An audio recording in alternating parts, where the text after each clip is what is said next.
Looking at the busy streets filled with people, carriages, shops, and paved with blue stones, Song Chunhwa sighed. This was truly the most prosperous city. She resisted the urge to shop and headed straight to the inn. "How much for a night?" she asked, surprised. "5 taels of silver per night, guest," the young clerk replied politely with a smile. Though polite, his expression was not very friendly. At that moment, a girl dressed as a maid approached, holding out 2 silver ingots. "2 rooms of the best quality, please." "Certainly, I'll take you there," the clerk quickly responded. "These top-quality rooms aren't for everyone to afford," the maid said openly, sizing him up. "This city isn't like small towns." Soon after, the clerk left and another clerk came over to explain. "Guest, we also have rooms of the earth, human, mystical, and yellow brands." Song Chunhwa had already planned to stay in the best room. After all, she still had money, and she wanted to enjoy herself fully. She didn't want to hold back, especially since she might suddenly be pulled back into the end of the world. She took a silver ingot from her purse and handed it over. "Let's take the yellow brand room." She also wanted to see what a room costing 5 taels a night looked like, to satisfy her curiosity as a country girl. The young servant took the silver and immediately made a welcoming gesture. "Please follow me." Song Chunhwa followed the young servant to the 3rd floor. On both sides of the staircase, 2 maids and 2 young men stood.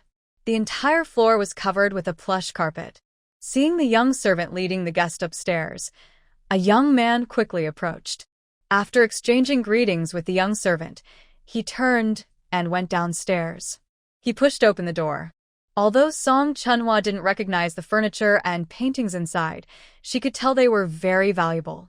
"Would you like a bath, guest?" she nodded. The young man hurriedly left. On the table, there were delicate pastries. Song Chunhwa took a piece, nodded in approval, and thought they were quite good. Soon after, 2 young men brought in water. After washing up and changing into clean clothes, Song Chunhwa felt much lighter. As dinner time approached, there was a knock at the door. Soon, a respectful voice came through. "Would you like us to bring your evening meal?" After a short rest, Song Chunhwa pushed open the door. Passing by the staircase on the 2nd floor, she saw the same maid. "This top-quality room, it's not something just anyone can afford." The maid's face turned red as she pointed at Song Chunhwa. "You." Just as she was about to say something, she saw her young lady and the housekeeper coming down, so she hurried to greet them. The next day, after breakfast, Song Chunhwa began visiting several rouge shops. "Sorry, we only sell our own produced rouge. Our clients are mostly noble ladies and young women. We don't sell these low-quality items. We have partnerships with workshops. We're not responsible for sourcing." All morning, she visited about 7 or 8 rouge shops, but all refused her, without exception. It wasn't that her soap was bad. She simply didn't have the chance to test it. Song Chunhwa shrugged indifferently. She wasn't short of buyers for her soap. At Manhwa Tower, Song Chunhwa looked up at the grand sign and stepped inside. "Lunch will be at your place today." It was mealtime, and the hall was bustling with noise. The young servant led Song Chunhwa to a small table. They ordered 2 dishes. While waiting for the food, Song Chunhwa looked around and listened to the conversations of the people nearby using her special abilities. Everyone around her was dressed in luxurious clothes. From their conversations, she could tell they were either high officials or relatives of high officials. Suddenly, a voice reached her ears. A man with a round face pointed to the sky with his index finger and said, "Not long now." Next to him, a man with a square face didn't take it seriously and replied, "You've been saying that for years. This time, it's really happening." The round-faced man looked around and lowered his voice. "My grandfather said so." "Your grandfather told you that?" The square-faced man looked surprised. The round-faced man chuckled. "I overheard it by accident. Next time, be more careful," the square-faced man said more seriously, "or your father and grandfather might skin you alive." "Don't worry, I know who I am," the round-faced man said confidently, lifting his head. The square-faced man shook his head. After the food was served, Song Chunhwa stopped listening to others and ate quietly. After the meal, she continued shopping, visiting shops for rouge, fabric stores, pastry shops, and jewelry stores. Each one she visited, she bought something, even from declining shops.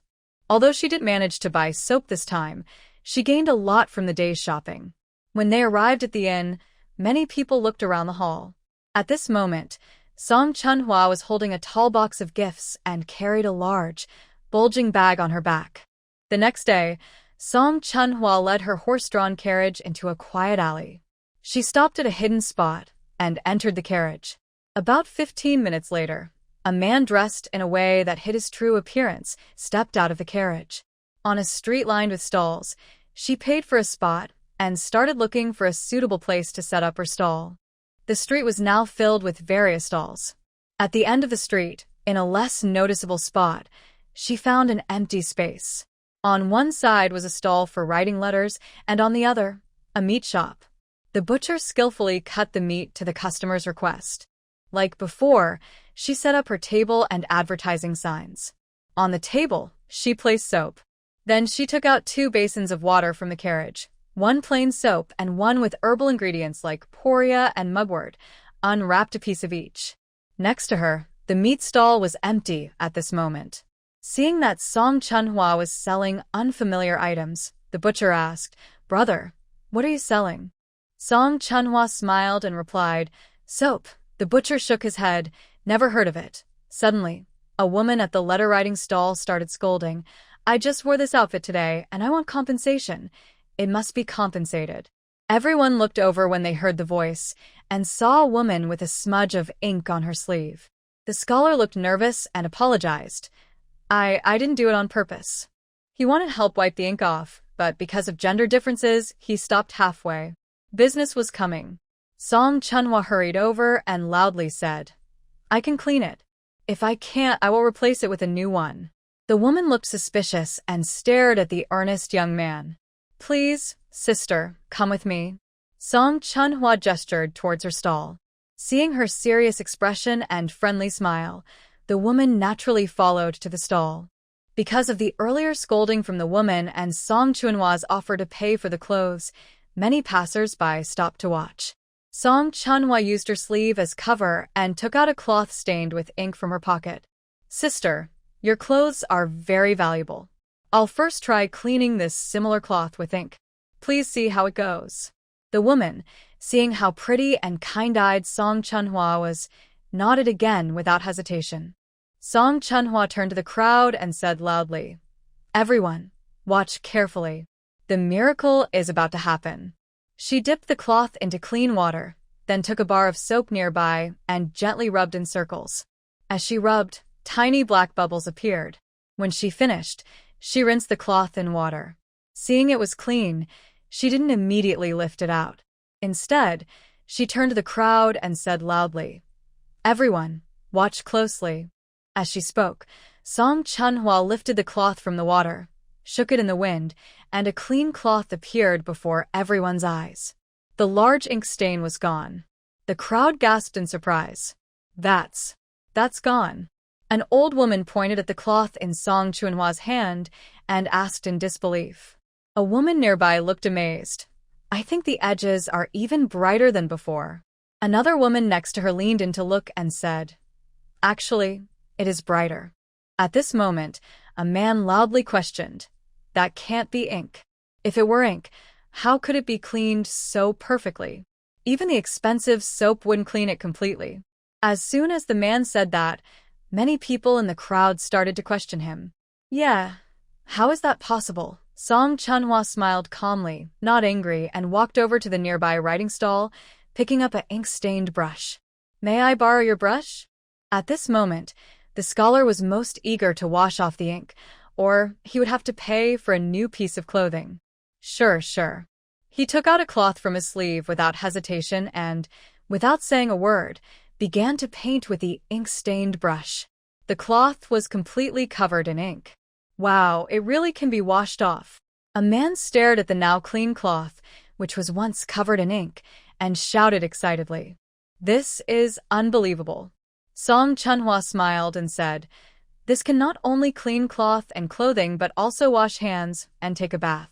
Seeing the nearby pork vendor also looking over, she turned to him and said, "Uncle, the smell of meat can also be removed." Really? Then I must try it, the uncle said, immediately walking over. I want to try too, to see if I can wash away my old dirt, an old woman said, holding up her darkened hands and stepping forward. The crowd eagerly gathered around. I want to try too. I want to try too. Song Chunhwa quickly cut some soap into small pieces. A woman whose clothes had just been stained with ink asked, "How much does this cost?" Based on her experience yesterday, the prices in the capital were about 10 to 20% higher than elsewhere. This ordinary soap costs 350 coins, and the fulling and mugwort soap costs 450 coins. Hearing this, everyone immediately shouted, "Give me one of each. Give me 10 pieces. I want 10 of each." Seeing how they hesitated to pay and bought so readily, Song Chunhwa thought she might have underpriced it. The people in the capital really had strong purchasing power. "Please line up and buy an order," Song Chunhwa shouted loudly. "Why line up? I'll go first." "Just give me 100 coins," a man shouted. "Give me 10 pieces first, I'm next." "No, I was here first." The crowd was noisy and lively. Song Chunhwa stood on a chair and called out, "Please line up, priority for customers in order." Many people still follow the rules, and long lines form in front of the stalls. "Here is your 10 yuan soap. Please take it." Song Chunhwa hands a bar of soap to a young man in the line. Next to her, a man who isn't in line suddenly slaps the soap out of the young man's hand and shouts at Song Chunhwa, "Give it to me first, or you won't sell anything." "Pick it up." Song Chunhwa looks directly at him. The man swings his hand toward the soap on the table, but before he can touch it, someone quickly grabs his hand. He looks into the cold eyes of Song Chunhwa and warns, "Let me go. Do you know who I am?" At this moment, a government officer responsible for managing the area walks over. "What's going on? Arrest her." The man points at Song Chunhwa. A woman standing in line speaks up. "You're the one who should be arrested. You're not in line and you knocked over someone else's soap." The man glares at her and she glares back, hands on her hips. Then a tall, sharp-eyed officer, who seems to hold a high rank based on his clothes, approaches. Sure enough, the two other officers quickly bow to him. The man hurriedly squats down, picks up the scattered soap, and hands it to the young man. Then he quickly moves to the back of the line. The troublemaker sees this person and quickly moves to the back of the line. The chief officer glances at Song Chunhwa, then turns and leaves without stopping. Everyone sees that the man is obediently in line, and no one dares to cut in anymore. Song Chunhwa estimates she has about 10,000 yuan worth of soap left. She takes a box from her space and calls out, "Only 1,000 yuan left. Please don't line up any more behind." When the last piece of soap is sold, Song Chunhwa begins to pack up. A group of customers who didn't buy any gather around her. "Boss, do you still have soap?" Song Chunhwa shakes her head. "No, I don't." "How come you don't know?" an impatient woman asks. "I'm selling for someone else. I only have stock if they give it to me." A scholar walks over and bows, saying, "Thank you. Because of you, I sold all my soap. Everything's settled." At this moment, the owner of the pork stall comes over, smelling his hands. "Your soap is really good. It doesn't even smell on your hands." The pork stall owner whispers, "Really?" "No smell at all." Song Chunhwa nods. I should have bought more. It's all my wife's fault for not letting me spend more money," the meat vendor uncle said with regret. After packing up his things, he subtly glanced around and quickly left. Passing by a bun shop, he bought 20 large buns and headed straight toward the city gate. At the city gate, his gaze did not waver. Song Chunhwa changed direction and took a different route home. Her carriage turned onto a lush, tree-lined path. Using her plant abilities, she made the plants behind her grow just right to block the crowd following her. She had only sold once before and was already being watched.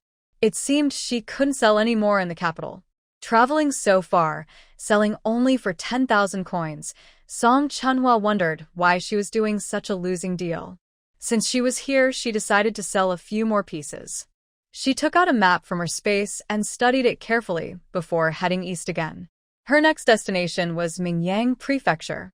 Late at night, a man sat at his desk with a black-clad person standing beside him.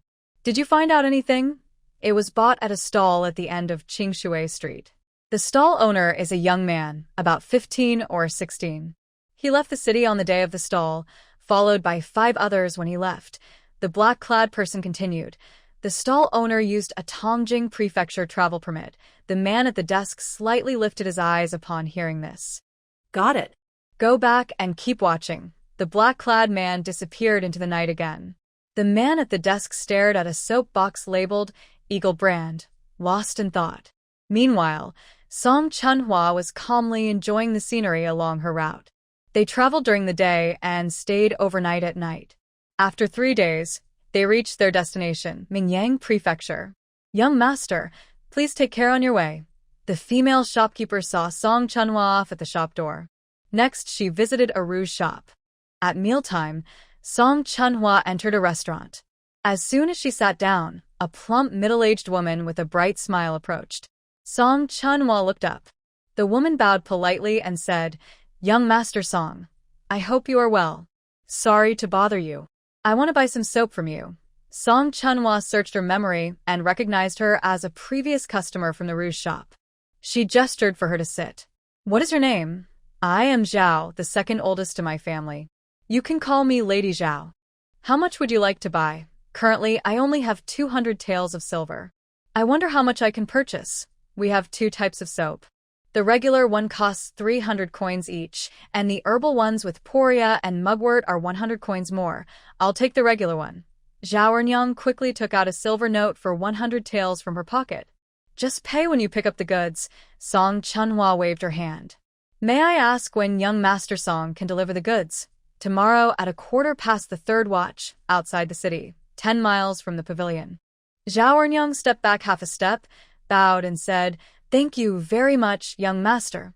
After Zhao Ernyang left, someone at the next table spoke. "If I were Zhao Ernyang, I would sell that general store, find a good man to marry, and stay at home to take care of the family." The person at the table agreed. Exactly, women should stay at home to take care of the family. After the meal, Song Chunhua continued visiting the rouge shop, and she also found some fun and tasty things which she happily bought. In less than an hour, she had collected many items. Suddenly, at the entrance of a general store, a kite shaped like an eagle caught her eye. Before reaching the door, someone stopped her. "Honored guest, our shop has a wider selection and lower prices. Come take a look." A young man, looking like a shop assistant, smiled warmly and blocked her way. Looking in the same direction, she saw it was another general store. Song Chunhua smiled and pointed at the store she was originally heading to. "I'll check out this one first." The young man still didn't give up.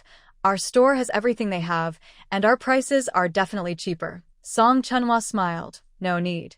The young man tried to stop her, but missed, nearly falling. Seeing a customer, a young boy at the counter, about 11 or 12 years old, was dozing off. When he saw Song Chunhua come in, he hurried to greet her. "Honored guest, what would you like to buy?" "Just looking around." "Whatever catches your eye, I won't charge you much." The boy was afraid she would leave. Song Chunhua looked around the shop. Besides her, there were no other customers. Seeing the boy about to fall asleep earlier, it seemed they rarely had visitors all day. She pointed at the eagle kite at the door and asked, "Can I have this?" The boy quickly took it down. Just as Song Chunhua was about to pay, a dispute broke out at the entrance. "Zhang Dafu, you have no shame." "Dafu, she is scolding you." "How can you scold Dafu?" "Excuse me, sir, please wait a moment." The little boy ran outside. Song Chunhua followed out, where 2 women and a man were standing at the door. One of them was Zhao Ernyang, who had just bought soap at the restaurant. Opposite Song Chunhua was a man about the same age, with a woman leaning her whole body against him. "Older sister, clearly your shop's things are not as good as the others, so you can't blame Dafu. Who are you calling older sister?" "Shut up. Dafu, look." Zhang Dafu shouted angrily at Zhao Ernyang. "You shameless woman. Yuan respects you, so she calls you older sister." "Pfft." Zhao Ernyang crossed her arms and retorted. "You're hopeless." Zhang Dafu flicked his hand, turned to the woman beside him, and said, "Let's go back. No need to argue with this woman, so we don't scare our good son." Zhao Ernyang turned around and saw Song Chunhua. She hurried forward. "Young Master Song." Just as Zhang Dafu was about to enter the shop, He turned around upon hearing this. Goodness, Zhao Meng, you actually keep a little white face. Zhang Dafu, shut up. Not everyone is like you, Zhao Ernyang retorted directly. The woman beside them glared fiercely at Zhao Ernyang. Dafu, don't argue with your sister. It's normal for her to be alone at home. You think everyone is like you, rushing to jump on any man they see. Zhao Ernyang shot back without hesitation. You shameless woman, say what you want. I won't stand for this anymore. Zhang Dafu charged at Zhao Ernyang. On what grounds do you scold me? Before he could reach Zhao Ernyang, suddenly, he collapsed to the ground. Dafu, the woman exclaimed, hurriedly rushing forward. But Zhang Dafu was overweight and couldn't be helped up. The woman shouted into the shop, Someone, come quickly. Immediately, 2 shop assistants ran over. Zhao Ernyang snorted heavily, with a mocking look on her face.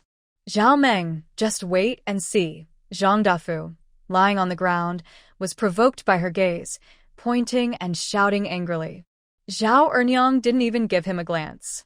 She turned to Song Chunhua and said, Young Master Song, please come inside. Whatever money is needed, young Master Song can take what he likes. Zhao Ernyang handed back the silver coins the little boy was holding. The little boy hesitated and wanted to speak, but held back. Song Chunhua smiled and returned the silver to the boy's hand. Zhao Ernyang glared at the boy. The boy was not afraid and said with a bit of innocence, Big sister, we haven't made any money for several days. If we don't make some soon, the shop will have to close. Zhao Ernyang looked embarrassed and glanced at Song Chunhua. Business hasn't been very good lately, but as long as we put out some soap, I believe our shop will do very well. Zhao Ernyang said confidently.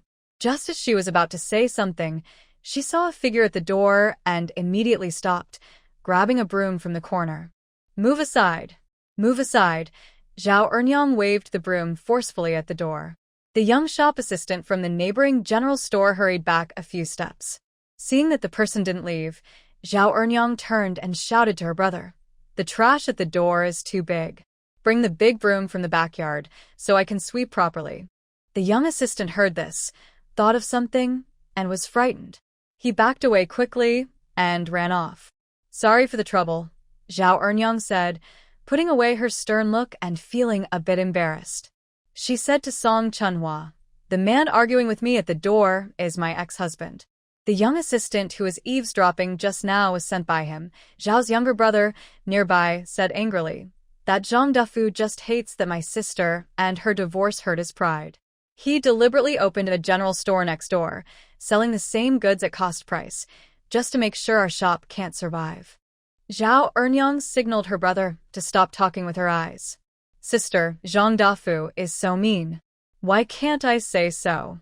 His family only got started because of us. Without our father, how could they have risen? Shut up, Zhao Ernyang snapped sharply, then softened her tone. Go make a cup of tea for young Master Song. After her brother left, Song Chunhua spoke. Zhao Ernyang is trying to attract customers with my soap. To be honest, young Master Song, that's exactly what she intends. Song Chunhua smiled and said, You only bought 100 pieces.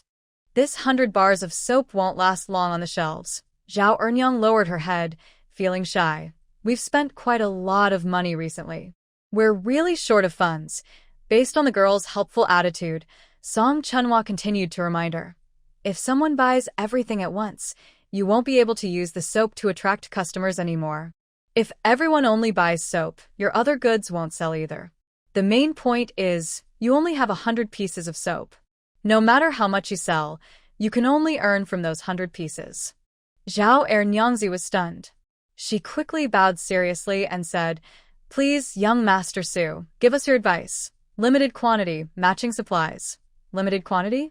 Matching supplies? Zhao Ernyangzi asked with confusion. Limited quantity means each person can buy only 1 piece. Matching supplies means, when you buy soap, you must also buy other items from the shop. Hearing this, Zhao Ernyangzi's eyes widened and she brightened up. Yes. Why didn't I think of that? She bowed deeply and said, Thank you so much, young master. Then she asked her doubt. Young Master Su, you always say I only have 100 pieces of soap. Can I not buy from you any more in the future? Don't know. Song Chunhua shook her head. Zhao Ernyangzi looked confused again. I also get supplies from elsewhere, Song Chunhwa explained. Just then, Xiao Di, her younger brother, came in with tea and interrupted. Can you tell us where you get your supplies? Shut up, Zhao Nyangzi shouted loudly, more sternly than before. She turned to Song Chunhwa and said, Sorry, young Master Song. My younger brother doesn't know better. Please don't mind. She went to her brother, took the tea, and scolded. Stay in the backyard. After handing the tea to Song Chunhwa, Zhao Nyangzi touched her bracelet, earrings, and hairpin and said, I want 200 pieces. Song Chunhwa nodded. When she was about to leave, she suddenly smiled and asked, If I sell my soap to the neighbor, how would Zhao Nyangzi handle it? Zhao Nyangzi's body stiffened slightly, then she smiled and said, This is up to young Master Su. I can only think of other ways. Song Chunhwa smiled but said nothing. Just as she stepped out, Zhang Dafu greeted her with a smile.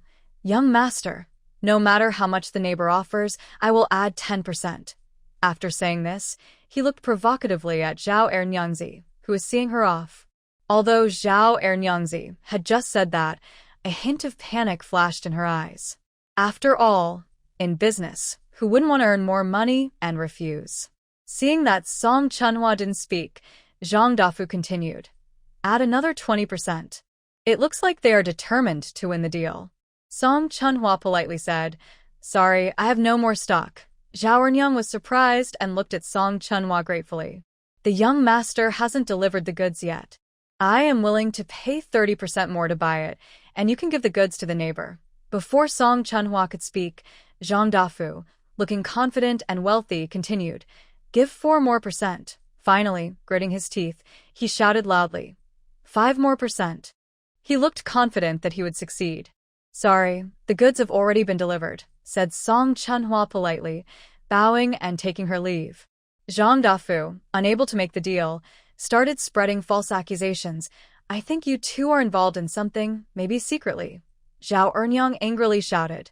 Zhang Dafu, don't talk nonsense. Song Chunhwa smiled slightly, then turned to walk toward Zhang Dafu, kicking his right leg repeatedly, saying, 1 leg, 2 legs, 3 legs, 4 legs, 5 legs. Ah. Ah. Zhang Dafu screamed loudly in pain. The young servant nearby, hearing Zhang Dafu's screams, dared not hesitate and stepped back. He watched as Zhang Dafu fell to the ground, weakly begging for mercy and threatening to report to the authorities. Song Chunhwa coldly said, If you dare report to the officials, then you might as well give up that leg. And also, if you're just a pile of dirt, don't go throwing dirt on others. The next morning, Song Chunhwa wrote down the delivery times and addresses for each rouge shop and sent people to deliver the goods. After having breakfast in the city, she headed outside. Holding over 20,000 taels of silver, Song Chunhwa felt very happy. She joyfully started her journey home. Shopkeeper, give me a room upstairs. Song Chunhwa entered a guest house. Bring a bucket of water to my room. I want to bathe. She looked at the young servant carrying water, smiling warmly. Long time no see. Little Yuanzi. Song Chunhwa went to the door, closed it, and looked at the handsome, sword-browed, star-eyed young man, teasingly saying, Such good luck. Let's settle the bill. The young man was momentarily stunned, then smiled warmly and took out a stack of silver notes from his pocket. Seeing the thick stack of silver notes, Song Chunhwa couldn't help but smile. All of it. Zhao Yuanzi nodded seriously. Song Chunhwa took the thick stack of silver notes on the table, then pulled out 2 porcelain bottles from her bag.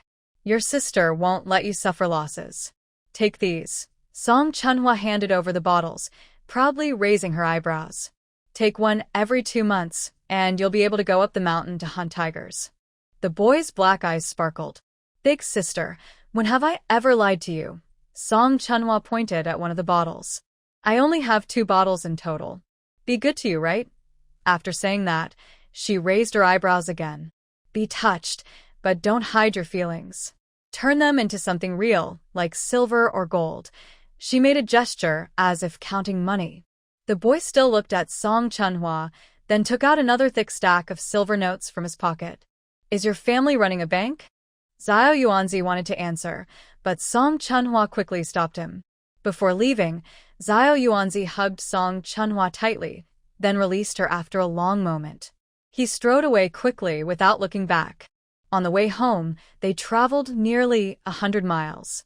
Suddenly, without warning, the carriage turned around sharply, sped up, and headed straight for the capital. When the carriage stopped in front of a mansion, a man respectfully stepped forward. "Young master, please come this way." Song Chunhwa followed closely without hesitation. Inside the courtyard, the boy stood by a water pavilion, looking very lonely from behind. "What are you looking at?" The boy turned around, smiling gently without speaking. Song Chunhwa took a bag of peanuts from her pocket and sat down at a table. "Come on, tell me about your friend's story." She looked up, tossing a peanut into her mouth. Seeing that he hadn't spoken for a long time, she raised her eyebrows, signaling him to speak. The boy sat down nearby, picked up a peanut from the bag, and pressed his slender finger, revealing a red peanut kernel. His clear voice slowly sounded. Song Chunhwa took a peanut from his large palm and put it in her mouth. "Don't worry, your friend's father won't die for now." She took another peanut and put it in her mouth. "And this is because Master Song is here." That night, Song Chunhwa dressed as a servant and followed the boy closely. The emperor has already gone to sleep. At the palace gate, blocked the way. "I just want to take a quick look and leave." The stayed put, repeating, "The emperor is already asleep." The boy's voice was cold. "Let's see who dares to stop me today." With a single look, the young boy signaled, and the old woman immediately led everyone to the nearby room. The elderly person on the bed had their eyes closed, with a hand on their pulse, breathing weak. "I'll go get a glass of water," the boy said, turning to leave. Song Chunhwa placed her hand on the elderly person's hand, slowly channeling energy into them. The boy brought over the water. "Did you bring the blue porcelain bottle?" she asked. "Yes, I did," the boy replied, pulling it out from his pocket. "Give her a pill," Song Chunhwa instructed. The boy followed her instructions. After about 15 minutes, the elderly person on the bed slowly opened their eyes. At this moment, Song Chunhwa had retreated behind the maid. The palace door opened, and an old man with white hair bent down to enter. Less than an hour later, the imperial doctor entered one after another. Song Chunhwa was already outside the palace gate, led there by A. She opened a heavy bag, looking at the thick, large banknotes inside, and couldn't help but smile. The next morning, dawn was breaking. The city gate slowly opened. After leaving the city, she jumped into a carriage heading straight home. "Put your fingerprint here," Song Chunhwa said, handing a sales contract to the young boy. She stored the contract carefully, then got into the carriage and looked up at the boy. The boy didn't hesitate and jumped onto the carriage directly. She handed him a bag of steamed buns. He took one and bit into it eagerly. They ate buns while traveling. On the third day, they arrived at Black Eagle Mountain Village in the evening. "This kid will stay with you from now on," Song Chunhwa said, pointing at the boy during dinner, speaking to the big man with a beard. The big man glanced at her and nodded. Song Chunhwa then pointed at Song Sailang and said to the boy, "By the end of the month, you must beat him." "Second sister, I feel insulted," Song Sailang said with a serious face. 5 and 6, the younger siblings, giggled nearby. "Chunhwa, Aunt Lu said she won't make the sausage anymore after the end of the month." "Is that true?" asked one aunt. "Yes," Song Chunhwa nodded. "It's too hot now and it spoils easily. We'll make it again in autumn and winter when it's colder," one aunt whispered. Then, "Do we not need to come next month?" Song Chunhwa smiled and said, "As long as you perform well, you'll continue working next month. Is it true that the sausage won't be made anymore?" the aunt asked doubtfully. "We'll make other things instead." Song Chunhwa smiled and said, "I will come and teach everyone how to do it then." Confirming that work will continue next month, everyone was happy and eager to learn and work hard. After inspecting the workshop, Song Chunhwa headed into the deep mountains. Song Chunhwa looked at the shining, transparent grapes under the sunlight, her eyes brightening. Since last year, she had been tidying up this hillside and planted the grapes a month before going to the capital. Thanks to her special plant abilities, the grapes ripened early and were of high quality. At this moment, looking out, The entire hillside was covered with bunches of full, purple grapes. She picked one, gently squeezed it, and the skin opened. When she put it in her mouth and bit into it, syrupy juice burst out. It was so sweet that it made her squint her eyes. The flesh was full and juicy, like biting into a piece of melting candy. After eating most of a bunch, her fingertips were sticky with sugar. Song Chunhwa took out a basket of grapes and carefully cut each one off. She washed them, let them dry in the shade, then crushed them and poured the juice into a large ceramic jar, adding sugar in proportion. Finally, she proudly took out a packet of modern industrial yeast from her space. Not long after the apocalypse began, Song Chunhwa had scavenged a yeast factory. Since she had little, she took all the yeast from the warehouse and workshop. To be honest, it was enough to make several million tons of wine. After finishing everything, the sky outside darkened. Song Chunhwa took out a small bed, kitchen utensils, and food from her space. Because the grape wine needed to be pressed twice daily to push the floating skins into the juice and help extract the color. The hillside grapes also needed to be harvested. She stayed in the deep mountains for 3 days. Only after all the first batch of ripe grapes was harvested did she descend the mountain. After coming down, she spent several days each day pressing the wine in the cave. On the 10th day, she filtered the skins with gauze, poured the juice into a heated water bath, and sterilized it in a ceramic jar. Next was aging and resting. The temperature inside the mountain cave was quite low, below 20 degrees, which was not ideal for fermentation. So, Song Chunhwa moved the ceramic jar back home. The workshop was used only for making sausages and fried pork skins, occupying half of the house. The other half was kept vacant at her request. After making the sausage for half a month, I stopped. Inside the new house workshop. Teach, this is grapes. Da and I pointed at a big bowl on the table, filled with plump, clear grapes, and said in disbelief. Song Chunhwa picked a grape and handed it over. Da and I pinched it and put it in her mouth. She took a big bite, her eyes widening. After swallowing the pulp, she couldn't wait to speak. Is this really grapes? So sweet, so fragrant. These are the best grapes I've ever tasted. Wild grapes in the mountains are small, sour, and bitter, and usually not worth picking unless there's nothing else to eat at home. At this moment, Lu Jinshi and Lu Wushi came in. Seeing the grapes like Dan I, they were very surprised. After tasting one, they looked at each other in disbelief. Next month I plan to make grape wine, Song Chunhwa said. You 3 will be responsible then. Don't pull the grapes with your hands. You must use scissors like this. Any rotten grapes must be discarded, even if only slightly spoiled. Be gentle when washing, to keep the white frost on the skin. If any grapes are damaged during cleaning, they must be discarded. Let them dry indoors in the shade. Do not put them in the sun. Before using this clay jar, boil it in hot water for 15 minutes. After drying, coat it with alcohol. Song Chunhwa explained and demonstrated as she spoke. After crushing the grapes and putting them into the clay jar, she said to Lu Wushi, Madam Lu, this part will be your responsibility from now on. Lu Wushi was Lu's second wife. She looked surprised and asked, Me? I'm responsible, Song Chunhwa nodded. Hearing this, Lu Wushi was excited.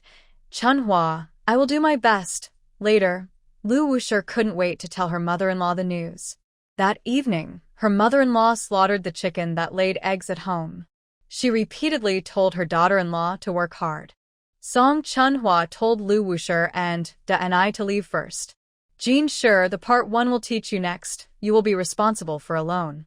You can't tell anyone about these steps, Lu Jinshi hurriedly promised. Chunhwa, don't worry. I won't tell anyone, not even my family. Song Chunhwa took out a jar of commercial yeast, a jar of sugar, and a cup of warm water. Just make the surface bubbly, then pour it into the grape pulp. Song Chunhwa opened the lid. Press down the peel twice a day. Come at this time over the next few days, and I will continue teaching you then. The last batch of sausages was collected by Master Su himself, who also reviewed the accounts from the past half month. Like usual, Song Chunhwa handed the ledger to Song Wenyang. She immediately started counting with an abacus, and within 15 minutes, she had the accounts clear. Master Su praised with a smile. Your family's accountant is really fast and accurate. Woonyang giggled proudly. I learned from my second sister. Song Chunhua affectionately said, "Go read a book." Woonyang nodded obediently and left immediately. Song Chunhua spoke. "Master Su, wait a moment." Soon she came out carrying a jar. She poured a cup for him. Master Su looked at the dark red liquid and glanced at Song Chunhua. "Try it." Song Chunhua gestured with her hand. He picked up the cup, and the dark red liquid swirled inside. He took a small sip, and his eyes widened. Before savoring it, he quickly took another sip, this time a full one. "How is it?" Seeing the cup was empty, Song Chunhua asked with a smile, "Are you interested in this business, Master Su?" Without hesitation, Master Su, usually gentle and refined, stood up excitedly, saying, "Yes, yes, yes," 3 times. Realizing he was too excited, he quickly bowed, "Sorry for the rudeness." Then, "We'll follow the usual rules for cooperation. But this time, I want an extra 20%. Master Su nodded without hesitation, agreeing. Having been in business since childhood, he sensed this deal was more profitable than any before. The next day, a carriage arrived from outside the village, heading straight to the end of the village. Baskets of grapes, piled into small hills, were unloaded from the carriage. Everyone stared intently. An old woman couldn't help but speak. "To me, these look a bit like wild grapes from the mountain. That's impossible. They're big and round, unlike the sour, bitter wild grapes from the mountain." Another woman shook her head in denial. When everyone found out it was grapes, they all looked very surprised. Song Chunhua said to Lu Wushi, "Uncle Lu, I leave the next steps to you." Lu Wushi was very excited. She never thought she could make money, and she never imagined she could become in charge, even overseeing men. Her feelings had never been so strong in decades, not even when she got married or had children. Song Chunhua didn't stop. She headed to the lard workroom. Everyone was working in order. Before entering the winemaking room, a servant's voice came from inside. "It's just a small scrape. What's the big deal? It will be crushed later anyway. You must follow the rules," Lu Wushi said firmly. "I am your elder." The man who had just been spoken to by Lu Wushi agreed. Several others, including some ants, nodded in agreement as they saw Lu Wushi become the manager. Some of the ants, who didn't like seeing Lu Wushi in charge, also followed along. "Yes, I've never heard that grapes can't be used just because they have a small scrape." One ant, who was close to Lu Wushi, tugged her sleeve and said, "Forget it." Lu Wushi looked determined, with no room for discussion. "We must follow the rules." It seemed they had chosen the right person. Song Chunhua stepped inside. Seeing her, everyone quickly swallowed their words. "If you want to do things your way, you can go home and do as you like." "I don't care," Song Chunhua said loudly. "But here, you must follow my rules." The people who had just spoken all lowered their heads, not daring to reply. Song Chunhua continued, "This is the first time. If it happens again, you will have to leave." She went to Lu Wushi and said, "Later, the steps of cutting, washing, drying, and pinching will be assigned to individuals. Whoever makes a mistake will be responsible." Lu Wushi nodded quickly. The winemaking process had just begun. Song Chunhua spent most of her days supervising and guiding in the workshop. More than a month passed. At dawn, just as work was starting, young Master Su was already waiting outside the workshop. "This is the first batch," Song Chunhua said as she led him to the warehouse, pointing at the bottles on the shelves. Young Master Su picked up one of the bottles and read the words on it. "Zichin juice." "How do you like this wine?" Song Chunhua asked with a smile. "Very fitting," young Master Su nodded in agreement. After loading everything onto the cart, Song Chunhua said to young Master Su, "This wine is also good for women to drink." Young Master Su's eyes lit up. "Thank you." Second young lady Song. When they arrived home, Song Chunhua saw a small dish of drunken shrimp. Looking at the empty wine jar nearby, she picked up the drunken shrimp. Song Dongmei came in and saw the busy scene. She hurried over with concern. "What happened?" "I was just cooking a meal." Song Chunhua pointed to the empty wine jar on the ground. "Oh, I left it on the cabinet and he took it," Song Dongmei said helplessly and with some worry. Is everything okay? It's fine. Just a nap will fix it. Song Dongmei quickly picked up Song Lulang. One day, a woman hurriedly ran to her own field, standing on the ridge and shouting to the man in the middle of the field. Master, seeing that he didn't hear, she ignored the muddy rice field and ran toward him. The man heard her and hurried toward the ridge. Similarly, he was not the only one. Everyone was heading in the same direction, jogging a little. Inside Song Chunhua's courtyard. This time, all the men in the village were gathered in the yard. One man whispered, "Why are these grapes sour and bitter? Why plant them?" At that moment, another man whispered, "It seems like the workshop needs them." Then Song Chunhua said something that made everyone quiet. "Everyone, if you're willing, you can come over. We start work tomorrow." "Really?" a man with a square face asked in disbelief. Song Chunhua nodded. "If you want to work, just come here and sign up." Everyone in the yard immediately stepped forward. Song Wunyang sat behind a long table with a brush. Zhao Yinyo, Wu Daqiang. On the hillside, a group of men worked hard. Song Eugene walked over with a smile. "These weeds and trees can be cleared in 2 or 3 days. Grandpa. Thank you for your hard work," Song Chunhua said happily. Song Eugene waved his hand and smiled warmly, saying, "No need to work hard, just watch over it." Suddenly, he pointed at a man nearby. "Wu Mian, you're slacking off again." Song Chunhua happily walked toward the house, with Song Eugene's strong voice echoing behind her. The vineyard was beginning to be planted and supported with trellises. Lu Sen also started leading the workers to build the surrounding walls. Next to Lu San, a man looked understanding and said, "Building a 5-meter-high wall and putting ceramic tiles on top? Who would want these grapes?"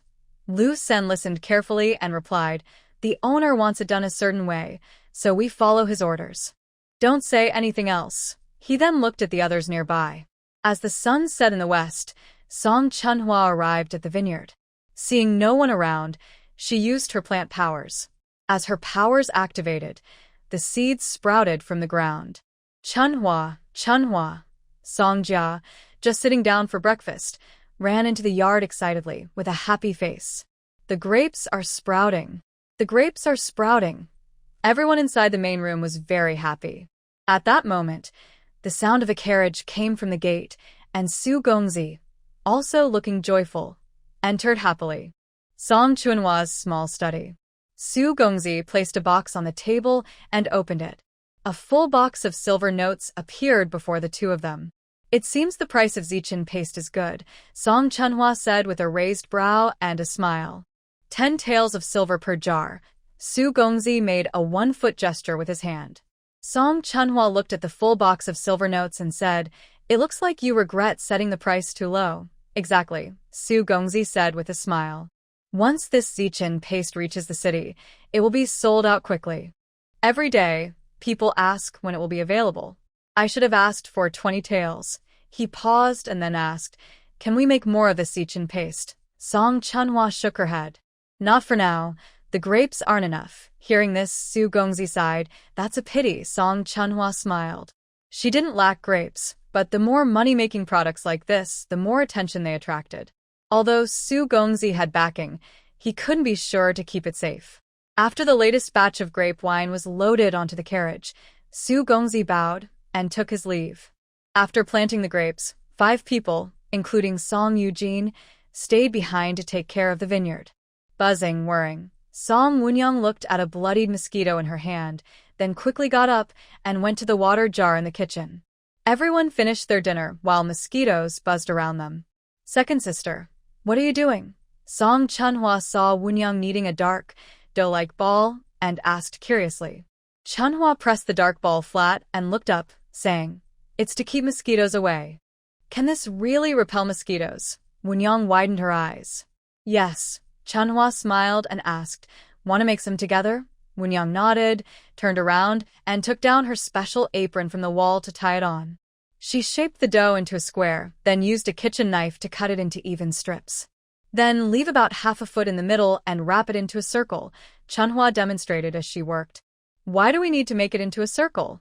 Wunyang asked. "Because it burns longer that way," Chunhua explained. They rolled the dough into spiral-shaped mosquito coils and placed them in a basket. All right, let's take them to the yard, Chunhwa said, carrying one tray.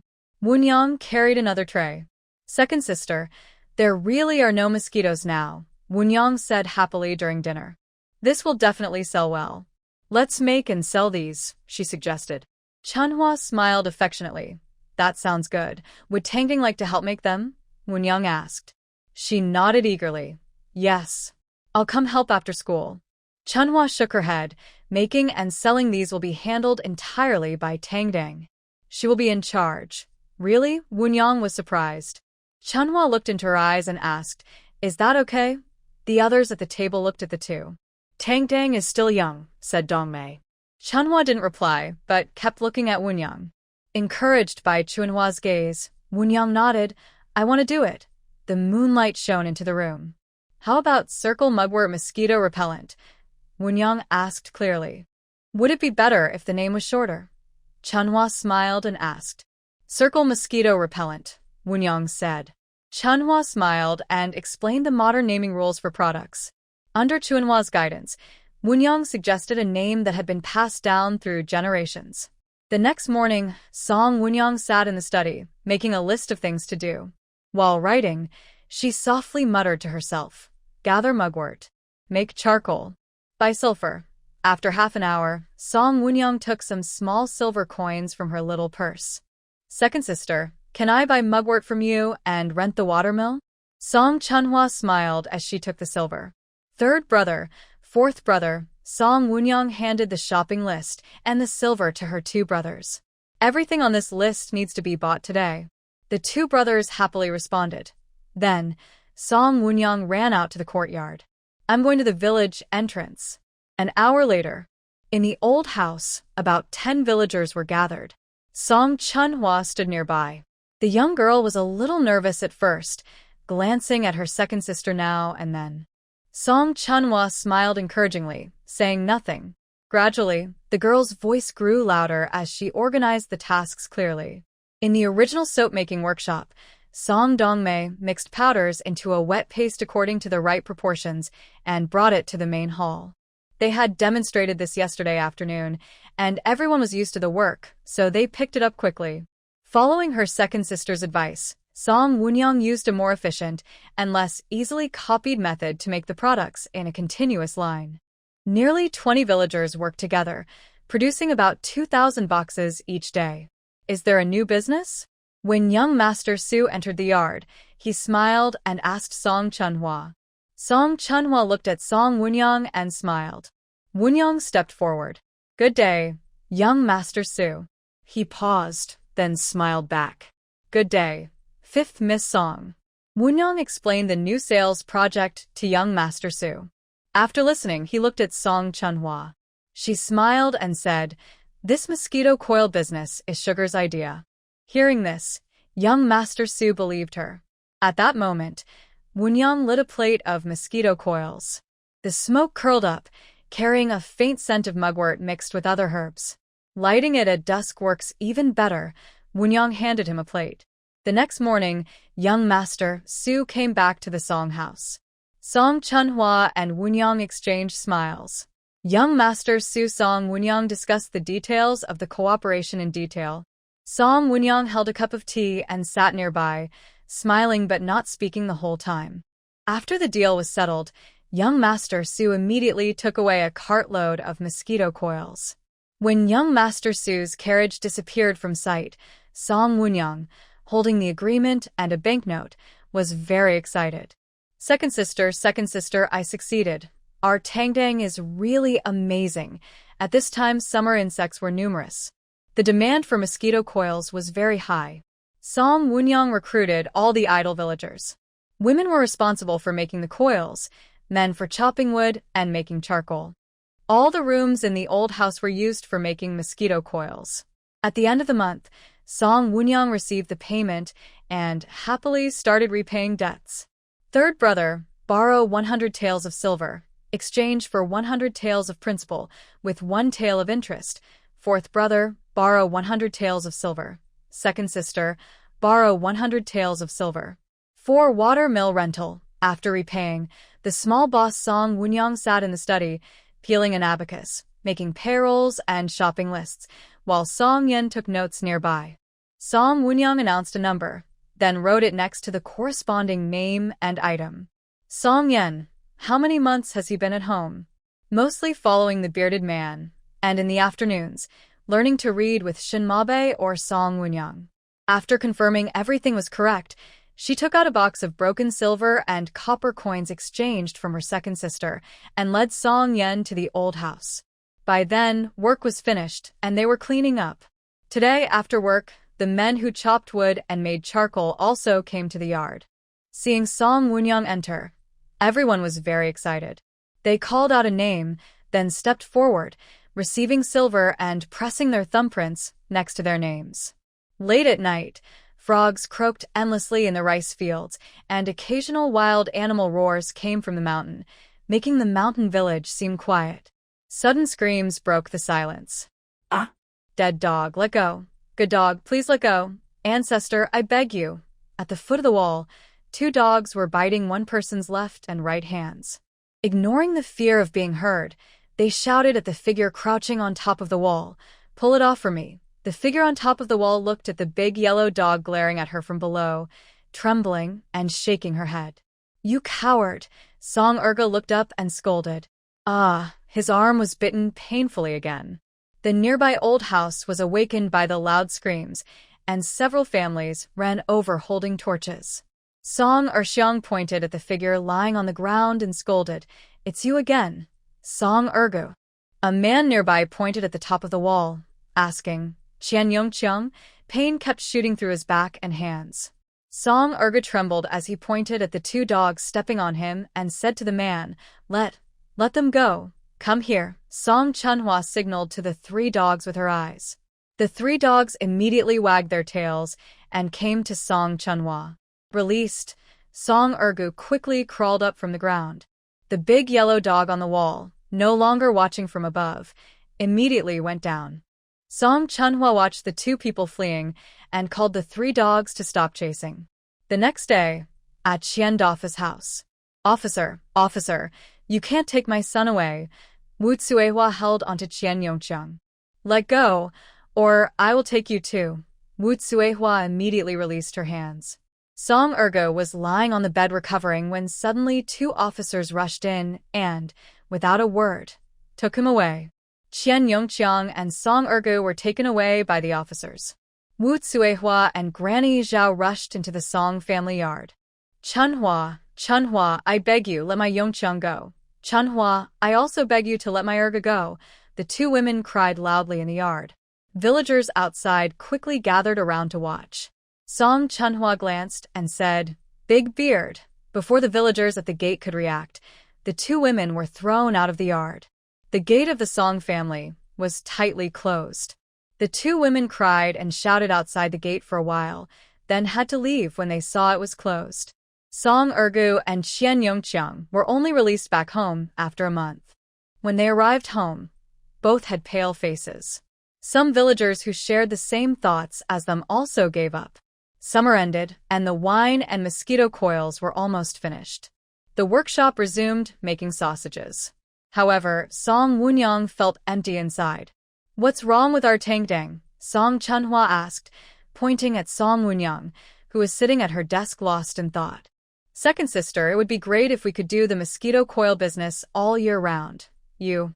Song Chunhua gently tapped her small, high nose. "Aren't you still working on it? You can sell it again next summer, but we won't have any money coming in now," said Song Woonyang, looking a bit greedy. "Wasn't this summer enough to earn a lot of money?" Song Chunhua tapped her friend's nose again. Song Woonyang shook her head and tugged at Chunhua's sleeve, acting cute. "Second sister, is there any other business I can try? You want to start a new business?" Woonyang nodded eagerly. Let me think. What kind of business would suit our family's tangdang?" Woonyang stared at Chunhua with big, expectant eyes. "I've got it," Chunhua said with a smile. "What is it?" Woonyang asked quickly. Her eyes sparkled brightly. Chunhua looked at her friend's shiny eyes, feeling playful. She pretended to be unsure. No, that wouldn't suit our cute and pretty tangdang," Yes, yes, it's perfect. As long as it makes money, anything is fine, Woonyang said quickly. Really? Chunhwa asked with a smile. Woonyang nodded firmly. Really? Let's sell braised meat. What's braised meat? And isn't pork supposed to be used for sausages? We'll buy the ingredients in town later, and you can try some.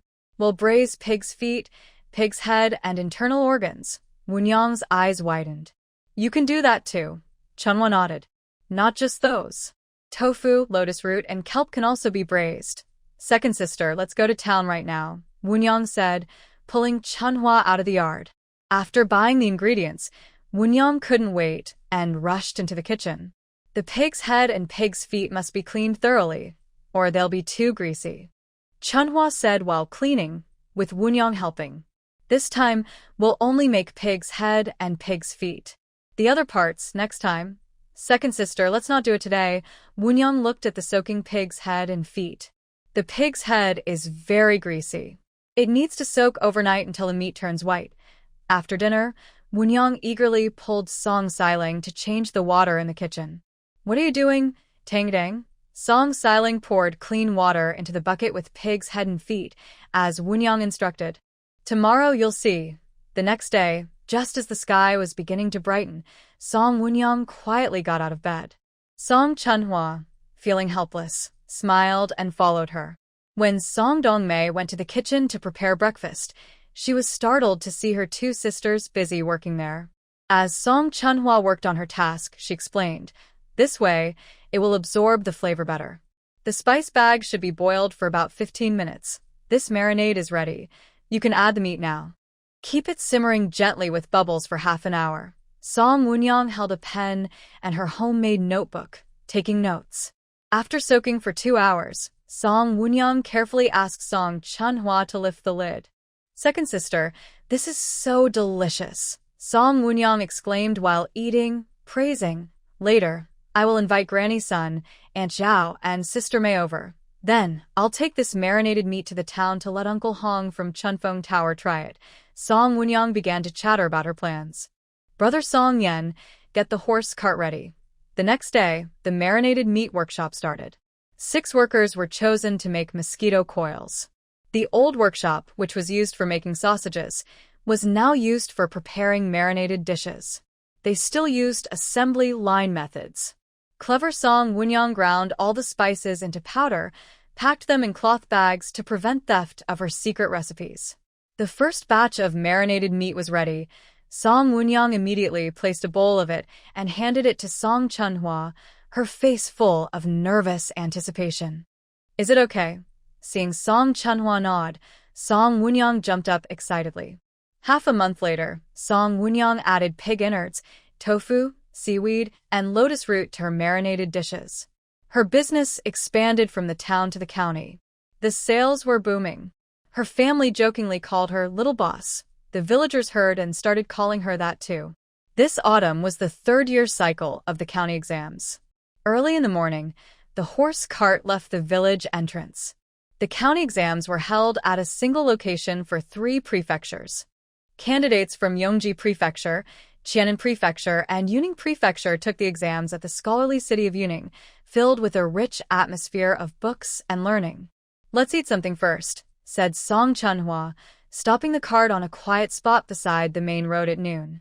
Inside the carriage, Song Chunhwa had made improvements, making it compact and comfortable for long journeys.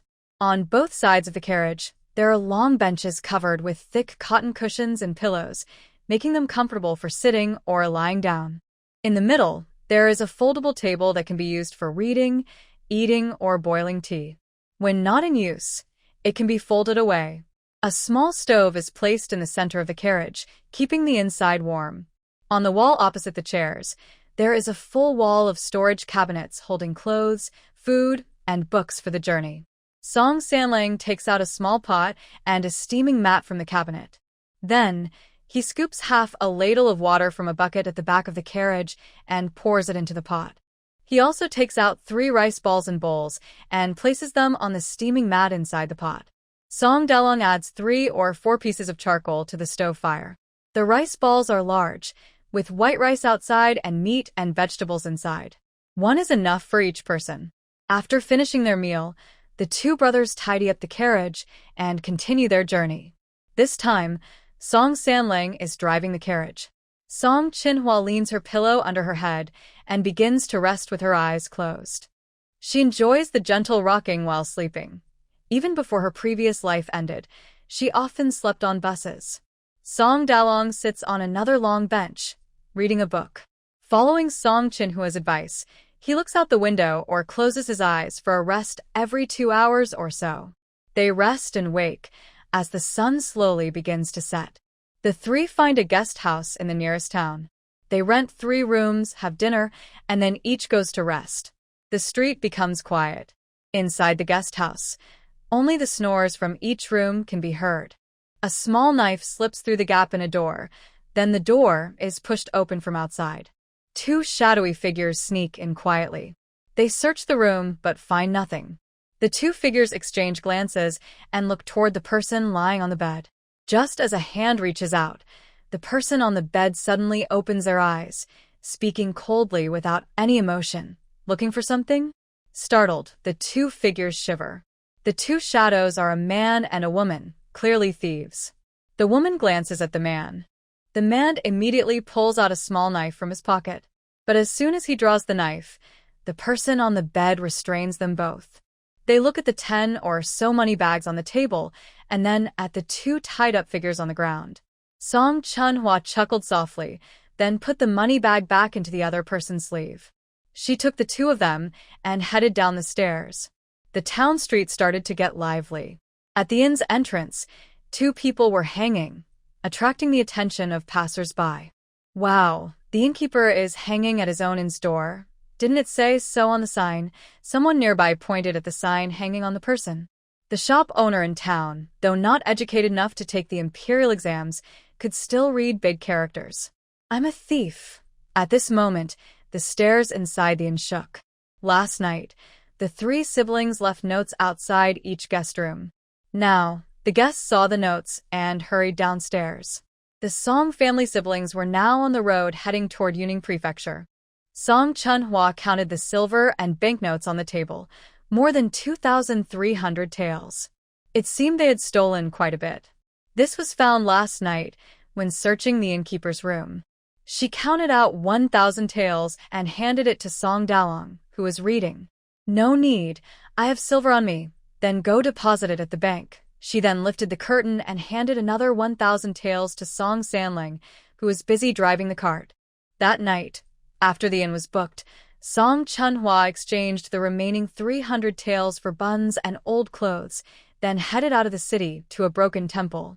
Inside the temple, people crouched in every corner, men, women, elders, and children. Seeing the buns in her hand, the people in the temple rushed over. A few people lay on the ground. Song Chunhua spoke calmly. After distributing the buns and clothes, she didn't stay any longer and hurried the horse carriage back to the inn. As they approached Yuning Prefecture, more carriages appeared on the main road.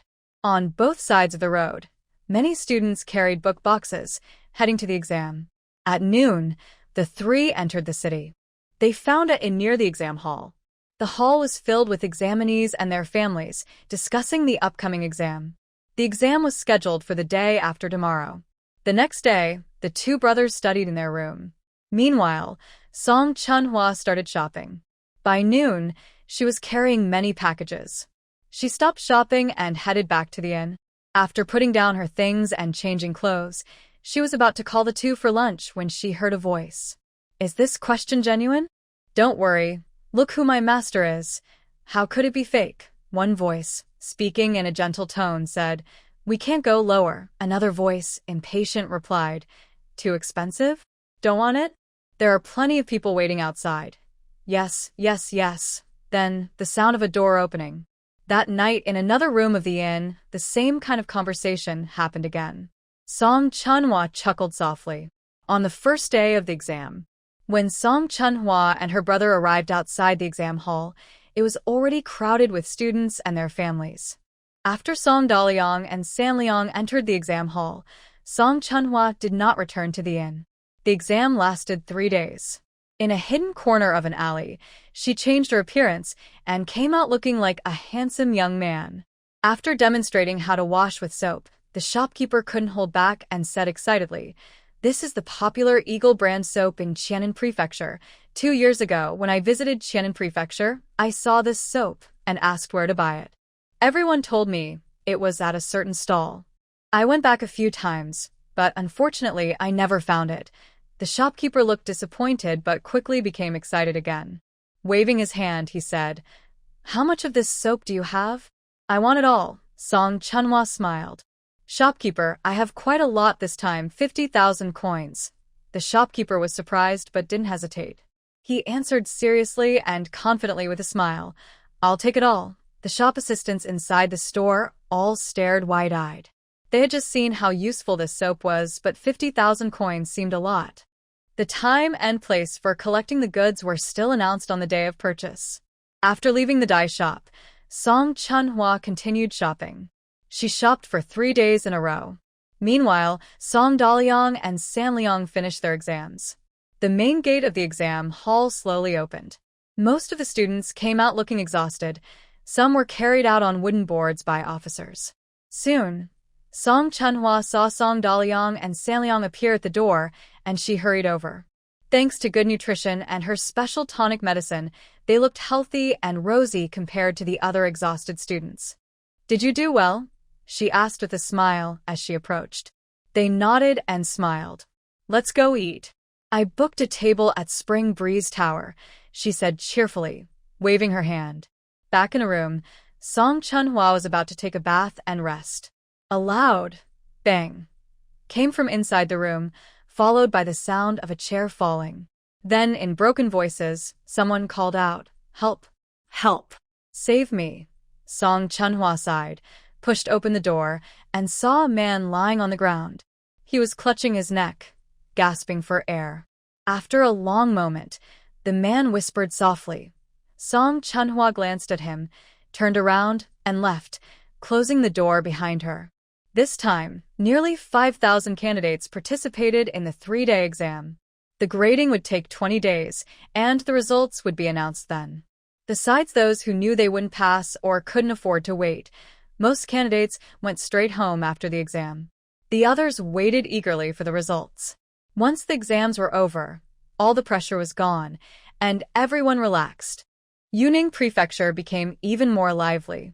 Talented people gathered in the city, eager to compete with words. Poets and scholars filled the brothels, taverns, boat rides, and inns, all exchanging poems and verses.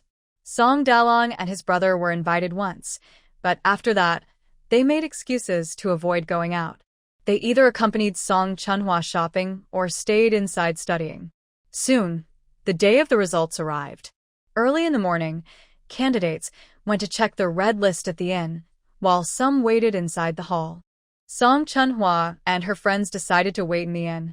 Today, the crowd would be huge at the red list, and it might be hard to see the results. Most importantly, the officials would come to the inn to deliver the good news to those who passed. Foreign candidates had already filled out their inns when they took the exam. The hall was packed, with everyone staring anxiously at the door. Outside on the street, the atmosphere grew lively, with drums and gongs ringing non-stop. Several students couldn't help but stand at the entrance, excited when they saw people coming, but disappointed when the messengers didn't stop to deliver news. The messengers kept shouting loudly, announcing the names of those who passed. "Congratulations to Mr. Lu Ming from Yangshui County, Quota 125 in Yuning Prefecture." As the voice rang out, an old man with a white beard and then burst into laughter, then suddenly collapsed to the ground. Fellow townspeople hurried to help him up. The old man suddenly woke, laughing again, and shouted, "I passed! I passed!" His friends congratulated him. "Congratulations! Congratulations!" Inside the hall, everyone looked on with envy. This year's exam had nearly 5,000 candidates from the 3 prefectures, but only 150 were accepted. Those who took part in the local exams were already outstanding, chosen from among the best of the best. The celebration team arrived at the inn, drums and gongs ringing loudly, singing joyfully, "Congratulations to Lord Lu Ming from Yangshui County, Tianan Prefecture, for ranking 125th in the provincial exams. The old man, overwhelmed with emotion, handed over all his money, tears in his eyes. After receiving the reward, he cheered loudly again. The celebration team left to announce the next good news. Inside the inn, everyone, whether sincerely happy or just pretending, gathered to offer their congratulations. The innkeeper quickly wrote the names and rankings of those who passed on red paper and posted them on the inn door, both to celebrate and to attract more students. When the 100th name was announced, the celebration team returned. This time, it was a middle-aged student. He also had tears of joy on his face. As more good news spread through the street, the students inside the inn grew more nervous. Song Dalong and Song Sanlang were also very anxious. Song Chunhua smiled and comforted them. This time, you didn't pass, but try again next time. I believe both of you will succeed. Hearing this, their tense expressions eased a little. When the 80th name was announced on the street, most students in the inn had lost hope. The celebration team's drums grew closer, but they were still far away. The news inside the inn was not yet clear, but Song Chunhua heard it and said with a smile to Song Sanlang, "Get ready to welcome the good news." Song Sanlang was surprised but nodded. As the celebration team approached, their voices became clearer. Congratulations to Lord Song Xian from Fengyang County, Linji Prefecture, for ranking 73rd in Yuning Prefecture. The 15-year-old boy, though trying to stay calm, couldn't hide his excitement. Song Chunhua took his hand and led him to the celebration team. She pulled out a full bag of silver from her. The person announcing the good news held a heavy money pouch and cheered loudly, clearly louder than before. Excited, Song Sanlang hurried to his older brother. "Big brother, if I can pass, you definitely will too." All the students inside the inn looked on with envy. Seeing that the boy was only about 10 or 11, they felt even more that people are truly different. After the innkeeper congratulated them, he said, "Our inn has hosted over 1,000 students in the past 10 years, but Lord Song is the youngest candidate I've ever seen." When the 20th student reported, no good news reached the inn, and everyone's face turned pale. Song Chunhua teased with a smile, "Big brother, please don't get first place." I couldn't handle it. The person at the nearby table, not having received good news, was in a bad mood and full of frustration. Hearing this, he mocked, "You really don't know your limits." Song Chunhua shot him a cold glare. The student trembled and dared not speak further. When the top 10 students reported, most students in the hall had given up hope. When the top 5 students reported, Song Daliang, who had been calm, started to worry. Song Sanlang's face was no longer happy. He kept glancing nervously at the inn's door. Song Chunhua remained calm and smiled, joking, "Big brother, I feel like you're really going to become the top scholar and go home." Suddenly, Song Chunhua stood up and smiled. At that moment, the person at the next table looked disdainful. "Do you really think you can get first place?" Song Chunhua ignored him. People like him, who hope others fail because they can't succeed, are just like barking dogs. Song Sanlang suddenly stood up sharply. "I believe in Big Brother." Song Chunhua raised an eyebrow and smiled at Song Daliang. "Big brother, here comes your turn." Hearing this, Song Daliang was stunned. Song Sanlang's eyes widened, grabbing Song Daliang's arm. "Big brother, I hear your name. Your name is being called." The person at the next table snorted again. Other students nearby also looked in disbelief, thinking they must be hearing things after A.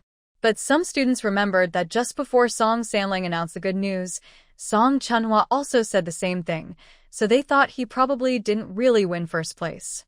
They looked at Song Daliang carefully. He looked like a boy of about 10 or 12, shook his head, and didn't believe it. The announcement grew louder and clearer. The sound of drums and gongs approached the inn. At this moment, Song Daliang finally heard clearly. Song Sanlang hurried to the inn's entrance. The students inside saw the announcement coming this way. They all looked at Song Daliang with disbelief. Could it really be this young boy? But some immediately denied it, sure that he just passed by. When the celebration team entered the inn, they loudly announced, "Congratulations to Lord Song Jia of Fengyang County, Linyi Prefecture, on passing the provincial exam with first place. Besides the Song siblings, everyone else was stunned. The sound of dishes dropping and utensils clattering followed. Song Daliang hurried forward to deliver the good news, and the announcer responded loudly. Congratulations to Lord Songja of Fengyang County, Linyi Prefecture, on passing the provincial exam with first place. The innkeeper quickly reacted and came forward to offer congratulations.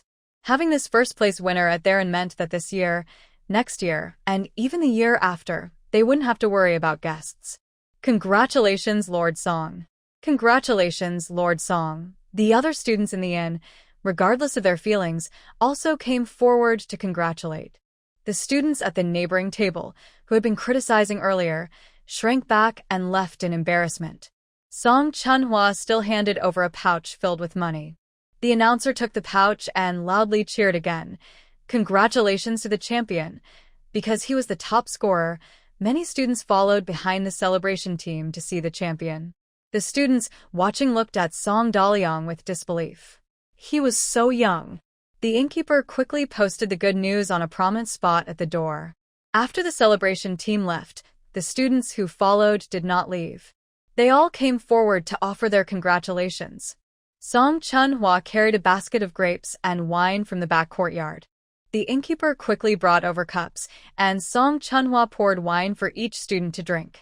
Everyone was immersed in the joy of the top scorer, not paying attention to the color of the wine in the cups. The perfect balance of sour and sweet tasted like nothing they had ever experienced, as if entering a fairyland. They looked at each other with surprise. Many students exclaimed aloud. Only then did they carefully observe the cups, where the purple liquid shimmered under the sunlight. Many students asked curiously, "What is this?" Many thought it was from the inn, and asked the innkeeper. It was brought by the champion himself. Everyone looked at Song Daliang. Before he could speak, a well-dressed, wealthy student in the crowd exclaimed, "This is Zichen Jiang." Most students looked confused. Students from wealthy families then exclaimed, "So this is Zichen Jiang. No wonder it tastes so good. It turns out to be Zichen Jiang." Song Chunhua smiled as she poured another cup for the student. This time, the student only took a small sip instead of drinking it all at once. Looking at the basket, which held about 10 bottles, the student was very surprised, especially after tasting the purple wine. "My family finally managed to get 2 jars. Brother Songja, where did you buy this?" Songja didn't want to lie, but he also knew he couldn't say the wine was made at home. He just smiled politely. The other person seemed unhappy with that answer. Song Chunhua interrupted. "Luckily, we just bought this wine when it was new, so we got a few jars. Your luck is really good. Buying so many at once isn't easy." They continued talking about the purple wine, then shifted the topic back to Song Daliang. The students gathered around, asking him questions. Song Daliang was generous and didn't hide anything. He humbly shared his opinions. Everyone listening thought he was the top scholar. Song Sanliang also did well, and many people asked him questions too. The inn was lively all day. The happiest person was the innkeeper. After the exam results were announced, there was a celebration feast. The 2 brothers attended the feast. Song Chunhua sent a letter with the delivery address and time for soap to the dye shop, then rode a carriage to deliver it. The dye shop received the letter and immediately prepared silver notes and set out in a carriage. Late at night before leaving, Song Chunhua dressed up and went to a courtyard. She found 2 boxes, one filled with silver notes and coins, the other with beautiful jewelry. She left the boxes behind, then quickly emptied the contents. At the door, she sneered. Suddenly, the furniture, bed, desk, and decorations disappeared. Even the firewood in the kitchen was gone. The entire house was now empty. The next morning, the owner of the courtyard woke up and shouted in surprise. He had come to check the hidden silver, saw the boxes still there, and breathed a sigh of relief. But when he opened them, he couldn't breathe and collapsed. He had stored silver and money here for many years, earned from selling exam questions, including some shared with higher authorities. Thinking about the officials, he shivered. The next day, the 3 siblings of the Song family, with the innkeeper reluctantly seeing them off, set out to go home. On the way home, The two brothers refused to let Song Chunhwa drive the carriage. Song Chunhwa was just relaxing, lying on the cart, taking a nap, eating honey dates and snacks, and reading miscellaneous books. Suddenly, a letter fell out of a book. She unfolded the letter, took out a map, and immediately got up and went to the front of the cart. "Let me go. I'll visit Yongming County." Although Song Samlang was curious and confused, he didn't ask much and handed the whip to her. She turned the cart around and headed toward Yongming County. The cart stopped at the entrance of a small courtyard. She jumped over the wall, where a man was chopping firewood. It was the student she had saved that day in the guest room. "Husband, you've been in school all day. Let me do this work. I'm not tired." The man kept chopping wood, looking guilty at the woman in front of him, his daughter washing clothes, and his son sweeping the yard.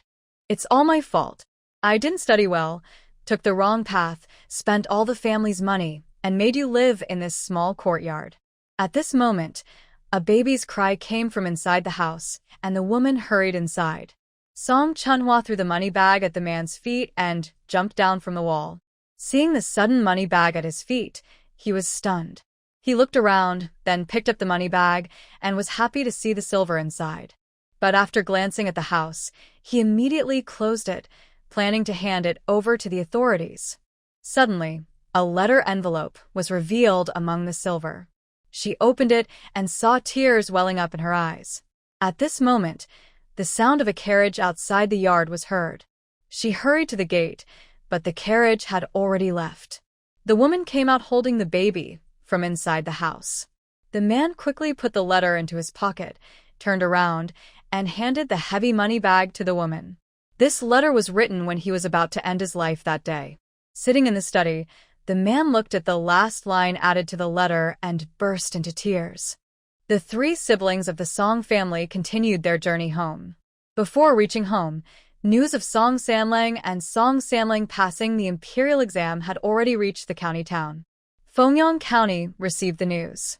The county magistrate and the county assistant heard that both Song brothers had passed the exam, and Song Daliang was the top scholar. There was also a factor of flattering the Su family, so they quickly made a top scholar plaque and rewarded silver, sending it to Haiying Mountain Village. The county officials personally led the team to set out.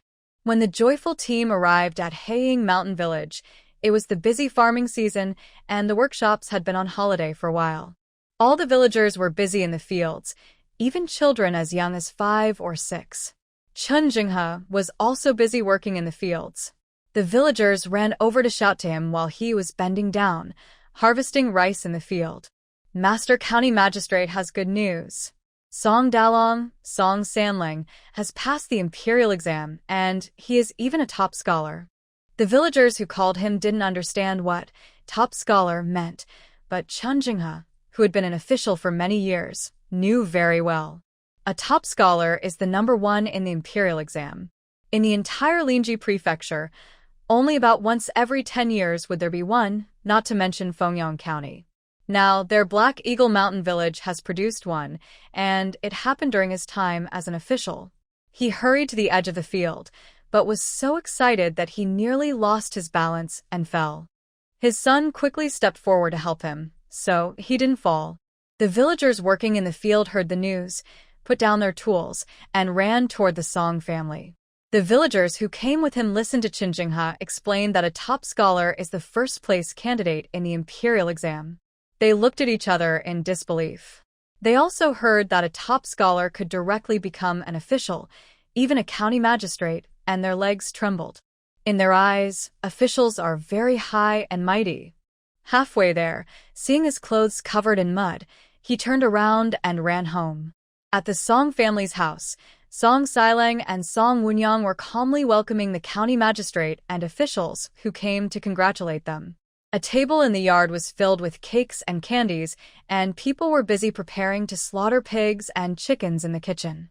Chun Jinghe and Song Eugene led Song Sailang to entertain the guests. In the kitchen, Lu Jinshi was the head chef, with Lu and her 2 daughters-in-law helping out. Song Dongmei was responsible for serving tea and water. In less than half an hour, a rich aroma wafted out of the kitchen. The villagers who came to congratulate couldn't help but swallow their saliva. Song Wunyang handed each guest a piece of cake and a candy, smiling as she said, "Today is a busy day, so we won't be able to entertain all the grandparents, uncles, and aunts.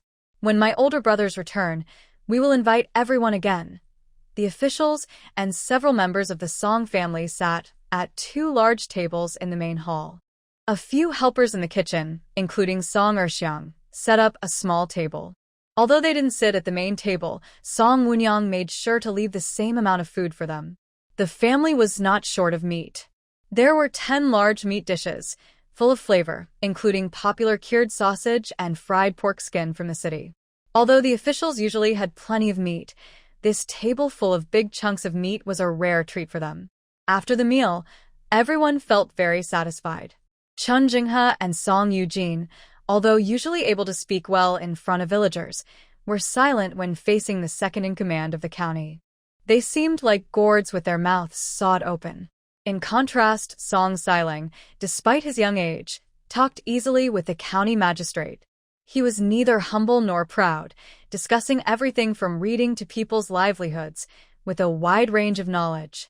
The county magistrate was very surprised.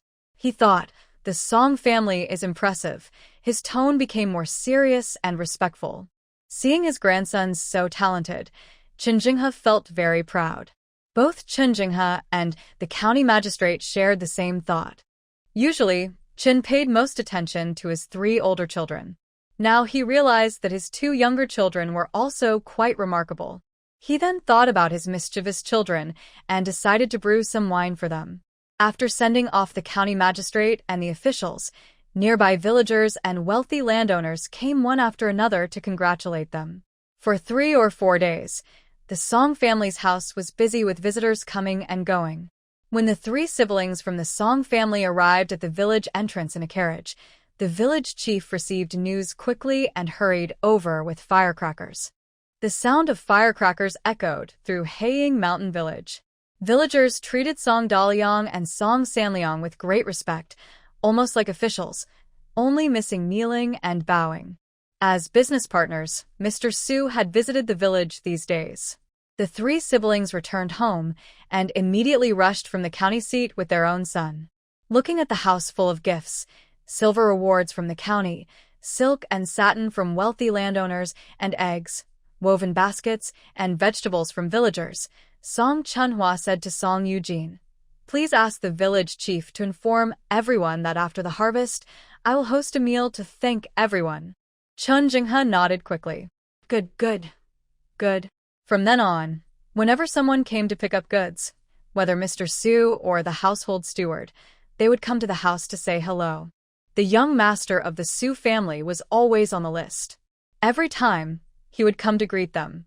After the harvest, the day for the villagers' feast was set for tomorrow. The workshop needed workers during the day, so the meal was scheduled for dinner. Mr. Su brought the chef from his restaurant in the morning. Mrs. Song was in the yard washing vegetables and looked toward the kitchen, smiling and saying, "Today, I get to eat food made by a restaurant chef." Since everyone was coming to eat here, the workshop didn't need to prepare dinner today. Widow Chinyao was also busy in the yard. This afternoon, people who didn't work at the workshop gradually arrived. The new house of the Song family was lively and busy. Many local landowners and officials who had heard the news came again. They knew that the top student was likely to pass the exam, so they wanted to make friends. Several carriages were parked at the gate. Many classmates from the town, including Song Xilang and others, came to celebrate. Even the county magistrate's relative, Mr. Zhao, who usually had little contact with them, appeared. Fan Yun saw Song Dalong and sincerely congratulated him. Although he tried to hide his feelings, there was a hint of sadness. Song Dalong noticed this, but said nothing, only smiling and thanking him. The teacher from the school was invited by Song Xiling. When the teacher arrived, it was time to eat. The teacher and his classmates sat in the main hall, while others stayed in the courtyard. The teacher looked happy because his student had passed the exam and become a successful scholar. In the hall, they recited poems and read aloud, while in the courtyard, daily life was lively. "Your family's harvest this year is quite good," The old man smiled and said, "It's a bit better than previous years." The women were busy talking about their children's marriage. Linghua is already over 10 years old.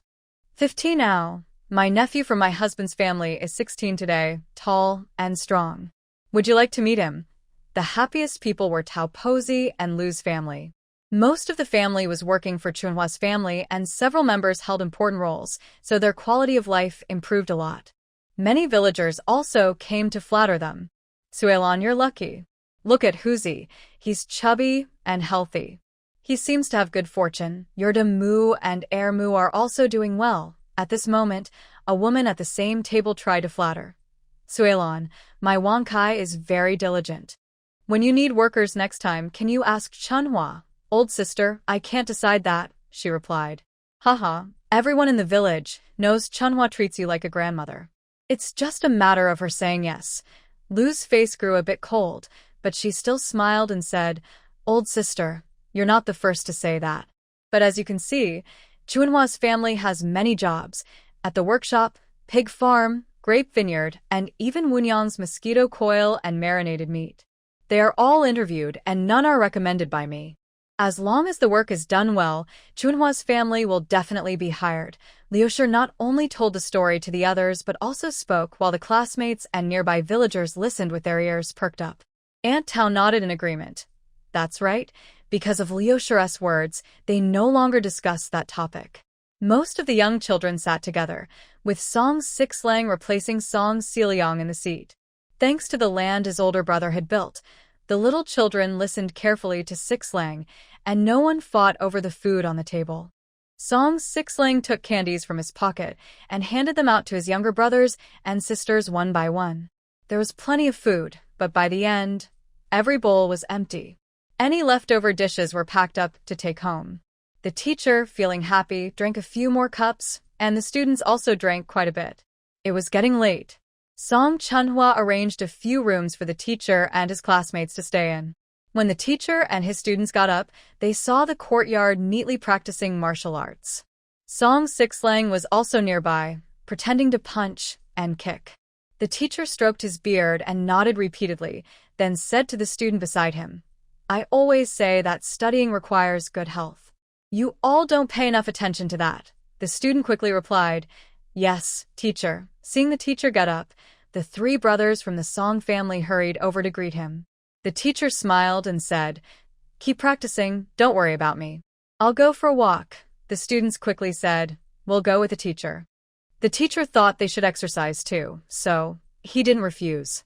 In their village, how could he not join in? Song Dalong stayed nearby to accompany him. Early the next morning, a group of students was walking along the country road.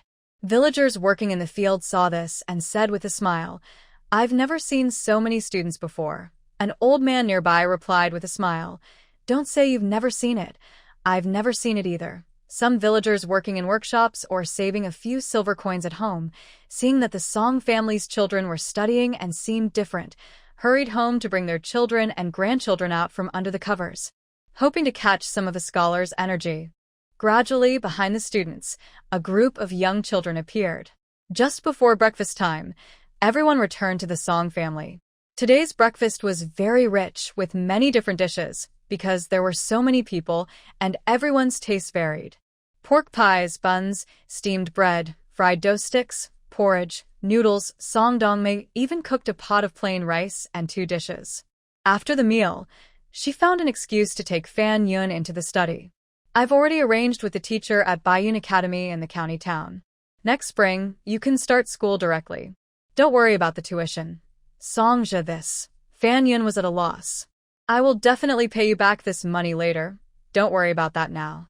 Just focus on studying," Songja said, handing over a stack of books from the shelf. "Take these." Fan Yun's eyes turned slightly red. Song Dalong patted him on the shoulder. As the teacher and classmates left, the matter of Song Dalong and Song Sanlang passing the imperial exam was temporarily settled. As more people enjoyed sausage and fried pork skin, the demand naturally increased. Chunhua started recruiting workers again.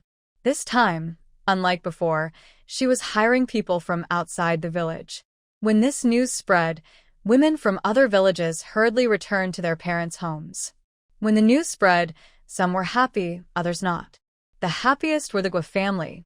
Whether it was the mother-in-law or her 5 daughters-in-law, the 6 women gossiped and hurried back to their parents' homes. Gua's second daughter-in-law, Ding Hualien, had many siblings. When she heard the news, Gua Laotu quickly gathered the whole family. After hearing from his eldest sister, everyone looked pleased. They knew that their eldest brother-in-law worked at that workshop and earned several hundred copper coins a month, with meals included. They also heard there was meat to eat. The fancy meat and sugar the eldest sister's family brought home during the new year were given by the workshop. Your eldest sister means that everyone who meets the requirements can go, Gua Laotu said, clearing his throat. The others didn't oppose and nodded in agreement. Ding Hualien warned, no matter who stays, they must work hard. Especially, they can't have any bad intentions, or my husband will also be affected, Gua Laotu said sternly. Did you hear that? Everyone in the house promised to work hard. Next door, Ding Lauer received the news and hurried over with his wife and son Posey. Both had big smiles on their faces. Usually, they looked down on others, but now son Posey was also smiling happily. As soon as they entered the house, son Posey handed 2 eggs to Ding Hualien, looking caring. Are you tired from coming back? Eat an egg to recover. Your auntie specially boiled it for you, and it's still warm. Everyone inside looked at her with surprise. This second aunt had never given anyone in their family an egg before. Usually, when she passed by their chicken coop, she kept her distance, as if they were thieves. Ding little brother quietly asked Sister 5 nearby, second aunt, is she possessed by a ghost? Sister 5 snorted coldly. No, she's just asking the older sister for help. Ding Butterfly smiled and returned the egg she was holding to Grandma Zhao. When I left home, the head of the family cooked 2 eggs for me. You can keep these for yourself or for little Tiger. She took out 2 eggs from her pocket. Grandma Sun, being quite old, had a thick skin and a calm face. She smiled warmly and put the eggs back. This is different. It's second aunt's kindness. She subtly nudged Ding's second brother beside her. Ding's second brother cleared his throat. Big brother, I heard that the workshop in Dainyu village is hiring outsiders? Ding old man didn't hide anything and nodded. Grandma's son quickly interrupted. Then let Dainyu get my 2 big tigers and 3 tigers in. Hearing this, Ding Butterfly's face darkened a little. She placed the eggs back on the table. Since she was talking to an elder, she didn't argue back. Wei Grandma, sitting nearby, didn't like her sister-in-law's attitude. My son-in-law works at the workshop, but today he went to work, and tomorrow, we don't know if the boss will need him. He's not even stable himself, let alone get others in. If she had the ability, Dainia's daughter would have been in long ago. Grandma's son looked a bit displeased but quickly apologized and tried to smooth things over. Oh, sister-in-law, you misunderstood. I meant that since the workshop in Dainia's wife's family is hiring outsiders, we want Dainia's daughter to ask about it. Since they were all family, they shouldn't fall out. Ding Butterfly smiled and explained. Second aunt, I really want to help. Although they are hiring outsiders, it must be the parents, brothers, and sisters from our own village. Grandma's son didn't believe her and looked a little upset. Dainia's 2 big tigers and 3 tigers are also your brothers. You can't refuse to help. Second aunt, I really want to help. If you don't believe me, you can ask around our village. Seeing her firm tone, Grandma's son hesitated. Ding Butterfly nodded seriously. Really, Grandma's son heard this and said to Old Man Ding, Go, go, go. Your older brother is only thinking about his own family now and doesn't care about you. After saying that, she grabbed 2 eggs from the table and snorted. After they left, Old Man Ding turned to Ding Butterfly and asked, Girl, does it really have to be our own family members, parents, brothers, and sisters? Dad, I can't fool you. Nearby, Aunt Wei looked displeased. You're still doubting Girl Ding? Besides, even if it's not like that, I don't want to help his family.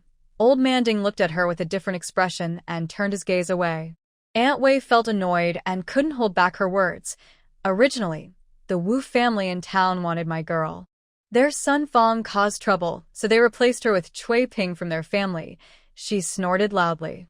She's always bragging about having a son-in-law in town, but She just wants her town son-in-law to arrange jobs for her big tiger, second tiger, and third tiger. All right. Old man Ding interrupted, seeing her talk more and more nonsense. 5-girl Ding chimed in. Mother is right. Shut up, old man Ding scolded. Seeing her parents look unhappy, Ding Butterfly quickly tried to smooth things over. Father, mother, we leave early tomorrow. Aunt Wei realized and quickly said, Yes. We leave early tomorrow morning. Let's rest early tonight. Tomorrow I'll make pancakes so we have strength for the interview. Old man Ding didn't say anything more, since the interview the next day was the most important. The most unhappy were the Qian family. They had no daughters-in-law from other villages, and only Qian Fengshe worked at the workshop. Now that the workshop was starting to hire outsiders, they weren't happy. Before dinner, Wu Cuihua told Qian Dafeng, Go talk to the village head. Why is Chanhua ignoring her own village and only caring about outsiders? I don't believe the village head won't do anything. Qian Dafeng stood silently with his head down. Wu Cuihua spat and said, Useless. Then she went outside the yard, heading straight to Gui's house, which also had no daughters-in-law from other villages or married outside. We should go find the village head now and make him decide. First, we need to fill the village with our own people before hiring outsiders. I think we shouldn't hire outsiders. Right, we shouldn't hire outsiders. The two women quickly agreed. While the two people were having a lively conversation, a young girl from the yard hurriedly ran toward the fields. Hearing this, old Jiang, who was working in the fields, grabbed his and ran home quickly. Worried he might be too late, he threw his precious into the field and said to his eldest son, Come and take care of this. Then he turned to his other two sons and said, Follow me back home. After saying that, he ran toward his house. When the young girl reached the yard, she stopped for a moment. She knew her mother would scold her if she told her the truth. When old Jiang and his two sons arrived home, the two women had already left. He stomped his foot heavily and then ran toward Chunjinghe's house. Halfway there, he caught up, glanced at Wu Cuihua nearby, and told his two sons, Bring your mother back. Why? Guo's wife pushed away her son. Seeing her husband's unhappy face, she whispered, I'll go myself. Qian's wife quickly held her back. You don't want your eldest, second, and third to go to the workshop. Guo's wife hesitated. Old Jiang simply pulled Guo's wife and headed home. Seeing her leave, Qian's wife was furious and wanted to scold her. But noticing there were many people around, she could only mutter a few words quietly, hidden in the wind. When old Jiang arrived home, he told his eldest son, Call your third brother and your wife back. Besides Jiang's two daughters-in-law working at the workshop, everyone else had returned home at this time. Seeing everyone gathered, old Jiang cleared his throat and said seriously, No one is allowed to mention the workshop hiring outsiders this time. Anyone who talks too much will be kicked out. Guo's wife lowered her head and said nothing. After he finished speaking, old Jiang glanced at her, but seeing his children and daughter-in-law present, he didn't say much more. Then he said firmly, The Song family is no longer the same as before. They have two successful scholars at home. Their eldest son is even a top scholar. There's a good chance he'll pass the imperial exam. Now the county magistrate himself favors their family, and even the governor's office in the city shows them respect. If you speak out of turn, it won't be easy to get into the workshop. No one in the room made a sound. After a moment, old Jiang softened his voice. Tomorrow, everyone who meets the requirements should go for an interview at the workshop. After saying that, he stood up, went to the yard, picked up his, and slung it over his shoulder. The three sons hurried to follow. Inside the workshop yard, it was crowded with people. Wu Cuihua looked at the villagers outside and glared fiercely. Especially when she saw the group of villagers from the Ding family, her eyes widened with anger. The outsiders saw they were on someone else's land and kept quiet. When they saw Granny Gua, they quickly went over to her. Granny Gua remembered her husband's advice when he came, so when she saw them approaching, she hurriedly walked in the opposite direction.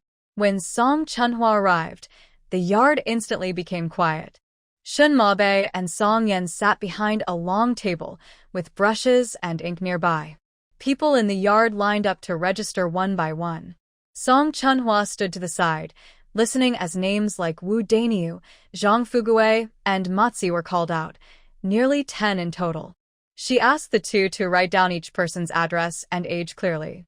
After registration, they began the interview process according to the rules. It took half a day to finish all the interviews. Those who passed were naturally very happy, especially the Ding family. This time, 2 people from the Ding family passed the interview, Mrs. Ding and several daughters-in-law from other families. Big sister, I passed the interview. Ding Wunyo excitedly cheered for her older sister. Ding Butterfly smiled and patted her shoulder. My mother said if I pass this time, I only need to pay a small part, and I can keep the rest for myself, Ding Wunyo whispered, her face slightly red. As a dowry, Wu Tsuewa's family still didn't have anyone who passed. Seeing Ding Wunyo cheer, she pushed her hard. Move aside. Don't block the way. Ding Wunyo was pushed back 2 steps. Next to her, Ding Xiaodi saw his sister being pushed and was about to step forward to argue. But Ding Butterfly pulled him back. Wu Tsuewa's family was known in the village for being troublemakers.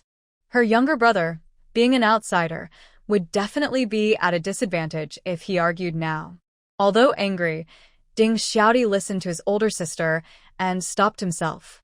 Just when everyone thought today's recruitment was over, Song Wunyang announced they would hire 10 people for making marinated dishes. Those who had been disappointed suddenly cheered up. The job mainly involved handling pig heads, pig feet, and offal, which required cleanliness. After interviews, 10 quick and tidy women and ants were selected. The successful candidates signed agreements one by one, and they could start work the next day. Song Chunhua looked at the information about the new recruits. There were 50 people from other villages. It was late autumn, almost winter, and daylight hours were getting shorter. It took more than half an hour to walk from the nearest neighboring village, and some villages were even farther away, requiring 1 or 2 hours on foot.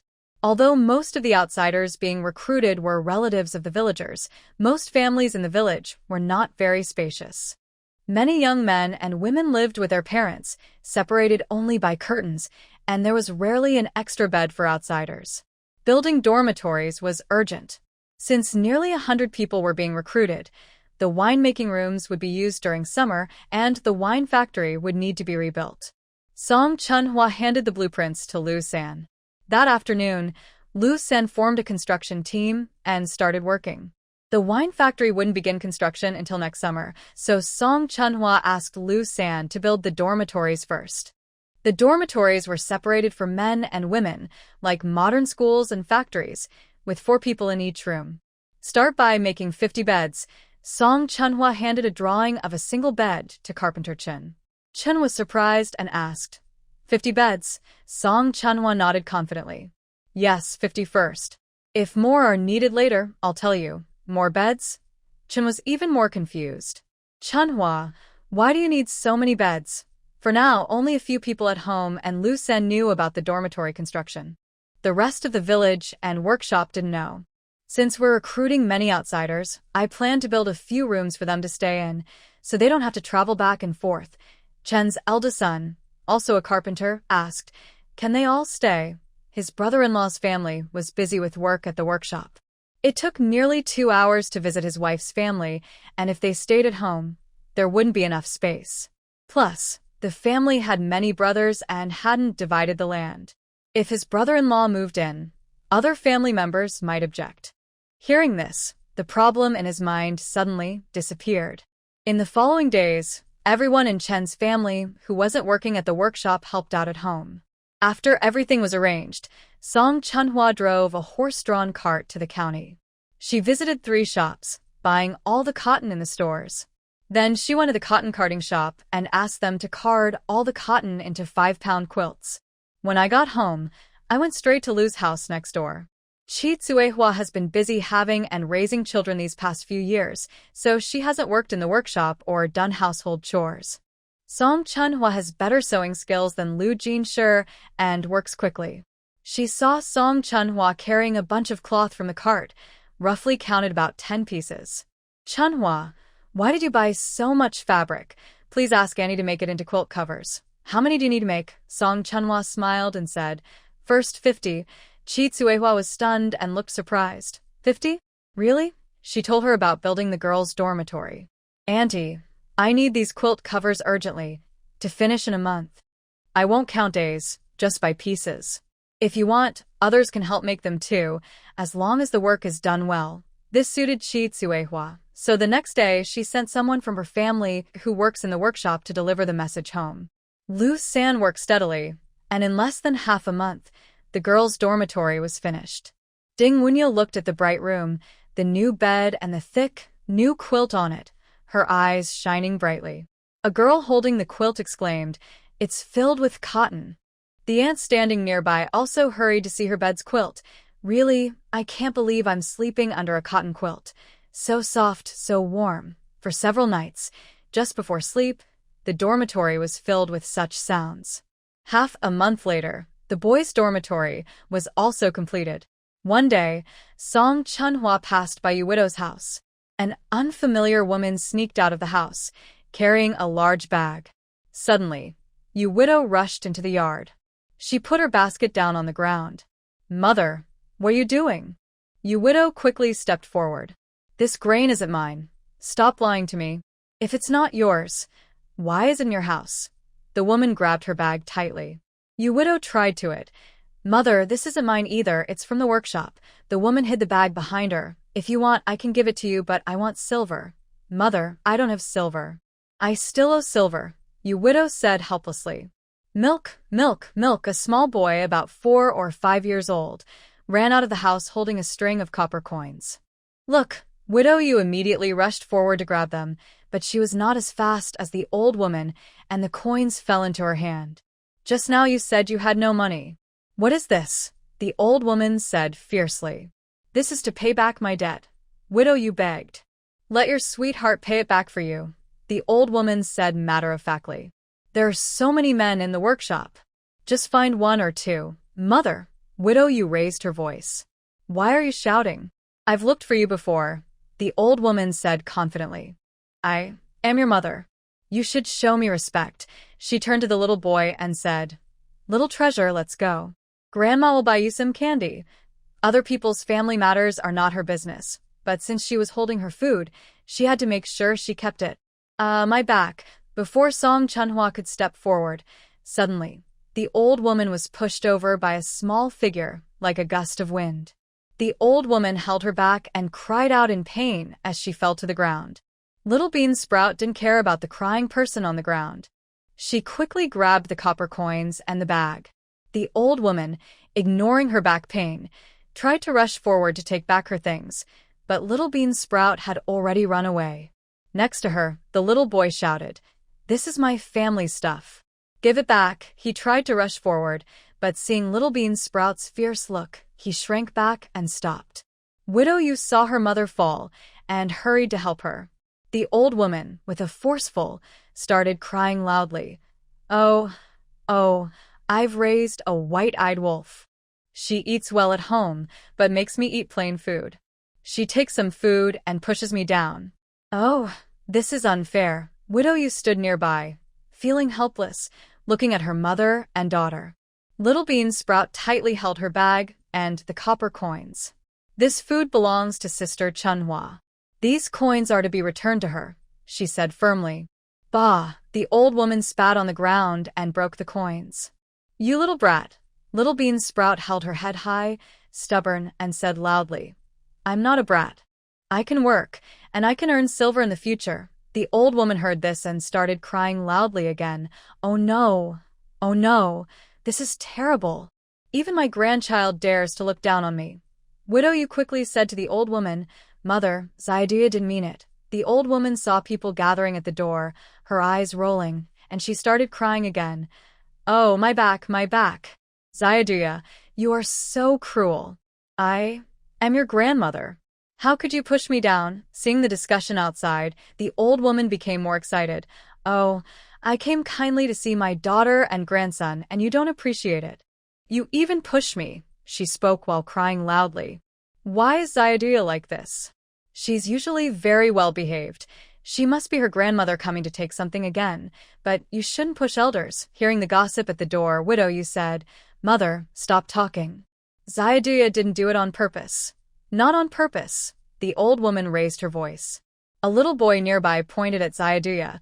She did it on purpose. Quick, apologize to Grandma. Widow Yu held Xiaoduya back. Sorry. Xiaoduya put her bag behind her, but you can't take this grain and copper coins. They belong to Sister Chunhua. You. The old woman pointed at Xiaoduya, speechless, then started crying loudly again, accusing her of being unfilial.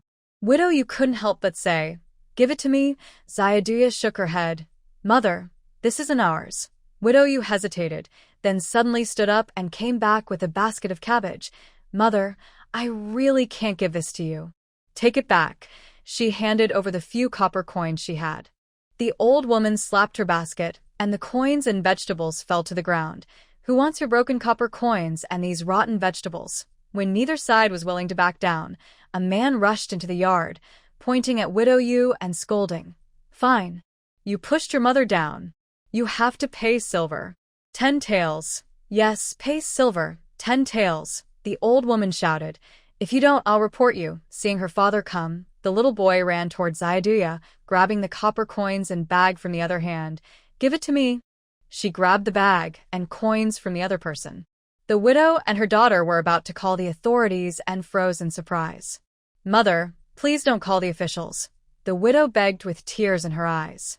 If you don't report, then take 10 taels of silver, the old woman said firmly, without room for discussion. Song Chunhua stepped into the yard, and Xiaoduya immediately ran over when she saw her. It's okay, I will handle this, Song Chunhua said, patting her on the head. Let me go. She grabbed one person with one hand. The little boy stood still, trembling. Aren't you going to report? I will take you to the officials, Song Chunhua said calmly, smiling slightly, but with no real warmth in her eyes. Actually, I also want to report. My silver and grain were stolen, and I want the county magistrate to help me get justice. Villagers watching from the gate saw Song Chunhua directly lift 2 adults and couldn't help but swallow nervously. The widow tried to step forward, but Xiaoduya held her back. Are you crazy? Can't you see your mother and brother are being bullied? The old woman scolded. Sniff, sniff. Song Chunhua took a rag from the yard and stuffed it into the old woman's mouth. It's too noisy. If you want to talk, tell the county magistrate. The man was so frightened he clenched his teeth. She took the 2 people and headed toward the workshop. At that moment, Song Erxiang and the big man with a beard were just delivering pork. Song Chunhua threw the 2 onto the cart. Take them to the county office. The man, who had been acting arrogant, now begged for mercy. It was a misunderstanding. The big man with a beard didn't say a word, lifted a piece of pork from the cart, jumped onto the horse-drawn carriage, and whipped the horse. The carriage drove away, and several meters behind, cries for help could be heard. The little boy, frightened, quickly put the bag and coins back into Xiaoduya's hands. The widow pursed her lips, hesitant to speak. But each time she tried to say something, Xiaoduya held her tightly. Seeing her daughter's face, the widow finally said nothing. Song Chunhua went over to Xiaoduya and asked with a smile, Do you want to learn to read and do math like Sister Tangdang? The Springflower family offers free lessons in reading and arithmetic, and within half a day, news spread throughout the village. Every afternoon for 1 hour, children over 5 years old, regardless of gender, could sign up. When the news was announced, about 10 families brought their children to register that same day. A total of 39 students were enrolled, but only 4 girls, Xiaoduya, Dan-I-N-I, San-N-I, and C-N-I. This time, the literacy teacher, Shinmabe, and the math teacher, Song Chunhua, were known as Song Wunyang. Song Wunyang sternly told the villagers who signed up, all students, unless they are sick, must come every day. If they miss more than 3 days in a month, they will lose their place in the class. With this plan in mind, Song Chunhua went to a vacant piece of land in the village, and Lu San started building a classroom that same day. Carpenter Chen set aside other tasks to focus on making desks and chairs. The sound of firecrackers burst loudly in front of the school. Chun Jingha and a few respected elders from the village stood happily at the school gate. The bright classroom, with new desks and chairs, was filled with sunlight, making everyone feel happy. Today was literacy class, and tomorrow would be math. Today, Shin Mabe was already waiting outside the school, ready to start the lesson. Children inside the classroom were learning, while the adults who didn't have work stood at the door, watching inside. My son Stone reads very well. My eldest daughter is really impressive. Come on, stand back so you don't disturb the class. Chun Jingha shooed the parents standing at the window. Since the school was built, the village often heard the sound of reading aloud. One day, there was a quarrel in the Zhu family about going to school. Zhu Jinfeng ran ahead, while Granny Lu chased after her with a broom. Why can't I go? My little brother can go, so why can't I? Jinfeng turned back, looking up defiantly. Granny Lu, panting, scolded. He's a boy, and you're a girl. Why do you need to go to school? Who says girls can't go to school? Sister Chunhua and Tang Dang are studying too. Granny Lu crossed her arms. I'm the boss here. I'm your mother, and you have to listen to me. I don't care. I'll go to school tomorrow, Jinfeng said, then ran toward the yard. If you go, don't come back home. Granny Lu shouted, pointing her broom at Jinfeng. I won't come back if I don't want to. I'm going to tell Sister Chunhua now, Jinfeng replied, and ran out of the yard. Granny Lu was so angry her face turned red. When Song Chunhua returned from the mountains, she saw Jinfeng squatting at her own door. Spring flower sister, I want to go to school, Zhu Jinfeng hurriedly said.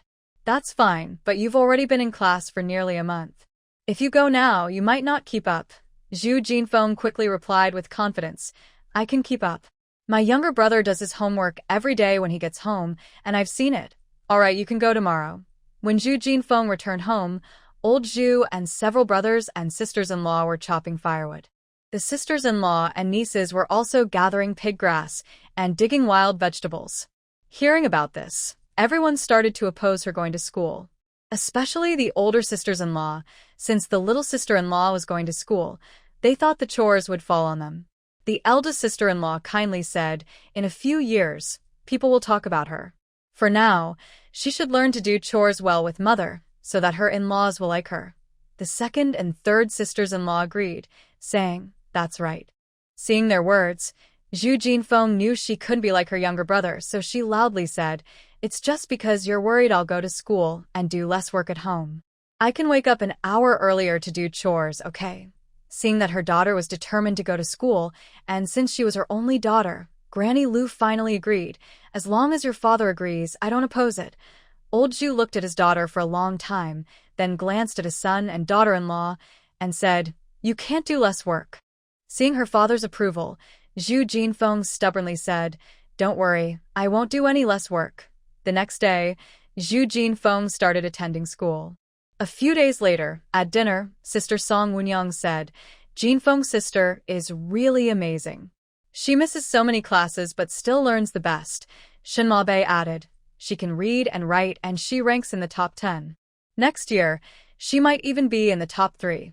Meanwhile, the older sisters-in-law, Danny and Ernie, who were also in class, expressed their admiration. Especially Ernie, who was very impressed. To her, the characters looked like a foreign script, and arithmetic was even more confusing. At this time, Ernie, who was not good at studying, greatly admired Zhu Jinfeng, the top student. As the new year approached, it had snowed several times. The workshop and school were preparing to close for the holidays. Before the workshop closed, they held a big feast and distributed New Year gifts and bonuses, just like last year. Ding Wunyo looked at the meat, fine rice, sugar, and a piece of cloth awarded for being an outstanding employee, all in her hands. She also held her monthly wages close to her chest, and she couldn't help trembling. The next day, the workshop was very quiet, with only one person guarding the door. But the school was lively and busy. A few days ago, the school held a test, and today everyone came to get their report cards and attend the award ceremony. The workshop was on holiday now. There was no work in the fields or the farm. Repairs to the house and firewood preparations had been completed earlier, so now there was only preparation for the new year and not much else to do. Inside the classroom, Villagers filled the space. Shin Mabe and Song Woonyang walked in smiling. First, Shin Mabe announced the top 3 in literacy. Lu Qingmu is 3rd in literacy. Lu Qingmu was a well-known young man.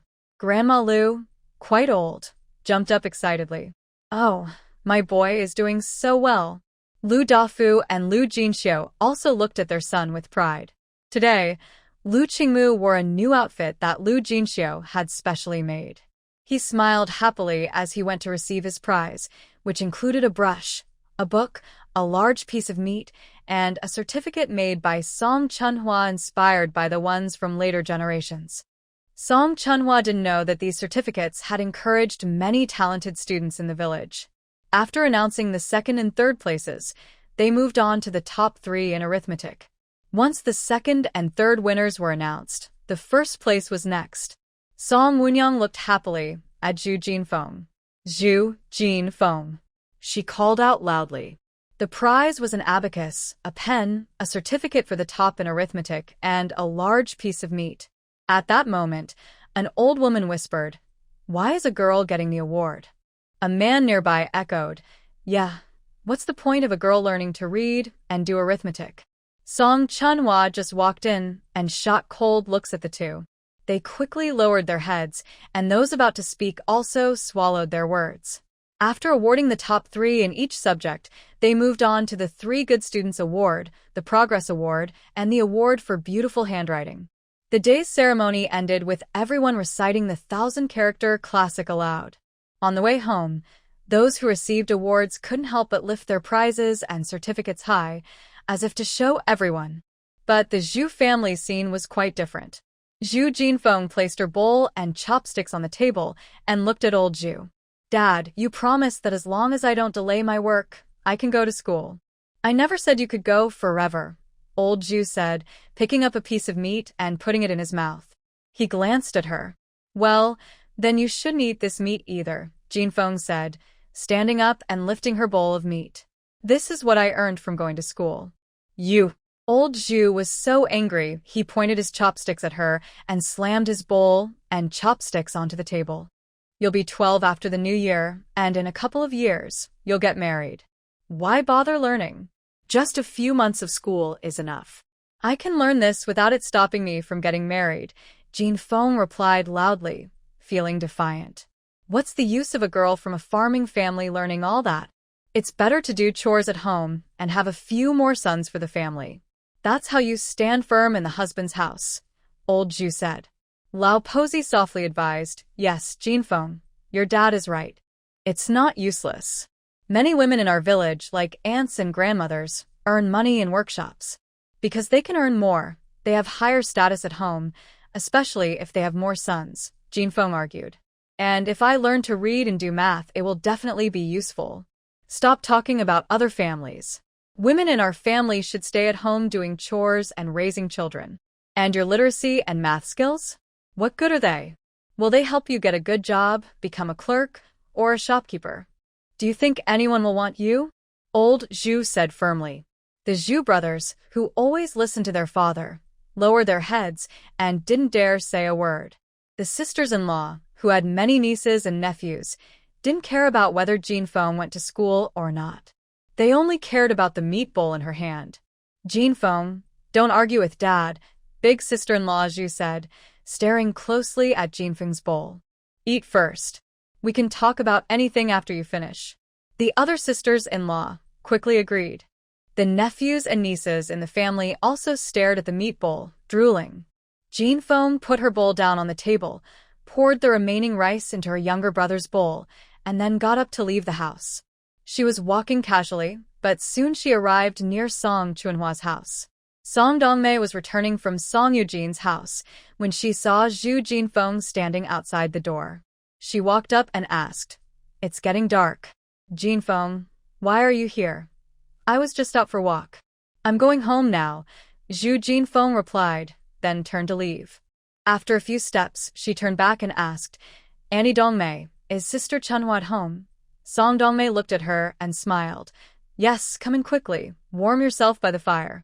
"I'll go call Sister Chunhua," Song Dongmei said, leading her to the main room by the fireplace. Sister Chunhua and her brothers were in the study, reading and doing calculations. When they saw Song Dongmei come to call, they got up and left. When Sister Chunhua arrived at the main room, Zhu Jinfeng took a deep breath and asked, "Can I get a job? The workshop is closed now, and there are no jobs available at the moment. Also, they only hire through interviews," she explained. "I'm not asking to work at the workshop. I want to do some math-related work." "Don't worry, I can do it well." Zhu Jinfeng had just spoken out of frustration from her family situation. Now that she had vented, she felt a bit embarrassed. Sister Chunhua looked at her with a smile. Zhu Jinfeng whispered, "I'm just asking." She knew a little about Zhu Jinfeng's family. If she guessed right, her family probably didn't want her to continue classes next year. The girl wanted to secure her spot for next year, but she was truly talented in arithmetic. The workshop, pig farm, vineyard, and the incense and marinated meat business run by Wu Nyang all needed a bookkeeper. Sister Chunhua smiled and said, "Come over tomorrow." When Zhu Jinfeng heard this, her eyes widened. Her earlier confidence faded, and she stammered, Really? What? What kind of work?" Sister Chunhua smiled and said, "Becoming a bookkeeper." Zhu Jinfeng's eyes grew even wider. She stammered more and her hands started to tremble. "Be bookkeeper." Sister Chunhua nodded. "Go back now. Come after breakfast tomorrow." Zhu Jinfeng staggered home, feeling dizzy. When she arrived, Granny Lu was at the gate, looking around. Seeing her daughter return, she hurried over. She saw her daughter looked dazed, as if lost in thought, which startled her. She whispered, Jinfeng, Jinfeng." After calling out several times, the other person still had a blank look. I raised my voice with a crying tone and said, Jinfeng, Jinfeng, what's wrong? Please don't scare Mom." I quickly turned and shouted inside the house, Old man! Old man!" Old Zhu heard his wife's anxious call and hurriedly put down the basket he was weaving and came out. Suddenly, Zhu Jinfeng burst into loud laughter, which made Old Zhu and Granny Lu tremble. Although Old Zhu was strict, he only had this one daughter. He quickly stepped forward with a caring look. Seeing his eldest son come out, he shouted loudly, "Go and invite the 5-spirit healer from the village." The eldest son of the Zhu family immediately ran out of the yard. Granny Lu kept shaking Jinfeng and angrily muttered, "Monster, ghost, come out now." Jinfeng was shaken awake by Granny Lu. She quickly grabbed her hand and said, "Mom." Seeing her daughter's clear eyes, Granny Lu asked hurriedly, "Jinfeng, what's wrong?" "You scared me to death." Then she scolded Old Zhu. "It's all your fault." Why did Jinfeng go to class? Old Zhu, who had just been frightened by his daughter, didn't reply. Jinfeng, excited, said to Granny Lu, Mom, Sister Chunhua asked me to go to work tomorrow. The workshop has stopped working." "Why would you go to work?" Granny Lu asked suspiciously. Jinfeng explained to Granny Lu, "Sister Chunhua asked me to be her accountant." Granny Lu looked toward the direction where the eldest son of the Zhu family had gone and asked, "Why hasn't the 5-spirit healer arrived yet?" Old Zhu looked at his daughter for a few seconds, then called into the yard, "Second son, hurry up. You and your brother carry the 5-spirit healer over." The eldest sister-in-law of the Zhu family, with a joking tone, said, "Sister-in-law, are you really possessed by a ghost? Otherwise, how could you say Sister Chunhua asked you to be her accountant?" Granny Lu, although suspicious that her daughter might really be possessed, was unhappy with her daughter-in-law's tone. She glared fiercely. The eldest sister-in-law quickly shut up, feeling embarrassed. Jinfeng was not angry. She smiled and said, "You'll find out tomorrow. Sister Chunhua told me to eat breakfast early and then go." At this moment, Granny Lu was truly frightened, thinking her daughter was talking nonsense. "Jinfeng, no matter what your father says, if you want to go to class, just go." Zhu Jinfeng looked serious and said, "Father, Mother, I really am fine." "If you don't believe me," asked Chunhua, "please let big brother and second brother come back.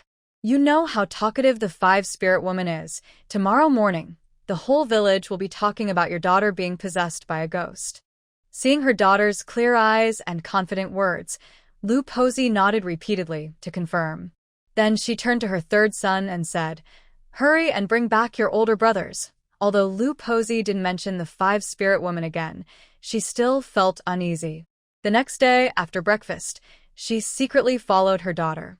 When she saw her daughter really enter Chunhua's yard, she patted her thigh and said, "Oh, my Jin Feng is really working as a bookkeeper now." After Jin Feng entered the yard, she nervously followed Song Chunhua into a small room. Inside, there was a table and matching chairs in the middle, with a stove underneath covered by a bamboo lid. The whole room was warm. On the table, there were brushes, ink, paper, and two books. Big windows let in sunlight, shining on the table, creating a happy feeling. "Just watch here. Mr. Shin will come later." Although Jin Feng was curious about why she was studying and writing in this place instead of working as a bookkeeper, she didn't ask questions.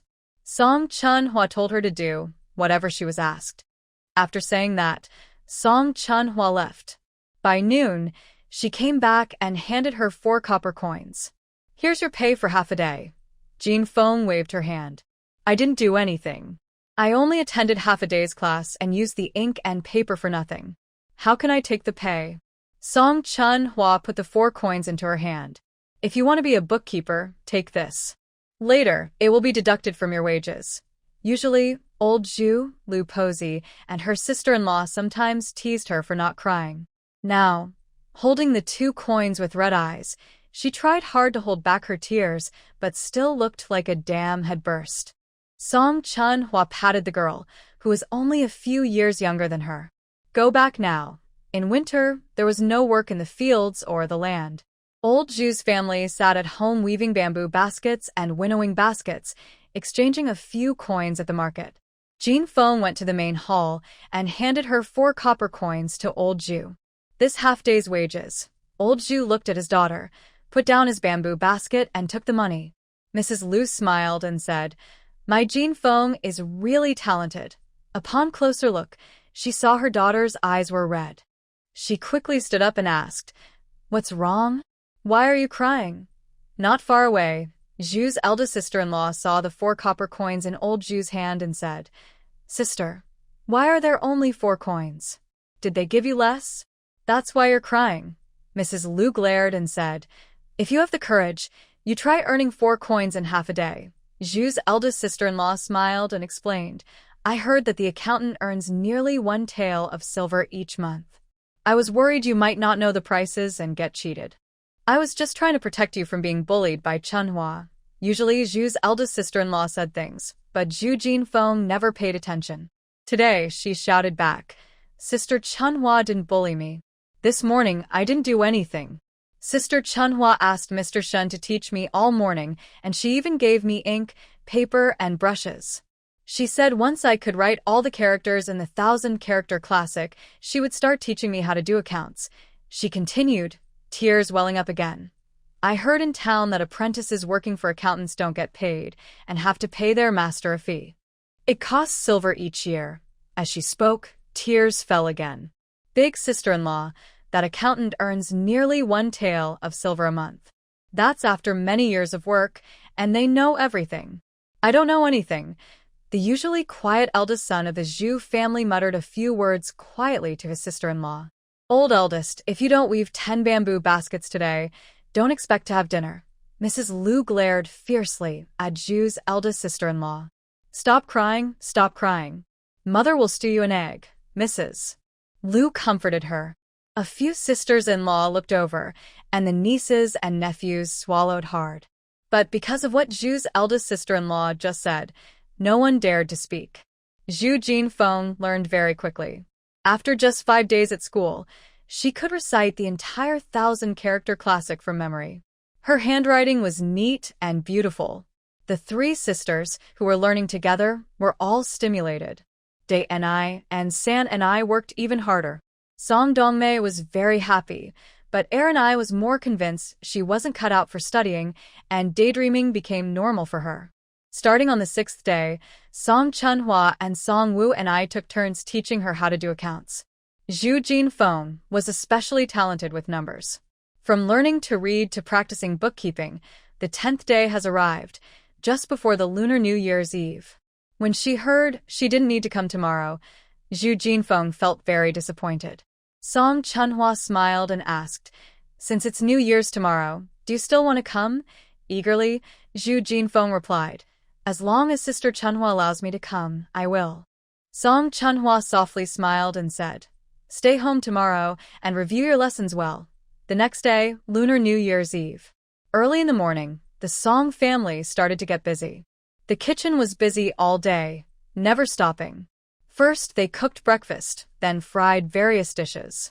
Some dishes had been fried yesterday, but some tasted better when fried fresh today, like braised fish. Song Eugene had already sent a gift of a few pounds of cured meat and a fat chicken from the backyard to the village head's house a few days ago. Early in the morning, Chunhwa took down a bag of about 10 pounds of cured meat and grabbed a fat chicken from the backyard, giving it to Daliang to deliver to the village head's house. The younger children at home were still studying today.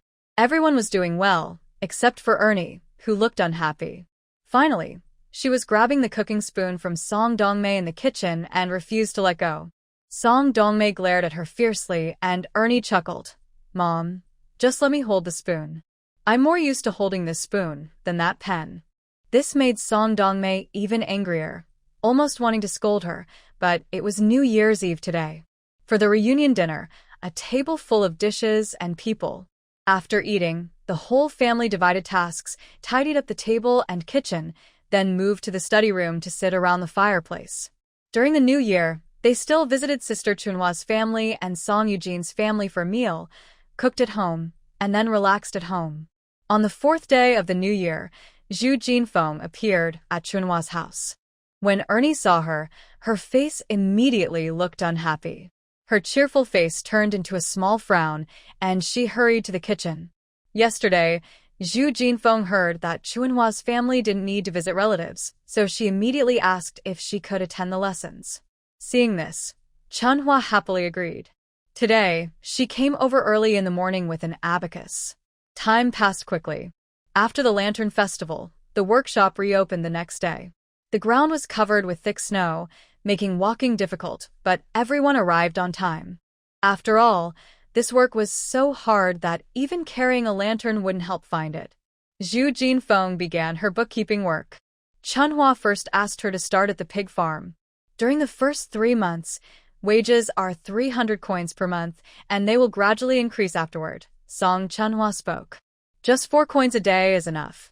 Zhu Jinfeng quickly waved her hand. "Let's do it that way," Song Chunhwa said with a smile.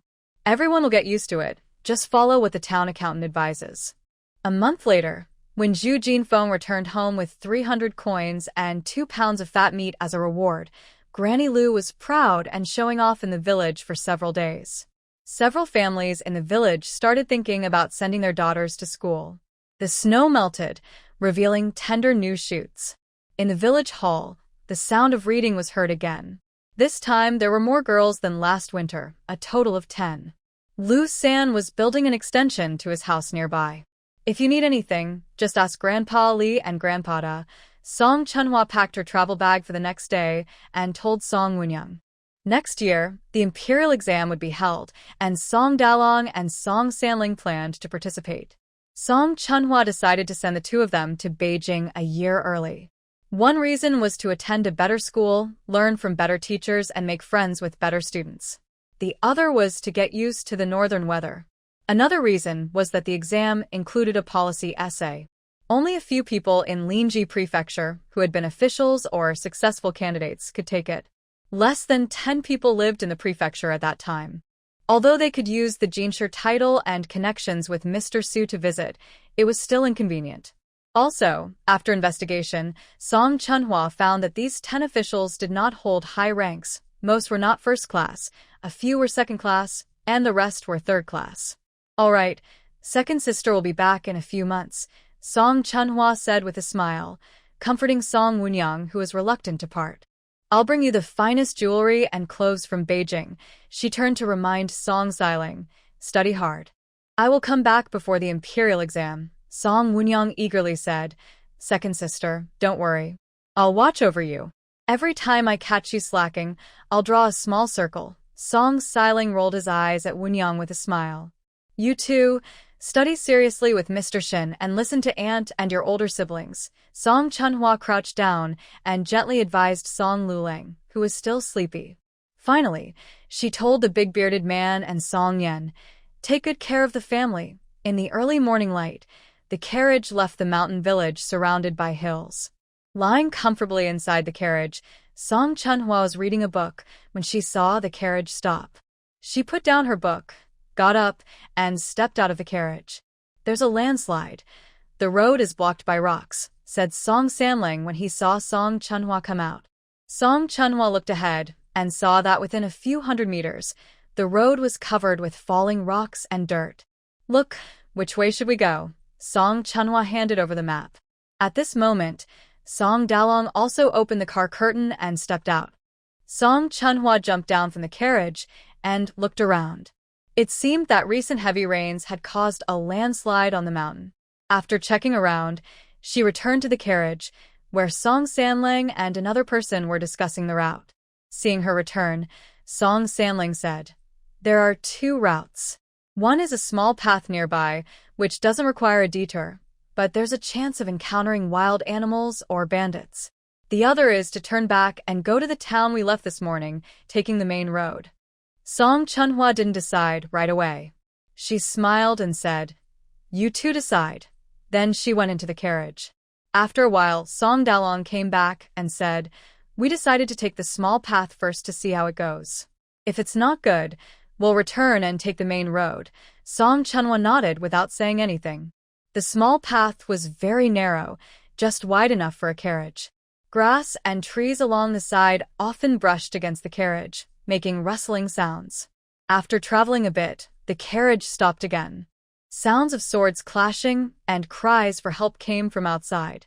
A young man stood in front of the carriage, bravely blocking the swords and spears coming from all directions.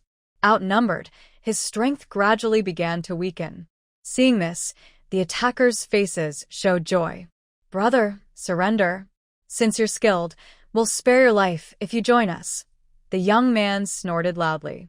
The man, hearing this, looked annoyed and said, "Don't blame us for being ruthless then," he shouted loudly. "Kill him." Song Sanlang was about to turn the carriage around when suddenly a woman's scream was heard. A young woman, dressed like a noble lady, rushed out holding a large sword. She waved the sword wildly, swinging it randomly. Seeing this, the attackers burst into laughter. The man with a face full of flesh and a beard, with a leering smile, said, "Wow, a pretty young lady. Today, let's see what the noble lady tastes like." The young woman blushed deeply from the words, turning into a burst of anger and shouted loudly, "I won't give up without a fight." Her soft tone lacked any real threat, sounding more like coaxing, which made the person opposite smile lewdly. A man with a pointed face and scruffy beard teased and flirted with a girl, full of provocation. Song Chunhua glanced over, pulled out two large knives from the train carriage, and handed them to the two brothers. "See how well you can handle these. I originally wanted to spare your lives, but since you want to die, I'll send you on your way," said the bearded man, looking disdainfully at the two with knives. Because Song Dalong and Song Sanling joined in, the situation quickly turned around. The people on the other side looked serious now. The girl was pulled behind the young man. "Quick, go inside." Seeing they had allies, the girl didn't hesitate and slipped into the train car. As the opponents fell, the fight became a 3-on-3. The previously arrogant group now looked scared. The bearded man said to Song Dalong and Song Sanling, "Two heroes, as long as you don't join in, today's money will be split between you two. No, it's all yours." The young man nearby looked worriedly at Song Dalong and Song Sanling. Before they could answer, Song Chunhua signaled the two to stop. "Really? Tell me. How much? I want to see if I can handle it." The bearded man thought there was a chance and hurriedly said, 5,000 taels. The girl suddenly jumped out of the train car and shouted, 6,000 taels. "What should we do?" "They're offering 6,000. Song Chunhua helplessly spread her hands. Seeing this, the bearded man quickly said, 10,000 taels. 20,000 taels. The bearded man, "I can really come up with 10,000 taels right now." He then took out a thick stack of banknotes from his pocket. Song Chunhwa looked at the girl and nodded. The girl shyly said, I was in such a hurry to get out. I only brought a few thousand taels. But don't worry, as long as you save me, I'll give you 200,000 taels when I go back. No, 300,000. Or even 1,000,000. The bearded man laughed loudly. If you can get 1,000,000 taels, I can get 2,000,000. Anyone can say that. The girl saw the young boy, whose arm was bleeding badly, and anxiously begged Song Chunhwa, Really?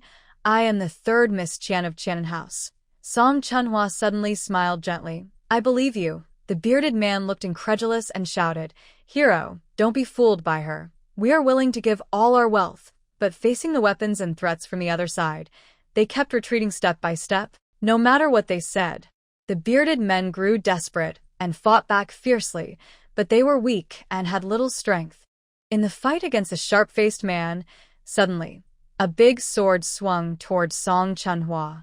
Before the sword could reach her, she fell to the ground with a loud bang. An arrow was shot straight into her chest. The battle ended quickly. The two were cut off at the wrists and hung from a tree branch by the roadside. The girl took all the silver notes from her and removed her jewelry, then knelt heavily on the ground, holding them in her hands. The young man beside her followed closely. Thank you, heroes, for your help. Here is 2,800 taels of silver. The earrings and hairpin are worth about 200 taels. Finally, she took out a jade pendant from her. Hero, take this jade pendant to Chanin House in the capital, and you can get the remaining silver. Song Chunhwa glanced at the two without accepting, then took out 10 silver notes of 100 taels each and threw a ginseng pill to the injured young man. She turned and jumped onto the carriage smoothly. The two kneeling on the ground were stunned. As the carriage gradually moved away, after a long while, the young man looked at her with reluctance but finally spoke, Let's go home. After traveling for about half a month, they finally arrived in the capital. Although it was late spring, the city in the north still carried a chill in the wind. Old people and children on the streets still wore thick clothes. The two brothers, despite having visited the city several times, and Song Sanlang even visiting Chanin House, were still amazed by the tall buildings and the crowded streets, with people shoulder to shoulder. Song Chunhwa, coming from modern high-rise buildings and having seen the top-tier Forbidden City and having visited once last year, remained very calm. The siblings headed straight to the inn. The young housekeeper, Song Sanlang, heard the price of a night's stay and started calculating in his mind how much good land, rice, and meat he could buy. After comparing, he almost wished they could spend the night in the carriage. The next day, Song Chunhwa and her 3 siblings began looking at houses. Song Chunhwa decided to buy a house near the academy. This house near Songyang Academy isn't cheap, the broker said, pointing with one finger. The starting price is at least 10,000 taels. Song Dalong and Sanlang were surprised inwardly, though they didn't show it. The broker, who dealt with many people daily, could tell at a glance. Song Chunhwa sighed internally. Whether in modern or ancient times, houses near good schools always cost a lot. The broker quickly recommended, you can look at houses a bit farther away. Just look at houses near Songyang Academy, whether 2 or 3 courtyards, Song Chunhwa said to the broker. Seeing her firm expression, not joking, the broker reminded her, houses near Songyang Academy with 2 or 3 courtyards usually cost at least 20,000 taels. Song Chunhwa nodded. Let's go see them all. At that moment, the shopkeeper came in, smiling at the broker. Go bring some good tea for the guests. Then he turned to Song Chunhwa. Houses near Songyang Academy require proof of funds before we can view them. The shopkeeper held up 20,000 taels. The broker, who was bringing tea, saw the thick stack of banknotes on the table and almost dropped the teapot. He cursed himself for misjudging today. After some discussion and confirming their needs, the broker led the siblings to see the houses. The broker, now smiling more warmly than modern real estate agents, walked with them. About 15 minutes later, they arrived at a 2-courtyard house. The owner of this house was once a successful scholar, the broker said. The house was clean and tidy, showing the previous owner took good care of it. However, there was no water well in the yard, so it was not suitable. They continued to look at the next house. After viewing 3 houses, Song Chunhwa still hadn't made a decision. This house was not like the large mansions in the city. It wasn't used for permanent residence. Not only Song Dalong and Sanlang lived there, but in the future, 4th and 6th brothers would also need a place in the city for their studies. The whole family might move in. They needed to find a house they liked. Being so picky mainly showed they had enough money. She smiled at the broker. It doesn't matter whether it's 2 or 3 courtyards. As long as there's a house for sale near the academy, take us to see it. The foreigner looked at several places, but was not satisfied. After hearing this, he thought for a moment and then spoke. There is a large 5-entry mansion, less than 100 meters from the academy. But the price would be 10,000 taels. Song Dalong and Sanlang couldn't help but widen their eyes, but they held back from exclaiming aloud. Song Chunhwa smiled and said, "Go take a look." Hearing this, the foreigner felt even more disdainful about the earlier mistake. His smile grew broader as he got into the carriage, wishing he could kneel down so his siblings could step on him to get in. After viewing the 5-entry house, Song Chunhwa immediately made the decision. The foreigner felt like he was floating and couldn't hide his big smile. Finally regaining his composure, he hurried to congratulate them. Next, they handled the house purchase procedures. The foreigner was skilled in the process, and within half a day, all the paperwork was done.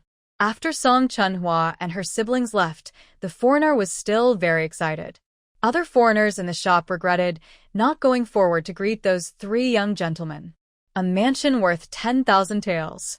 Although most of the commission went to the foreign trade, he personally earned quite a bit, almost enough for half a year's rent. Viewing the house and completing the paperwork took only 1 day. It was like a miracle deal, rare to encounter even once in 10 years. The next day, the siblings moved into their new home. They cleaned the temporary house thoroughly. Safety was the top priority. Although the brothers were skilled fighters, the house was large, so they still needed some guards. They also needed maids for cleaning and a housekeeper to manage daily affairs. The siblings returned to the foreign trade shop. Before entering, the last time they saw the foreigner, he hurried out to greet them. Another foreigner was at the door and saw them too. Both arrived at the siblings' front almost simultaneously. "This is my guest." "What guest?" "Whoever greets them is the host." The shopkeeper, hearing the argument, pointed at the foreigner from yesterday and said, "You handle the greeting." Although the other foreigner was unhappy, he dared not say anything. For guards were chosen, 2 maids for cleaning and laundry, and finally, a cook who could prepare dishes from Lini Prefecture. The housekeeper looked around but didn't find anyone satisfactory.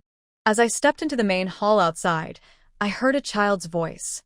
"I can't be separated from my grandpa. You can't have it your way. Madam, please buy me. I can take care of the house." Thinking of something, I held back my words.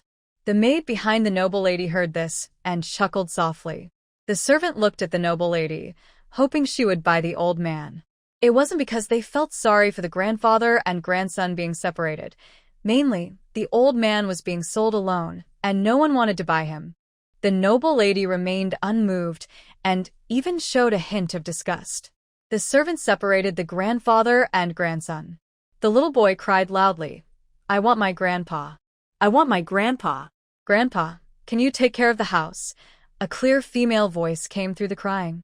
The servant next to her saw Song Chunhwa asking. He quickly went to the old man. Hearing this, the old man looked at Song Chunhwa and nodded eagerly. Song Chunhwa stared at them and smiled after a moment. "Take these 2 with me. It's like grabbing food makes it taste better." That's how this person was. "This is what I saw first," the noble lady said, lifting her chin. The 2 servants looked uncomfortable at her words. Song Chunhwa was about to smile and say, "Then I'll give you this." But seeing the grandfather and grandson's pleading eyes, she couldn't hold back. She asked the servant beside her, "Have you signed the sale contract?" The servant now saw Song Chunhwa as his benefactor. He could tell she was still choosing, so he quickly replied. The noble lady, looking unhappy, ordered her maid, "Bring the money. I'll pay double," Song Chunhwa said calmly and lightly. "I'll pay triple," her gentle voice sounded again. Everyone looked over. The noble lady snorted and lifted her head, then turned to walk out of the shop. The maid and servant behind her also snorted loudly, obviously from the countryside. Once she buys this old man, she'll regret it, the maid said disdainfully. A scream drew everyone's attention. The maid fell to the ground in a dog-like crawl. The noble lady looked at her with disgust, feeling embarrassed, and quickly got into a carriage. When the old woman got up, the carriage was already several meters away. Laughter came from around her. Her face turned red, and she scolded the crowd with a loud voice. "Why are you laughing? Just wait." This threat had no effect, and the people around laughed even louder. At that moment, a group of passers-by said with a smile, "Look, your lady has gone far. Does she not want you anymore?" The old woman looked at the departing carriage, then loudly snorted at the crowd again. She hobbled on one leg, then hurried after the carriage. When she got home, the old man led the children to bow deeply to Song Chunhwa and her siblings. For Uncle Fu, who managed hundreds of people and had decades of experience, Song Chunhwa's family was very easy to handle. Song Chunhwa exclaimed happily, "It's worth it. Totally worth it." The next day, after buying servants and guards, Song Dalong and Song Sanling went to the academy to register. For several days, Song Chunhwa wandered around from morning till night. One day, after breakfast, she was about to go out when Uncle Fu asked respectfully, "Miss Eyre, do you need someone to accompany you back home?" Song Chunhwa returned to her female identity. "No need," she waved her hand. She looked at the beautiful hairpins, bracelets, and jade pendants on display. She was completely captivated. These were supplies from the space. The young shop assistant nearby quickly introduced, "Our family has the richest collection of jade items in the capital. This. Song Chunhwa pointed from jewelry to accessories, then to pendants, and said, "I'll take all of these." The young assistant couldn't stop smiling. Oh, he wouldn't have to worry about money this month. "Sir, the total is 3,281 taels of silver," the shopkeeper said with a smile while counting on the abacus. "You can pay 3,200 taels." Seeing that Song Chunhwa didn't speak, the young assistant grew nervous, holding his breath, afraid she might change her mind. When she took out the silver notes, he finally let out a big sigh of relief. They moved to a less crowded place, and she stored the items in the space. The jade disappeared instantly, and the space shook twice. Ye didn't move. Song Chunhwa wondered, then turned to the space and said, "Little empty space, you're playing tricks, huh?" The space didn't respond at all. Song Chunhwa smiled and shook her head. "You're the boss, you're happy, do as you like." These things didn't stop Song Chunhwa from shopping. She continued shopping for a few more days until there was no space left on the top or bottom of the train carriage, and then she stopped buying. "Here's 10,000 taels. Each of you take 5,000 taels." Silver notes and silver coins were placed on the table in 2 copies. Seeing the 2 refuse, Song Chunhwa stopped them. "In the capital, it's not like at home. That's too much," Song Dalong said. Song Chunhwa smiled. "If money can solve it, don't feel wronged. Old Black, stop for a moment." He jumped into the carriage and all items inside were stored away. He then jumped out again and Song Chunhwa said with a smile, "Old Black, doesn't that feel much easier now?" At this moment, Song Chunhwa was riding a horse she had bought a few days ago at the horse market. The previous horse was left to Song Dalong and Song Saburo. That horse was more familiar with people and better suited for the city, where many nobles and officials lived. Along the rough mountain road, after about half an hour, a house hidden under a large tree appeared before them. "A young lady from now on, just follow me." A rough voice came from inside the house. "Get lost," a woman's voice responded. "Humph," the man replied again. "I don't mind if you're broken shoes. I saw with my own eyes. They were eaten by tigers." Through the window, Song Chunhwa saw inside a young woman and a burly man with a tiger's back and a bear's waist. The man was facing away, so his face was not visible, and he was nearly 2 meters tall. "Ha ha ha," the woman suddenly burst into loud laughter. "Revenge! Revenge! Revenge!"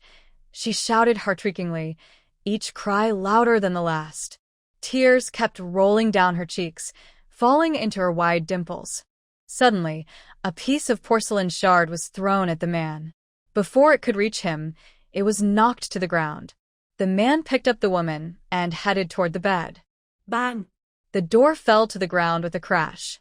The man's eyes widened as he lay on the ground. The woman stood nearby, frozen like a sculpture. Song Chunhwa turned and left, looking at a whole box of silver and a box of banknotes. She roughly counted and found there was over 30,000 taels. This bandit is really rich.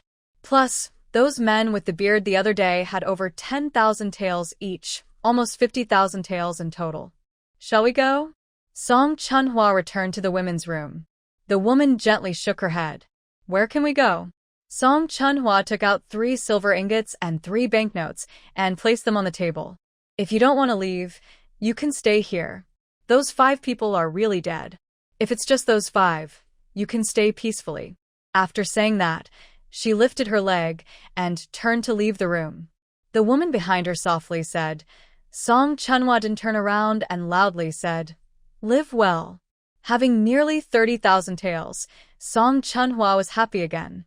She absorbed energy and hummed a little tune. From time to time, she brought out a bowl of noodles and took a few bites. Old hey, how come life is so wonderful today? When she got home, it was already summer. The carriage just arrived at the village entrance, and a group of little girls saw it was her and immediately gathered around. Big Sister Chunhwa. Big Sister Chunhwa. They chirped non-stop. Song Chunhwa smiled and handed each of them a piece of cake and a piece of candy. Delicious, so tasty. Is this the pastry from the shop in the capital? Before reaching the door, Song Wunyang and Song Luling excitedly ran toward her. Seeing the continuous stream of items being unloaded from the carriage, Song Dongmei smiled and said, Did you empty the whole capital? I can't move everything alone. Next time, I'll bring my eldest aunt.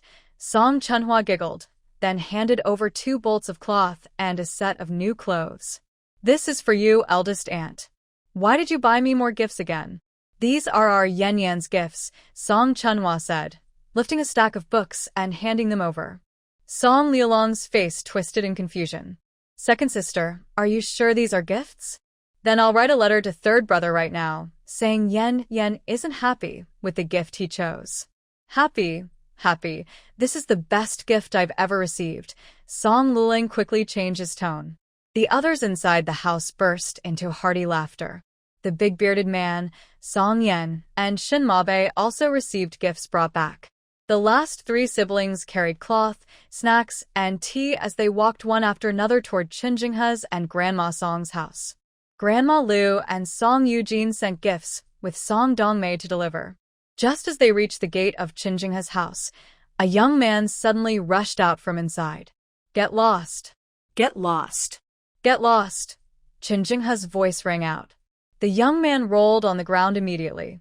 Qinjinghe rushed out, holding a broom, and started scolding him. Song Chunhwa watched the young man with tears in her eyes, her throat moving as she choked up, and her voice trembling. Just beat me to death. It's better than my mother being beaten to death. Hearing this, Qinjinghe stopped swinging the broom. Look around. Is there any son in 10 or 8 nearby villages encouraging his parents to separate?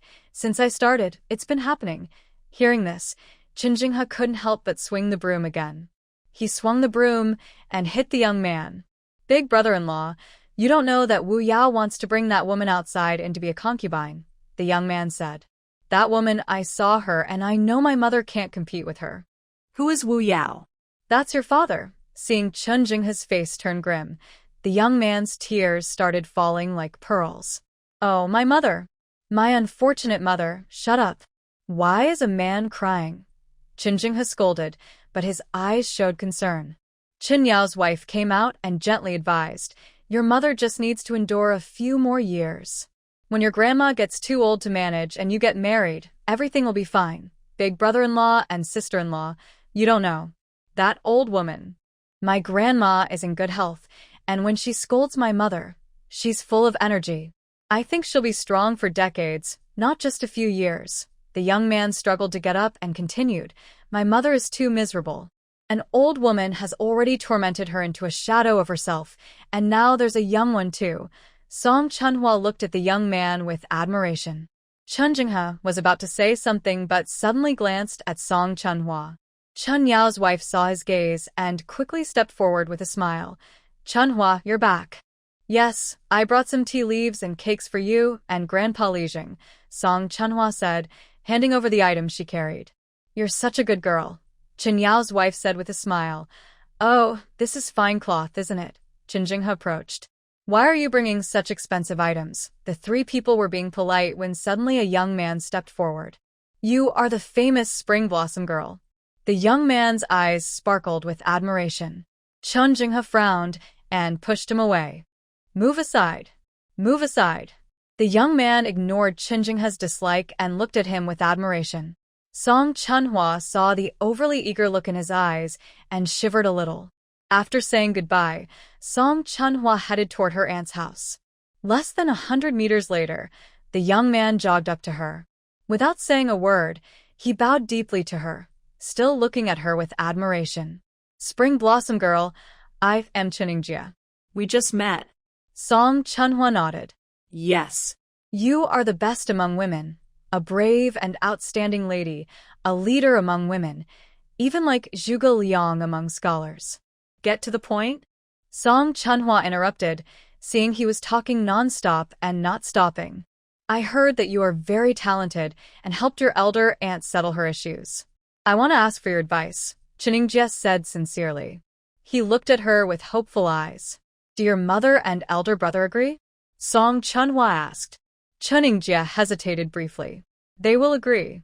Wait until they agree, then come back.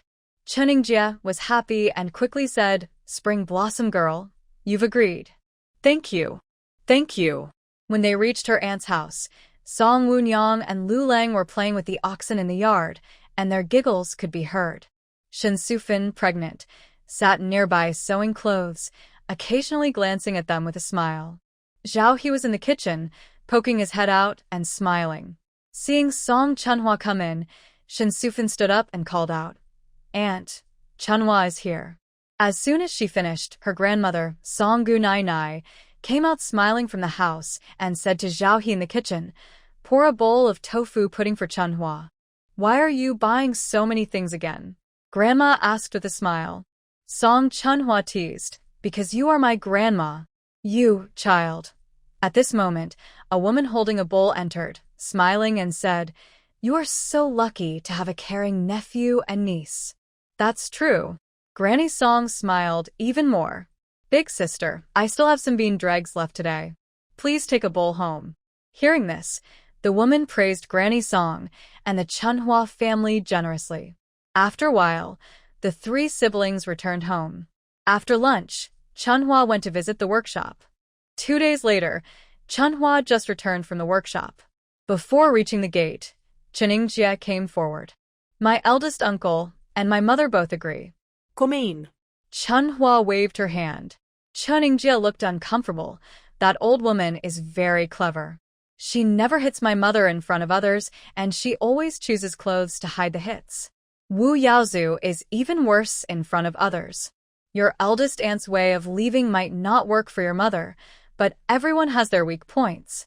Chunhwa handed him a book called Daching Law, saying, Take a good look. It might be useful. Chuningjia appeared again at Chunhwa's house gate. Seeing her, he bowed heavily, without saying a word. After bowing, he quickly got up, excited, and took out the Daching Law. This book is amazing. Chunhwa, you're even more amazing. You are the most impressive person I've ever seen in the world. Chunhwa interrupted him again, taking the law book from his hand. I know I am very impressive. Chuningjia didn't mind being interrupted. He dusted off his clothes and looked up, asking, Chunhwa, what do you think of me? Hearing this, Chunhwa was stunned. At the same time, Song Dongmei, who had just reached the gate, was also surprised. Chunhwa thought about how, in this era, she could work to make her mother happy and plan for a divorce, and she nodded in agreement. Not bad. Song Dongmei, hearing this, clearly misunderstood, and her eyes widened suddenly. Suddenly, Jia bowed deeply, with sincerity on his face. Please, Song boss, give me a job. Song Dongmei took a deep breath, this young man's words. After a long while, Chunhwa nodded. Jia bowed seriously in gratitude. Big Aunt, do you have something to tell me? Song Chunhwa saw Song Dongmei looking hesitant and about to speak. Song Dongmei glanced around and, seeing no one else, lowered her voice and asked, Do you really think Jia is good? Yes, he's pretty good, Song Chunhwa nodded. Song Dongmei looked more troubled and finally, as if she had made up her mind, said, Jia is good, but he's too good at talking. Luda is like that too. Song Chunhwa looked at Song Dongmei and chuckled. Aunt, don't worry. I don't have that kind of interest in him, or in any man. Hearing the first part, Song Dongmei felt relieved, but after hearing the second, her heart sank again. She quickly asked, Any man? Song Chunhwa hurried to explain. Not all men, just the ones I meet now. After a long talk, Song Dongmei finally relaxed. This ox cart costs 10 coins a day, and you handle the feed yourself. The mugwort and shells, no matter how much you sell them for, I'll pay the original price. Hearing this, Jia's eyes lit up. Really? I get to use this ox cart, Song Chunhwa nodded. Jia, you're amazing. It's probably several hundred jin, right? The ox cart passed by a road near the rice fields, where an old man working in the field smiled and said, Almost lucky today. Jia grinned and replied, You're right, I always have good luck. The old man laughed. Well, I'll be looking forward to it. A month passed. One day, Jia pulled the ox cart to the entrance of Chunhwa's house. Thanks, Boss Song. I won't rent the ox cart anymore. Did you buy your own? Song Chunhwa asked with a smile. During this time, Jia had been making 2 trips a day, each time bringing back several hundred jin of mugwort and shells. He definitely earned enough money. No, I just want a different job, Jia said with a smile. Tick-tock, Chen Furong and Hua, pulling the ox cart, passed by from nearby. Song Chunhwa glanced over and smiled. Are you interested in helping sell mosquito coils? Jia nodded eagerly. Talk to my family member Tangdang about the specific details. Song Chunhwa glanced at the ox cart. It looks like you'll need to keep using that old cart. Just as she finished speaking, Jingha ran over. Breathing heavily, he said urgently. Chunhwa, don't listen to him. We're still renting that ox cart, and we're also collecting mugwort and shells. Then he turned to Jia and said, I'm in charge of this family. Others' opinions don't count. Jia looked worried and said, Now, Boss Song has given me a new job that seems to make more money. Should I accept it? Uncle, you decide at home. Help me choose. Really? Jingha looked at Song Chunhwa. Song Chunhwa smiled and said, It's a new job, but whether it pays more, I don't know. Everyone has a place in the family, and Jingha didn't want conflicts. He waved his sleeve and said, Do as you like. I'm going to the fields to check. He sold mosquito coils based on the base salary plus commission that Song Chunhwa provided. That afternoon, Jia set out with a whole ox cart full of mosquito coils. Second sister, Brother Jia, is so amazing. In just half a day, he sold all those coils, Song Wunyang said at dinner, full of admiration. Song Dongmei heard this, and immediately looked at Song Chunhwa. Seeing her calm expression, she relaxed. Song Chunhwa found it amusing. The next day, after breakfast, Song Chunhwa went to the grape vineyard. Be gentle. Cut carefully, place gently, Song Eugene loudly instructed the workers. Seeing Song Chunhwa approaching, Song Eugene smiled and said, Chunhwa, these grapes are incredible. I've never seen such big ones, and they're so sweet. Looking at the large, sweet grapes growing in the vineyard, Song Eugene felt very proud. He wished he could stay here day and night. Suddenly, Song Eugene strode over to the side and stood in front of Qian Posey. Bring it out. Bring what? Qian Posey's eyes flickered, looking confused as if she didn't understand. I count to 3. If you don't bring it out, I'll leave, Song Eugene said seriously. 1. Qian Posey hurriedly took out a bunch of grapes from her sleeve, looking surprised. Oh, how did this fall in? Brother Song, it really fell in by itself. A few villagers nearby couldn't help but laugh. Some grapes had been crushed, and Song Eugene looked at them with concern. glaring fiercely at Qian Posey. Deduct half a day's wages. Just for these few crushed grapes? Why should I lose half a day's pay? Qian Posey shouted loudly. We agreed on this before you came. If you have any objections, you can leave now. Song Eugene took out the agreement. You also signed this. I can't read, so I don't know what it says, muttered Qian Posey. Did Mr. Shin read it out loud to all of you? Song Eugene asked loudly. Is there anyone who didn't hear clearly? The others in the vineyard quickly said they understood. The grape-picking wages were not low, and there was also a heat allowance. Qian Posey lowered her head and said nothing more. Song Eugene went to stand beside Song Daxiang. Keep a close eye on her. After giving instructions to Song Daxiang, Song Eugene smiled and walked over to Song Chunhua. Don't worry, Chunhua. Qian Posey likes to cause trouble, but everyone else is very disciplined. Grandpa is here, so I feel at ease, Song Chunhua replied with a smile. At the end of the month, it was payday. Zhu Jinfeng handed over the detailed expenses and the payroll list to Song Chunhua. Seeing the clear accounts, Song Chunhua was very pleased. She picked up a pen and wrote, 1 tael, next to the bonus on the payroll list. Zhu Jinfeng saw this and widened her eyes. Why so much? The wages are already enough. Song Chunhua smiled and said, with your current skills, the wages this month can't be increased. So, I added it to your bonus. Starting next month, you'll get this salary. Zhu Jinfeng's eyes welled up with tears. Song Chunhua patted her gently. Work hard. Zhu Jinfeng nodded firmly. I will work hard. Time passed slowly. Summer ended and autumn arrived. One morning, the Song family's carriage left the mountain village again. The sun gradually revealed its full face, and Song Lulang slowly woke up. Song Chunhua asked with a smile, excited because they were going to the city today and didn't sleep until late at night. This morning, when they set out, Song Chunhua carried the person from the bed directly into the carriage. I just woke up, looking confused. Suddenly, I remembered I was on a carriage.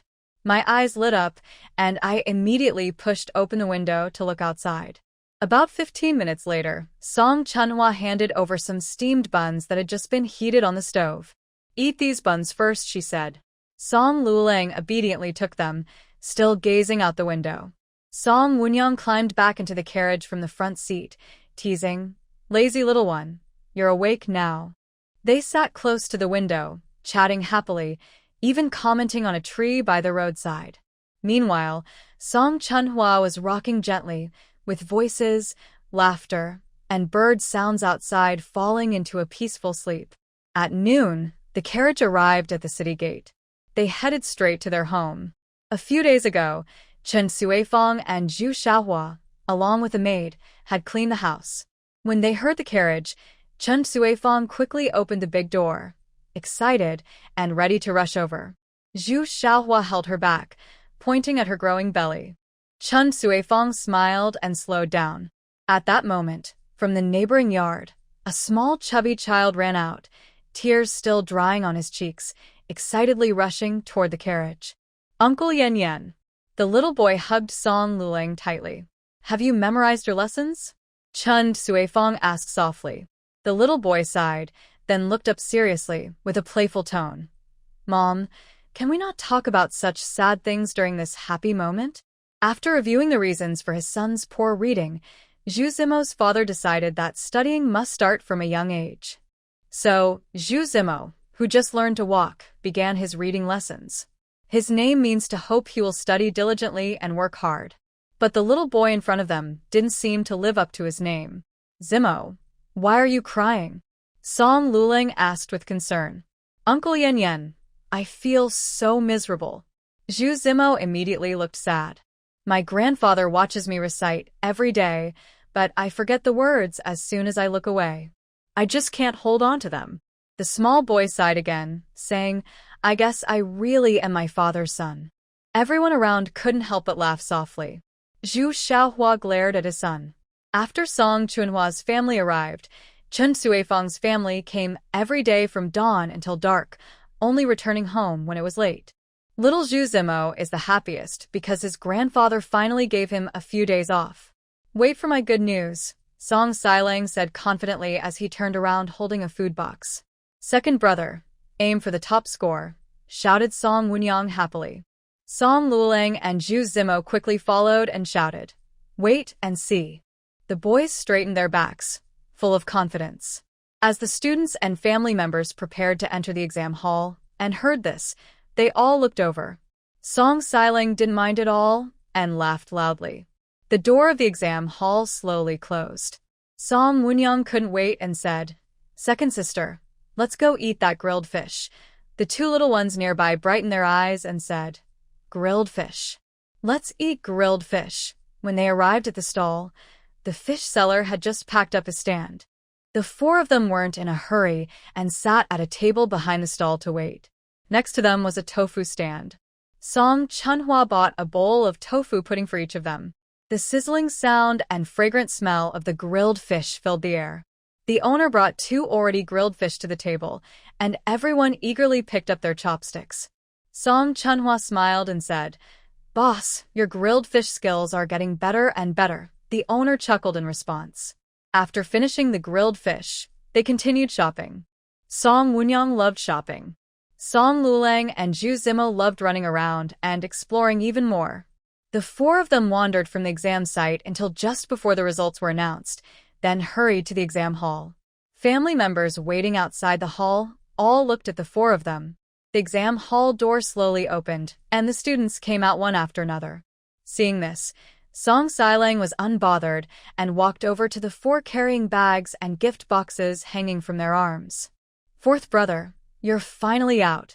Quickly take these bags from my hands," said Song Wunyang, pouring all her items into Song Sailang's arms. Then she quickly made arrangements. "Let's go home first to put away the things, then go to Manhwa Tower for dinner. We've reserved a table." Manhwa Tower was brightly lit and full of people. Most of the crowd were the students and their families from this exam. Some were happy, some disappointed. Of course, some students recited poems and verses. Zhu Zimo sighed and looked in that direction. Listening to these poems and verses, "I feel like the chicken drumstick in my hand isn't as tasty anymore." Song Luolang, acting like an elder, patted him to comfort him. It was still the third day after the exam when the results were announced. After 4 tests, the final day of the results arrived. "Fourth brother, you really got the top score." Sister Song Wunyang excitedly jumped up. Fourth brother Song raised his chin and said, "It's nothing special." Seeing his proud look, Spring Flower Song smiled and patted him. Master Zhu quickly carried Zhu Zimo to fourth brother Song and said, "Quick, feel it. Touch it more. Soak up the reading aura." Not satisfied yet, Master Zhu added, "Let uncle hold him. Hold him tight." He carried his grandson from the front of the list all the way to the courtyard gate, then reluctantly let his big grandson down from Song fourth brother's arms. Zhu Zimo's eyes rolled, and he said to his grandfather, "Grandpa, I want to soak more. Can I soak all day?" Seeing that his grandfather didn't agree, he continued, "Uncle Song carried me all this way, and I feel like I can remember the articles we learned yesterday. If I soak more, I'll remember even more."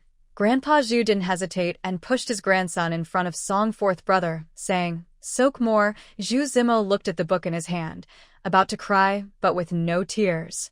He originally used the excuse of soaking up Song fourth brother's reading aura to play with him, but now they were just reading in the study. Whether going back or staying here, he would be reading. After thinking for a moment, he decided to stay here. The next day, Spring Flower Song, who was planning to return to the village, hurriedly rode her horse toward the capital.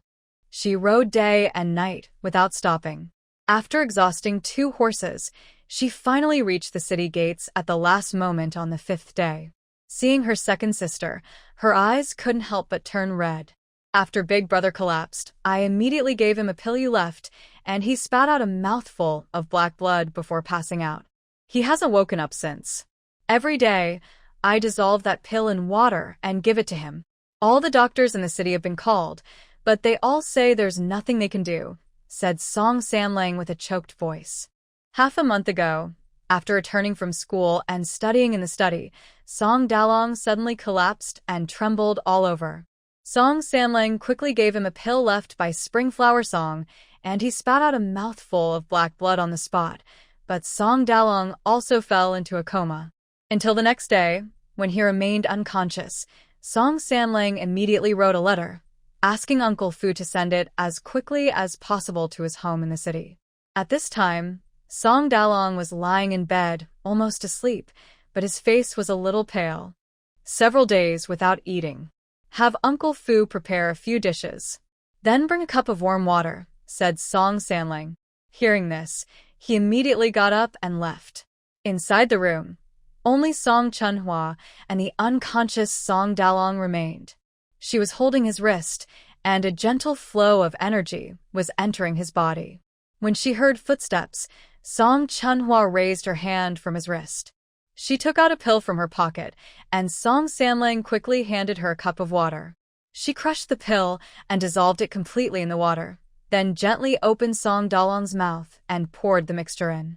In less than half an hour, the cook had prepared 3 dishes and a soup. She looked up at Song Sanlang, who was pale. I'm not hungry, he said. Song Chunhwa looked at him with concern, and Song Sanlang immediately picked up his bowl and chopsticks. She comforted him by placing a piece of green vegetable into his bowl, saying, "Don't worry, Big Brother is fine." The siblings of the Song family trusted Song Chunhwa completely. Hearing this, Song Sanlang's tense expression slowly relaxed. After the meal, Song Chunhwa returned to Song Dalong's room. She placed her hand on his and sat there for half an hour before getting up to leave. Just as dawn was breaking, there was a knock on her door. Knock, knock, knock. The knocking was urgent. Then, Song Sanlang's excited voice came from outside the door. "Second sister. Second sister. Big Brother is awake." "He's awake." Song Dalong was still very weak, but when the two entered, he slowly smiled. Soon after, Uncle Fu brought in a bowl of porridge. In the afternoon, although Song Dalong still couldn't get out of bed, he could sit up at the head of the bed. The 3 siblings sat in the room with no one else around. Since we have no conflicts with classmates, we attend classes and read every day, then go home after school and do not participate in any court discussions, Song Chunhwa murmured after listening to their story. She paused briefly and continued, "Was there anything special that day or the day before?" Both shook their heads at the same time. The next day, Song Dalong was able to get out of bed and walk. At Song Chunhwa's request, Song Sanlang went to the academy. After finishing his studies that day, Song Sanlang found Song Chunhwa and said, "There are a few classmates from the academy who plan to visit Big Brother after class tomorrow." When Song Dalong fell into a coma, all the doctors couldn't find the cause. Song Sanlang immediately sensed something unusual and kept guessing about poisoning. Today, following Song Chunhwa's instructions, Song Sanlang spread the news that Big Brother had woken up at the academy. "How is he doing?" Song Chunhwa thought for a moment and said, "Bring him over."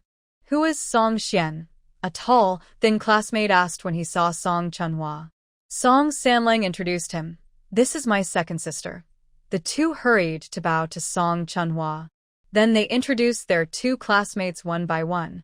Song Sanlang had already shared their information yesterday. Since there are differences between men and women, Song Chunhwa returned the greeting and left directly. After showing concern, "Do the doctors know what caused this?" Song Dalong shook his head. Next to him, Song Ziyuan said, "Oh, why worry about that? He woke up, so it's fine." He paused and added, "But your illness is really strange. Sleeping for more than half a month without reason, and even the doctors in the capital are helpless, yet he woke up on his own. What's so strange about that?" "And that time he woke up after 2 or 3 months, Su Ming retorted, used to teasing. Song Dalong said softly, "Well, anyway, he's awake now." The others didn't continue talking about Song Dalong's condition, and instead started discussing the funny things that happened at the academy recently. Following Song Chunhwa's instructions, Song Sanlang said, "Let's go for a walk in the yard, but it's getting cold." "Can Song's body handle the cold wind?" Su Ziyuan asked Song Dalong. Song Dalong smiled and said, "Yes, I want to go out and get some fresh air too." They went to the backyard, where they could see the academy clearly. Song Ziyuan looked up and said, "Hey, you can see the academy from here." Su Ming looked at him dismissively and said, Of course, it's right next door. How could you not see? After a moment he added, but this house isn't cheap. Honestly, I was thinking of buying it when it was just listed, but I still need a bit more money. Su Ming raised his voice. Song Yuan, how good are you really? You're just getting your monthly allowance. Speaking of money, the last time you borrowed that 100 taels for the storybook, you still haven't paid me back. That storybook, I haven't even looked at it. So I didn't borrow it. Su Yuan, you're shameless. Seeing the two start to argue like little children, Song Sanlang helped Song Dalong sit down nearby. Until Fubo came to say lunch was ready, they stopped arguing. After they left, Song Sanlang stayed in the study and repeated today's conversation word for word, including the argument between Su and Song. Although Song Chunhua already knew everything through her special abilities, she still asked Song Sanlang to tell her again. Song Sanlang, who never forgets what he sees, recounted everything exactly as it happened. Second sister, do you think they're suspicious? After repeating everything, Song Sanlang asked. Song Chunhua shook her head. I don't know. Half a month had passed since Song Dalong woke up. On the 5th day after waking, Song Dalong started going back to school at the academy. Winter was approaching, and next year was the 3-yearly imperial exam. Song Chunhua wrote a letter to the courier to send back home, informing them she wouldn't return before the new year and would stay in the capital. Su Ming and Song Ziyuan came to visit Song family from time to time.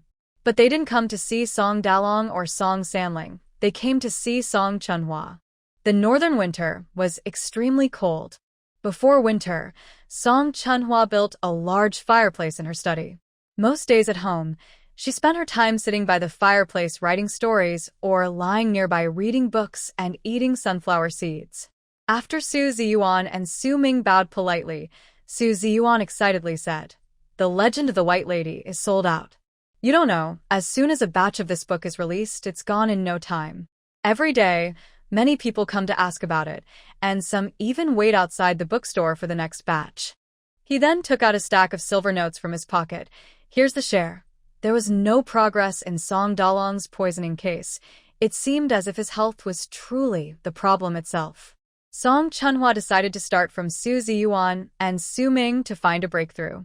Although the two families are in a city where a single broken sign could kill 2 6th-rank officials, one is a 5th-rank official and the other a 4th-rank official, their positions are not very high.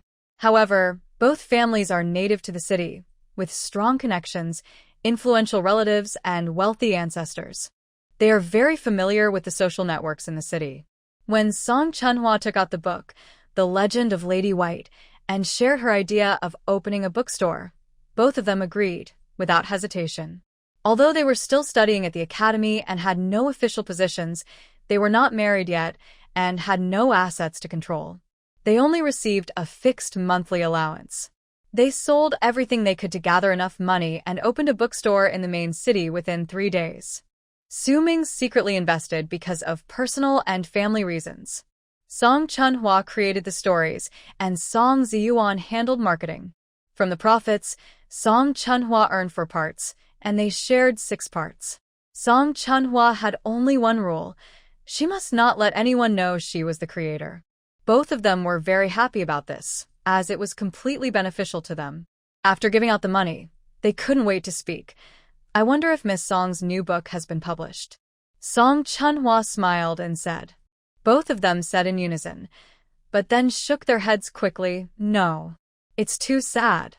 A few people sat around the fireplace. Song Dalong spoke. You two really won't participate in the spring examination next year? Song Ziyuan and Su Ming looked at each other, glanced around, and saw no one else. At this moment, although Song Chunhua was a woman, she was also her own financial supporter. Song Ziyuan lowered his voice. Our family told us not to participate. He looked around again, lowered his voice even more, and pointed upward. That person might really. Everyone immediately understood who he was talking about.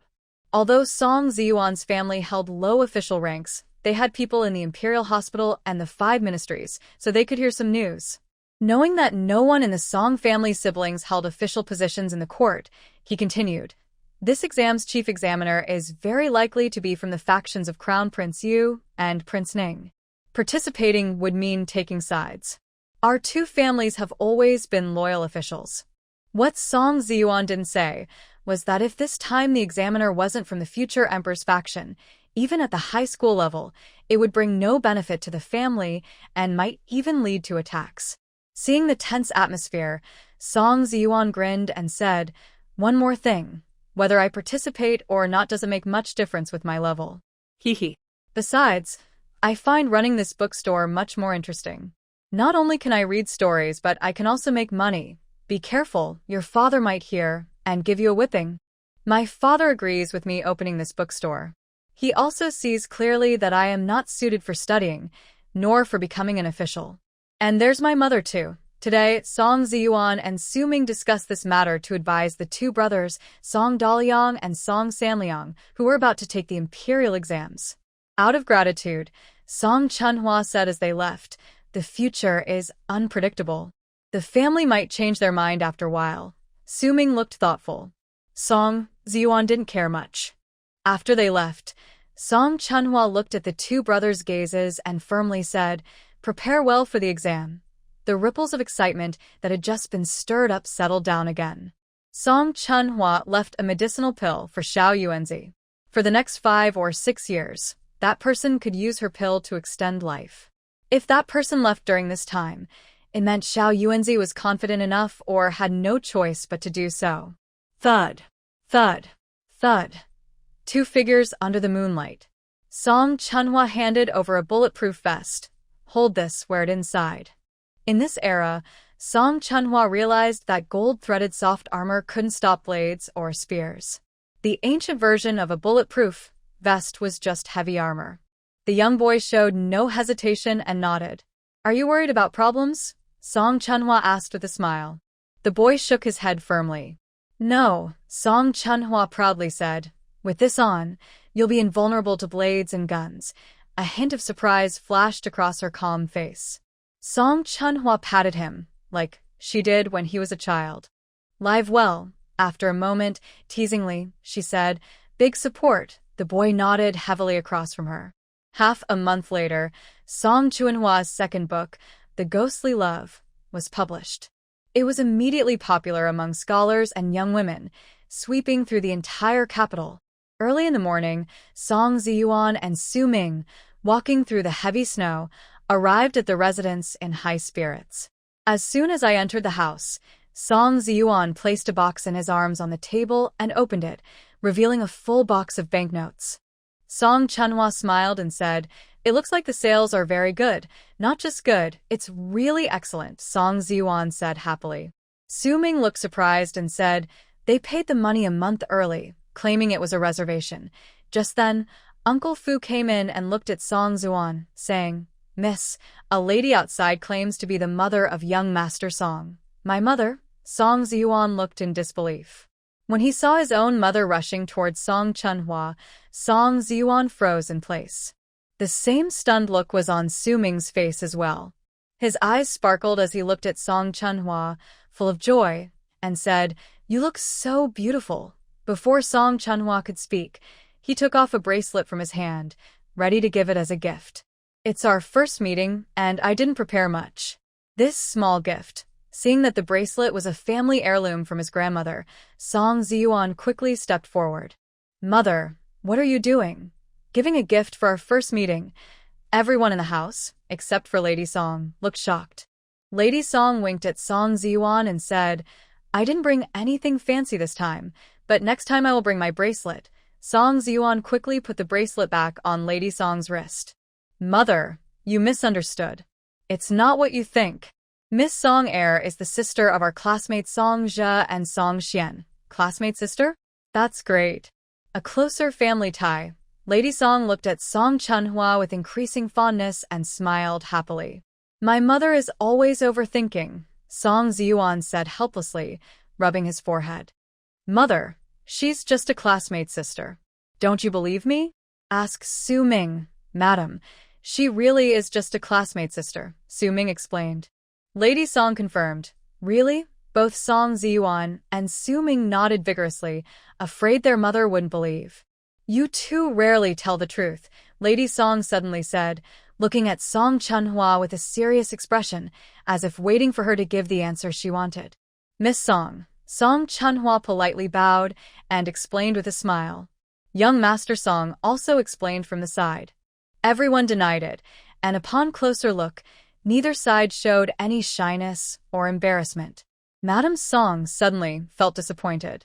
Worried that her daughter might misunderstand again, Song Ziyuan quickly said goodbye to Song Dalong and Chunhua. The weather was getting colder, and there was no need to go out. Most of the time, they stayed at home. In the study, the fireplace crackled loudly. Song Dalong and Song Sanlang were preparing for the imperial exam. Song Chunhua spent half the day lying on a lazy sofa reading novels and comics, and the other half writing her own stories. After staying at home for a while and feeling a bit bored, she finished her breakfast and went out to the busy street she hadn't visited in a long time. Because it was close to the new year, the street was covered in snow, but there were still many pedestrians. Song Chunhua stopped in front of a girl selling herself. Many people gathered around the girl. One person pointed at her curiously and asked, "Do you eat 10 bowls of rice every meal?" The crowd looked surprised. Another person in the crowd said, "The rice that feeds you could support 10 maids. Who would buy you?" "I have strength," the girl said firmly. The crowd seemed to find this amusing. A man with a hoarse face laughed loudly and said, "Whose daughter needs to be strong?" Someone nearby echoed, "Exactly, exactly." A woman said, "This girl mainly helps her mistress with dressing, eating, sewing, managing money, making herself look nice, keeping company, running errands. Do you know how to do these?" At that moment, a man dressed very warmly shook his fan and said, "You say you have strength, let's see." He pointed with his fan at a nearby stone lion and said, "Smash it." Seeing that the girl didn't move, the man looked as if he expected her to be joking. "Can't smash it? Break it, and I'll pay for it?" The man waved his hand and said, "Go ahead, break it, I'll pay." "Then pay for that broken stone first," the girl said calmly, still standing still. "That broken stone?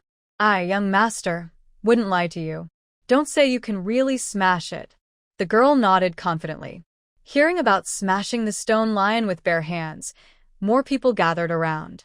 The crowd burst into laughter again. "Just buy it, and let us see you split the stone lion with your hands." "You don't want to buy it, I will." Just for fun, someone actually bought the lion statues at the shop entrance, both of them. The crowd cheered and talked excitedly. But before long, the 2 lions shattered. At first, the crowd was silent. Then they started to gasp in disbelief. "This girl is really strong. Buying these is a good idea. You can even perform tricks at home, like breaking stones or smashing tables with your hands." Several people began asking for the price. When they heard the price, one man exclaimed, "How much?" 500 taels. "Girl, do you know how much a hairpin costs at the jewelry shop? You're buying 10 or so of them." A man, acting as if he was offering a high price, said, "I'll give you 100 taels.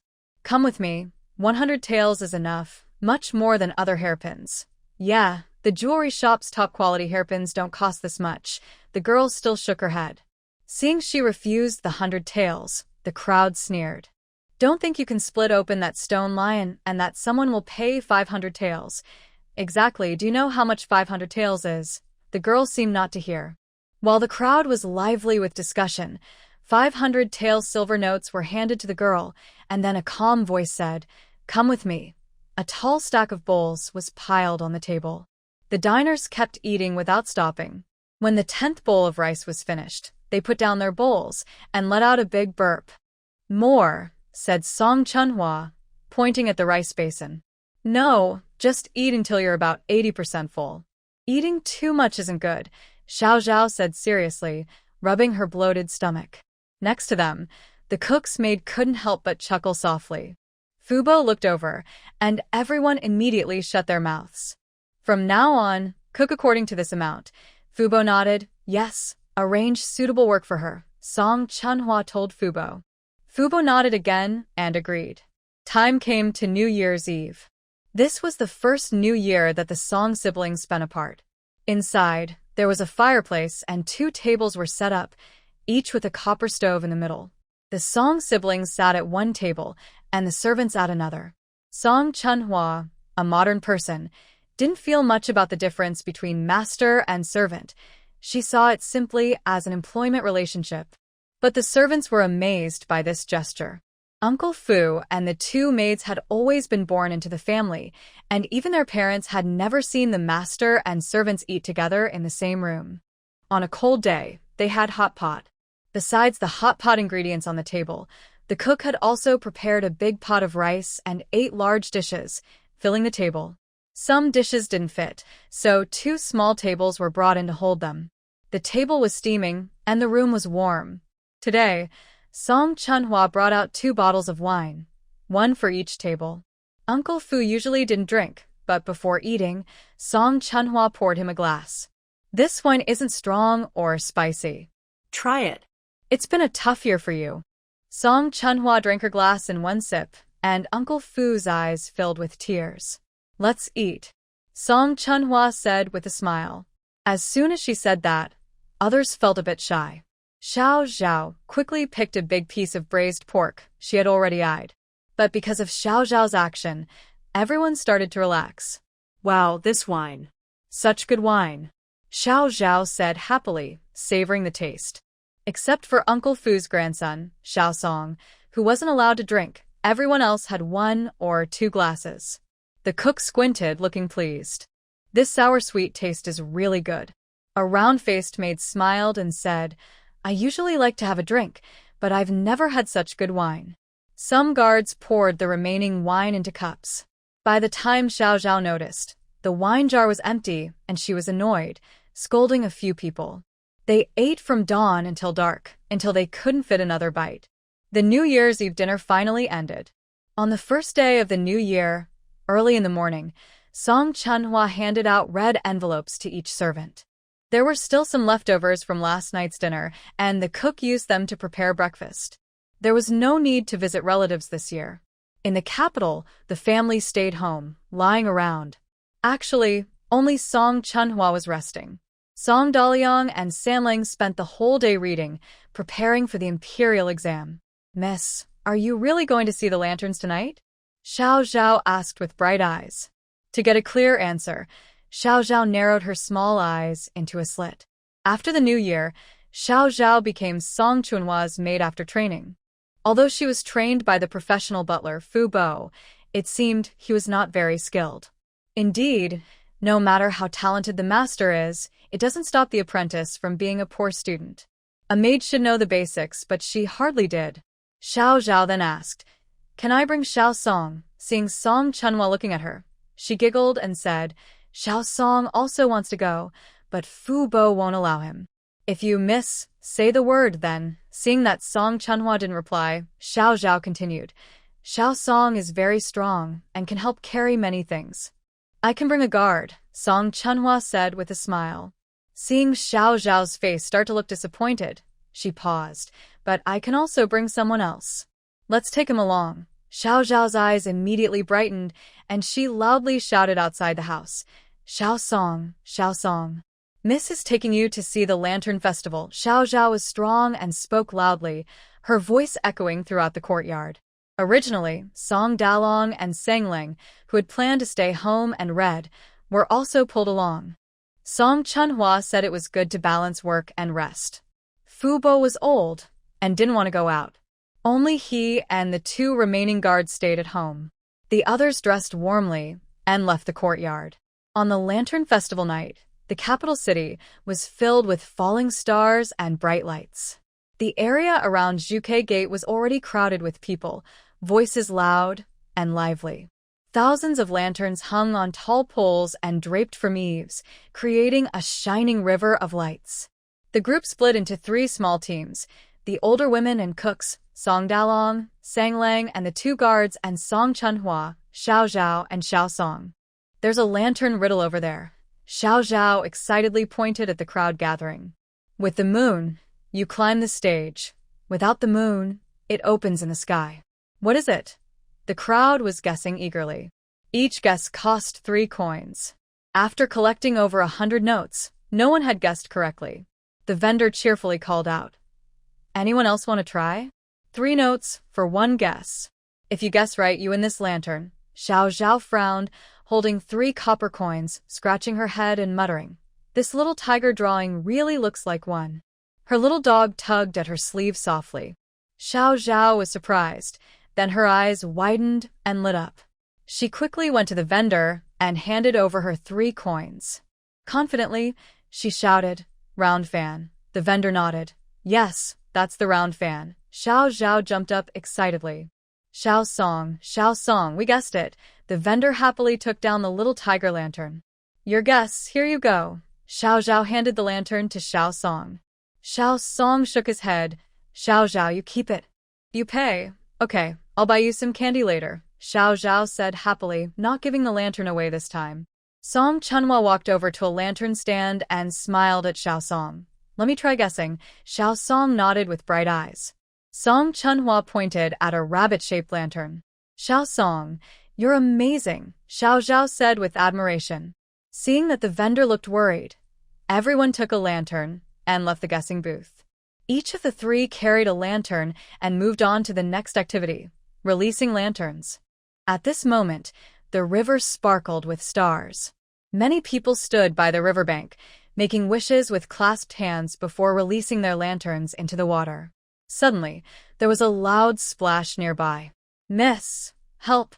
My young lady has fallen into the water." The maid's voice was sharp and urgent. Although it was a city river, the water was deep.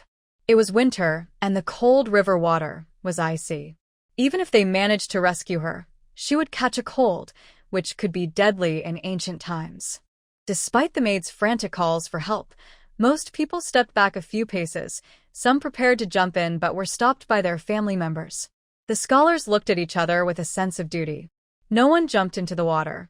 Someone nearby suggested, "Quick, call the patrol officers." The maid looked at the water and then into the distance, seeming to make a serious decision. Splash! Before the maidservant could act, there was another loud splash in the river. Holding tightly onto the sinking arm, she pulled slowly but steadily toward the shore. People on the bank exclaimed, "She's coming up. She's coming up." "Ugh, this soaked coat is so heavy," Xiao Zhao panted as she sat on the ground. "Miss Mississippi," the maid's distressed voice rang out again. Looking at the woman with her eyes closed, the crowd murmured, "It seems there's no hope." "Ah." Song Chunhua quickly knelt beside the woman, pressing her left hand on her forehead and her right hand under her chin to clear mud and sand from her mouth and nose.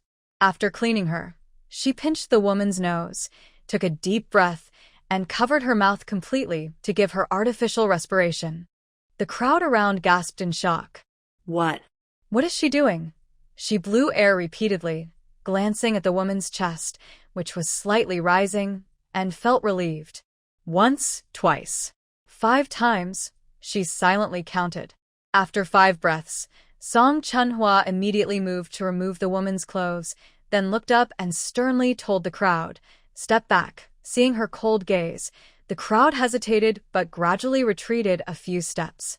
"Stand aside," Song Chunhua ordered Xiao Zhao and Xiao Song. Without hesitation, they turned around and stood nearby, blocking the view of the onlookers. The maidservants quickly followed suit. Song Chunhua swiftly tore open the woman's heavy clothing. The women by the river also hurried to join, forming a large circle. Finding her position, she pressed both hands down. 1, 2, 3, 29, 30. She silently counted to 30, then bent down again to give artificial breaths. The woman's lips were still cold, but seemed a little softer than before. She performed 2 rounds of artificial respiration, then pressed again, repeating the process. During a brief pause, she told Xiao Zhao, "Go buy a set of clean clothes." On the 4th attempt, a miracle happened. The woman coughed out water. Song Chunhua held her wrist and slowly channeled her energy. Seeing the woman regain consciousness, she only used about 10 seconds of her energy before stopping, but those seconds were enough to save her life. The maid burst into tears, both out of happiness for her young lady and for herself. The women inside the city wall also cheered happily. Many exclaimed in surprise, "This actually saved her. She really is alive again." Quick, go buy some clean clothes, Song Chunhwa told the maid. Yes, yes. The maid ran a few steps away, then looked back at her young lady with a worried face. I'll watch over her. Once Song Chunhwa recovered, the maid immediately ran off. The woman was still very weak. Song Chunhwa signaled her not to speak. Soon, Xiao Zhao ran back holding a set of clean clothes. After a while, the maid returned, panting heavily. The maid was empty-handed. Looking at the time, she probably bumped into someone on the way, so Xiao Zhao, being quick, ran back first. After changing clothes, the woman looked better and softly thanked them. The maid kept kowtowing in gratitude. 3 or 2, Xiao Zhao suddenly said. The money for the clothes. She looked at the woman and the maid. Who will give it? The girl was stunned, then quickly took out a purse from her and handed the whole bag over. No need, just give me 3 or 2 coins, Xiao Zhao said. The maid shook her head but still handed over the entire purse. Why do I need so much? I don't sell clothes. Xiao Zhao picked out 3 or 2 silver coins from the purse, then threw the purse back. Please leave your address, benefactor, so I can come thank you in person, the woman softly said. No need, it's just a small favor, Song Chunhwa replied with a smile. Then the 3 of them turned and left. Young lady, I can not only perform a handstone breaking act for you, but I can also save you if you fall into the water later, Xiao Zhao said proudly, proud of her useful skill. Seeing Xiao Song look over, she quickly added, as long as it's not you and the young lady falling into the water together, I will save you too. Song Chunhwa. Xiao Song. Although Xiao Zhao was lively and energetic now, she had still fallen into the water in the middle of winter, and her hair was still wet. The 3 of them didn't linger and headed straight back to the estate. It was still early, and the other 2 groups hadn't returned yet. Song Chunhwa took out a novel she hadn't finished reading from her space and lay on a lazy sofa in front of the fireplace. Looking at Xiao Zhao, who was smiling at her flatteringly, Song Chunhwa raised her eyelids. The young master and the others haven't come back yet, and Aunt Zhang hasn't returned either, Xiao Zhao said with a smile. Seeing that Song Chunhwa didn't respond, Xiao Zhao continued. It's only 1/4 past the hour. Song Chunhwa put down her book and looked over with a smile. Xiao Zhao grinned happily, her eyes shining brightly, like little mother's when she was a child. Should we go out for a walk again? I heard there will be fireworks tonight. Song Chunhwa nodded. Xiao Zhao's eyes sparkled as she turned and ran toward the door. I'm going to call Xiao Song.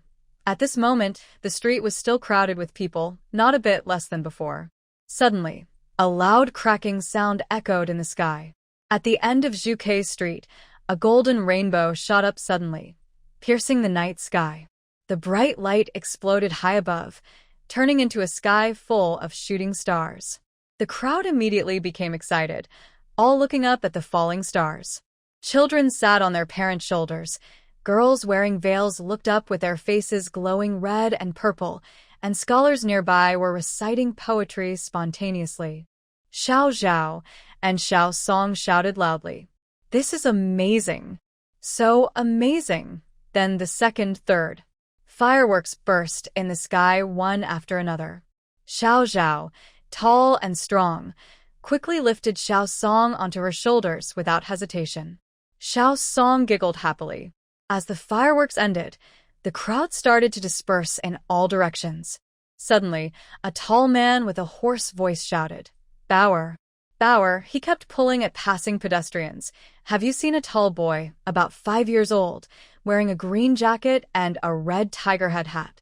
A few steps away, a middle-aged couple was crying and pulling at passers-by. "Have you seen a chubby 5-year-old, wearing a red jacket?" About 10 meters away, adults were searching for children. Song Chunhwa fell into thought.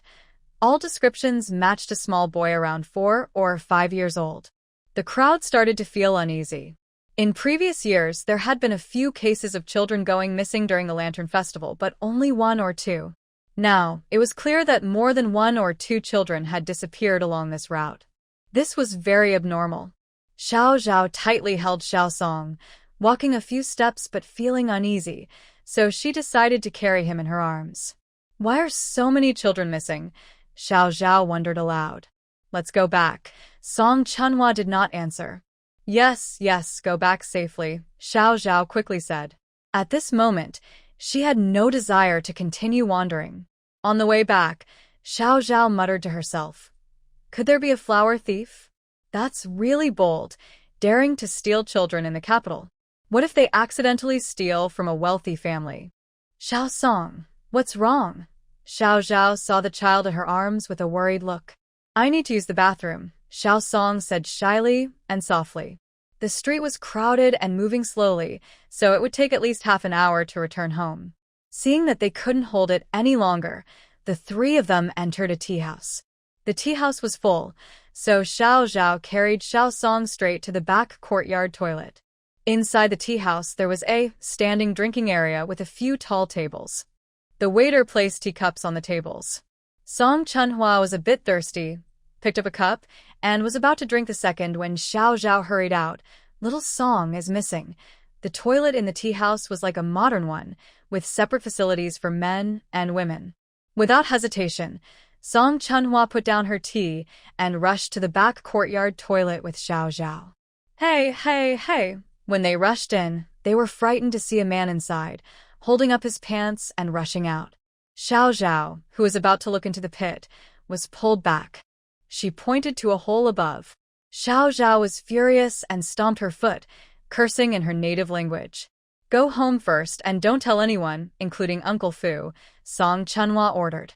Miss, I'll help you find him. Go home, Song Chunhua said firmly, with no room for discussion. Song Chunhua went behind the toilet, looked up at the wall, and jumped over it. Where's Xiao Song? Uncle Fu asked.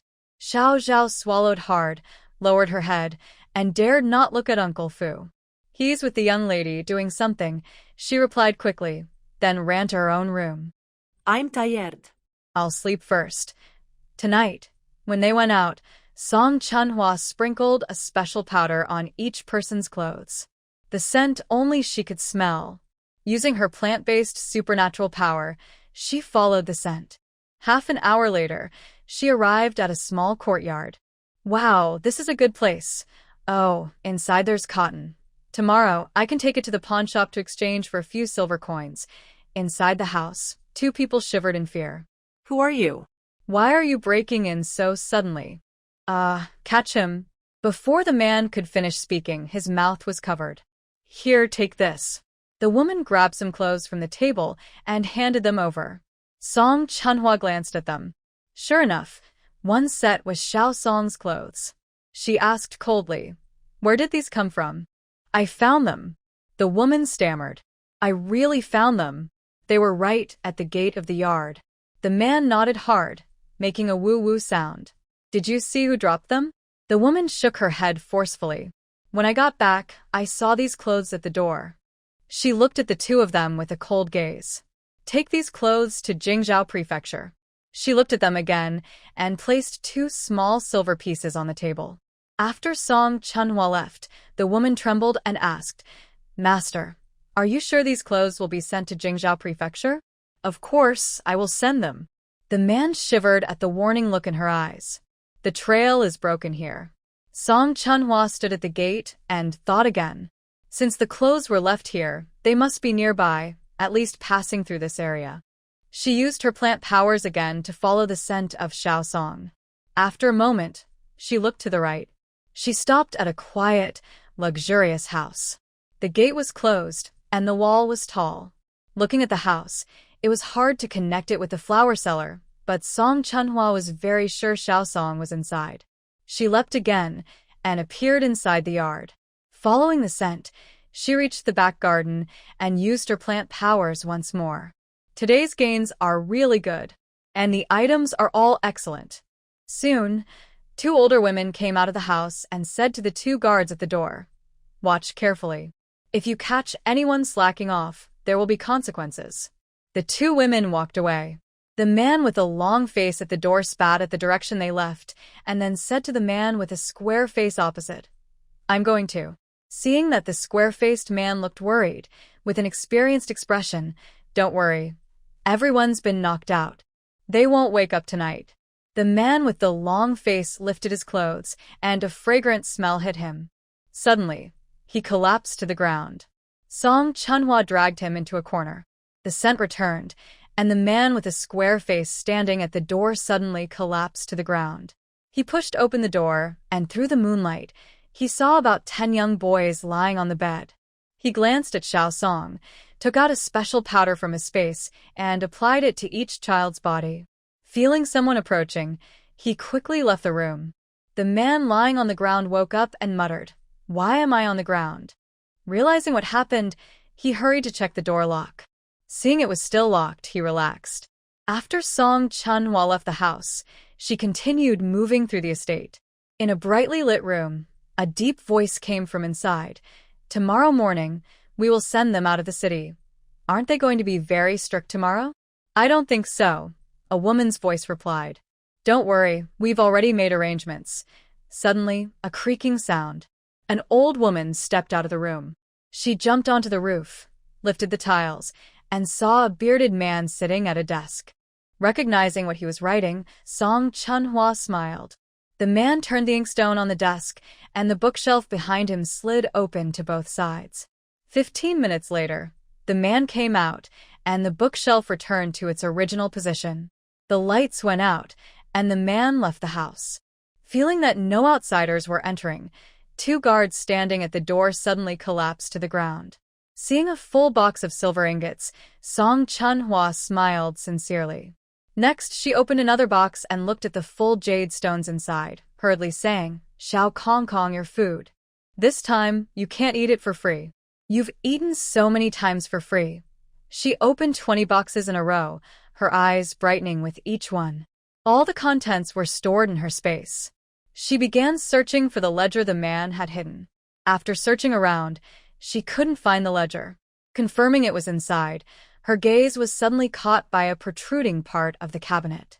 She sneered coldly and found it. Song Chunhua handed the ledger to the young man in front of her. The young man looked at the ledger with a serious expression. The whole city of the capital was discussing one thing. All the missing children from the previous night had been found, and the mastermind had committed suicide at home out of fear of punishment. This incident was not enough to cause a city-wide discussion. Did you know? The children kidnapped yesterday were originally meant to be used as companions for young masters. I heard that a boy who was previously kidnapped was found in a house outside the city. I have a relative on duty at the government office.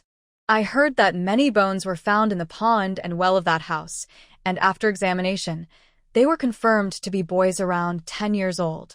That Ding Ji just died like that. He got what he deserved. I think the entire Ding family should be punished severely. Uncle Fu tightly hugged Xiao Song and refused to let go. Xiao Zhao was nearby and whispered, "Sorry, Uncle Fu, I took Xiao Song outside, but I lost him. It's okay to come back." The next day, another big news broke.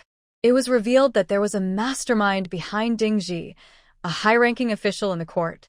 The discussion in the city grew even more intense. People in the streets and alleys were talking about it. I heard that a ledger was found at Ding Ji's residence. It is said that the ledger recorded. I always thought Ding Ji was just a small merchant, daring to do such things. Turns out he had a powerful official backing him. The kidnapping case reached a new. The ledger exposed the names of officials involved. Suddenly, the officials' homes were surrounded by angry citizens. The families of the kidnapped victims were hit hardest. Not only that, the Jingzhou government office was also surrounded by crowds. The crowd stayed for 3 days. Their numbers did not decrease. In fact, more people gathered to watch. Not only in the capital, but nearby regions also buzzed with the news. Song Chunhua sat by the fireplace, holding a teacup, smiling as she watched Xiao Yuanzi masterfully use her skills, showing she had learned well and was using her talents to the fullest. On the 5th day of the siege, all involved officials were arrested. The Jingzhou government held a public trial. During the trial, a shocking piece of news came out, pushing the case to a new high. The officials involved were connected to Prince Yu. The kidnapping case lasted over half a month, until February, when it finally concluded.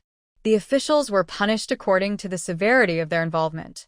Although His Royal Highness Prince Yu was not punished, his reputation among the people greatly diminished because of this incident. Song Dalong and Sanling no longer went outside. They stayed at home reading every day. The two of them worked in their small study room. Song Chunhua was writing a novel in the large study. What is this? Song Chunhua was so surprised that she put down the cucumber she had just taken out. Looking at the bubbling spring, she muttered, "Xiao Kong Kong, you made this." Eating so much grain and not enriching the Black Land is just for this. The spring was on the side of the Black Land, and the water flowed into a small stream that wound through the land and disappeared on the other side. Song Chunhua slowly reached out and touched the spring water. The touch was very pleasant, and she couldn't help but cup some water with her hands. "Xiao Kong Kong, can I drink this?" Although she asked, her hands were already near her mouth. She felt that the spring water merged with her plant-based powers, giving her a sense of water and wood growing together. The next day, her happiness from the spring water was halved because she found that the space's 100-year-old ginseng and lingji were half gone. After a few days of experimenting, she decided to exchange the spring water for Blackland ginseng and lingji. Well, she wasn't short of lingji and ginseng, so she could just plant more. Every day, she wrote some books, read miscellaneous texts, and took Xiao Zhao and Xiao Song out for walks. Time quickly came to the month of the imperial exam. The owner of the leather workshop handed Song Chunhua 2 finished tiger skins. When the tiger skins reached her hands, she didn't want to let go of them. At that moment, a noble young man dressed in fine clothes entered, followed by a group of servants and guards. Seeing the tiger skins in Song Chunhua's hands, he hurried over.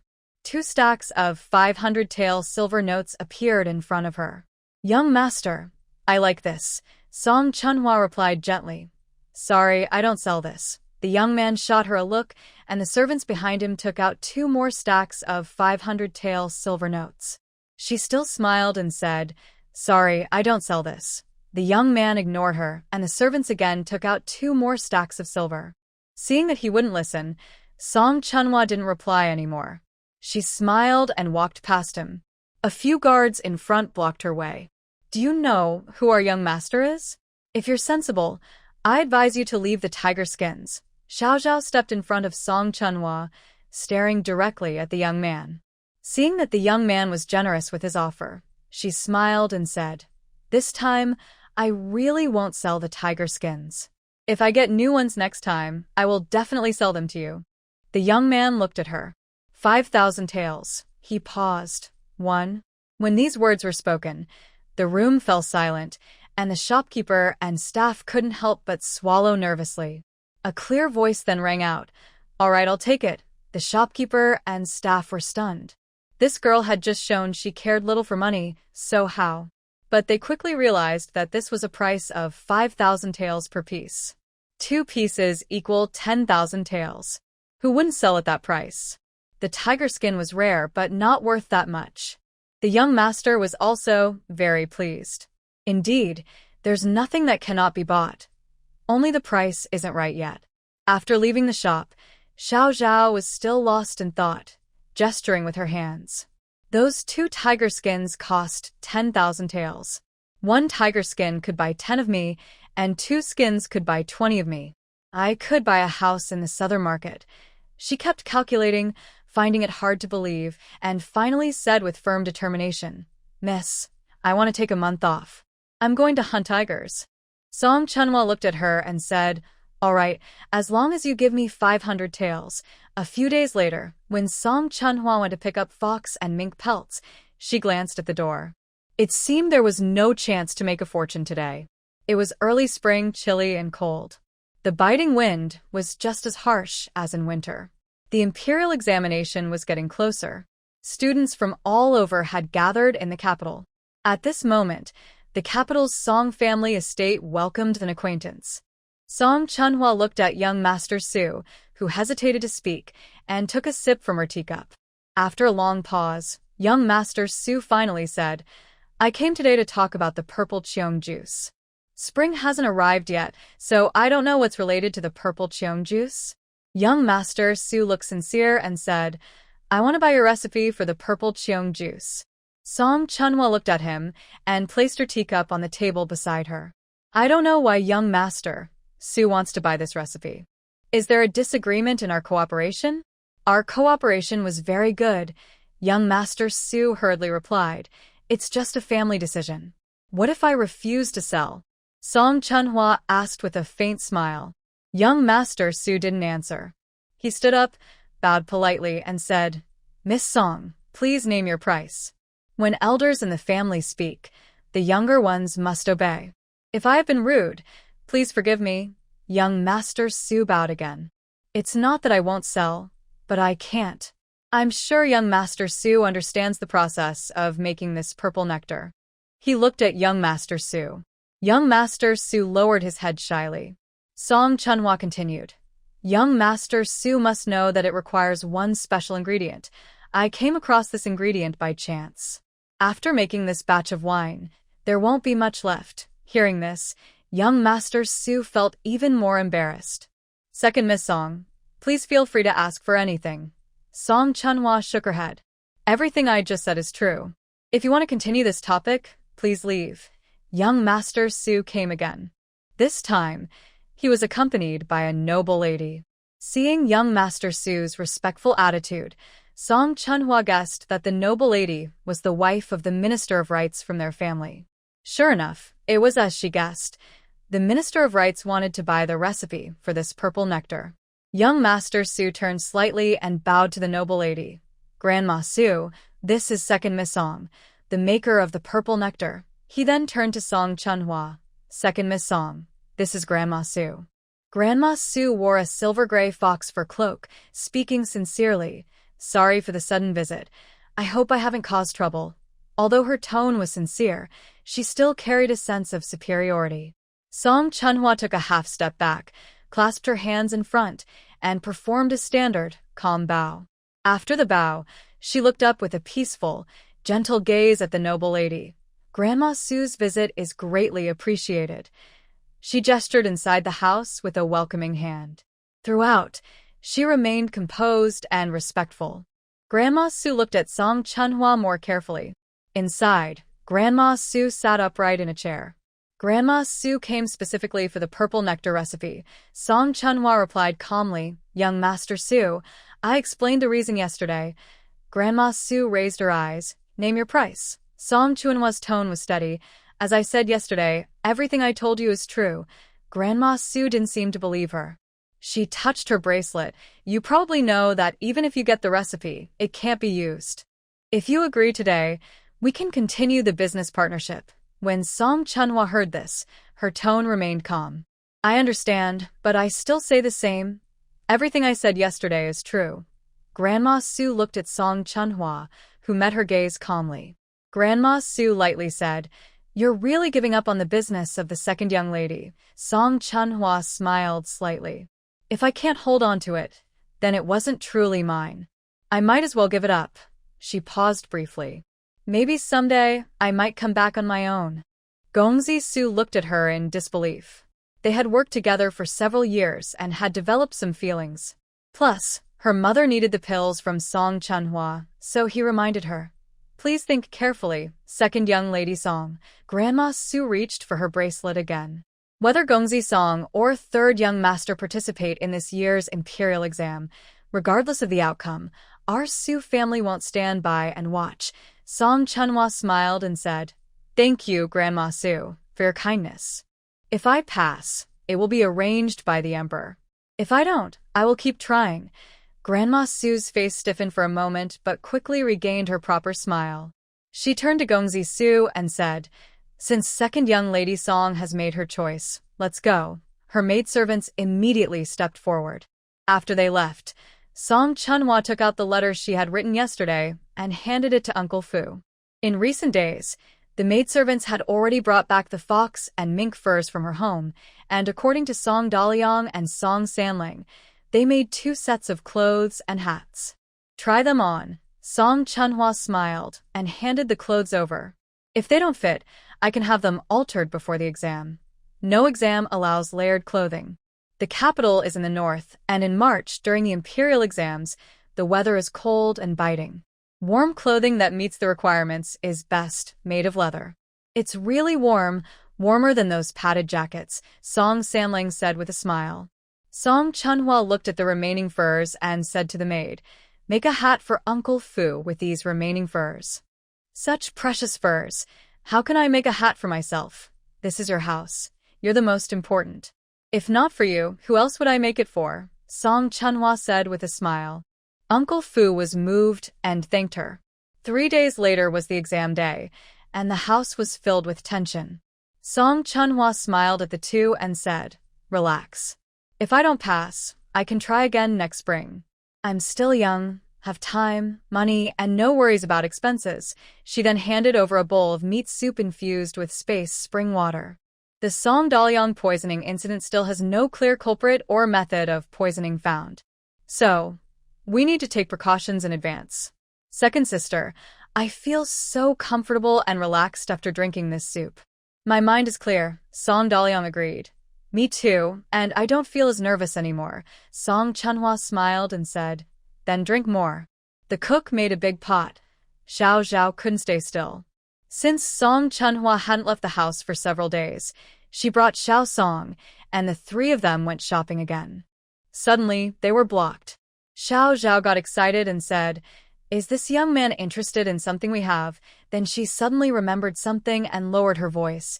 Maybe he's regretting it and wants to return the money. A wealthy young man pointed at Song Chunhua and asked, "Do you still have that tiger skin?" "The big, complete one." Song Chunhua shook her head. Xiao Zhao sighed heavily. She saw a deep sense of regret in her. Suddenly, that regret disappeared. Xiao Zhao walked in front of the wealthy young man and spun around. "Young man, do you like anything here?" The young man looked at her with confusion, then pointed at Xiao Zhao. "Are you asking if I like your ragged clothes?" The wealthy young man emphasized the word, like, with a mocking tone, more intense than Xiao Zhao's previous regret. "Ragged? What do you mean by ragged?" Xiao Zhao raised her voice sharply. The young man looked her up and down and asked confidently, "Isn't that what you mean?" "Of course not." Xiao Zhao crossed her arms. The young man looked at her with a suspicious expression, then walked past her to Song Chunhua. "Is there really nothing left?" "Not for now," Song Chunhua said with a smile. "Not for now? So there will be later, right?" the young man exclaimed. Song Chunhua nodded. "Maybe." He reached out his hand, and a servant immediately brought out a stack of silver notes, 1,000 taels in total. "Send it to the Duke of Rong's residence in Renfang." Hearing this, Xiao Zhao's eyes widened. She no longer argued and nodded in agreement. "My clothes are indeed ragged." On the way back, Xiao Zhao kept exclaiming, "No wonder he's so generous with his money. It's the residence of the Duke of Rong, the one with mountains of gold and silver like a sea." After a moment of admiration, Xiao Zhao suddenly looked determined. "I want to go, fight a tiger." The tiger fight hadn't started yet. The imperial exam had arrived. The exam was held in 3 rounds, each lasting 3 days. Early in the morning, Song Chunhua accompanied Song Dalyong and Song Sanlang to the gate of the exam hall. The cold wind seeped into their clothes, and many students hunched over, shivering. Seeing Song Dalyong and Song Sanlang wearing fox and mink fur coats, some students couldn't help but feel envious. One student looked regretful. "Why didn't I think of wearing animal fur?" Another student nearby agreed, "Yeah, if you can't afford mink or fox fur, even goat or rabbit fur would do." Now, everyone was standing at the gate, waiting in line to enter after their number was called. Song Chunhua saw several students whose faces had turned pale from the cold even before entering the exam hall. But many students, especially young men accompanied by servants, also wore animal fur coats. This exam had over 6,000 candidates, but only 400 would be accepted, making the chances very slim. The students waited behind the fence, while their families stayed outside. Song Dalyong carried a basket and walked toward the fence. As officials shouted loudly at the crowd, everyone suddenly became quiet. Because, at this moment, anyone who disturbed the exam, whether students or family members, could be disqualified. Officials dressed in official robes stood at the gate, looking serious as they spoke. Everyone who has come from county, provincial, or local exams has gone through many challenges to reach this point.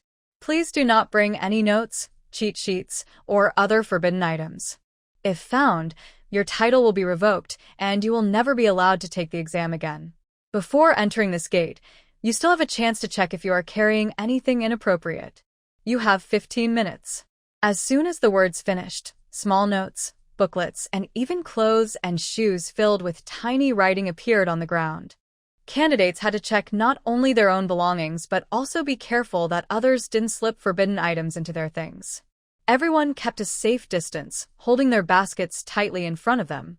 After 15 minutes, the line to enter and be checked began.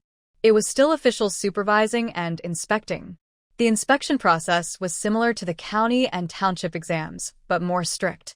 Clothes, shoes, and hats had to be taken off and checked carefully. Food was also examined thoroughly, with items open to see if hidden notes or tools were inside. Even items hidden on the body were checked.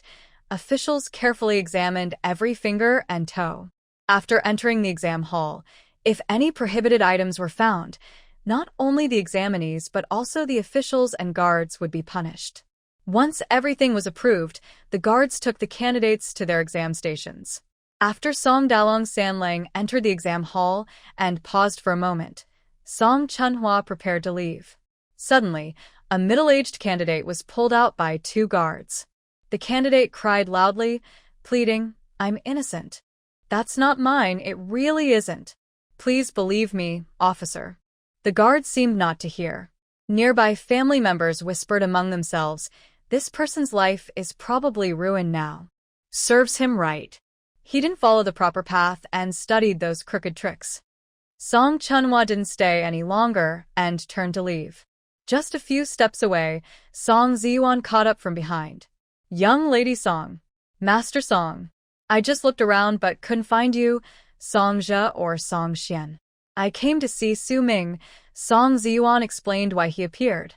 "The new book is out. Come and get it when you have time." Song Ziyuan shouted in surprise and quickly covered his mouth. He calmed himself and said, "Really? That's so fast." Song Ziyuan shook his head hurriedly. "I have time now." "You don't know. Every day there are people waiting at the bookstore to get the new books. I'm tired of it." "I don't have time now," Song Chunhua firmly refused. Song Ziyuan asked quickly, "When will you have time today?" "I can come anytime." "Not today, come tomorrow." Song Ziyuan looked frustrated. He didn't go home but ran straight back to the bookstore to prepare for copying the book. After returning to the mansion, Song Chunhua didn't stay long and led the carriage out of the city. Yesterday, her space energy was emptied again, and she needed to restock supplies. But as soon as she left the city, she was targeted. Song Chunhua quietly glanced around. Clatter.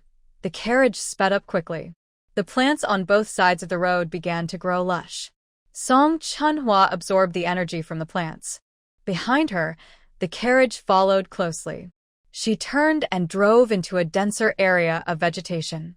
Old Bai, who often thrived on plant energy, moved easily through the greenery. After about 15 minutes, using her faint energy sense, Song Chunhua could no longer detect any unfamiliar scents. The carriage slowed down.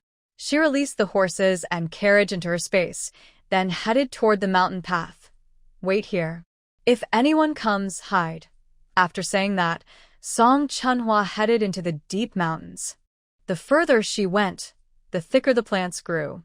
She kept absorbing the surrounding plant energy with effort, until it started to get dark, and her energy bar reached a value of 5. She turned and headed out of the mountain. Suddenly, a smile appeared on Song Chunhua's face. "Her 5,000 tails are mine." She sat on the ground, gasping for breath, next to a barely alive, big cat. She knew she needed to improve her fighting skills and couldn't rely too much on her plant powers, she thought. She quickly and cleanly skinned the animal and stored it in her space. By then, the city gates were closed. Song Chunhua parked her carriage in an open area at the foot of the mountain. "Go solve dinner yourself," she said, releasing the harness and patting Old Bai. She took out pots and food from the carriage, gathered some dry wood nearby, and lit a fire. A metal pot hung over the fire, and soon, bubbling sounds came from it, with steam rising. The aroma spread quickly. Song Chunhua took a bowl, scooped a large portion of chicken soup, and drank it. The warm soup made her feel cozy all over. Suddenly, a sharp, piercing scream came from nearby. Soon after, a white horse galloped wildly. Looking at the person hanging on the horse's side, Song Chunhwa crossed her arms and watched with a look of amusement. The white horse kept running, trying to shake off the person on its back, but the person seemed glued on and couldn't be thrown off. Song Chunhwa bent down, continued to scoop chicken soup from the pot, and took out a steamed bun from her space. She sipped her soup and ate her bun, watching everything in front of her with interest. I put the bowl aside, clapped my hands, and whistled. The white horse, which had been running wildly, stopped. As the horse stopped, the person riding it fell to the ground, exhausted. "Old White, you can't do it. You let a stranger ride you, and still can't shake him off," Song Chunhwa teased with a smile. The white horse snorted in protest. Song Chunhwa walked up to the person. "What's wrong? Do you like my horse?" The person in front of her snorted, and the weak person who had just fallen suddenly jumped up and rushed toward the chicken soup. Seeing the bowl and chopsticks handed over, the man took them without a word. Song Chunhwa looked at the man carefully. He had a high ponytail, but after fighting with the old horse and falling, his ponytail was a bit loose, with some stray hairs around.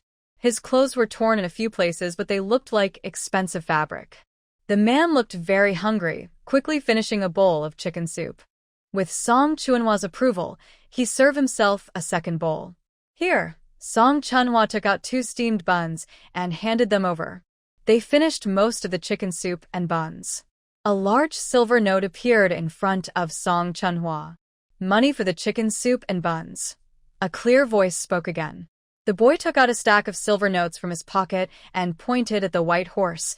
"I bought it." Song Chunhwa looked at the boy, who was quite wealthy, and felt a strange sense of familiarity. She didn't answer. "Why did you just steal my horse?" "I didn't steal your horse. I just thought it looked good and wanted to try. I didn't know it was so spirited." "But I like it," the boy replied. Song Chunhwa nodded, showing she believed him. The boy was surprised. "So, you believe me just like that?" "Yes." "Are you lying? Are you really here to steal my horse?" The boy raised his voice. "Of course not." Seeing that Song Chunhwa didn't respond, he handed over the silver notes again. She glanced at the thick stack of large bills, then tilted her chin toward the white horse. "Ask it. If it agrees, you can take it. But from how it acted earlier, it probably doesn't want to. Can it talk?" the boy asked, confused. Song Chunhwa chuckled softly and nodded. "Yes, it's scolding you right now." The boy looked at the white horse eating grass, then at Song Chunhwa, and became more confused. "Is it talking?" "Yes." Song Chunhwa nodded. She looked at the boy, who was staring intently at the horse, then walked to the back of the cart and scooped some water into a pot. "You don't need to pay for the meal. Just wash this later," she said, pointing to the pot and the dishes. Suddenly, a bowl fell to the ground. The boy happily picked it up. But just as he did, the bowl shattered into 2 pieces and lay on the grass. A silver coin worth 100 taels appeared in front of Song Chunhwa. In the end, Song Chunhwa lost 2 bowls, but gained 2 silver notes worth 100 taels each. The boy poked at the fire. "Is there a big tiger around here?" Song Chunhwa nodded. "Yes." Hearing this, the boy excitedly said. He paused for a moment, then asked, "Then why haven't I seen any all day?" "If I can't see a big tiger, I can't get its big tiger skin." Seeing that he wanted tiger skin, Song Chunhwa looked up. "You want tiger skin?" "Yes." "Do you have any?" "Do you know who has some?" "I do." Suddenly, a clear voice rang out. "Really?" the boy asked uncertainly. Seeing Song Chunhwa nod confidently, he shouted loudly, "I want it." "I'll pay any price, but it's already reserved," she replied. A splash of cold water poured over him, dousing his excitement. But he quickly said, "I'll pay double."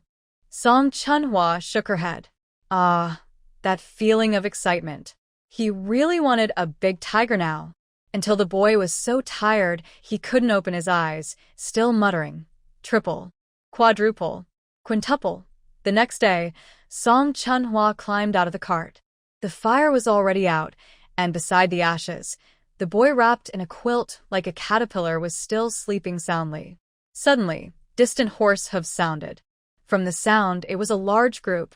The young servant crouched nearby and whispered, "Young master, it's cold outside. It's easy to catch a cold. Let's go back to the house and sleep." The caterpillar, annoyed by the noise, directly crawled into the quilt.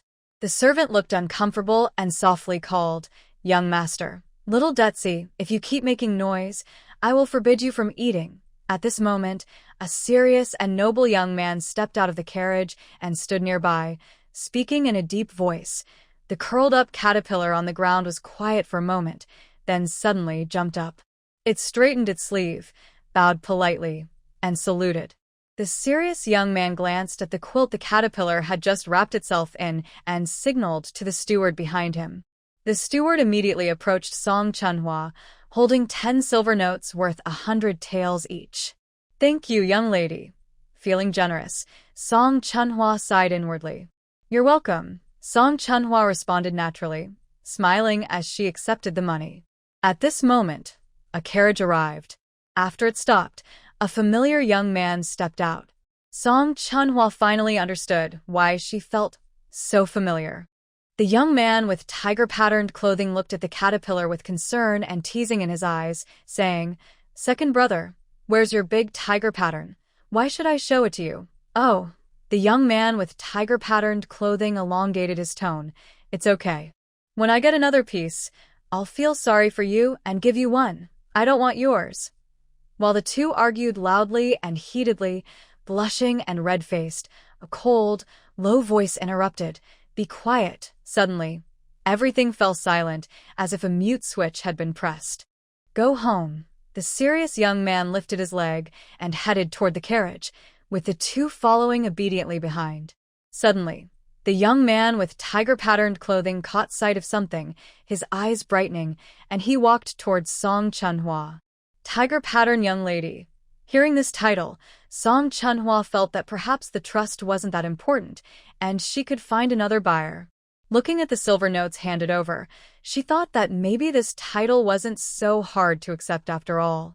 Before the young man with tiger-patterned clothing saw the tiger pattern, he only heard the other person have it. He immediately signaled the servant behind him to pass the remaining silver notes. Song Chunhwa quickly slipped into the carriage, took out the tiger-patterned item from her space, and also pulled out a large wooden box. The 20 young men with tiger patterns easily stored the tiger pattern into her space. The tiger-striped young master deliberately called out louder to the caterpillar about to get into the carriage, "Wow, this tiger stripe, it's so big." Sure enough, the caterpillar on the front carriage glanced at the tiger stripe inside the wooden box, then jumped down quickly and ran towards Song Chunhwa's carriage. The young servant looked very worried and called out behind him, "Second young master." "Oh, so it was you who made the order. Didn't you already have 2 pieces? Why did you order again?" "That's none of your business. I don't care. This piece must be mine." The deep, cold voice sounded again. "Zhangbo, starting next month, all the income from their shops and farms will be sent to me. Their monthly allowance is reduced to 1,000 taels." The two people who had been arguing loudly suddenly fell silent, as quiet as a pin drop. Big brother, 1,000 taels is too little." "It's not enough for me." "Yes, too little." "It should be at least." Before they finished speaking, the stern voice said, looking at them seriously. The two immediately shut their lips tightly, afraid to speak. The caterpillar landed last, stuffing all the silver notes in his arms into Song Chunhwa's hand. "Next time you have this tiger stripe, you must give it to me." A cold, deep voice came from behind. "Zhangbo, confiscate all their silver notes." Then he looked at the 2 young servants. "Take away theirs too." The tiger-striped young master, who had been caught off guard, was upset. "Big brother, why do I have to give up mine too?" The serious young master looked at him with a blank face. The tiger-striped young master dared not speak further, and instead glared fiercely at the caterpillar. After the main group left, Song Chunhwa also drove her carriage into the city. When returning home, she found Song Ziyuan waiting at the gate. As soon as she received the manuscript, she eagerly opened it. Uncle Fu hurried to serve some cakes and snacks. Song Chunhwa ignored him and went to do other things. It wasn't until it grew dark outside that the first update of the day was posted, and the study door opened from inside. Song Ziwon looked at her with an expression of disbelief. This is too well written. If Song Chunhua and Xiao Zhao hadn't gone shopping and hadn't returned yet, he would have knelt to show his admiration. Without delay, he immediately got into the carriage waiting at the gate, not returning home, but heading straight to the bookstore. On the evening of the 9th day of the exam, Song Chunhua once again arrived at the gate of the Imperial College. When they arrived, many family members were already waiting outside the gate. Finally, the exam hall door slowly opened, and the crowd cheered excitedly. The candidates walked out one after another, all looking tired and leaning on the walls, appearing thinner than before. Some were even carried out by officials. Many wealthy families had brought doctors to wait at the door, ready to treat and care for the students as soon as they came out. Others had already prepared medicine to dispel cold and strengthen health, waiting outside to give it to the students immediately. Those coming out now were the ones who persisted, while some had to leave halfway due to health issues. This exam was not only a test of knowledge, but also a test of physical strength. Compared to other exhausted candidates, Song Dalong and Sanlang looked full of energy. Seeing this, the other candidates looked at them with surprise. Song Chunhua watched Song Dalong and Sanlang, who were still at home reading and practicing boxing, and smiled. "Why don't you go out for a walk?" Song Dalong smiled and said. "It's more comfortable at home," Sanlang agreed. All right, unable to stay any longer, Song Chunhua led Xiao Zhao and Xiao Song out of the yard. Before leaving, she told Uncle Chow, "Don't prepare our lunch. If we don't come back by dinner, you don't need to cook for us three." After the exam ended, but before the results were announced, no one had left. At this time, the streets were filled with wandering candidates. The sound of poetry recitations and singing came from tea houses, restaurants, and brothels. The three of them wandered and ate happily, unconsciously arriving in front of Song Ziwan's bookstore, Listening Snow Tower. "Miss, there are too many people at the bookstore entrance." Xiao Zhao pointed at the crowd in front of Listening Snow Tower and exclaimed. In front of the bookstore, students who had just finished their exams, young men, women in veils, and women, even some seemingly rough martial artists, were all waiting in line. The majority were servants and stewards sent by wealthy families. When the shopkeeper announced that all the books had been sold out, the crowd erupted with dissatisfaction. "How can they be sold out? I waited in line for 2 hours. 2 hours? That's nothing. I came before dawn and waited 4 hours. Stop arguing. Hurry up and pay the deposit. If you didn't get a book this time, try again next time." A crowd quickly gathered, with people holding silver coins, waiting in line to pay their deposits. It seemed that a large amount of silver had come in again this month. "Let's go. You two should go to Fulian Building to enjoy some roasted lamb and white sausage," Song Chunhua said with a smile. Hearing this, the two eagerly led the way ahead. At the gate of the courtyard, 3 carriages were parked. When the carriages stopped, Song Wunyang jumped down from one, threw herself into Song Chunhua's arms, and then came down where Song Siling, Lu Lang, Song Yen, Shinmabe, and finally, the bearded man. The first 2 carriages carried people and luggage, while the last one was filled with shells, mugwort, and poria powder. After receiving Song Chunhua's letter, Song Siling and Wunyang closed their workshops the next day, including Wunyang's mosquito coil and marinated meat shop, paid all workers, packed their belongings, and set out north the following day. The Dongmei family helped watch the house. Closing the workshop wasn't all bad. At least now, everyone was together. Their house was already tidied up, and daily necessities were arranged inside. Wunyang still insisted on sharing a bed with Chunhua.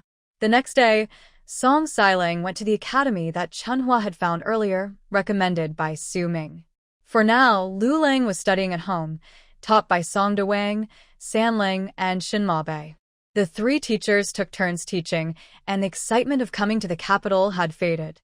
Their shopping trip had also changed from 3 to 4 people. While the family enjoyed a leisurely time at the Song residence, the Imperial Examination Hall was brightly lit every night. From the chilly early spring to the warmer days, officials in the hall entered the final stage. They finally selected 400 candidates, and next was ranking them.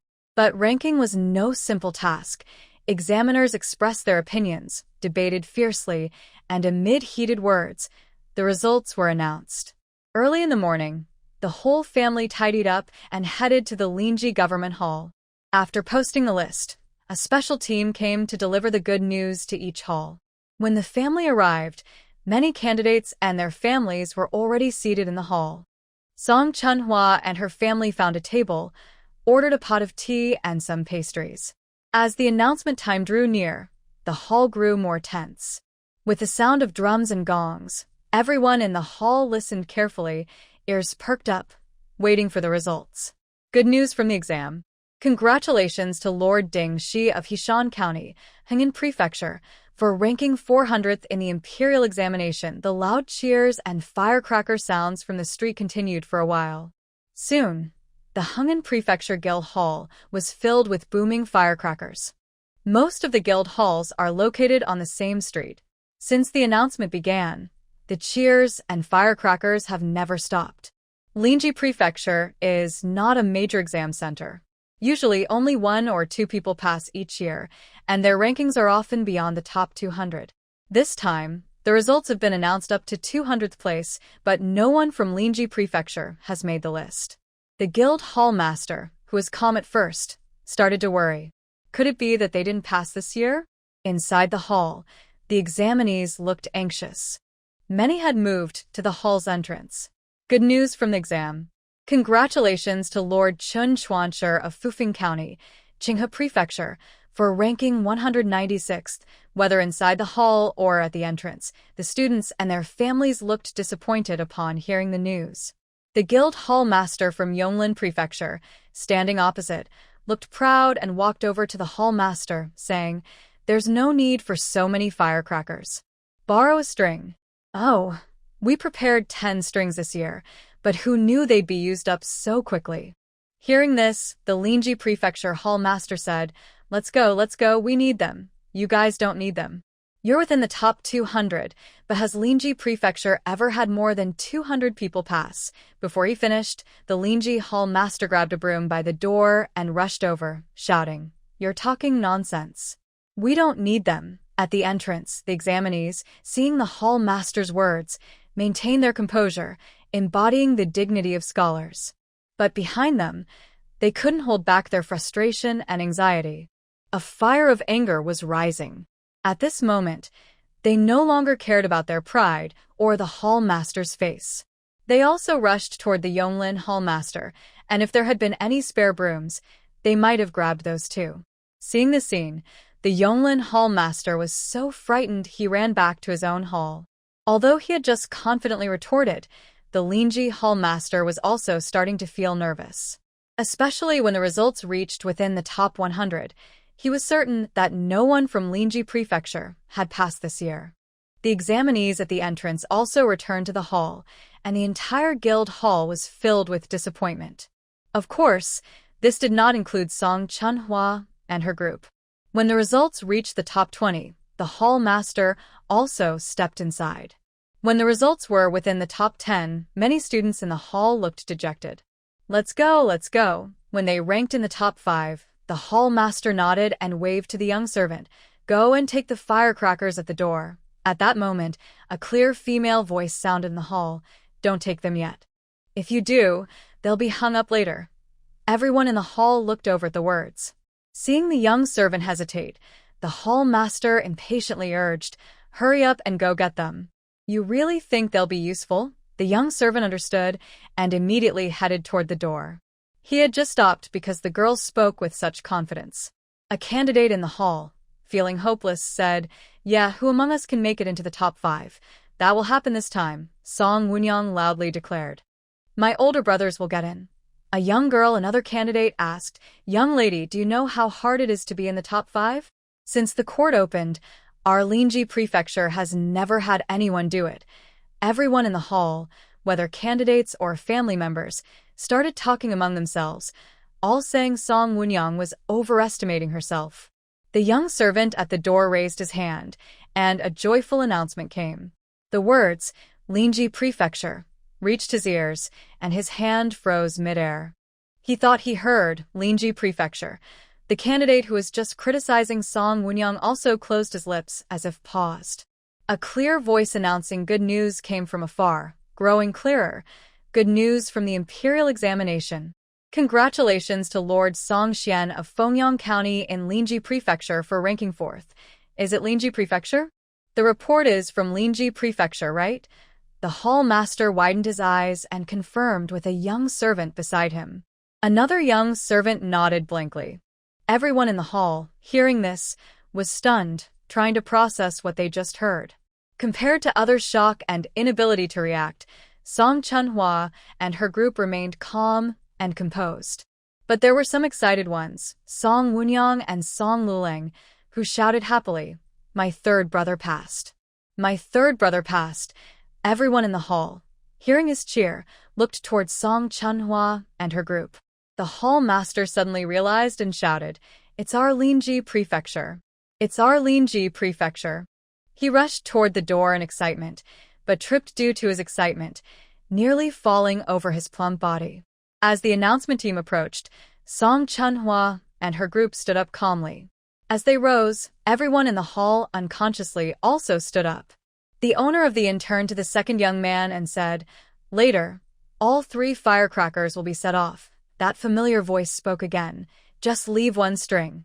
When these words were spoken, not only the inn owner and the second young man, but everyone else was surprised and looked at Song Chunhua. No one argued this time, since they had just been sharply criticized. However, a few candidates still didn't believe it, mainly because they wondered why they hadn't made the list, but this girl did, and with such a good rank. A long-faced candidate sneered, "Now only the top 3 remain. Do you really think these rankings are decided by you?" Next to him, a sharp-featured candidate echoed, "Exactly, why not say you could even get first place? Yeah, even the top scholar dares to dream." "I think he's dreaming before the sun sets," the long-faced candidate scoffed. The inn owner, who had been stunned earlier, agreed with this and ordered the second young man, "Set off all the firecrackers." Although the other candidates and their families didn't speak, they all thought this girl was talking nonsense. Song Chunhua smiled, then turned to the big man and said, "Go buy a few strings of firecrackers." Hearing this, a candidate nearby muttered quietly, "Really buying them?" Thinking they can get into the top 3. Meanwhile, the celebration team had already arrived at the entrance of the meeting hall. Gongs and drums sounded loudly, announcing the good news, echoing throughout the hall. Several other candidates from nearby also looked over. As the celebrants loudly asked who Lord Song Xian was, Song Sanlang stepped forward, bowed, and expressed his thanks. When Song Sanlang came out, not only the celebration team but also the candidates behind him looked at the young man, who was less than 20, and were all stunned. He was so young. Especially the candidate with a beard that had already turned white, who now shed 2 lines of tears. Song Chunhua stepped forward and handed over the prepared silver rewards. A large bag of silver was handed over, and the celebrants once again offered congratulations and good wishes. After the celebrants left, all the candidates rushed over to congratulate him. Song Chunhua said to Song Dalong, "Big brother, just wait. It's your turn soon." Hearing this, Song Dalong's previously nervous mood completely eased, and he asked with a smile, "Do you really believe I can get into the top 3? Big brother, you don't believe in yourself." Song Chunhua did not answer, but smiled and asked back. The big-bearded man had already bought firecrackers. Song Chunhua said, "Go hang them up." At this moment, the third person to report good news was a middle-aged candidate whispering, This is really hanging." Hearing this, the big-bearded man walked straight to the door without hesitation. Just as the second person was about to put away the firecracker pole, he whispered, "All the reports are done. Why still hang?" The big-bearded man glanced, took the pole, and directly hung up the 3 strings of firecrackers he had just bought. Song Luleng came out, looked up. "Reports are done, but not mine or my older brother's." His round face was full of pride. After announcing the second place, Song Chunhua smiled but with a firm look in her eyes. "Big brother, yours is here." Inside the hall, the students heard this. At this moment, Everyone thought the young lady in front of them might be a little crazy. Congratulations on the success of the exam, celebrating the top scorer in Linji Prefecture, Songja, who passed the imperial exam with first place. The announcement sounded like a thunderclap. Everyone's mouths were wide open, as if they could fit a whole egg, and they seemed frozen in place. Especially the candidates who had just said Song Chunhua was dreaming. First Place, one candidate said with disbelief, his tongue trembling and unable to straighten. The hall master was also overwhelmed, caught in a crazy state, suddenly laughing loudly. Ha ha, first place, the top scorer in the imperial exam. Our Linji guild has produced a top scholar. He spoke incoherently, repeating, first place, over and over. The small boy responsible for the firecrackers stood there silently. The big-bearded man took over his job of setting off firecrackers. Behind the announcement team, a group of candidates followed, blocking the entire street. Everyone wanted to see what this year's top scorer looked like. Many candidates muttered, "Who is Songja?" whether before or after the exam. Waiting for the results, Songja and Song Xian did not participate in any poetry gatherings organized by other students.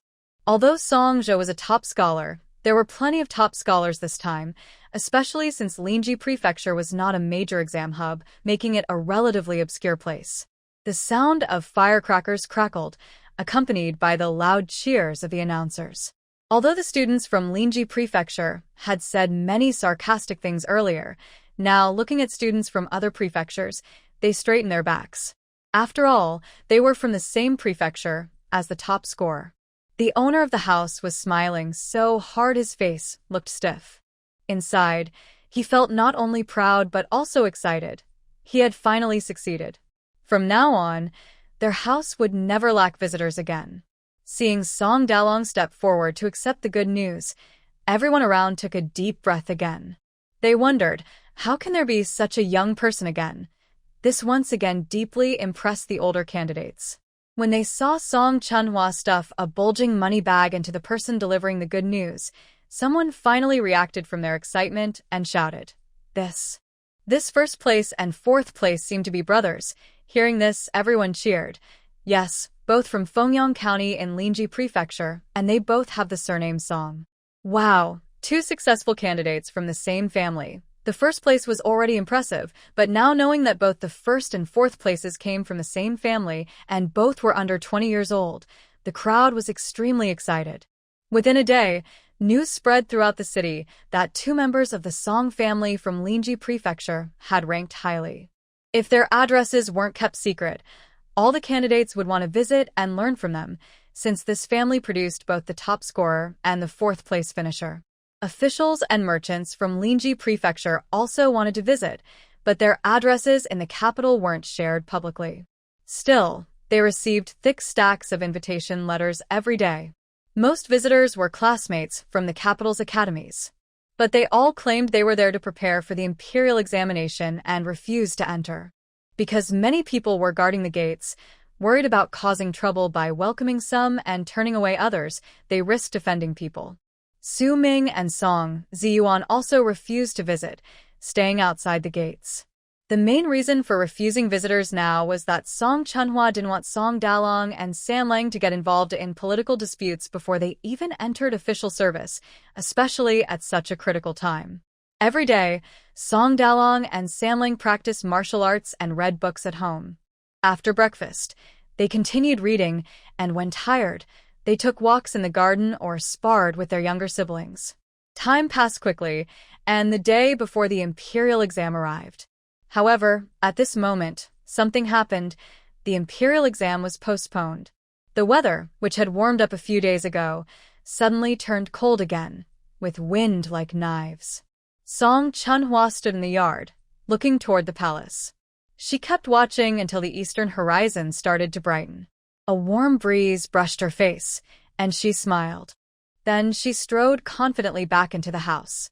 Meanwhile, inside the grand gate, people began to move. As the city gate opened, many horses galloped out toward the outskirts. During breakfast, the clock slowly struck, and everyone put down their bowls and chopsticks as they heard the chime. After about 3 breaths, it rang again, and the whole city could hear it. After the bell rang, officials from the Ministry of Rights read out a morning edict at the palace gate, then posted stamped documents at the 6 government offices and city gates. Within half a day, all the wealthy families hung white cloth outside their doors, and all entertainment venues in the city closed and stopped business. The imperial exams were naturally cancelled and would be held again after the new emperor ascended the throne.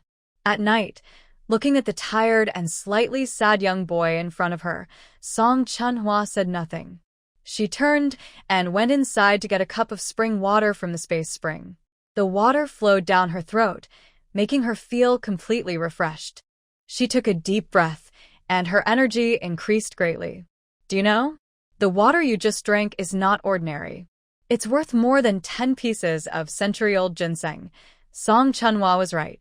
When she took out this cup of water from the space, 11 ginseng roots on the black land of the space disappeared automatically. Looking at the thick stack of silver notes handed to her, her previous slight reluctance vanished instantly. In front of the young boy, Song Chunhua's eyes lit up as she counted the silver notes. Her eyes grew brighter with each count. After finishing, she confidently took out a porcelain bottle from her and handed it over. The boy glanced at it. It was the water he just drank. Carefully, he put it into his pocket. Once again, Song Chunhua had a thick stack of silver notes in her hand. This business was truly a good one. Because of the national mourning, the entire capital was unusually silent. For nearly 20 days, Song Chunhua and her companions hadn't gone out to the streets. Recently, she had bought many flowers and plants, and every day she was busy tending to them. Song Daliang and the others still read and wrote every day. They stayed in the mansion until the new emperor was crowned. After the coronation, the postponed imperial exams resumed. The exam was scheduled for 3 days later. It was a sunny, warm spring day. 400 students who passed the exam stood outside the palace gates. The officials from the Ministry of Rights announced the names, explained the kneeling etiquette and precautions. After a thorough check similar to the imperial examination, they divided into 2 lines and followed the guards inside.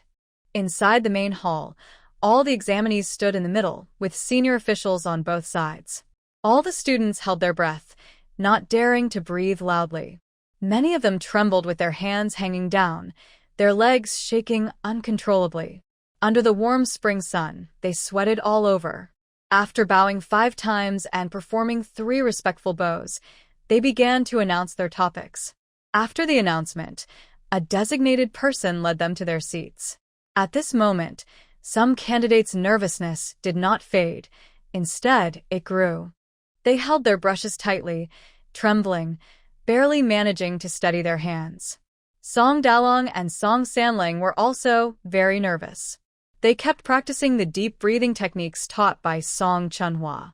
Once they entered the answering state, it was as if no one else was around.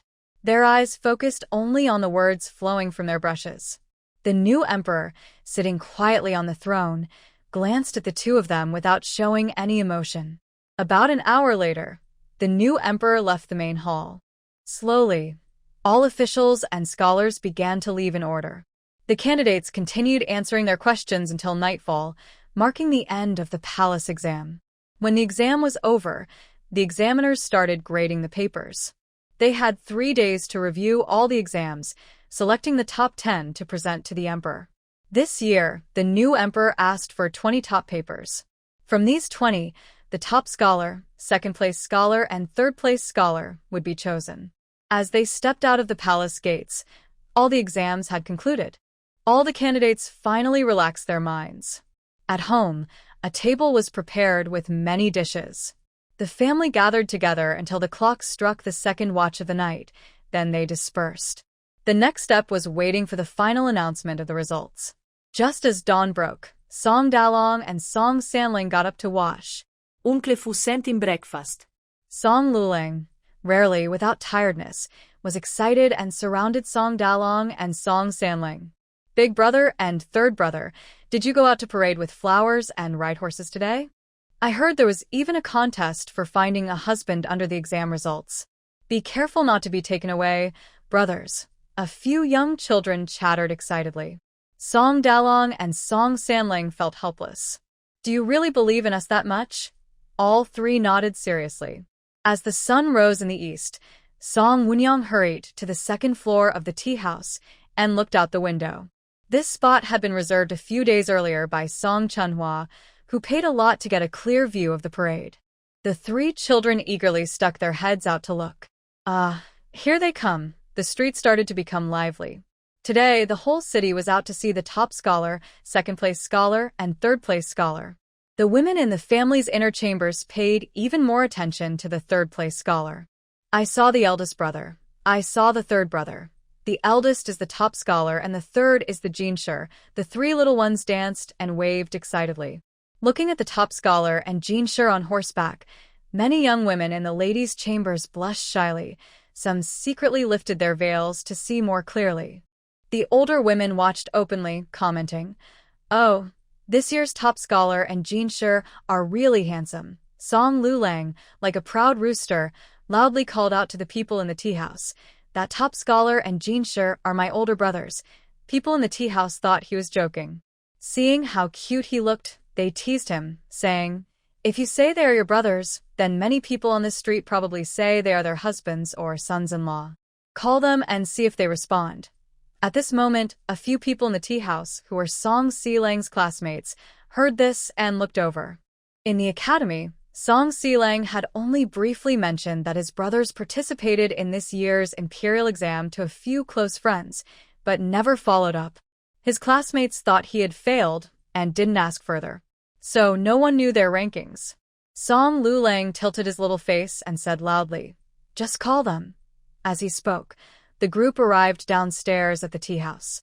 Song Lulang made a horn shape with his hands and shouted loudly down, "Big brother, third brother." But at this busy moment, the two on horseback couldn't hear him. His shouts were drowned out by the noise. Song Silang and his friends also shouted along, but still received no response. Trying to tease him, someone smiled and said, "No need to shout.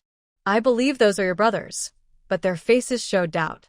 Suddenly, a clear, bright voice called out from below, cutting through the noise. It reached the ears of the two on horseback. Hearing this, they turned their horses to look toward the sound. The playful man just now watched as the young boy was carefully carried in front of him by the young scholar, his mouth wide open in surprise, as if he could fit an egg inside, and his tongue was tied in knots. Is that the top scholar and the third scholar? Could they really be his older brothers? Song Silang's friends were equally shocked, standing frozen in place, unable to move. Song Chunhua and her group ignored the noisy tea house and got up to leave. They didn't care about the commotion inside the tea house. They simply stood up and left. After walking through the street once, they planned to go home to prepare for the celebration. The friends of Song Silang, realizing what had happened, quickly followed and arrived at their own house gate, their attitudes turning completely around. As soon as the Song family members stepped inside, they heard the crisp sound of horse hooves breaking through the alley. Song Dalong and Song Sanling, dressed in imperial red robes with golden hairpins, rode back proudly, full of spirit. Suddenly, a loud explosion of firecrackers burst out, tearing through the air and shaking the entire alley. Neighbors from both sides rushed out upon hearing the noise, excited to learn that the top scholar and the third scholar lived nearby, feeling proud of their neighbors. Since this area is close to the academy, many scholars already lived here, and now everyone's face was shining with pride, standing straighter than before. The students from the academy also poured out in full force, surrounding the family's gate tightly. Throughout the day, the Song family received many visitors and well-wishers, like a flowing tide of congratulations, until night fell and the lanterns flickered. Just after the street parade celebration ended, another wave of visitors almost broke through the house's threshold. Matchmakers from all over the city arrived. Early the next morning, the entrance of the Song house was crowded with people. Women in red and green dresses, with gold and silver hairpins, all with faces covered in thick makeup, smiling happily as they gathered at the gate. Congratulations to Lord Song the Elder and Lord Song the Second. Best wishes to Lord Song the Elder and Lord Song the Second. A matchmaker dressed in bright red smiled warmly as she spoke. Today, I am here on behalf of Minister Qian's family from the Ministry of Revenue to help arrange a perfect match for Lord Song the Elder. Minister Qian's granddaughter, just 28, well-educated, graceful, and beautiful. She's a perfect match for the top scholar, a true match made in heaven. Before she finished speaking, another matchmaker dressed in emerald green interrupted. Oh, if we're talking about compatibility, it has to be the eldest daughter of the Duke of Yonglin's family. And the second daughter of Minister Liu from the Ministry of Justice isn't bad either. For a moment, the Song family was like a boiling pot, with all kinds of matchmakers taking turns to speak, their words flowing like flowers, spitting saliva as they praised. For several days, the gates of the Song residence were almost worn out from constant visits. The matchmakers arrived early and left late, as punctual as official court inspections. Finally, unable to continue, Song Chunhua stepped forward. She sat upright at the top, her calm gaze sweeping over the eager faces below. After everyone quieted down, she spoke slowly. Her voice was soft but carried a serious tone that could not be ignored. We appreciate everyone's good intentions. The Song family truly does. But she paused deliberately, creating a serious atmosphere. To be honest, it's not that we don't value the offer or look down on it. It's because our family has encountered a wise person who gave us important advice. The matchmakers below immediately perked up their ears. The wise person said, Song Chunhua said clearly, that the male members of the Song family are destined for greatness, but before reaching adulthood, their vital energy is not yet steady and their foundation is unstable. If we rush into marriage, it could bring great trouble. At best, it could ruin their future. At worst, it could threaten their lives. This calamity might also affect the family of the future bride, causing unrest and continuous misfortune. After reaching adulthood, one matchmaker exclaimed softly, "That still takes many years." Exactly, Song Chunhua replied with a look of helplessness and seriousness. This concerns life and death, and involves the future bride's family. We prefer to believe it rather than ignore it. Our family cannot take such risks, nor can we involve other families and their daughters. Therefore, this matter cannot happen before my brother reaches adulthood. Please understand and honestly tell your masters the true reason. Her words were firm and carried a mysterious, ominous tone about fate and destiny. The matchmakers looked at each other, their enthusiastic smiles fading and turning cold. Some believed her, some doubted her, thinking it was just an excuse. But seeing how serious Song Chunhua and the top scholar beside her looked, without any room for negotiation, no one dared to question her face to face. Is it really that serious? One matchmaker whispered. Such matters concern life and death. How dare we take it lightly? Song Chunhua's eyes shot like lightning, piercing straight through.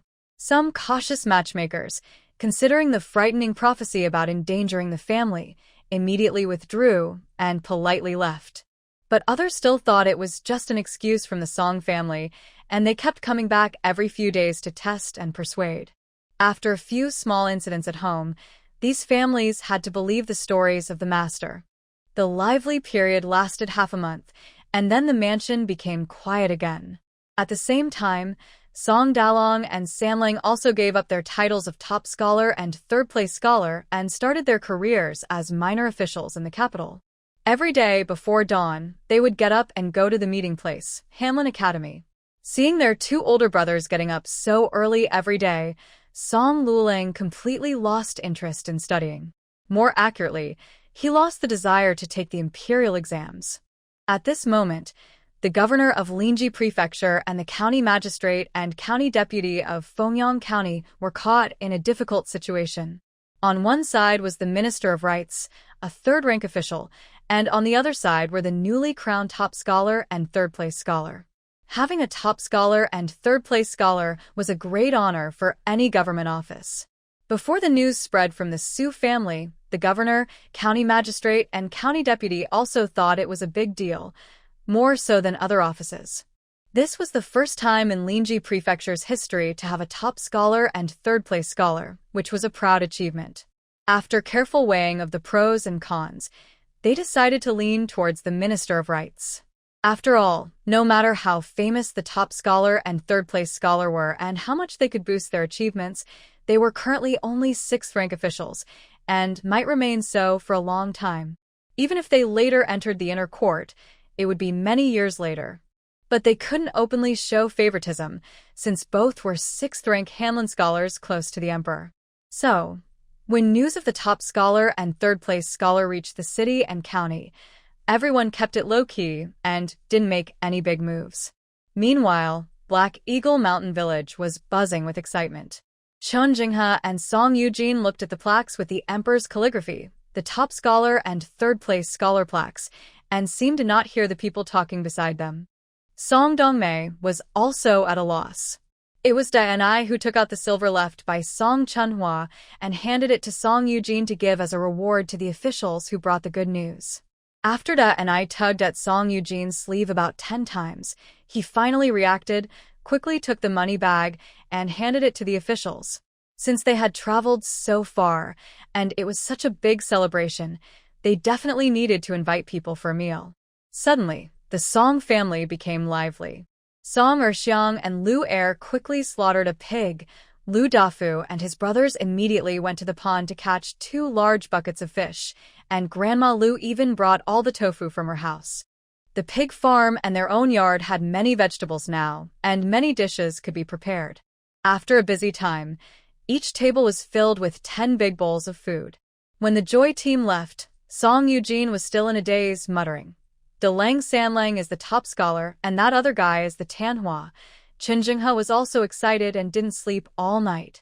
In the following days, many local landlords and wealthy families came to give gifts, but Song Dongmei and Song Eugene, following Song Chunhua's instructions, refused all of them. At this time, Zhu Jinfeng came to find Song Dongmei. "Dongmei auntie, when will Chunhua and the others come back?" Zhu Jinfeng whispered. After they return, will the workshop keep running? Such questions weren't new to Song Dongmei. Since last year, when fourth brother and fifth sister closed the workshop and only kept about 10 pigs at the pig farm, and after the family went to the capital, villagers often asked her this. Song Dongmei shook her head, saying she didn't know. She truly didn't know. When the workshop was closed at the beginning of the year, she wasn't told the reason. Feeling disappointed, Zhu Jinfeng returned home. Granny Lu excitedly said, "Jinfeng, get dressed up quickly. Zhao's family is coming soon. You must make a good impression. They have 20 acres of good land." Granny Lu kept talking about their conditions. Zhu Jinfeng didn't listen to a word and suddenly said, "Mother, I don't want to get married." This statement caused a huge shock, like a thunderclap, making the Zhu family chaotic. Even more chaotic was that half a month later, Zhu Jinfeng left a letter. When Zhu's younger brother read it aloud, Zhu Jinfeng was already gone. Old Zhu and Granny Lu sternly warned everyone not to speak outside. When villagers asked, they all said she had gone to the neighboring town. 2 months later, outside the Song family residence in the capital, a person stood there, wearing ragged clothes, with a face so dark it was hard to tell if they were male or female. Is this Sister Chunhua?" The voice was as soft as a mosquito's buzz, trembling with fear. Fubo finally saw clearly that it was a young girl. The girl stood there helplessly, clutching the rough cloth hem tightly. Fubo said softly, "Wait a moment, young lady," then turned and walked into the courtyard. Soon after, Song Chunhua came out with Fubo. She had already received a letter from Dianai, and guessed what was happening. Seeing the familiar yet exhausted figure below the steps confirmed her suspicions. The person kneeling suddenly trembled, bowing their head even lower, and mumbled, "Spring Flower Sister." The voice sounded dry and strained, like it was forced out of a sore throat, with a hoarse tremor. Song Chunhua looked gentle and took a few steps forward, reaching out her hand. "Come in." Zhu Jinfeng quickly withdrew her hand and whispered, "It's okay." Song Chunhua firmly held the hand that wanted to pull back, her grip gentle but steady. She turned and instructed Uncle Fu. "Uncle Fu, prepare a few dishes in the kitchen." Then send a bucket of water to my courtyard. Uncle Fu responded promptly, yes. His figure immediately disappeared down the corridor leading to the kitchen. Zhu Jinfeng and Song Chunhua are about the same height. Song Chunhua took a set of clothes from the cabinet and handed them to her. In the kitchen, the work was quick. Several small dishes and a bowl of thick porridge were already on the table. Zhu Jinfeng initially tried to hold back, taking small bites and swallowing carefully. But her stomach was burning with hunger, and she couldn't hold back anymore. Her movements became hurried, yet she tried to restrain herself with some embarrassment. Song Chunhua watched her gently, without saying a word. When the dishes were finished, Song Chunhua softly said, tomorrow, you will go with Uncle Fu, the old steward at the door, to the government office to get a long-term residence permit. After that, you can stay comfortably at home. Before she finished speaking, tears streamed down Zhu Jinfeng's face like broken pearls, and her shoulders trembled uncontrollably. Song Chunhua gently patted her back. Others in the house came over, saw Zhu Jinfeng, exchanged surprised glances, but no one asked questions. Song Chunhua, with Wu Nyang, led Xiao Zhao and Song Yan to the dental shop. The familiar dentist, sharp-eyed, immediately greeted them with a big smile and hurried out. Wow. What a coincidence. We just happen to have 3 shops that suit your preferences. The dentist was very attentive. Go take a look, Song Chunhua nodded. Please wait a moment. After saying that, the dentist ran back to the shop, then immediately came out again. He led everyone onto a carriage, with him and Song Yan sitting in the front. The carriage stopped in front of a breakfast shop.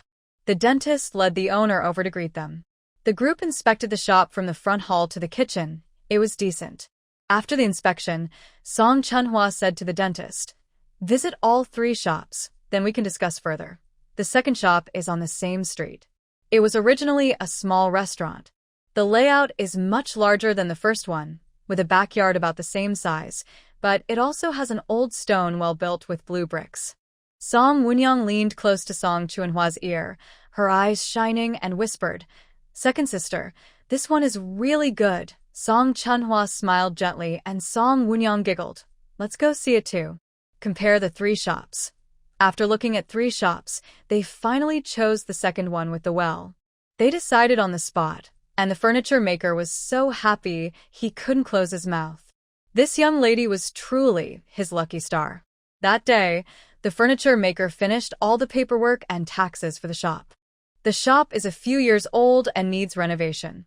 Song Chunhua's days became more regular, practicing martial arts in the morning, writing and reading in the study, and sometimes taking Xiao Zhao and Xiao Song to stroll around the streets. Xiao Song mostly spends his time with Song Luling, who is teaching him under the guidance of Mr. Shen Mabe, a scholar. Why did Mr. Shen, a scholar, end up like this? Shen Mabe didn't say, and Song Chunhua didn't ask. Everyone has a past they don't want to show, as long as it doesn't threaten their family. On the other side, Song Chunhua also shares the same attitude towards the big bearded man. He trains the Song siblings every morning, and in the afternoon or morning, he leads the guards to sweat it out. After half a month, the day before the braised meat shop opened, Song Wunyang specifically chose a day when Song Dalong, Sanlang, and Sailang were on their day off. Early in the morning, everyone in the family arrived at the shop entrance by carriage. Song Wunyang pointed at the signboard that read, 10 miles fragrance braised, and cheerfully said, second sister, guess which character was written by big brother, which one by third brother, which by fourth brother, and which by little 6. Song Chunhua pointed at the character 10 on the sign and said, this must be written by our little 6. Then she pointed at the remaining 3 characters, naming who wrote each one. Before entering the shop, the smell of braised meat wafted from the backyard. The aroma attracted many passers-by to stop and look. The auspicious time arrived. A string of deafening firecrackers exploded in front of the shop, and red paper scraps flew like rain.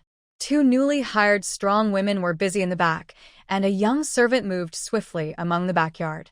Zhu Jinfeng sat behind the counter, her expression still a little nervous, but her eyes were focused. Song Yan was like a steady anchor, looking around and overseeing everything. Brother and sister Song Chunhwa sit together at a table. Song Wunyang asks Xiao Er to bring 2 bowls, one with meat and one with vegetables. Today, the sun is shining brightly, and many people are walking on the street. Soon, the delicious smell attracts many customers into the shop. Many customers enjoy the food, and here they can take some home, so they buy extra to share with their families. The front hall quickly becomes full, with people talking loudly. There aren't enough seats in the main hall, so Song Chunhwa and her group smile and stand up to give their seats to others. Amidst the busy noise, Song Chunhwa's eyes casually glance at the door, and she spots a familiar figure entering with the crowd. He walks quickly through the lively crowd, heading straight towards Song Chunhwa and her group. When he gets close, he smoothly turns around, takes a heavy jade figurine from a young servant behind him, and hands it to Wunyang. Congratulations on your opening, and may your business prosper. Before Wunyang can thank him, he takes another golden treasure bowl from another servant and says, "This is a gift from your brother, Su Ming. He has some family matters today and can't come. He asked me to send his wishes for good business. Thank you very much." Wunyang replies with a smile. "Please bring me another plate of the braised pork knuckles to take home. Oh, and also some pig ears and pig intestines." Song Ziyuan politely orders a few dishes. Once he tastes them, he can't stop eating. Seeing they can be packed, he immediately asks the servant to pack some for him. Song Chunhwa smiles and suggests, "Why not try the vegetable dishes? The lotus root slices, tofu, and kelp are quite good." Ziyuan quickly nods in agreement. As noon approaches, the braised meat shop is bustling with noise, and all seats are taken. People keep coming in with flyers, and many choose to take food home because there's no space to sit. The staff are busy packing food and serving customers. Before closing time, all ingredients are sold out, and they have to close early. Many people still arrive but leave empty-handed. Seeing this, Song Chunhwa tells Wunyang, "Ask Uncle Fu to send some people over to help. You should also go to the pawn shop to buy a few more helpers." Wunyang nods. Then she smiles and asks, "You're so eager to do business." Wunyang happily nods with a big smile. I was about to take a bath when Song Wunyang, holding a ledger made by Zhu Jinfeng, rushed into Song Chunhwa's courtyard, excitedly shouting, "Second sister, do you know how much silver I earned today?" Before Song Chunhwa could answer, she held up 20 taels, exactly 20 taels. Then she started calculating, "If I do this business every day, I will earn 600 taels in a month. Wow, 600 taels. In a year, 12 months, that's..." As she calculated, Song Wunyang's eyes lit up. 7,200 taels, 7,200 taels. Quick, let me hold on to this money. From now on, second sister, I will rely on you to support us, Song Chunhwa said with a smile, hugging Song Wunyang. All right. From now on, second sister, I will support you. Big brother, third brother, fourth brother, little sixth brother, we will all support you, Song Wunyang said proudly, lifting her head. Song Wunyang's braised meat shop was doing better every day. In less than a month, the whole capital knew about this delicious braised food shop. The prices were affordable, so many families bought vegetarian dishes, and some bought meat and vegetables. Overall, everyone could taste the flavor. At the Ministry of Rights official residence, that 10 miles fragrance braised meat is definitely run by the Song family, someone confirmed. Grandma Su sat in front of her dressing table, her maid combing her hair behind her, and she asked the maid standing nearby to confirm. The maid nodded. "Yes, I saw that second young lady Song. Later, I went to the shop and checked with the shop assistant, and they said it's their families." After a pause, the maid continued. "Grandma, I also found out something else." "Speak." Grandma Su replied while choosing a hairpin to wear. She said, "This braised meat business started in Linji Prefecture and has been going on for several years." The maid lowered her head after speaking. Grandma Su sneered coldly, her hairpin falling heavily onto the table. "Su Qing has come to the capital, right?" "Young Master Su arrived yesterday," the maid answered. "Ask him to come see me." Grandma Su, sitting at the head of the table, touched her bracelet and looked at Su Qing standing below. "I heard today that 10 miles fragrance braised meat belongs to second young lady Song's family, and this braised food business has been running for several years. Do you know about this? Su Qing lowered her head and hurriedly said, "This was made by little sister Songwoo. My nephew was not involved, so I didn't mention it. Please forgive me, Andy. I still have a few shops available. They weren't doing much business before, but I think this pickled food business is good, so let's do that. You will be in charge of it at the beginning. Once it's successful, you can return to Linji Prefecture." Grandma Su stood up after speaking. Su Qing nodded and said yes.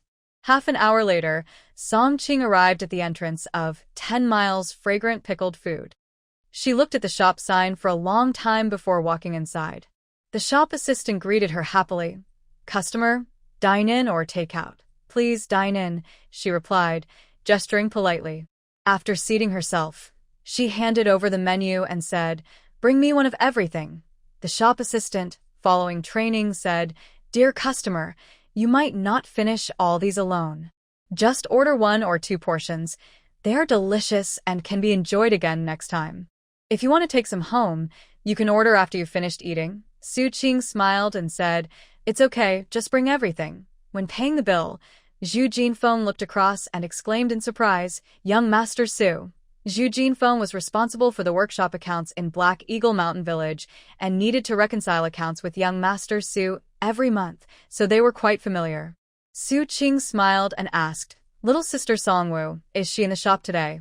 "Today, the young boss has something to do, so she probably won't come to the shop," Zhu Jinfeng replied.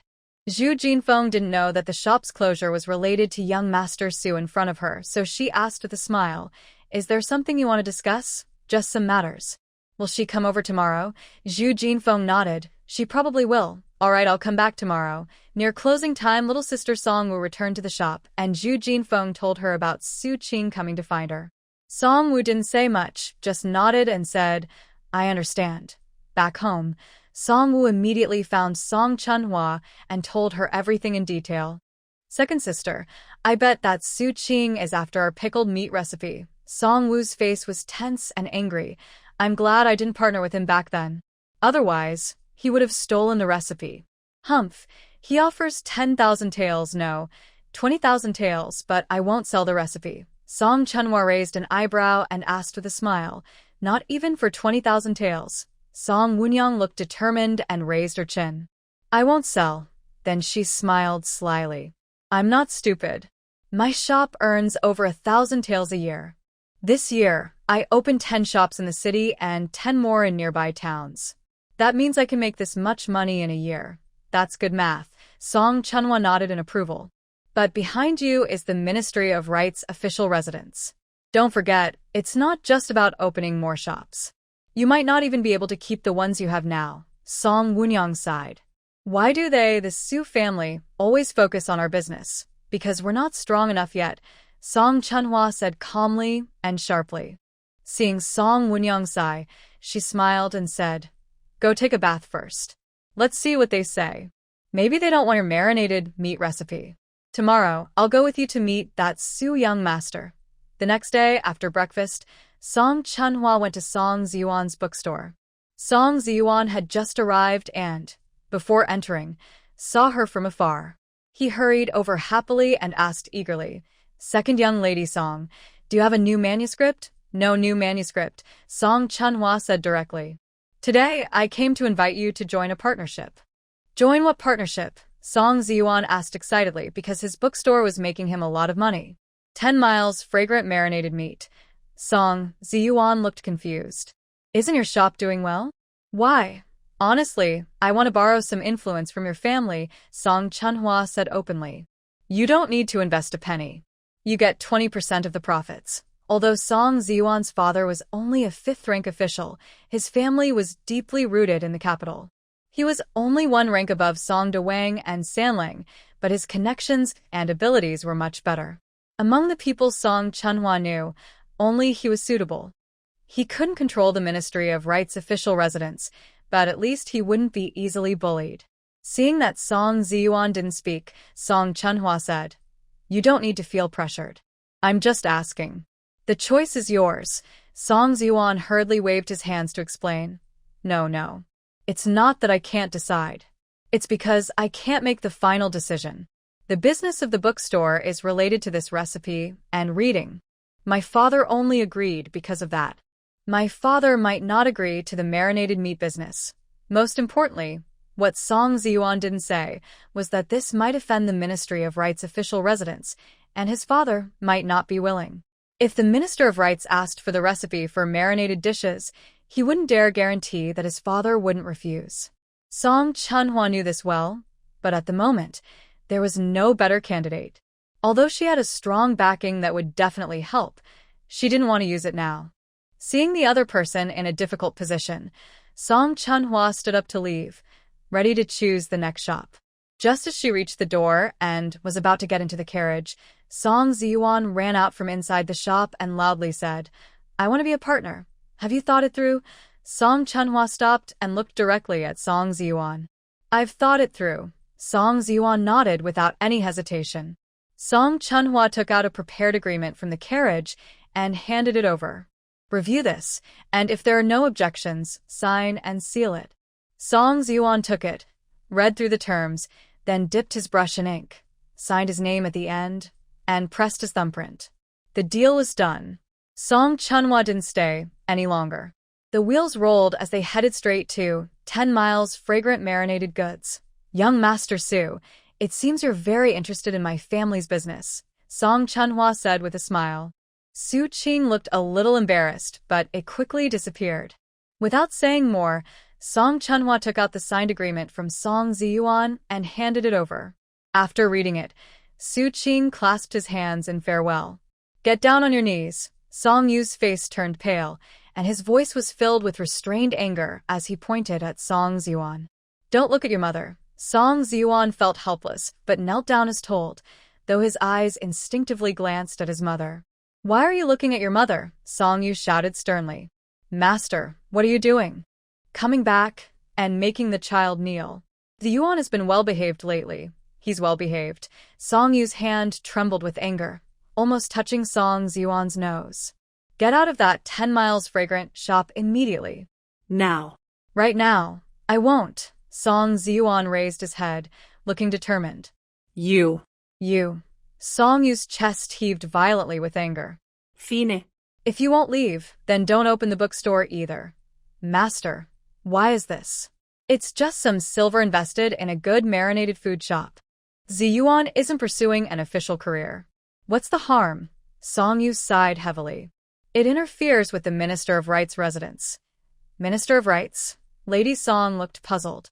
"They're just bullying others who have no power or influence," Song Ziyuan said loudly. "Good. You know what? Hand me the whip and join in." "Bring me the whip." Song Yu was completely fired up and shouted loudly. "I would never back down, even if I were beaten to death.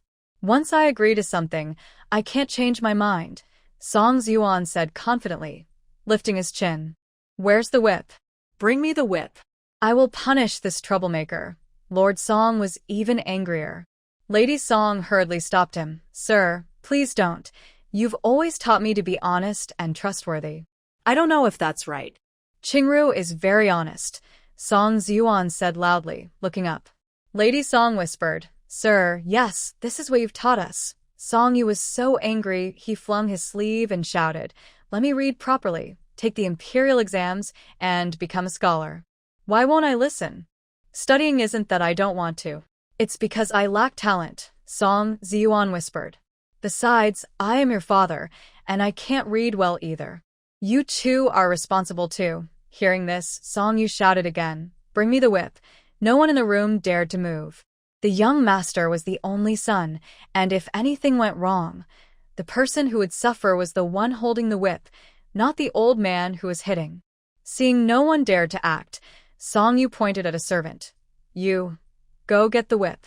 The servant was so scared, he knelt down with a thud, kowtowing repeatedly. Several others quickly followed and knelt down as well. "All right, sir, if you hurt him, you'll be the most upset." Lady Song comforted him, then turned to the kneeling servants. "Go out." The servant heard this, quickly got up, bowed, and hurried out. "Sir, have some tea. Your anger is bad for your health." "Your wife and I are worried." Lady Song offered a cup of tea. Song Yu was comforted by his wife's gentle words. He had just been so angry, he was dry-mouthed. He took the tea and drank it all in one gulp. Although he sat down, his angry eyes still stared fiercely at his son kneeling on the ground, but his breathing was calmer. Seeing his father's temper slightly settle, Song Ziyuan seized the chance, moved a few steps forward on his knees, and began to use his pie-in-the-sky speech. Father, don't think that Song Zhe and Song Xian are just 6th and 7th rank scribes. I tell you, this is only temporary. In less than 10 years, they will be on par with the Minister of Rights.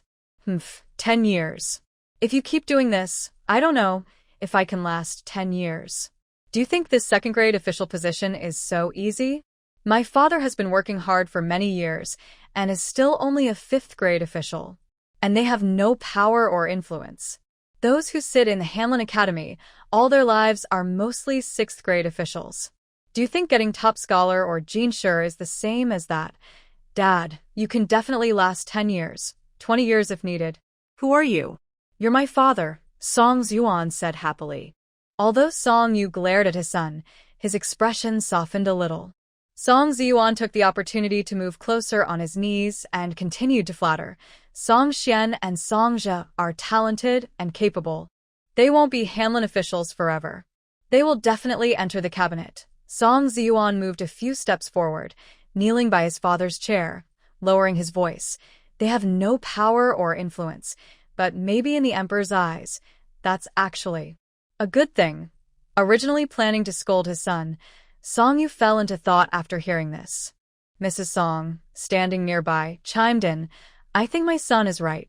Seeing his mother and son like this, Song Yu snorted irritably. Then teach me, how can I, a small 5th-grade official, refuse a 2nd-grade official?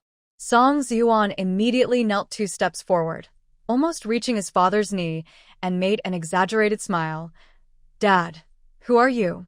You're just a 2nd-grade official. Second grade. Song Yu was so angry at his son's arrogance that he almost jumped out of his chair. Song Ziyuan hurriedly said, Dad, when you were young, you were a prime minister, a duke, a prince. None of those mattered. This 2nd-grade position? To you, it's just a 2nd-grade official. I think you want your father to be demoted again, Song Yu said angrily, pounding the armrest. No way.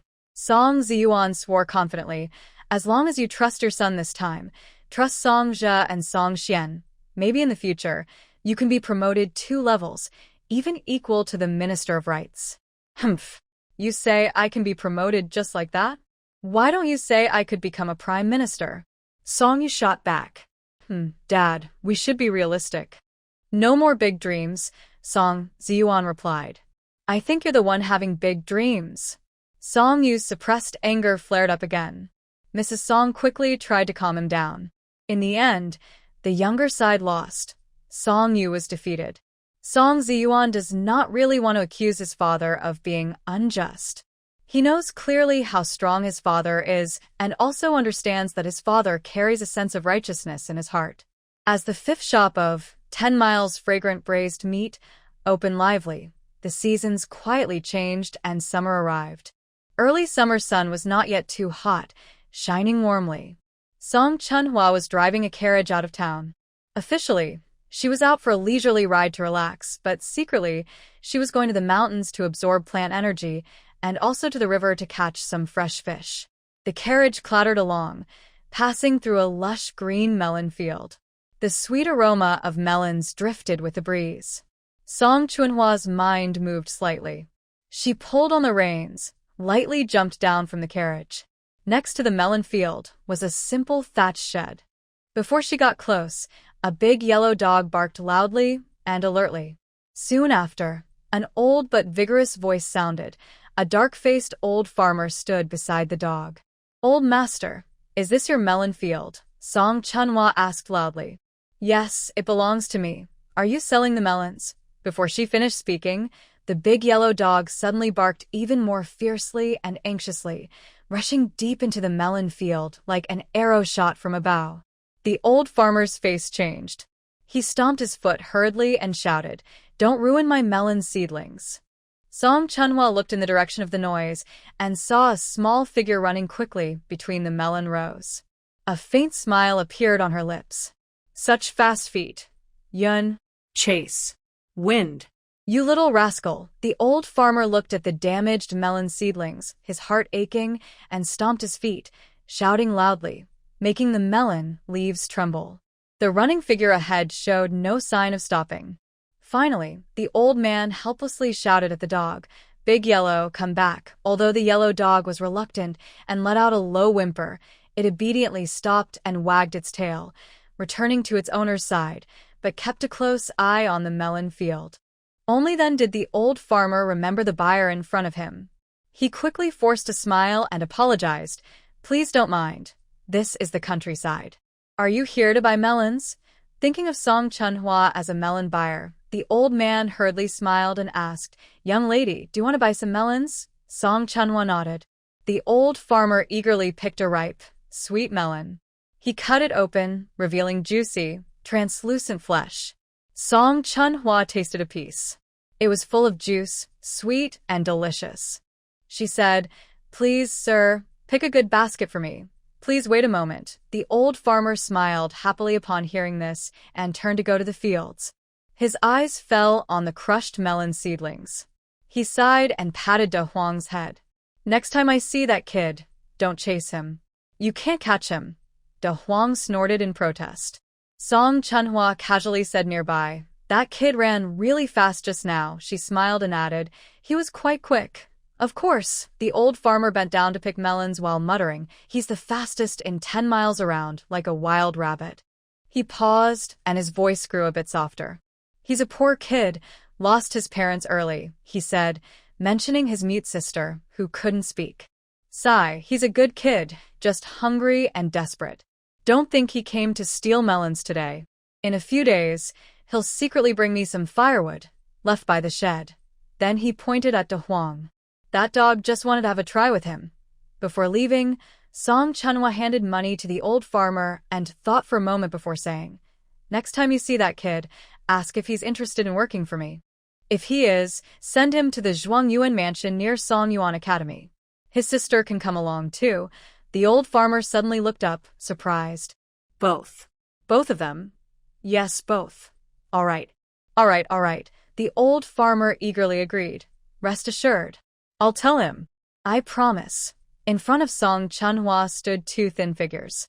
They were Yun Juefeng and his sister, the siblings they met in the melon field. "Think carefully," Song Chunhwa asked seriously. The boy nodded firmly. "I've thought it through." She signaled to Fu Bo standing nearby. Fu Bo immediately stepped forward and handed over an agreement. After explaining the contents, Lu Juefeng signed without hesitation. He was about to have his sister sign too, but only one agreement was there. "Your sister doesn't need to," Song Chunhwa said. Seeing her worried expression, she continued, "She can stay in the mansion too." At that moment, the big man entered. Song Chunhwa pointed at Yun Juefeng. "From now on, he's your responsibility." The big man nodded. Just then, Shenmabe walked in. Song Chunhwa softly said to the young girl, "Would you like to stay with this older brother?" After a long moment, the girl shyly nodded. Thus, brother Yun Juefeng and sister Yun Xiao stayed at the Song residence. Yun Juefeng learned martial arts and chores from the big man, while Yun Xiao may learn to read and helped in the kitchen with Shen Mo Bai. A few days later, Yun Juefeng bowed deeply to Song Chunhwa. 1 month later, early summer, then midsummer arrived. During this time, Song Yu was very proud. Many years without attention, but now he was gaining notice. The emperor even asked for his opinion and openly praised him in court. Most importantly, his official rank was raised by 1 level. "Father, I was right. I told you get promoted," Song Ji Yuan said proudly. He couldn't help but lean forward and say mischievously, "Father, you need to work hard. I rely on you to make a big splash in the capital. If you dare to cause trouble, I'll spank you hard." Song Yu scolded his son. "That's just an expression." Just an expression. Song Ji Yuan laughed and dodged. But when he reached the door, he again cheekily said to his father, "Father, keep working hard." Song Yu almost threw his teacup in anger. but Madame Song quickly stepped in to calm things down. One afternoon, cicadas chirped loudly in the yard. Song Chunhua lay under the big tree on a bamboo chair, reading some miscellaneous books, napping, and eating a piece of melon. Suddenly, hurried footsteps broke the peaceful quiet. The usually calm and steady Uncle Fu hurried over, looking a bit anxious. Young Master C went to the bookstore during lunch and saw the Minister of Personnel's niece, Lady Lu, and young Master Wu, the nephew of the official, teasing a good girl in the street. They got into a fight. Less than 2 hours later, he was taken away by the Imperial Guard while still in class at the academy. It's said that after returning home, young Master C collapsed and couldn't get up. The doctor examined him and said he was beaten. He is now in the Jingzhou prison. The rest of the details are unclear. While Uncle Fu was speaking, Song De Lang and Song San Lang hurriedly rushed in, having just learned about the incident from familiar colleagues. Go to the scene of the incident and find witnesses to ask what happened, Song Chunhua said, rising from her rocking chair and speaking to Song De Lang and Song San Lang. Uncle Fu, find out which pharmacy the doctors from Lu's and Zhao's households usually visit. See if you can find out if young Master Zhao has fainted like this before. Then, go to the doctor who treated young Master Zhao today and get more details. Song Chunhua heard about a woman being harassed and went straight to her home. She arrived at a common area in the city called the Donkey Workshop, where many ordinary people gathered. Most of the homes there were large, shared courtyards with 4 or 5 families living inside. Song Chunhua entered one of these courtyards, just as dinner time was approaching. Several families had pots boiling on their stoves, and women were busy nearby. In the middle of the yard, a few children were playing and running around. Suddenly, a door on the north side opened, and a man who looked like an official came out. Song Chunhua sneered, knowing she had guessed correctly. After the man left, she stepped toward the house she had just seen. She pushed open the door and saw a young woman holding a pot, ready to cook. "Who are you?" the woman asked, surprised to see a stranger. Song Chunhua didn't answer, and simply went inside. The woman hurried to follow. Inside, there was a strong smell of medicine. A man in his 20s sat by the window at a table, copying a book. Next to him was a rough-looking homemade walking stick. Today, his sister had gone to deliver the copied book, which is how he met the young nobleman Wu. The room had 2 beds separated by a curtain. On the inner bed, a very thin woman, looking almost withered, was lying. Song Chunhua signaled to the woman, "Close the door." The woman, for some reason, obeyed and locked the door. The man copying the book put down his brush and looked over. The woman on the bed asked, "May I ask, young lady, what brings you here?" "I am Song Yin's second sister." Hearing this, the woman's face changed suddenly, and she knelt down quickly. Song Chunhua ignored her and went straight to the bed, placing her hand on the woman's wrist. After a moment, she said, "Tell the truth tomorrow. I can cure your mother's illness." The woman's eyes lit up, but then quickly dimmed again. "Don't worry. Since I came today, I will protect your family," Song Chunhua said confidently. The woman on the bed looked confused and looked at her daughter. Nothing serious had happened. Her daughter hadn't mentioned anything after returning home.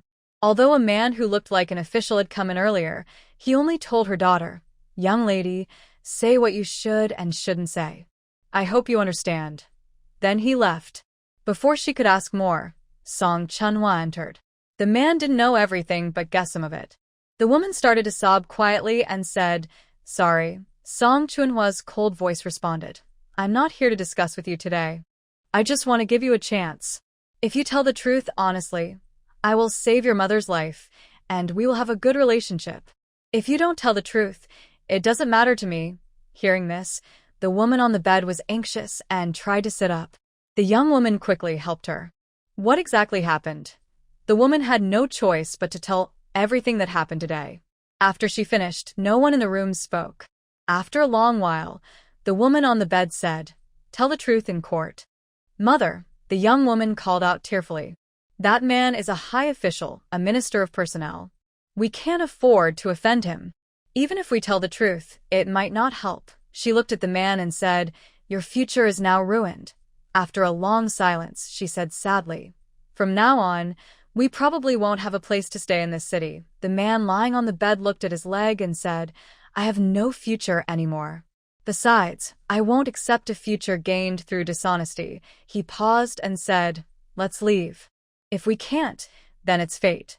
The woman on the bed gently touched her daughter's head and softly said, "Your father, and I know you're doing this for our family.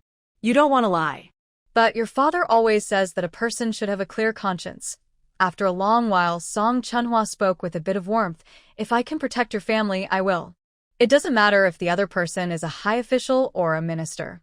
As for your brother, as long as he passes his exams, there's no need to worry about his future."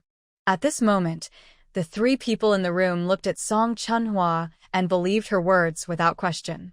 Song Chunhwa didn't stay long. She took a porcelain bottle from her, poured out a pill, and handed it to the young woman. "Give this to your mother." She paused and said to the young woman, "Hope you make the right choice." When Song Chunhwa returned to her residence, Song Dalong, Sanling, and Uncle Fu arrived just after her. Song Wunyang, Luling, and the others in the family hurried to greet her, all looking worried. Song Chunhwa said, "Eat first." She approached the big man and whispered something to him. The big man took a bag of cakes from the kitchen and led Yunzue Feng out of the yard. After dinner, the family moved to the study. Master Song De Lang felt sad and said, "No one is willing to step forward and speak. Even the four brothers' classmates are avoiding us." Third brother Song added.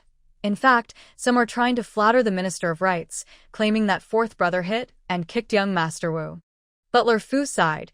"Today I went to 3 pharmacies that often serve Lu's house and Wu's house. They all said young Master Zhao has no hidden illness. The doctor who examined him today also said it was caused by a fight."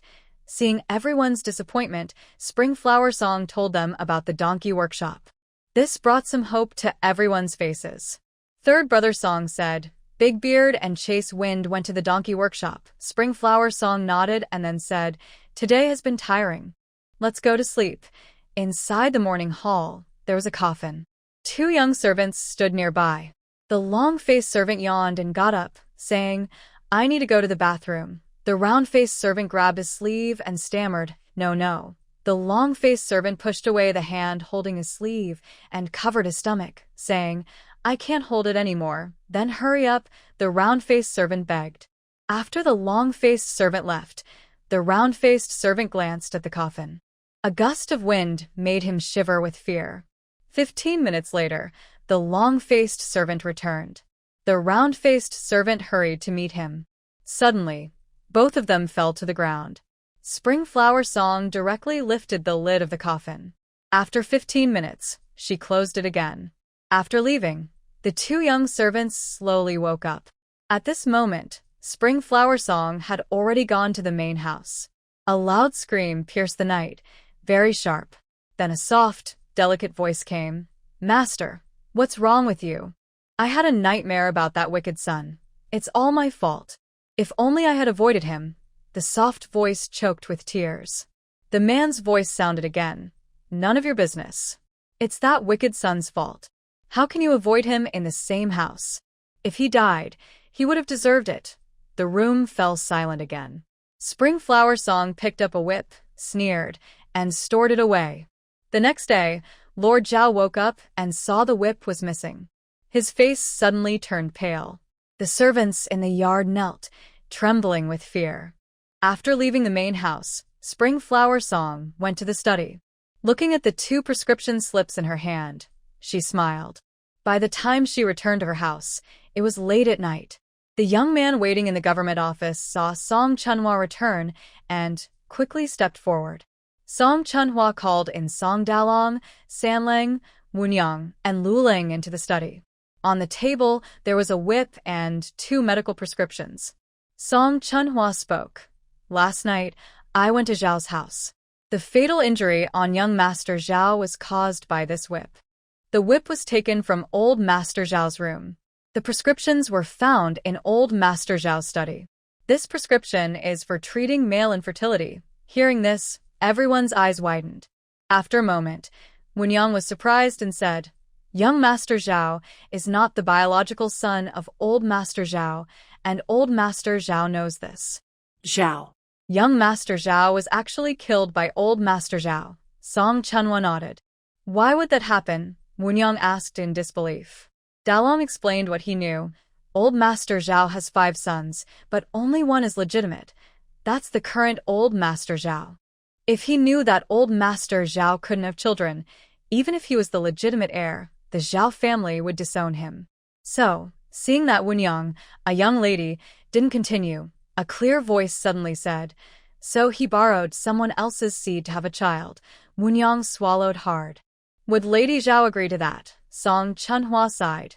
She wouldn't. What can we do? Sanling looked confused. Although he's not his biological son, Old Master Zhao is still his legal son. From this prescription, the infertility hasn't been cured. Old Master Zhao has no biological children. Why did he kill young Master Zhao? Then, Song Chunhua recounted the conversation between Old Master Zhao and his favored concubine. Thinking about young Master Zhao's behavior, Sanling said, young Master Zhao was teasing Old Master Zhao's concubine and got caught. Then Old Master Zhao. At this point, Song Chunhua also thought it was a very dramatic family story. If it were modern, it would be at least 40 episodes long. Yeding, who had been silent, spoke. Why did Old Master Zhao blame fourth brother? Why not just say young Master Zhao was dead and find an excuse? Also, the whip caused a fatal injury, but how come the coroner didn't notice? Dalong explained. Young Master Zhao is an Old Master Zhao's biological son, but he is the daughter of Lady Zhao. Lady Zhao is still alive, and her family isn't weaker than the Zhao family. Song Chunhua sneered coldly, because he's sure we won't dare to resist. Hearing this, everyone clenched their fists. Suddenly, Song Chunhua took out a piece of paper from her pocket and handed it to Song Dalong. After reading it, Song Dalong's eyes widened again, and he passed it to Song Sanling beside him.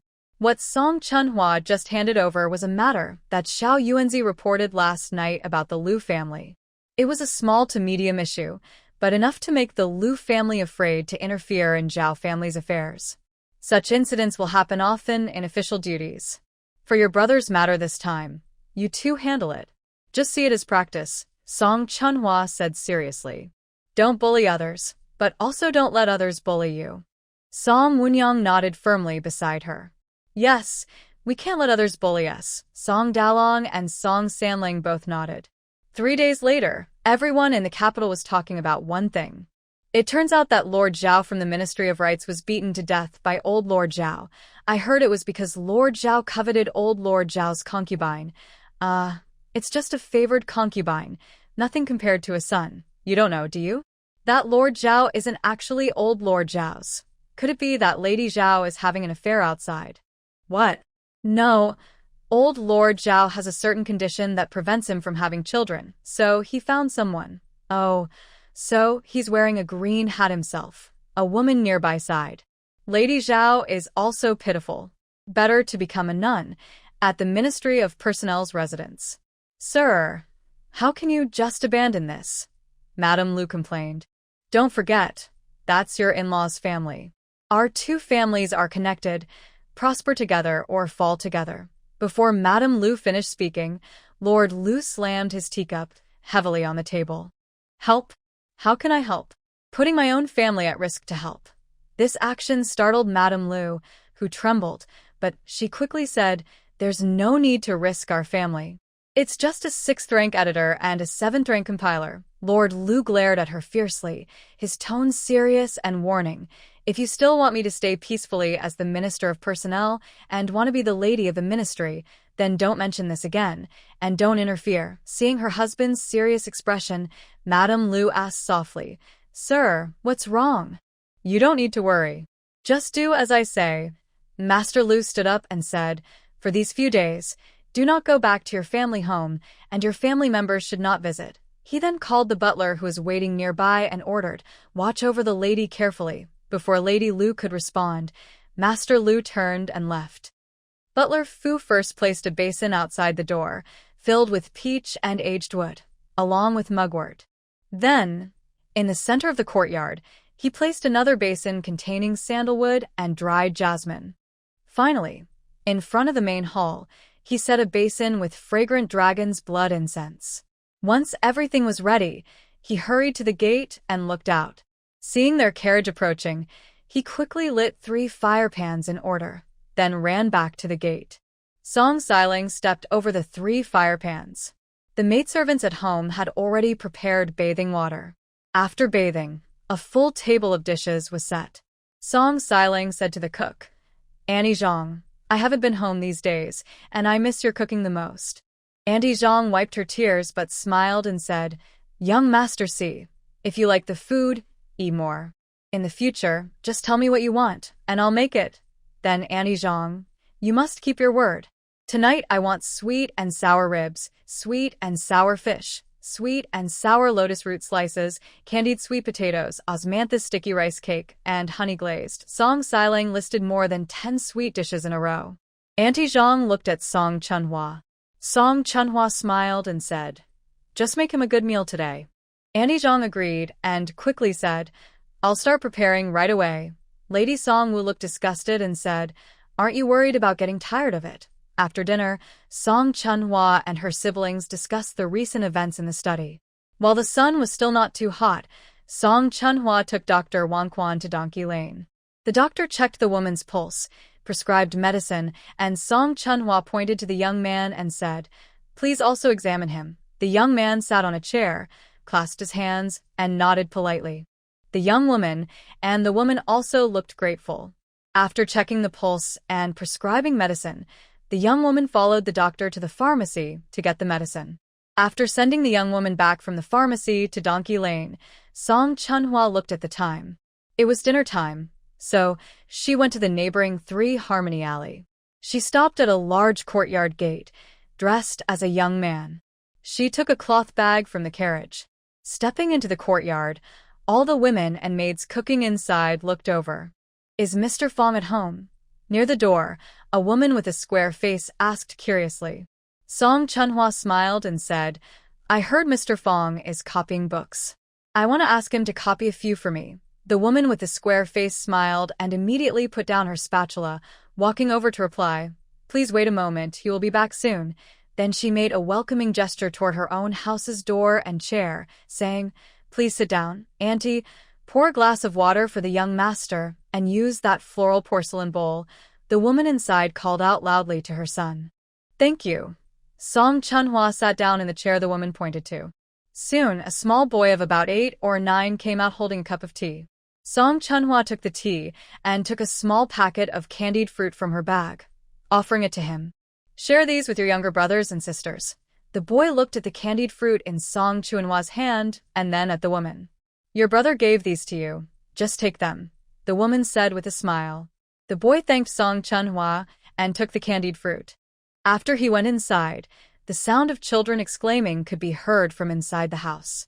The woman called out loudly, "Be quiet, only 1 piece each." She then turned and smiled at Song Chunhua, saying, "Young master, you are being too generous." At this moment, a man entered the door. The woman with the square face hurriedly called out, "Mr. Fong has returned." She smiled and said, "Sir, please come in and copy some books." Mr. Fong looked at Song Chunhua and nodded politely. His house was still a simple room, not very big, with basic furnishings: a wooden bed with some clothes at the foot, a dining table, a chair beside it, and nothing else. Song Chunhua took out 2 books from her cloth bag, then took out ink, paper, and a brush. "Mr. Fong, thank you for your trouble. The price will be based on the bookstore's standard. I'd like to ask why you came to see me," she added. Smiling, Song Chunhua said, "Thank you for vouching for my younger brother a few days ago." Before Mr. Fong could reply, she continued, "Today I mainly came because I saw your calligraphy and it's very good. 10 days from now, I will come back to pick up the copies." She then took out 2 packs of green bean cakes from her bag. "It's hot, so I brought these to help you cool down." Without waiting, she opened the door curtain and left. Mr. Fong was completely stunned. Today, the bookstore told him he didn't need to go there for a while. Instead, someone at home asked him to copy books, and these books were ones he had always wanted to read. The bookstore owner didn't allow him to look at them directly. That day, Mr. Fong copied books upstairs in the bookstore. During his break, he stood by the window and watched the entire process. When no one else dared to speak up, he bravely stepped forward to stand against the powerful. Song Dalong Sanling entered the Hamlin Academy. Many colleagues whispered and looked at them secretly. Some officials from the Ministry of Personnel, who only listened to their superior, deliberately raised their voices. I thought he was very capable, but it turns out he's just a small 7th-rank county magistrate. Yeah, offending the wrong people. What does a top scholar matter? Song Dalong Sanling and his companions seemed not to hear them. They went straight to their desks. Su Ming approached, worried, and lowered his voice. Are you going to the local government now? He paused, looking surprised. You're a 7th-rank county official. His expression showed even more disbelief. And in that exile place. Finally, Su Ming lowered his voice again. Do you need help? Song Sanling clasped his hands and said, Thank you. I want to go to the local area to gain experience and better serve the emperor. When Song Sanling said this, most people found it hard to believe. Historically, no one from the Hamlin Academy had requested to go to the local government, especially someone from the top scholar rank. Usually, officials sent to local positions were those who didn't make it into the top ranks of the imperial examination, those who weren't selected as palace graduates and were assigned to local posts because they couldn't find a position in the central government. This was considered the worst assignment for an imperial scholar. In the future, promotions usually meant becoming a deputy or governor, and many remained 7th-rank county officials until retirement.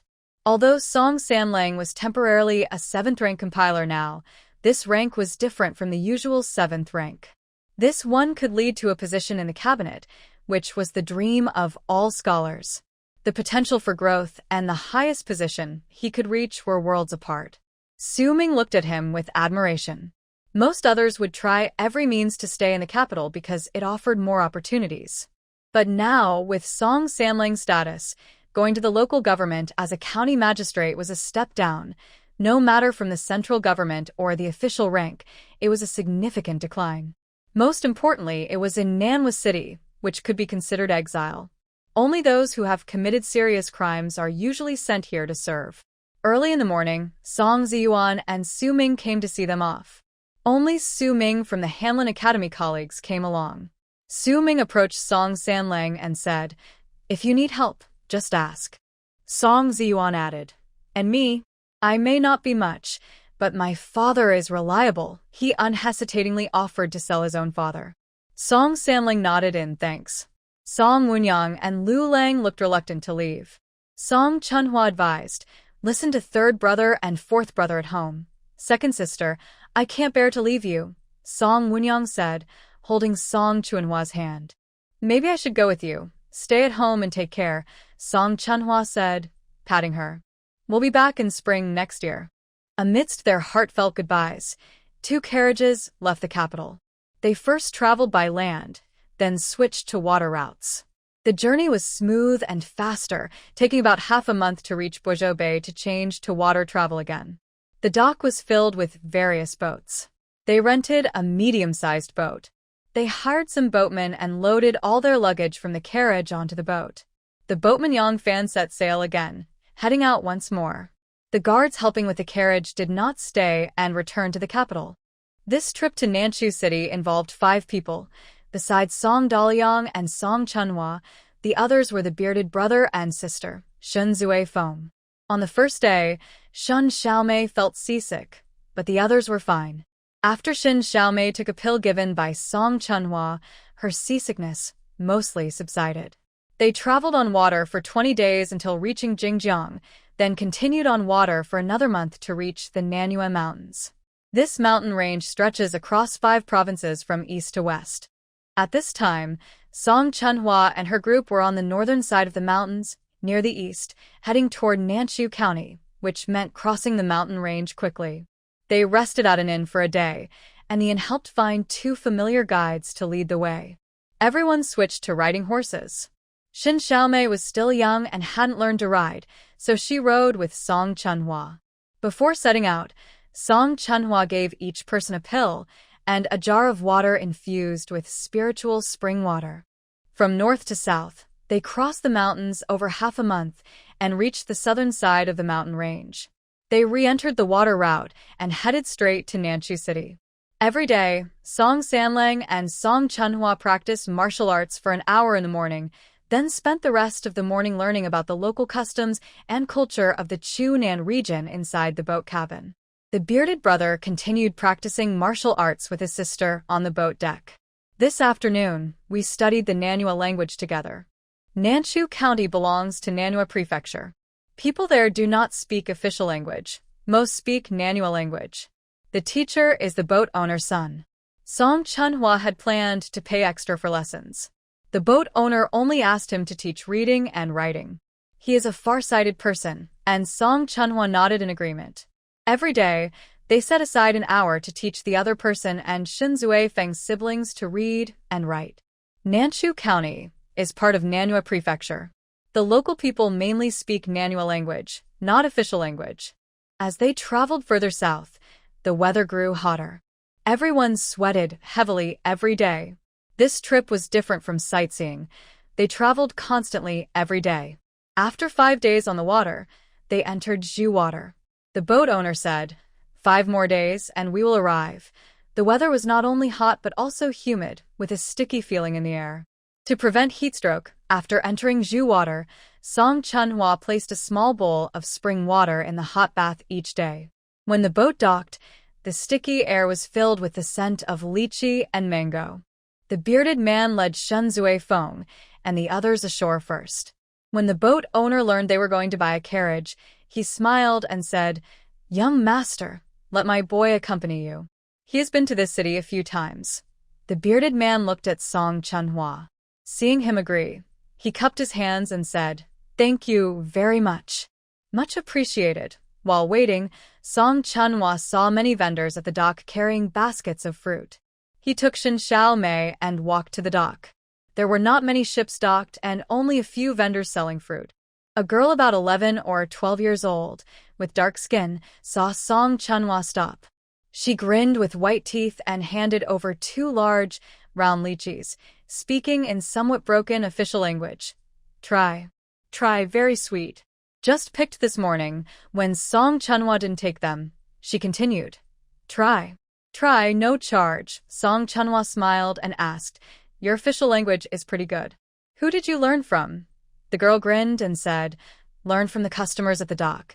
Then she kept offering the lychees to them. Song Chunhua took them and asked with a smile. Shin Xiao Mei had never seen lychee before. Not knowing what to do, Song Chunhua peeled the shell and skin, revealing the translucent flesh. He handed the peeled lychee to her and said, "Eat this white part." Biting into the lychee, she tasted the sweet juice filling her mouth. The young girl quickly handed over 2 large, round lychees again. Song Chunhua waved her hand and smiled, saying, "That's enough." "How much are they?" The girl held a big bunch in each hand, saying, 2 bunches for 1 copper coin. Seeing that Song Chunhua didn't respond, she continued, 3 bunches for 1 copper coin if you like. Take these all. Look and see how much they cost, Song Chunhua said, pointing to a basket full of lychees. The girl said to Song Chunhua, "Just buy a small amount for a day or 2. The weather is hot and they spoil easily." Song Chunhua smiled and replied, "We have many people and we can finish them in a day or 2. Do you still have this basket at home? If yes, I'll buy it along with the lychees. This basket was handmade by my grandma.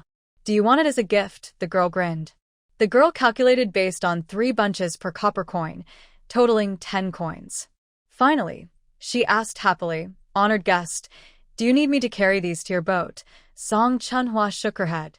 At this moment, a few other vendors nearby pointed at their own baskets of fruit, but struggled to speak the official language.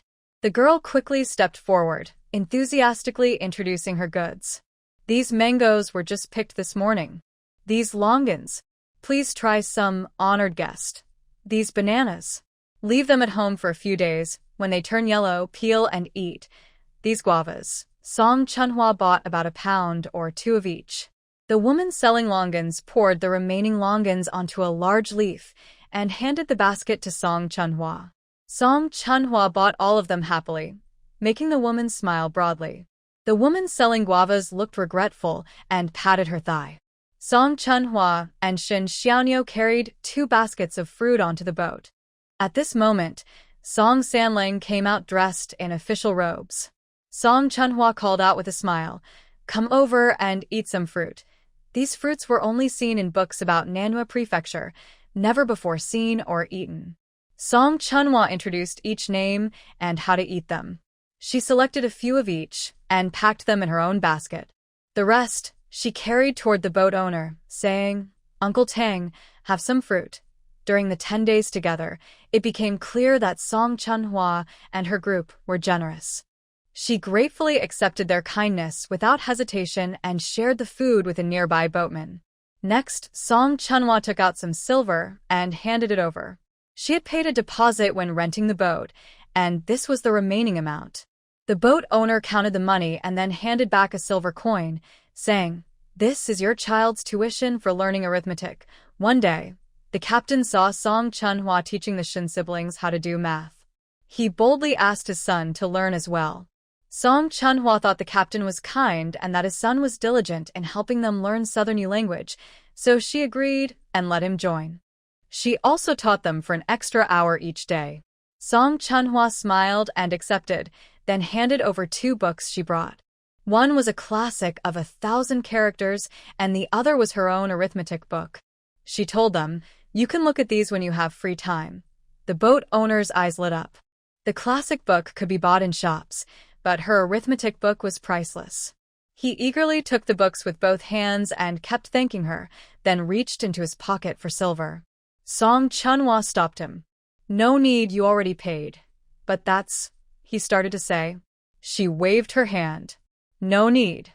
I will find some porters to help carry the luggage later." The boat owner was very grateful after receiving the books. Hearing this, he quickly said, "No need to hire porters. My brothers and I will help carry everything later." Song Chunhua didn't refuse and nodded with a smile. About an hour later, the 3 of them took a carriage back to the dock. After loading the luggage, Song Chunhua and the others said goodbye and headed into the city. The carriage moved toward the city. The sun was high, and the temperature rose sharply. The clothes Song Chunhua wore before arriving were made of light silk and cotton, and she only sweated lightly on her face and body. She took a few sips of water and could still manage. However, Song Sanling, who had to wear official robes, was covered in sweat beads. One carriage carried the luggage, and another carried the people. Song Sanling, Song Chunhua, and Shin Xiaomei were all inside the carriage. He couldn't take off his official robes first, so he had to endure it. Song Chunhua saw that Song Sanling was really hot and worried about heatstroke.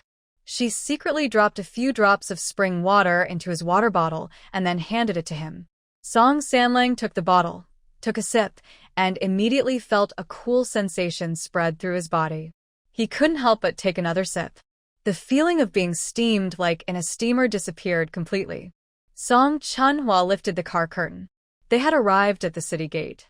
Compared to the tall, majestic city gate in the capital, this gate was short and rough, even not as good as the city gate of Baihua County. Inside the city, the houses were low because it was the hottest time of the year. It was almost noon now, and there weren't many people on the street. Unlike other places, men wore sleeveless or low-collared short jackets, with wide trousers or knee-length shorts. Women mostly wore long skirts, but not knee-length shorts. Almost everyone wore a bamboo hat. The sparse crowd was contrasted by lush flowers and fruit trees on both sides of the road. There were well-known trees like lychee, mango, and hibiscus, as well as many strange and unknown plants. The hot wind carried the scent of dozens of different plants, unlike any city Song Chunhua had visited before. Shin Xiaoniu grew up in the suburbs of the capital and had never been anywhere else. She leaned out the window, her eyes wide with wonder, surprised by everything she saw.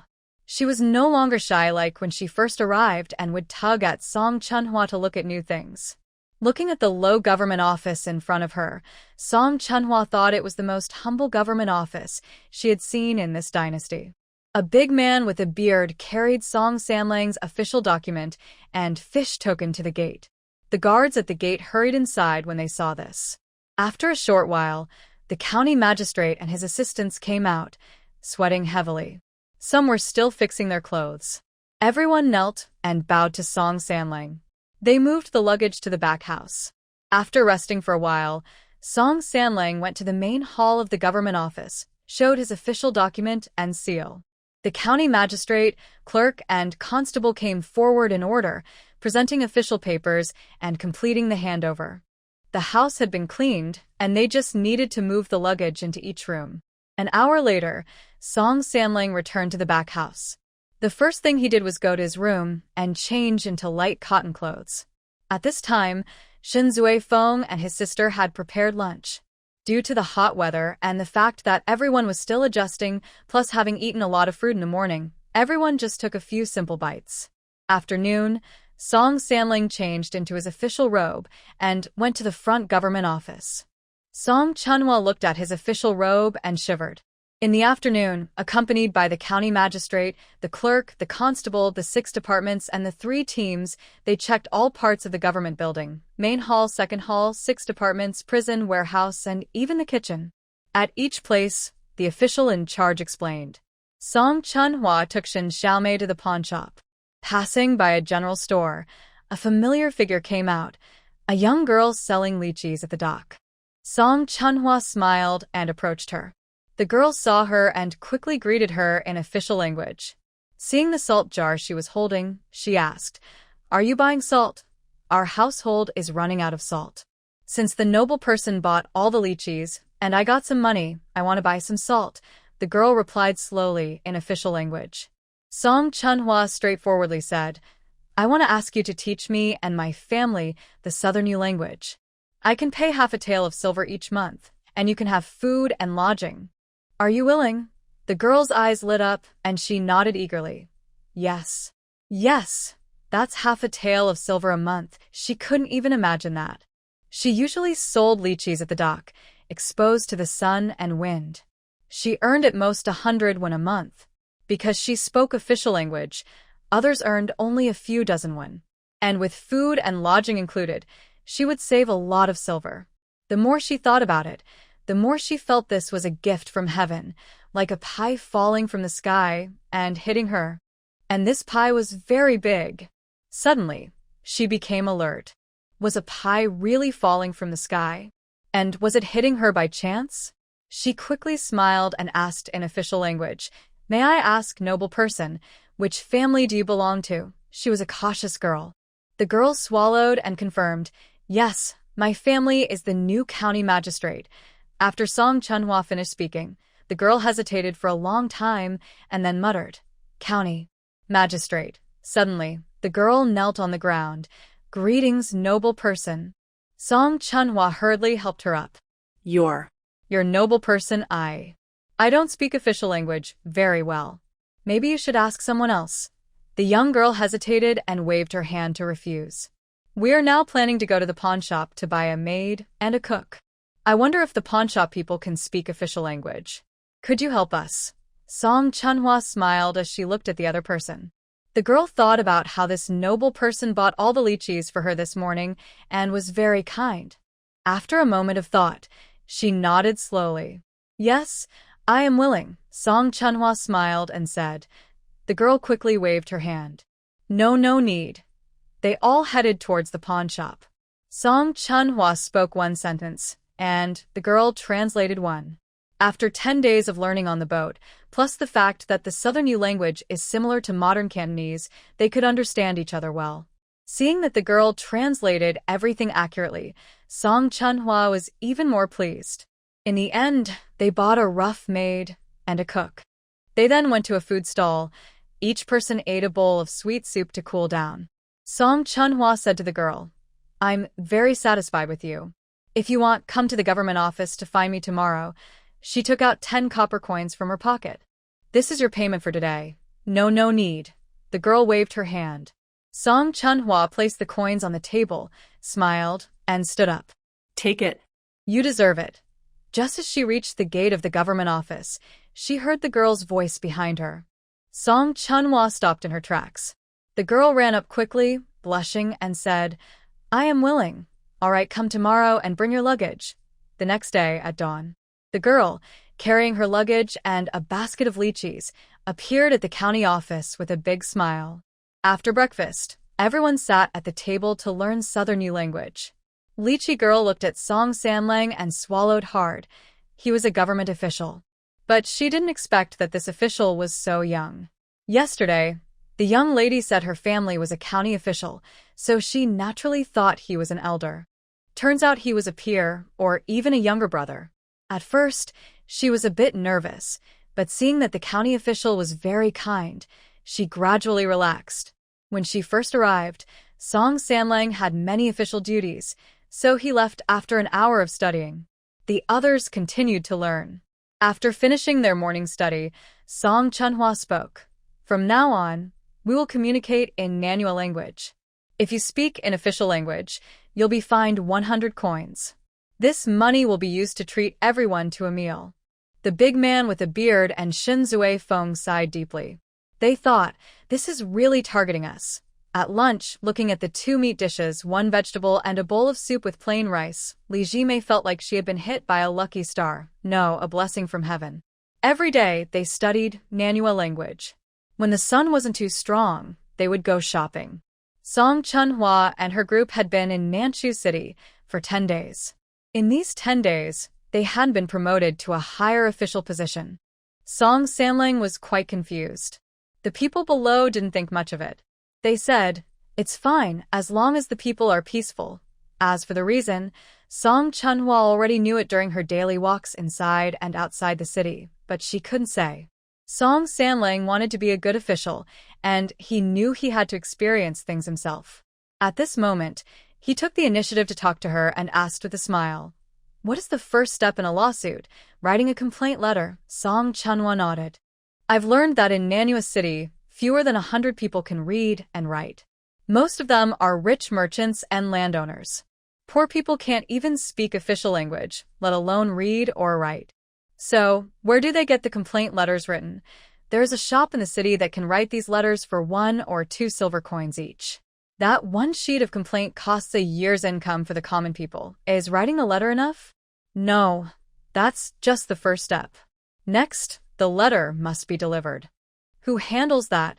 Then it goes to the court for approval, summons are issued, and only after these steps does it go to trial.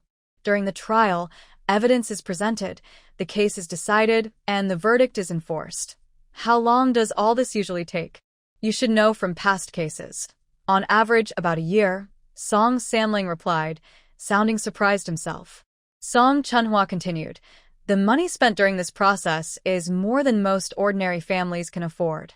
That 1 sheet of complaint costs at least 1 or 2 silver coins, which is probably the cheapest.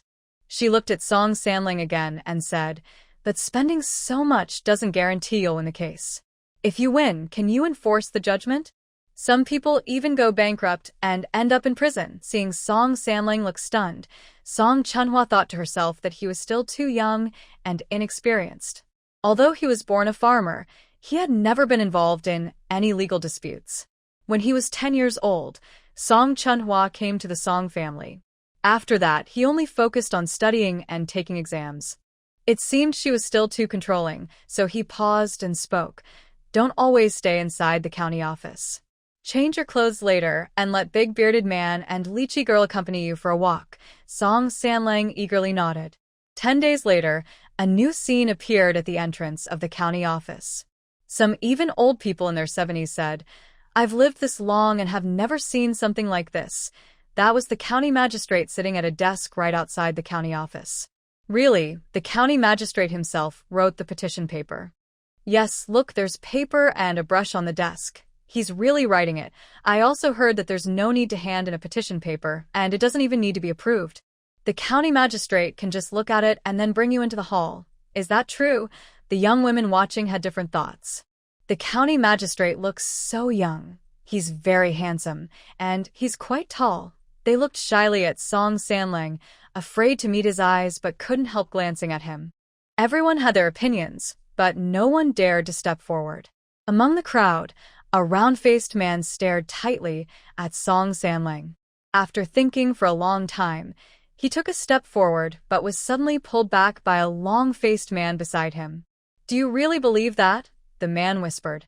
This is probably just for show. Who knows? The long-faced man didn't reply, but the round-faced man understood what he meant.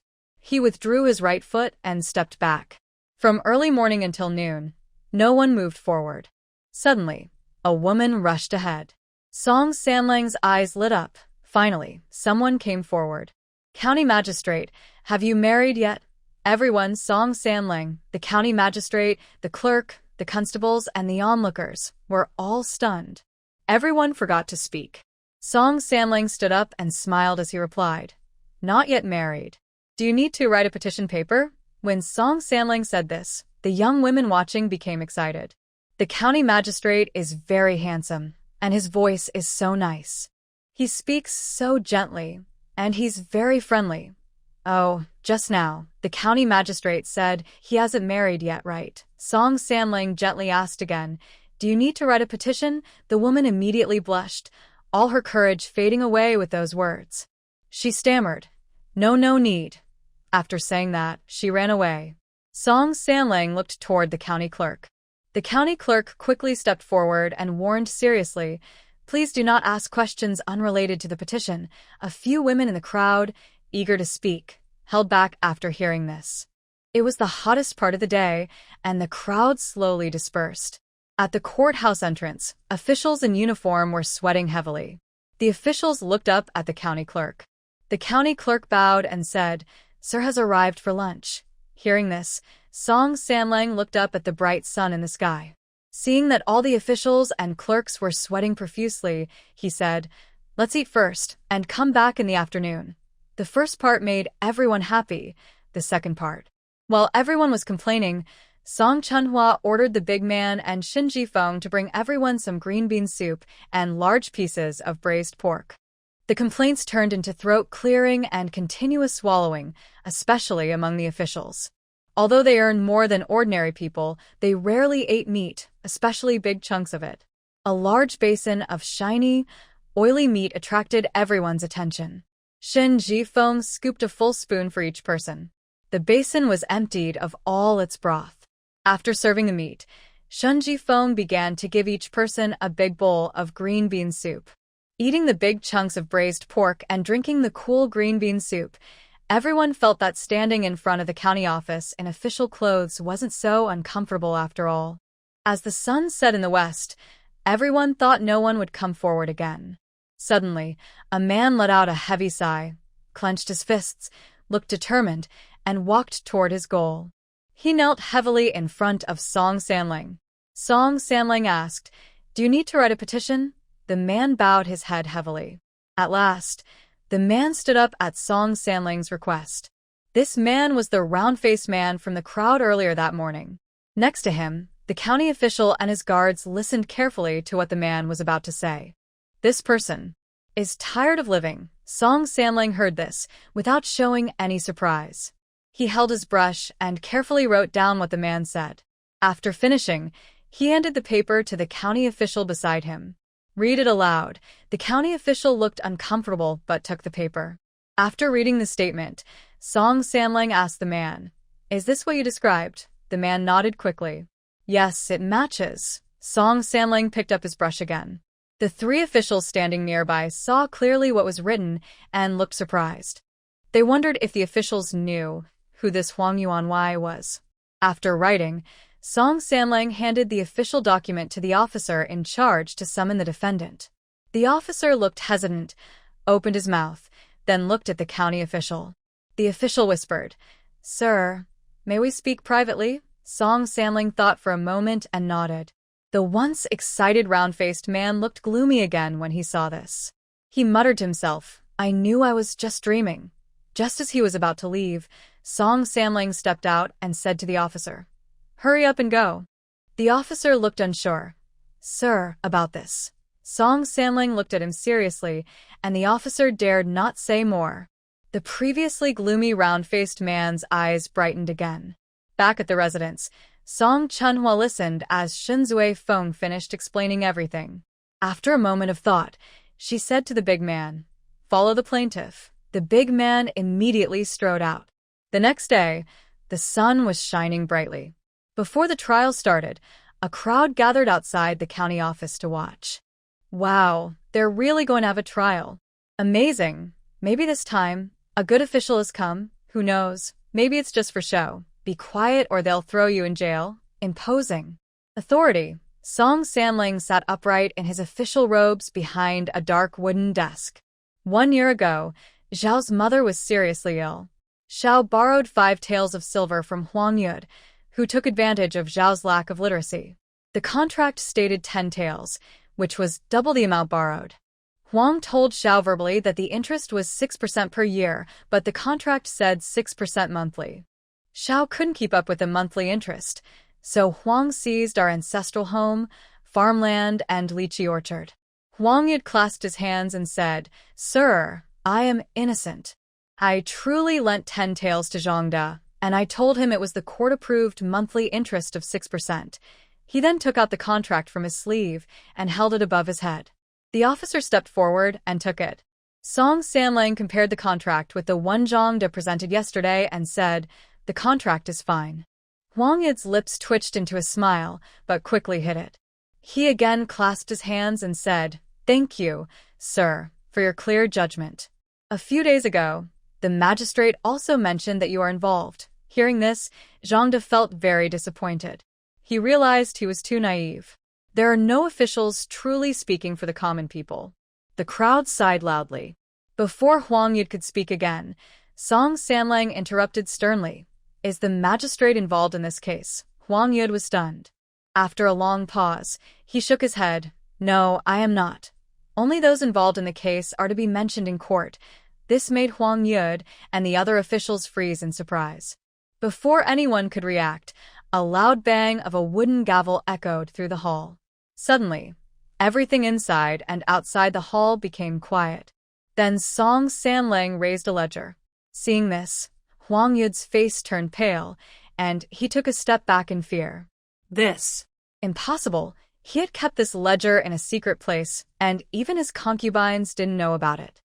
"Huang Yud, on this ledger, it clearly states you only lent 5 taels to Zhongda.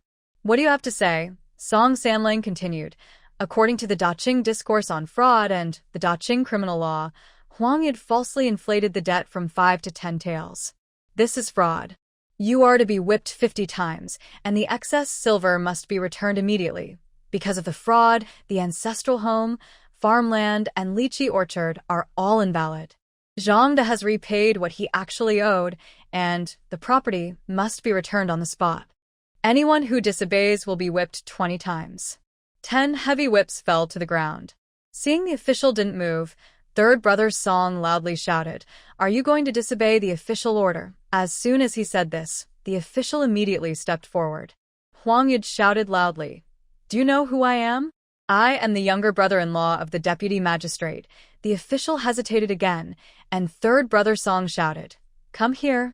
Huang Yid's reckless words about interfering with justice will be reported to the authorities. The officer in charge, afraid to delay further, raised his wooden staff and struck hard. As the stick fell, the crowd watching grew more excited. "Good hit," someone shouted, and others echoed. "Good hit! Good hit!" The county magistrate and a few others felt mixed emotions. Back at his house, Huang Yud was shouting loudly, crying out, "Quick, write a letter to my sister." When Song Sanlang returned to his residence, Song Chunhua was busy giving out generous bonuses. Li Jimei was already feeling dizzy. This was 5 taels of silver. Her whole family couldn't earn that much in a year or 2. "Miss, you pay 200 large coins every day. How can we still ask for yours?" "And so much." Li Jimei quickly tried to return the silver she was holding. Song Chunhua smiled and said, "That 200 coins is for teaching us the Southern Yu language. This one is for helping us find the account books this time." Seeing Song Chunhua's firm attitude, and knowing that Big Beard and Shun Xiufeng also received similar bonuses, she accepted it. She secretly thought she must work hard. Only Song Sanlang and Song Chunhua remained in the house. Seeing that Song Chunhua looked a bit regretful, Song Sanlang said, "Being able to charge for fraud, returning 10 taels to Zhongda, and possibly recovering the good land, it's pretty good. The monthly interest is 6%, but there's no evidence." That's not your fault. What you need to think about is how to prevent or reduce such incidents. Song Chunhwa nodded. I understand, second sister. After a while, Song Sanling spoke. I want to set up a county school where anyone can come, and it won't cost anything. Song Chunhwa smiled and nodded. Very supportive. Does it still hurt? A charming woman looked worried and asked Huang Yud. Huang Yud glanced behind her and asked, Is my sister-in-law not here? Sister, did you tell sister-in-law about my matter? The woman looked at the servant inside the house, and the servant left one by one. When only the brother and sister were left inside, the woman spoke. Your brother-in-law told you to get along well with the county magistrate. What? Huang Yud suddenly jumped up. Tear. This sudden movement pulled at his pain, and he couldn't help but shout. The woman hurriedly said, Lie down quickly. Lie down quickly. Brother-in-law, he's a 6th-rank official. Why should I fear this 7th-rank county magistrate? Your brother-in-law asked me to tell you that this county magistrate is this year's top scholar, and before coming to Nanyu City, he was a 6th-rank editor at the Hanlin Academy. The governor doesn't dare to act rashly. Top scholar. Hanlin, Huang Yud was stunned. As a scholar, Huang Yud knew very well what a top scholar and Hanlin Academy were. After a long while, he said in disbelief, No, maybe. How could a top scholar and Hanlin editor come to be a small county magistrate?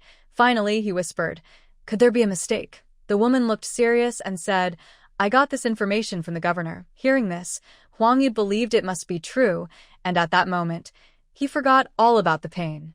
After lunch, Song Chunhwa took Li Zimei and Shin Xiaomei to the same pawnshop as last time. It was the hottest part of the day, and there were no other customers inside. Inside, there was only a shopkeeper and 2 pawnbrokers. Song Chunhwa and her group were still at the door when the pawnbroker who served them last time hurried out, smiling broadly, making a welcoming gesture inside, and speaking in awkward official language. Customer, please come in. Once inside, the pawnbroker immediately poured each of them a glass of cold, well-watered drink from a well. Song Chunhwa glanced at the pawnbroker, feeling like she might steal his business. Hearing that Song Chunhwa wanted to buy a courtyard, the pawnbroker's smile grew even wider. At this moment, the shopkeeper also came over, and 3 courtyards matched their requirements. After looking around, Song Chunhwa chose a courtyard just across the street from the county office. Once the purchase was complete, she immediately ordered tables and chairs from a carpenter in the city. Next, she planned to consult a teacher. Song Chunhwa went to find Zhou County Magistrate, the local information expert in Nanyu City. First, I heard that Song Chunhwa bought a house to use as a school and offered free lessons. She looked very happy, but when asked about inviting a teacher, she appeared hesitant. The entire county is fewer than 20 children and even fewer scholars, Deputy County Magistrate Zhou sighed. If it's not in the neighboring county or the city, or if they're already in their 70s, it's impossible for them to teach now. Also, I, the clerk, and the archivist used to be able to teach, but these days, the county office is busy every day. Since the major case involving Zhang, there have been daily lawsuits, so Song Chunhwa immediately refused. Every day is tiring enough. I can't ask you to teach as well. Finally, Deputy Zhou looked at Song Chunhwa hesitantly and said, There's one more person. Huang Yud, he's also a scholar. Song Chunhwa quickly rejected without much thought, as a teacher's main requirement is good character. Because there was no suitable candidate for the teacher, Song Sanling suggested, Maybe I can find time to go. I have a break at noon. Song Chunhwa immediately refused. Long-term teaching would be to my health. If we can't find anyone here, we can go to the neighboring county or the city. Anyway, your second sister isn't short of money. Shin Zui Feng hurried the carriage, while Song Chunhwa, Shin Xiaomei, and Li Zimei sat inside. The carriage headed toward the southern Yueching of the city. Near noon, they arrived at the city gate. After eating lunch at a local restaurant, they went straight to the largest pawnshop in the city. Scholars or successful candidates, going to Nanjing Wuching to teach, the pawnshop clerk asked uncertainly. Song Chunhwa nodded. The usually clever pawnshop clerk looked uncomfortable and said, This is a bit difficult. Not just scholars or successful candidates, even children are hard to find. A silver ingot appeared on the table, and the clerk quickly changed his tone. Not difficult, not difficult. I stay at Tongfuin. When I find someone, I'll tell the innkeeper. Song Chunhua stood up. The clerk hurriedly agreed. Of course, she didn't just visit one pawn shop. She went to 3 in total. The next day, just as they were about to go out for a walk, the innkeeper saw Song Chunhua and hurried over to relay the news that the largest pawn shop had found a teacher. When they arrived at the pawn shop, the clerk immediately came out to greet them. The man from the tooth people approached a young clerk in the shop and said, "Quick, go call Mr. Liu." The tooth people smiled and replied, "Please wait a moment. Mr. Liu lives just next door, about 15 minutes away." 15 minutes. 2/4 of an hour. Song Chunhua glanced at the time. Half an hour had already passed. She looked at the tooth people. He hurriedly explained, Mr. Liu must be delayed by something. Since there was no prior notice, Song Chunhua smiled and said, "It's okay." An hour later, Mr. Liu arrived late. Manhwa Prefecture was poor, with few scholars. The local officials were far fewer than in other regions. Even in the city, scholars were rare. Mr. Liu didn't seem embarrassed about being late. He glanced at Song Chunhua and sat down directly in the main seat. "You are the employer." Mr. Liu fanned himself and asked with his chin raised. Song Chunhua nodded with a smile. Mr. Liu continued, "If it weren't for teaching and nurturing people, I wouldn't want to come to a small place like Manhwa City." Song Chunhua didn't comment on his words. Seeing that he had said enough, she waved behind her, and Shunji and his sister immediately took out brushes, ink, paper, and inkstones. Song Chunhua handed over the written paper. "Please, Mr. Liu, respond." Mr. Liu looked unhappy. "What does this mean?" "It's just to see if you're suitable," Song Chunhua said with a smile. Hearing this, Mr. Liu flicked his sleeve. "Do you know who I am?" "I am a scholar, after all." He glanced at Song Chunhua and said, "And do you think I can read what I've written? I've learned a few characters from my older brother and younger brother. I can understand some. I can even take it home for my brothers to see," Song Chunhua replied with a smile. Mr. Liu looked at her with disdain again. "Don't think that just because you've learned a few characters you're impressive. His family's brothers probably didn't study much. They probably didn't even pass the county exam. Otherwise, why would they need to hire a teacher? And there weren't many scholars in Manhwa City." Thinking of himself as a scholar, he spoke in a lofty tone. "Your brothers aren't scholars, right? They wouldn't understand this." Song Chunhua smiled and replied. Hearing her answer, Mr. Liu looked as if he guessed right. "I am about to say a few words that show his status as a scholar and gentleman. Song Chunhua calmly speaks. He is this year's top scholar personally appointed by the emperor." As soon as Song Chunhua said this, everything became quiet. Liu Xiaozai, who had been confidently lifting his chin, involuntarily lowered his head. Top scholar. Liu Xiaozai's lips trembled uncontrollably. After he finished speaking, he suddenly remembered something and quickly said, "That's impossible. This year, no one from Manhwa Prefecture passed the imperial exam, let alone the top scholar." Hearing this, Liu Xiaozai regained his confidence, lifted his chin again, and fanned himself with a fan. "But the top scholar is Lord Song Xian from Linji Prefecture." Liu Xiaozai raised his chin even higher, sharing the news he got from the candidates who took the exam this year. He shook his fan vigorously. "You might not know this, which is normal, since only real scholars would know such news." Song Chunhua smiled and said, "Exactly." Liu Xiaozai thought Song Chunhua was agreeing with him, so he lifted his chin even higher. "Song Xian is my third son, and he just took office as the county magistrate of Nanyu." Liu Xiaozai was stunned again. "The champion is Song Jia, my eldest brother," Song Chunhua said calmly and slowly. His fan fell to the ground.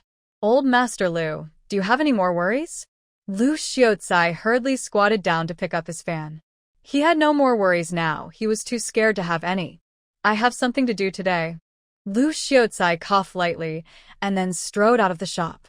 The servant behind him finally reacted and called out, "Old Master Liu." With that call, Liu Xiaozai quickened his steps. After Liu Xiaozai left, the servant had to continue searching. However, with the reputation of the top scholar, many scholars and even a candidate came to see him. Just as everyone was about to answer, A thin, limping man approached Song Chunhua and bowed to her. I am Yang Yanzhong, who has studied for few years. May I try? One of the scholars recognized him and said, This must be a scholar or a candidate, but you, a common student, have no right to try. Yang Yanzhong seemed not to hear and continued to bow to Song Chunhua, asking politely. Song Chunhua's mouth curved into a smile, and she nodded, yes. She looked at the test papers in her hand, all of which received high praise. Finally, she walked up to Yang Yanzhong. I officially invite you to be a teacher at Manhwa Academy. What? What? The long-faced scholar was incredulous, pointing at Yang Yanzhong. Another round-faced scholar was also surprised. He isn't even a student. Most surprisingly, the magistrate shouted loudly, This is nonsense. It must be chosen by the top scholar. Song Chunhua didn't reply. Instead, she said to the three men, Thank you all. If you have any questions about learning in the future, and if you trust my younger brother, you can come to Manhwa County. As soon as she finished speaking, the three men's faces lit up with happiness because they mainly came for the top scholar. With a wave of her hand, Song Chunhua signaled Shinzue Foam to immediately give each of them some snacks. After this small exchange, most of the previous anger was gone. Song Chunhua turned to Su Yanzhong and asked, Mr. Su, are you willing? Su Yanzhong nodded. Yes. 1 tael of silver each month, 10 jin of fine rice, and a place to stay at the academy. Song Chunhua announced the benefits. Hearing about the monthly silver and rice, Su Yanzhong was stunned. They agreed to leave early the next morning. Song Chunhua and her group didn't stay any longer. They were leaving tomorrow, but they hadn't had a proper look around the city. Although Lichi was from Manhwa Prefecture, she had never been to the city before. Manhwa Prefecture was not as grand as Linji Prefecture, Qianjiang Prefecture, or Qinghe Prefecture, nor as big as the capital city. But compared to Manhwa City, it was much more lively and bustling. Lichi looked at the shops and pedestrians on both sides of the street with excitement. Shinzue Feng and his sister were also very curious. Suddenly, Shin little sister pointed at a basket nearby filled with round green fruits the size of a head, her eyes full of curiosity. Lichi looked over. Inside is sweet water. Shin little sister's eyes lit up at the words. Lichi skillfully picked 4 large, round green fruits. Shin little sister gestured how to eat them. At this moment, the vendor had already cut off the top of one fruit and, from a bunch of reeds he brought, selected a thick, round reed to insert into the fruit. He then handed it to Song Chunhua. After receiving it, Song Chunhua handed it to Shin little sister. From the top, taking a deep breath, Shin Xiaomei's eyes widened instantly, showing disbelief. Song Chunhua and Lichi's sister had already tasted it and knew what it was like. Shinzue Feng, who had not tried it, looked at his sister's expression with curiosity. The vendor then skillfully opened the remaining 3. Shinzue Feng took a bite, and his expression was the same as Shin Xiaomei's. So sweet. On this hot summer day, the cool, sticky juice quickly eased some of the heat.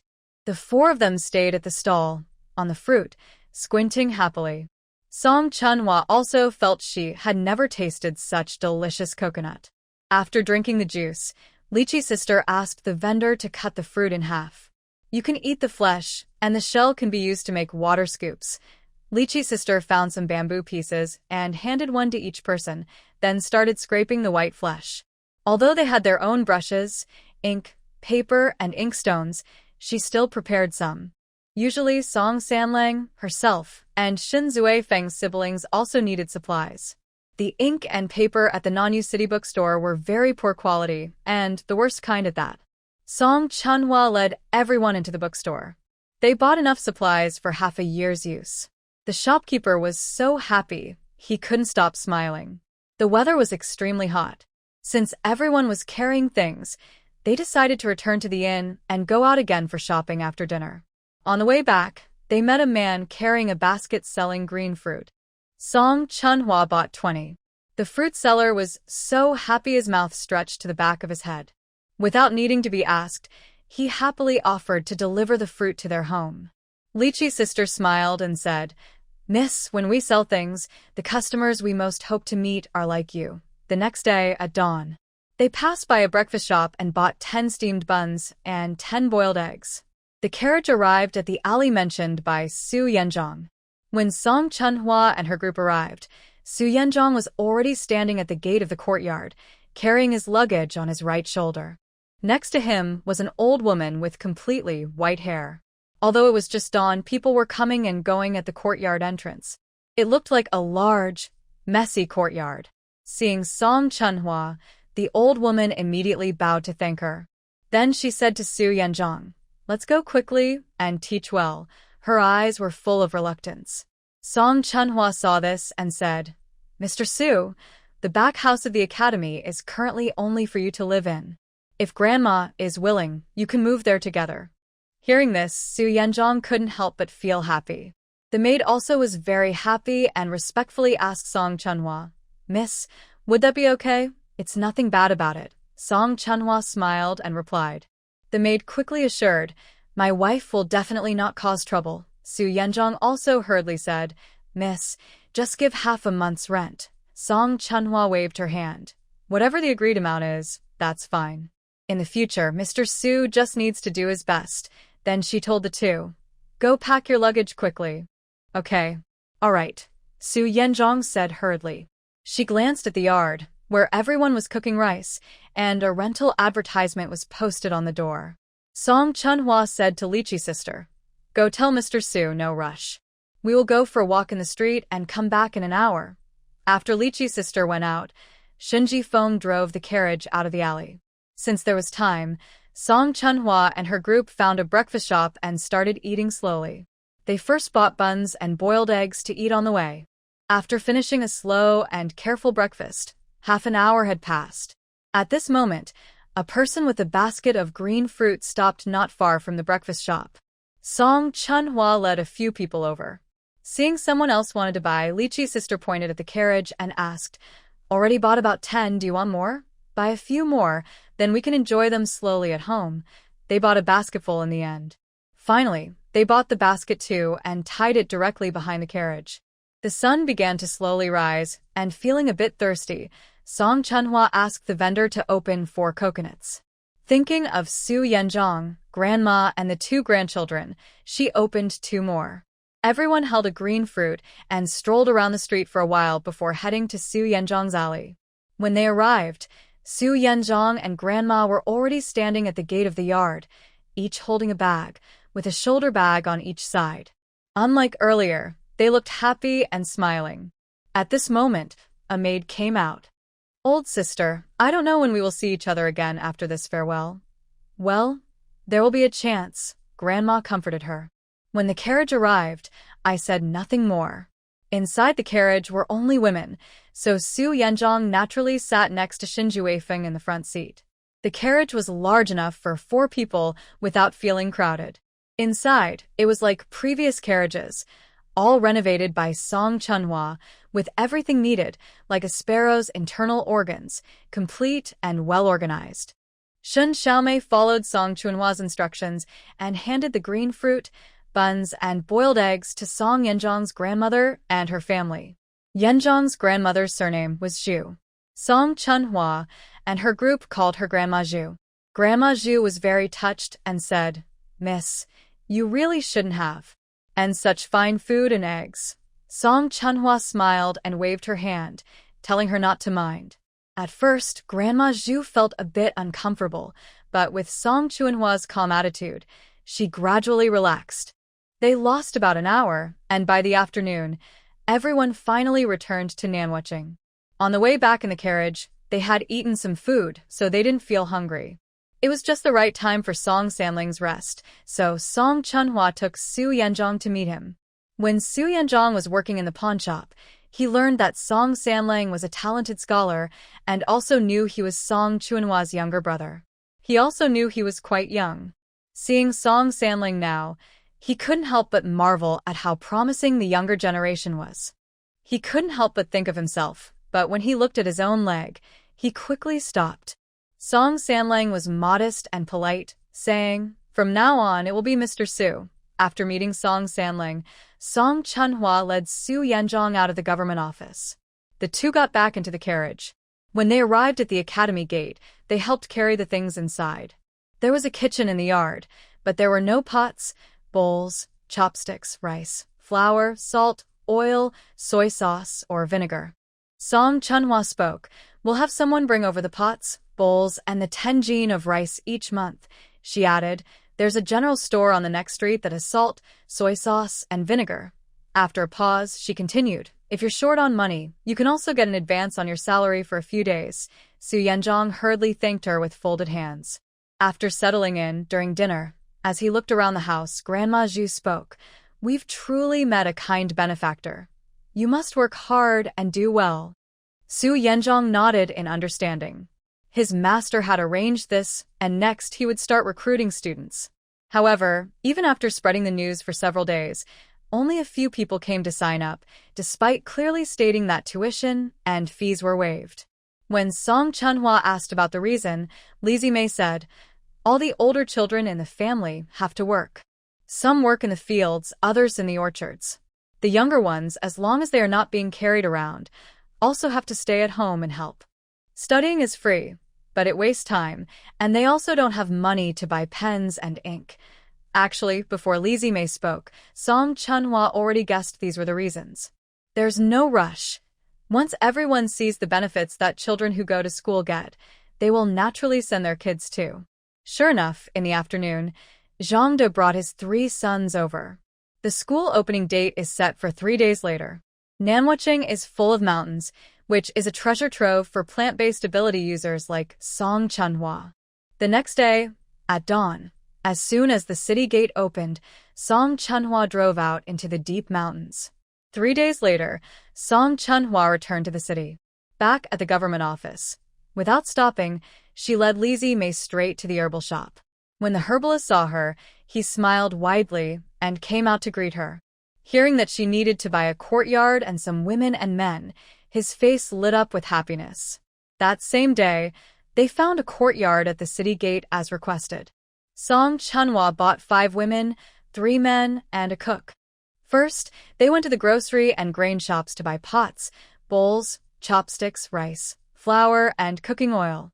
Next, they bought a few bien stones at the medicine shop, then went to a ceramic shop to buy about 10 clay jars, which were placed in the new courtyard.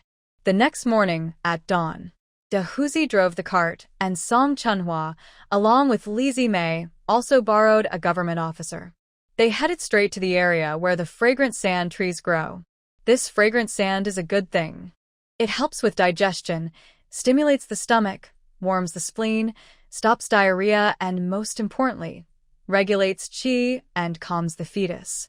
From Linji Prefecture to the capital and other cities she visited, Song Chunhwa learned that the medicinal value of this fragrant sand had not yet been fully developed. When they arrived at the clan leader's house, Song Chunhwa directly expressed her desire to buy the purple fragrant fruit. At this time, it wasn't called fragrant sand yet. Seeing the fruit's purple-brown color and aroma, she called it purple fragrant fruit. The clan leader, who was very old, was stunned when he heard this. He didn't know what use this item had. Villagers usually used it to remove the fishy smell when stewing meat, but since they only ate meat a few times a year, it was considered useless. But he immediately smiled, knowing that this purchase meant money. The clan leader immediately gathered all the villagers as instructed. Within half an hour, almost everyone was present. The clan leader announced the plan to buy purple fragrant fruit from the mountains, and the villagers immediately became excited. After hearing the purchase price, they looked surprised and doubtful. They discussed in their local dialect. People still want these purple fragrant fruits. Wow, just 1 jin for. These items must be fresh and picked on the same day, Song Chunhwa emphasized to everyone. Then, she mentioned some other requirements. Song Chunhwa paid the clan leader a deposit of 100 coins on the spot. Seeing the deposit, even the skeptical villagers and the clan leader believed that the purchase was real. The second step in preparing the aromatic cardamom involves salt brining, which needs snow water. Since southern Vietnam rarely has snow, they need an alternative. The best substitute is the water from the morning dew of the palm trees. After traveling for an hour, they reached a village with many palm trees. They first went to the clan leader's house. After gathering the villagers, there was a big reaction. This was a good way to make money. Their village was very poor, and each family rarely saw silver all year. Song Chun-hwa showed the villagers how to harvest from a palm tree. Before leaving, she gave the clan leader 10 deer horn tools and 10 large clay jars with 2 handles, all coated with banana juice as a protective layer, along with 10 pairs of gloves made from tung oil cloth to prevent cuts and sticking to juice. They also used beeswax, which was applied to the deer horn tools and sealed on the clay jars. Finally, Song Chun-hwa stressed again that the harvest must follow strict timing. It must be done during the in hour and sealed during the mao hour. Those who did not meet these requirements would not have their harvest purchased. The clan leader promised confidently that this was a rare good opportunity, and they must not miss it. Before leaving, Song Chun-hwa also paid another deposit of 100 coins. After Song Chun-hwa and her team left, they repeated the instructions as she had asked. The village head was fair and, worried about losing this business, distributed the tools to trustworthy villagers. Seeing some villagers had objections, the clan leader used his authority. Don't worry, these 10 people are all reliable. But rest assured, if any of them doesn't do a good job, I will replace them. The woman paused briefly and then continued. That young lady just now also said that if things go well and more are needed in the future, everyone will have a chance to earn money. After speaking, she once again instructed the 10 people to do a good job. The 10 people assured her eagerly, knowing that this task could earn them over 10 silver coins, more than enough. Next, they moved on to collecting banana juice. This must be freshly picked and used immediately. When needed, 1 or 2 people can pick it and bring it back to the yard. There are many banana trees inside the city. After turning to the city, Song Chun-hwa bought 2 jin of fatty pork at the butcher shop and handed it to the official accompanying her today. The official smiled happily. Whenever you need help, just ask. The next day, around the first watch of the morning, she arrived at the clan leader's house. At this time, 10 people had already come to collect the palm sap. After testing the sap with banana leaves and confirming it was good, Song Chun-hwa nodded. Good. The clan leader and the 10 gatherers let out a breath of relief. Then, she signaled the villagers to seal the containers immediately with beeswax. Song Chun-hwa paid the agreed price in silver. Is this copper coins? A man stammered excitedly. I finally have money in my hand. The team leader handed over the 100 coins Song Chun-hwa gave yesterday. She did not accept them. These are wages for the people you helped arrange, and I will give you 100 coins every month in the future. The clan leader was initially stunned, then happily realized he would have a monthly income. He secretly vowed to work hard and not make any mistakes. Next, Song Chun-hwa took out 15 clay jars, along with 5 deer horn chisels and gloves. Seeing this, the villagers nearby looked pleased. After Song Chun-hwa and her group left, the clan leader immediately gathered everyone in the village. The villagers, upon learning they had received silver, looked envious and jealous, but when they heard about the 5 additional spots, they became excited. At this moment, Song Chun-hwa and her team had already arrived at the village that collected purple fragrant fruit. After a similar inspection, they prepared to pay the silver. Back in the city, they immediately began the first step of processing, breaking the shell. Song Chun-hwa demonstrated how to do it, using a flint chisel to gently score the seed coat lengthwise, causing it to slightly, while keeping the seed intact. Take your time with this. Be sure not to damage the seed inside. The shell cannot be broken with iron tools. A flint chisel must be used. Song Chun-hwa directly bought several ready-made items from the pharmacy and the doctor. Meanwhile, at the shell-breaking stage, she sent Big Beard and Shen Chuefeng to cut banana leaves and extract banana juice. Once the shell is broken, it must be immediately preserved. Otherwise, the exposed nuts will oxidize and lose their fragrance. For now, Song Chun-hwa will handle the pickling herself and later entrust reliable women or men to do it. Next, Song Chun-hwa prepares for the third step of making fragrant cardamom. She takes Li Jimei to the pawnshop again. When the pawnshop owner sees Song Chun-hwa, he treats her like a treasure. He hears her and buys another courtyard and a few people to help, curious but holding back questions so she can continue her business smoothly. Soaking fragrant cardamom in a clay jar takes 21 days to seal. On that day, she didn't find suitable workers at the pawn shop, but she wasn't in a hurry. She found a good courtyard and bought it immediately, then started setting it up. During this time, Song Chunhwa traveled to the city to order 20 double-chamber calcining furnaces and over 100 lead-tin alloy pots. The books she stored in her space mentioned that the third step of preparing fragrant cardamom involves calcining it with cow dung stoves, which can reach about 80 degrees Celsius, but the yield is only about 60%. Using modern methods, she improved the process with double-chamber furnaces, reducing temperature differences to about 10 degrees, increasing the yield to 95%. All preparations were complete, and the first batch of sealed clay jars containing fragrant cardamom arrived on the sealing day. This marked the third step, calcining to release fragrance. The day before sealing, Song Chunhwa led 2 workers and Big Beard to preheat the clay jars. She taught them how to preheat and explained when it was necessary and when it was not during subsequent use. In the hot weather of Manhwa City, she felt completely overheated after half a day. Without hesitation, she increased the wages of the 2 workers by 10% and added a monthly high-temperature allowance of 100 won. In this courtyard, completing the third and fourth steps requires 2 days of continuous work, day and night, especially if preheating the jars. This doesn't include the initial preparation of the gold paste mud used for wrapping. She also bought 6 more workers to rotate in 4 shifts, so no one has to work in the high heat every day. A few days ago, the big-bearded man, or Shinzue Feng, and his sister brought food. It was quite troublesome, and working in such high heat definitely required extra salt and water. Sometimes, they needed to cook hydrating food. Song Chunhwa even bought a separate kitchen for this courtyard. The last step was to cool down and extract the medicine. At dawn, they broke the mud to get the roots. Every 3 roots were wrapped in banana leaves into triangular dumplings, then quickly placed at the bottom of a tin alloy jar lined with fresh sand leaves. They arranged 3 triangles per layer, with 3 layers in total.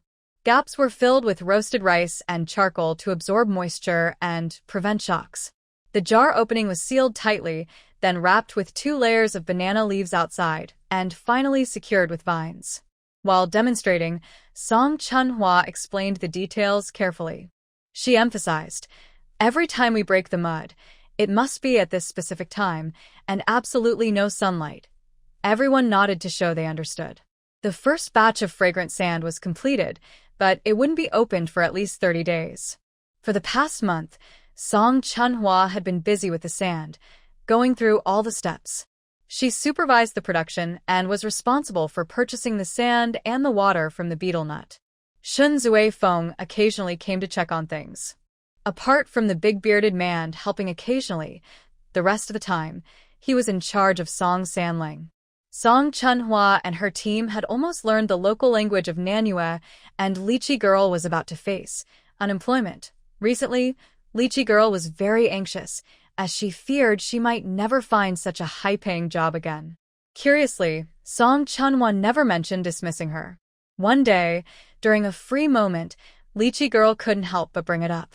Song Chunhwa smiled and asked, "Would you like to help with buying purple fragrant fruit and betel nut water?" There was a conflict in timing between supervising and purchasing. Over time, Shinzue Feng was unsuitable for the purchasing role, and Lychee Girl was perfect. She was local, good at talking to people, and very attentive. Song Chunhwa continued, "If you're willing, the pay will be the same as before. In the afternoon, when you're free, come talk to us about your village and what you've seen at the dock or in the city." Without hesitation, Lychee Girl nodded. "I'm willing." I'm willing.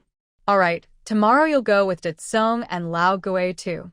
After rearranging her work, Lychee Girl's mood instantly brightened.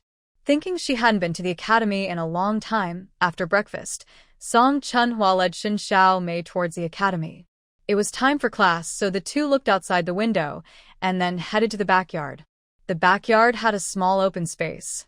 Grandma Zhu, after asking for Song Chunhwa's permission, made a small vegetable patch. When Song Chunhwa arrived, She was squatting on the ground weeding. Seeing the visitors, Grandma Zhu quickly stood up. Recently, Grandma Zhu felt her life couldn't be better. She ate plain rice every day, spent her free time tending to the vegetables, and no longer worried about daily living. Her son also started reading books again. She considered Song Chunhua as if she were a second parent.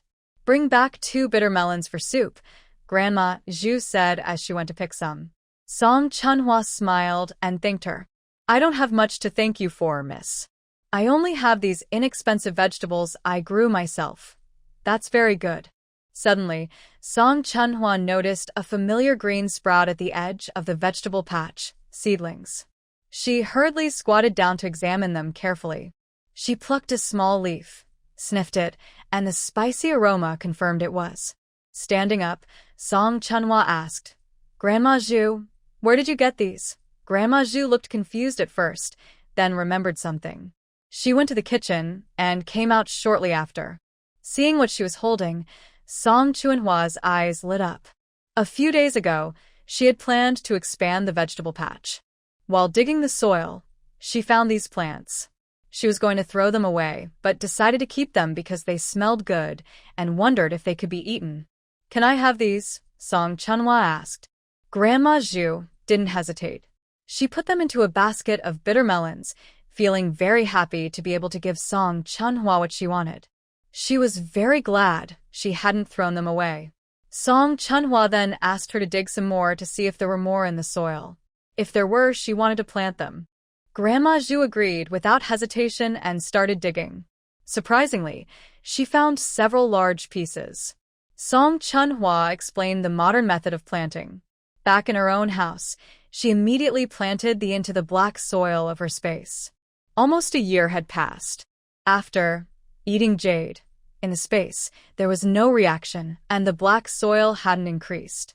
But Song Chunhua wasn't worried.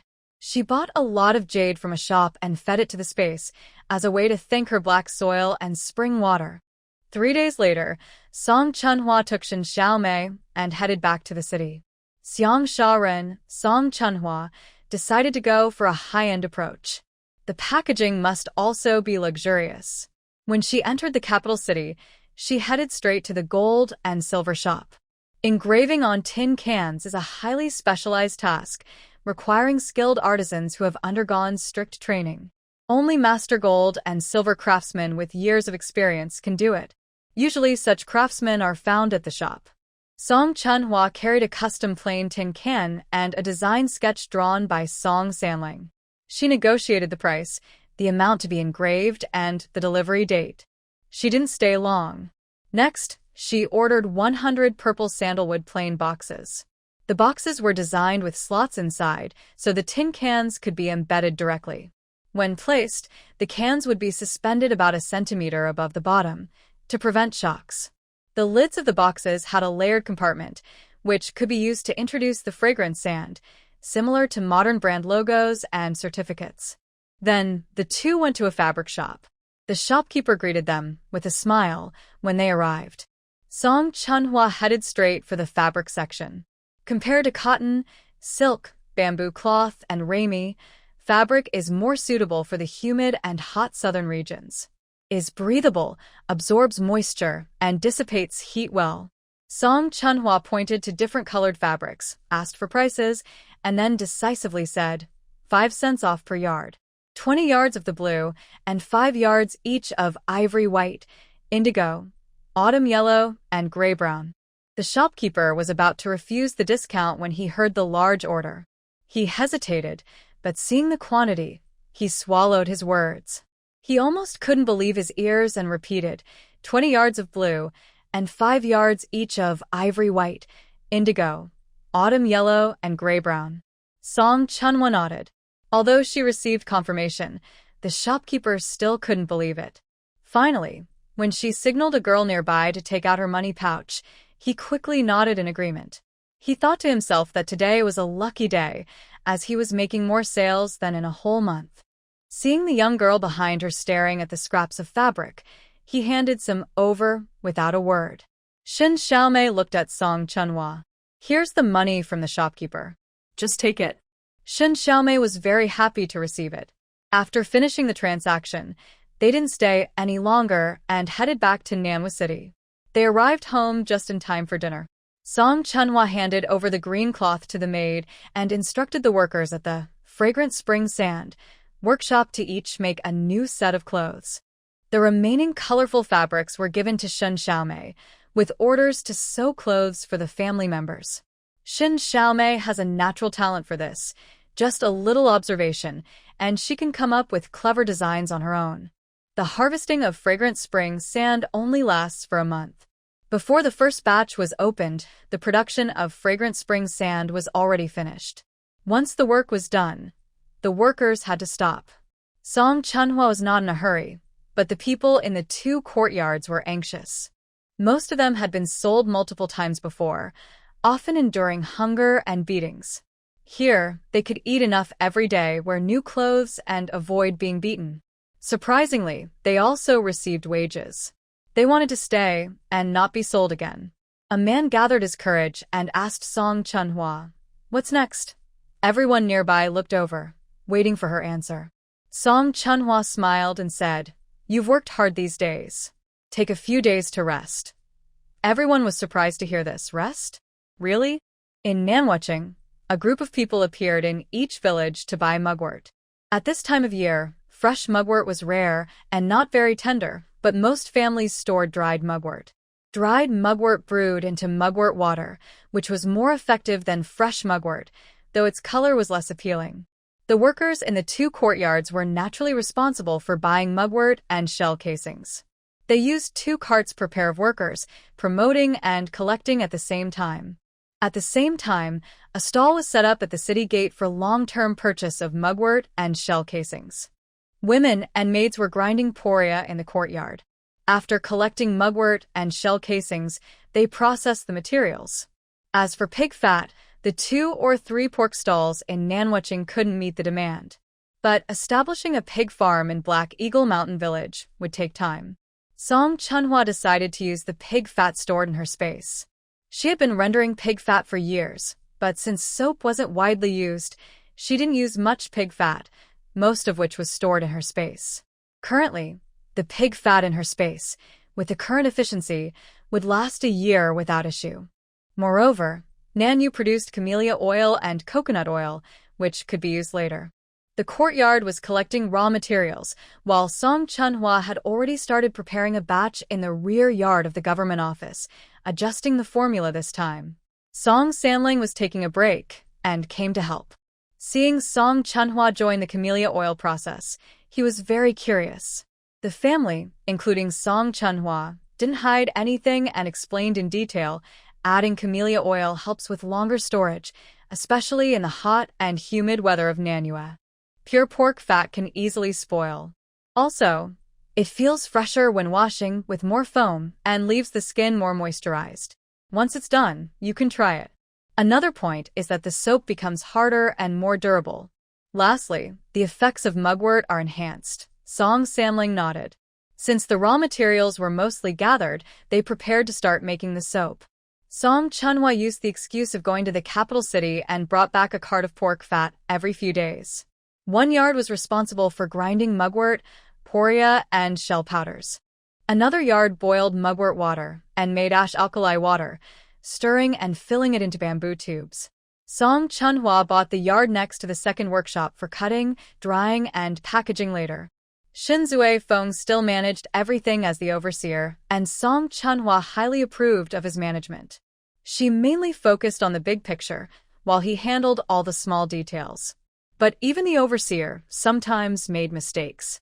Shen Xiaomei stared fiercely at her brother's crooked handwriting, which looked like earthworms, with a fierce look in her eyes. She pouted and gestured forcefully in the air with her small hands. Although she didn't speak, everyone knew she was scolding him harshly. Song Chunhua and Song Sanling chuckled, and even the usually serious bearded man couldn't help but smile. Shinzue Feng patted his head in helplessness and continued to pick up his brush. Shen Xiaomei was talented not only in making clothes and embroidery, but also in calligraphy. Seeing her brother's writing, she was naturally angry. She had the attitude that if he didn't write well, he shouldn't sleep, but she considered that her brother had worked hard all day, so she finally stopped after half an hour. Seeing her call for a stop, Shunzue Feng secretly let out a big breath. While the soap-making was in full swing, Song Chunhua decided to take fragrant sand to Chang'an.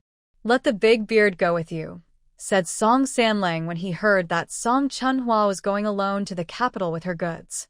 "No need," Song Chunhua refused. "You also need capable people around you. I will just go to the agency in the city to find someone." The next day, the city gate slowly opened. Song Chunhua led a big ox and a small dog, driving 2 wagons out of the city. These 2 people are workers she bought to make fragrant spring sand. Big Nyo is tall and strong, with a sturdy build and great strength. Slim Go is small and quick, looks unremarkable, but is very attentive, sharp-eyed, and can understand some official language.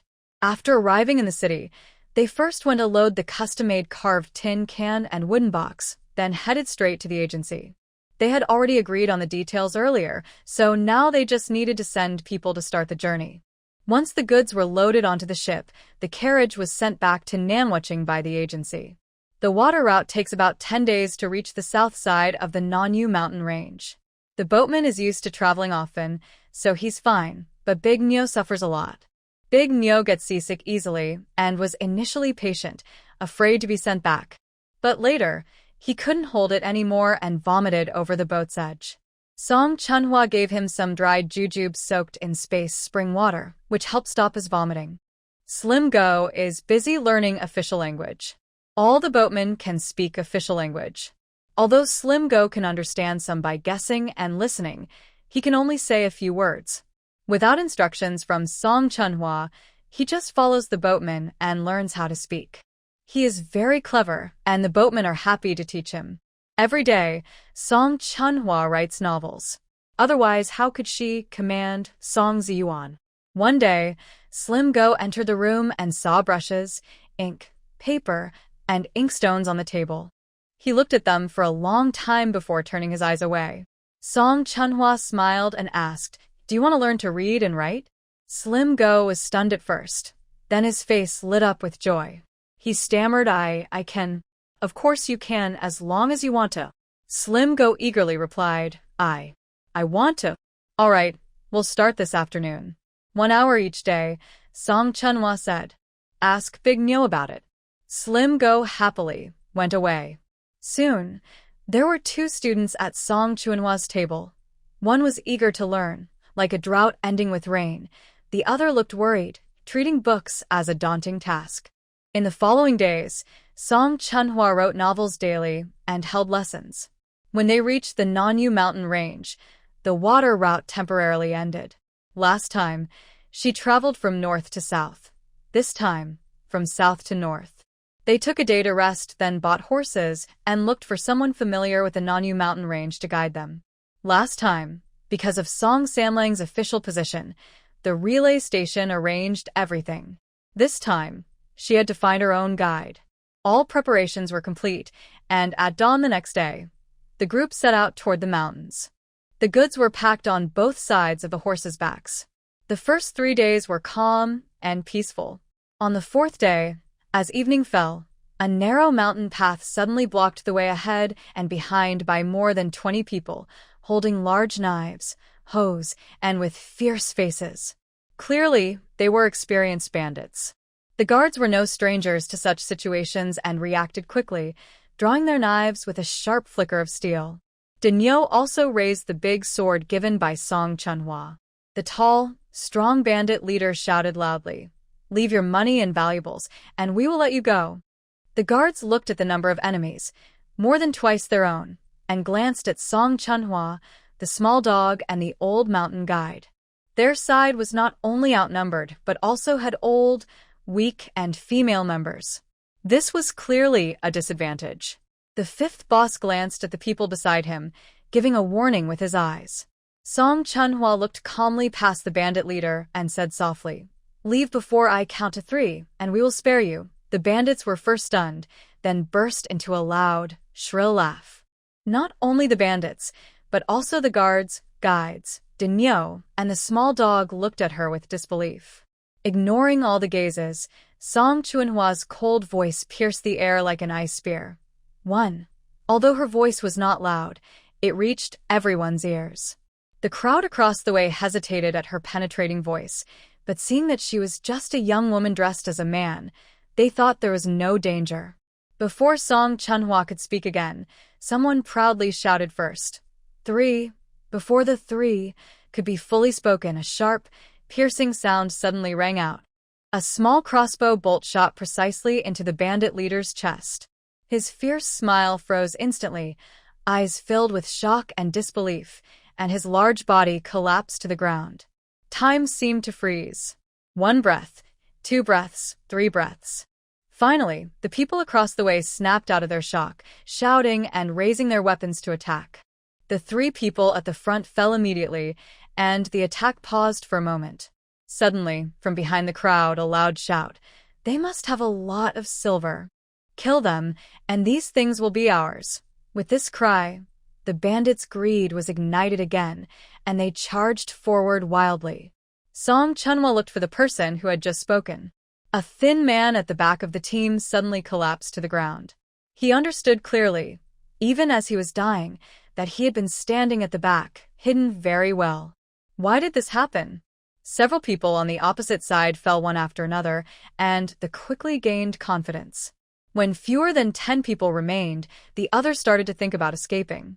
But at this moment, they found themselves surrounded instead, with no way out.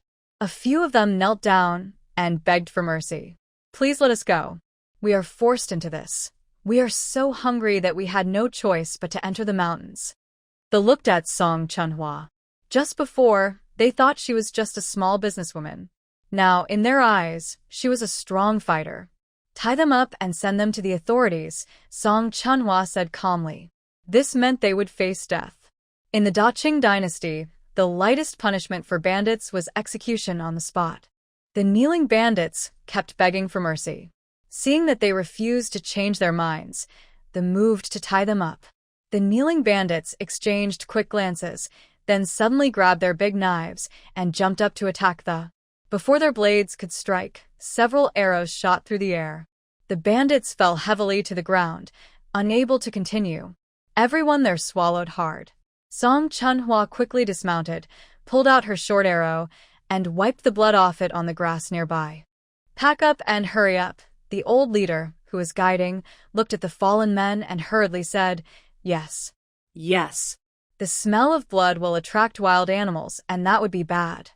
During the rest, he kept glancing at Song Chunhua's sleeve.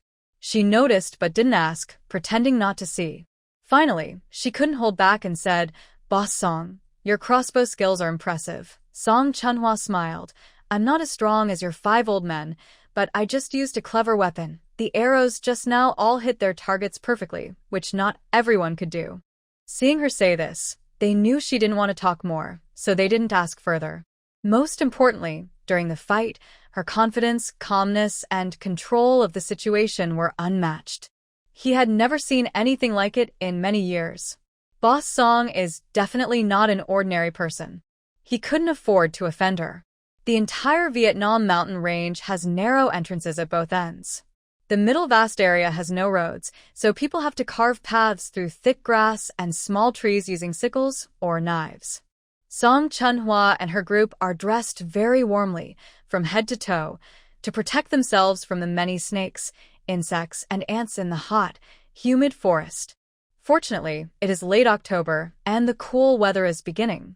If they were dressed like this and kept chopping through the dense woods, they might suffer from dehydration or heat stroke.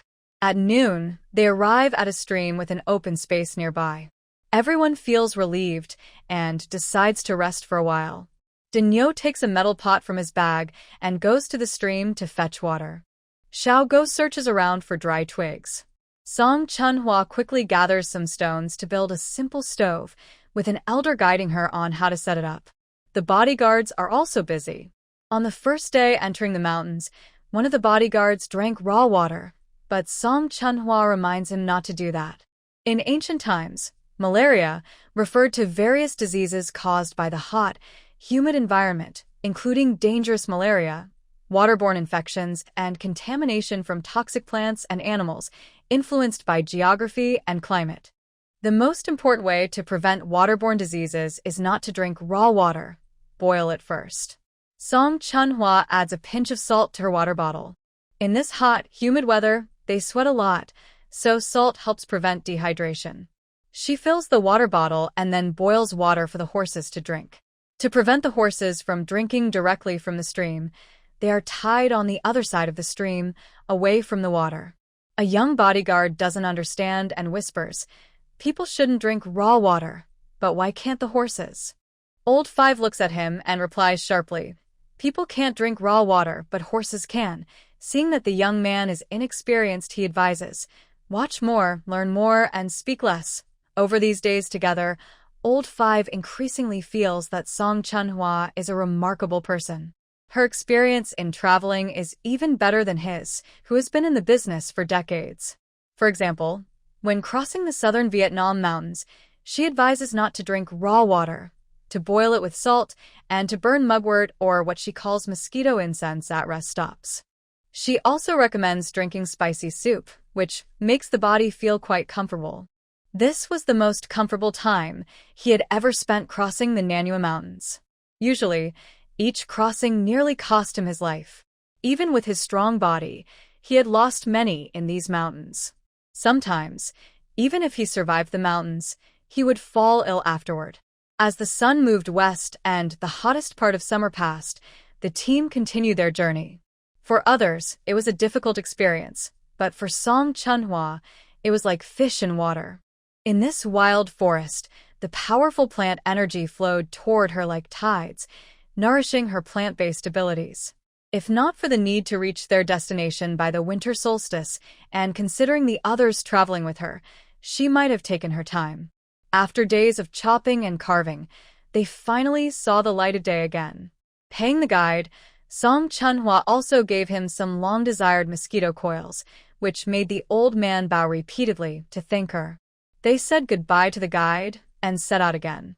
Seeing that no one was feeling well, even the horses looked lively, and Old Five admired Song Chunhwa even more. Crossing the Manhwa Mountains, a cold wind hit them. Everyone quickly put on thicker clothes.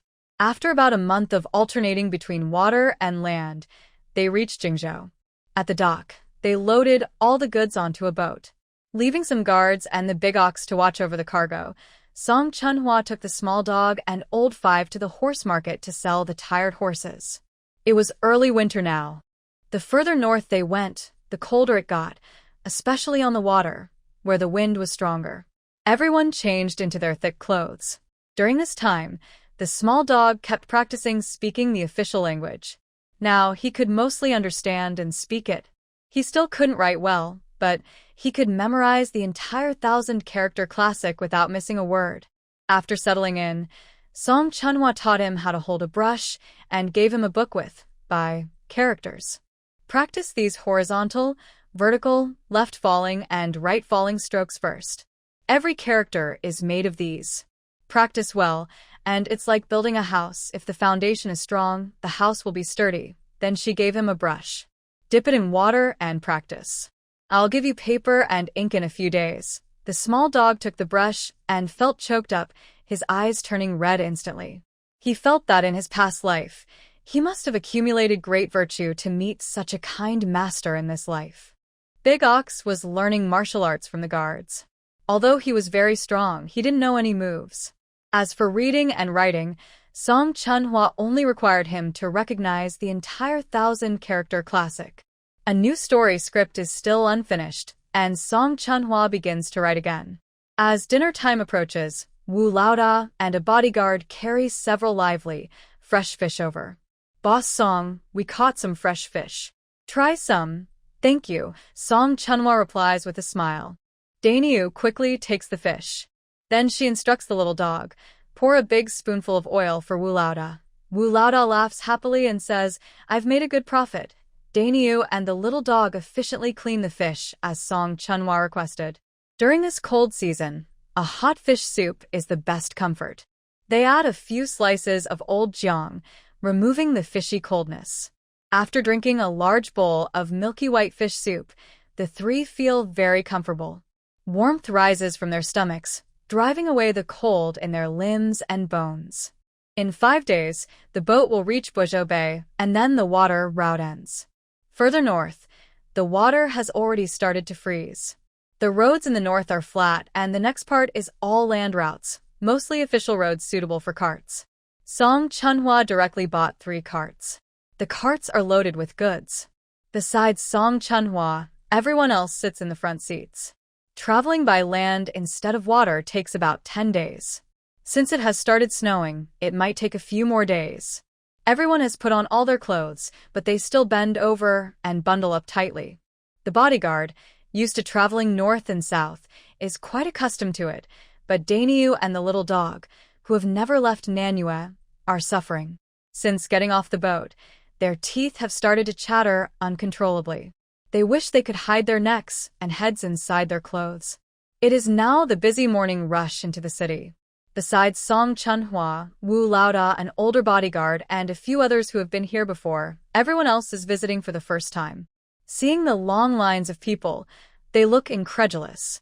The carts are lined up in 2 rows, with oxen and mules also in 2 rows. One group carries loads, 4 groups are pedestrians, and 1 group is a noble procession. A young bodyguard counts and excitedly says, "There are 10 lines of people entering the city." Next to him, a usually calm bodyguard says, "Wow, so many people. How big is the city?" The little dog and Dainyu also stick their heads out, curious and constantly looking around. After waiting in line for nearly an hour, they show their passes and check their goods before entering the city.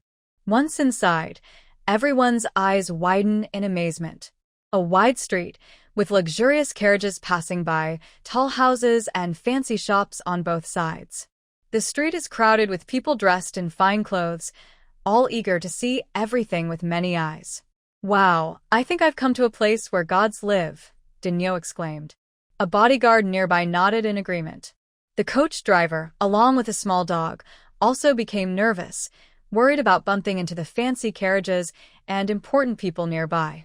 After feeling curious, nervous, amazed, and excited for about half an hour, they reached the door of Song Chunhua's house. Looking at the big, beautiful gate and the luxurious house, everyone except Song Chunhua was surprised again. They received a message from the gatekeeper, and Song Luling, Shinmabe, and Xiao Song happily came out to greet them. Song Luling told the servant nearby, "Go quickly and call Sister Wu back." The servant hurried out.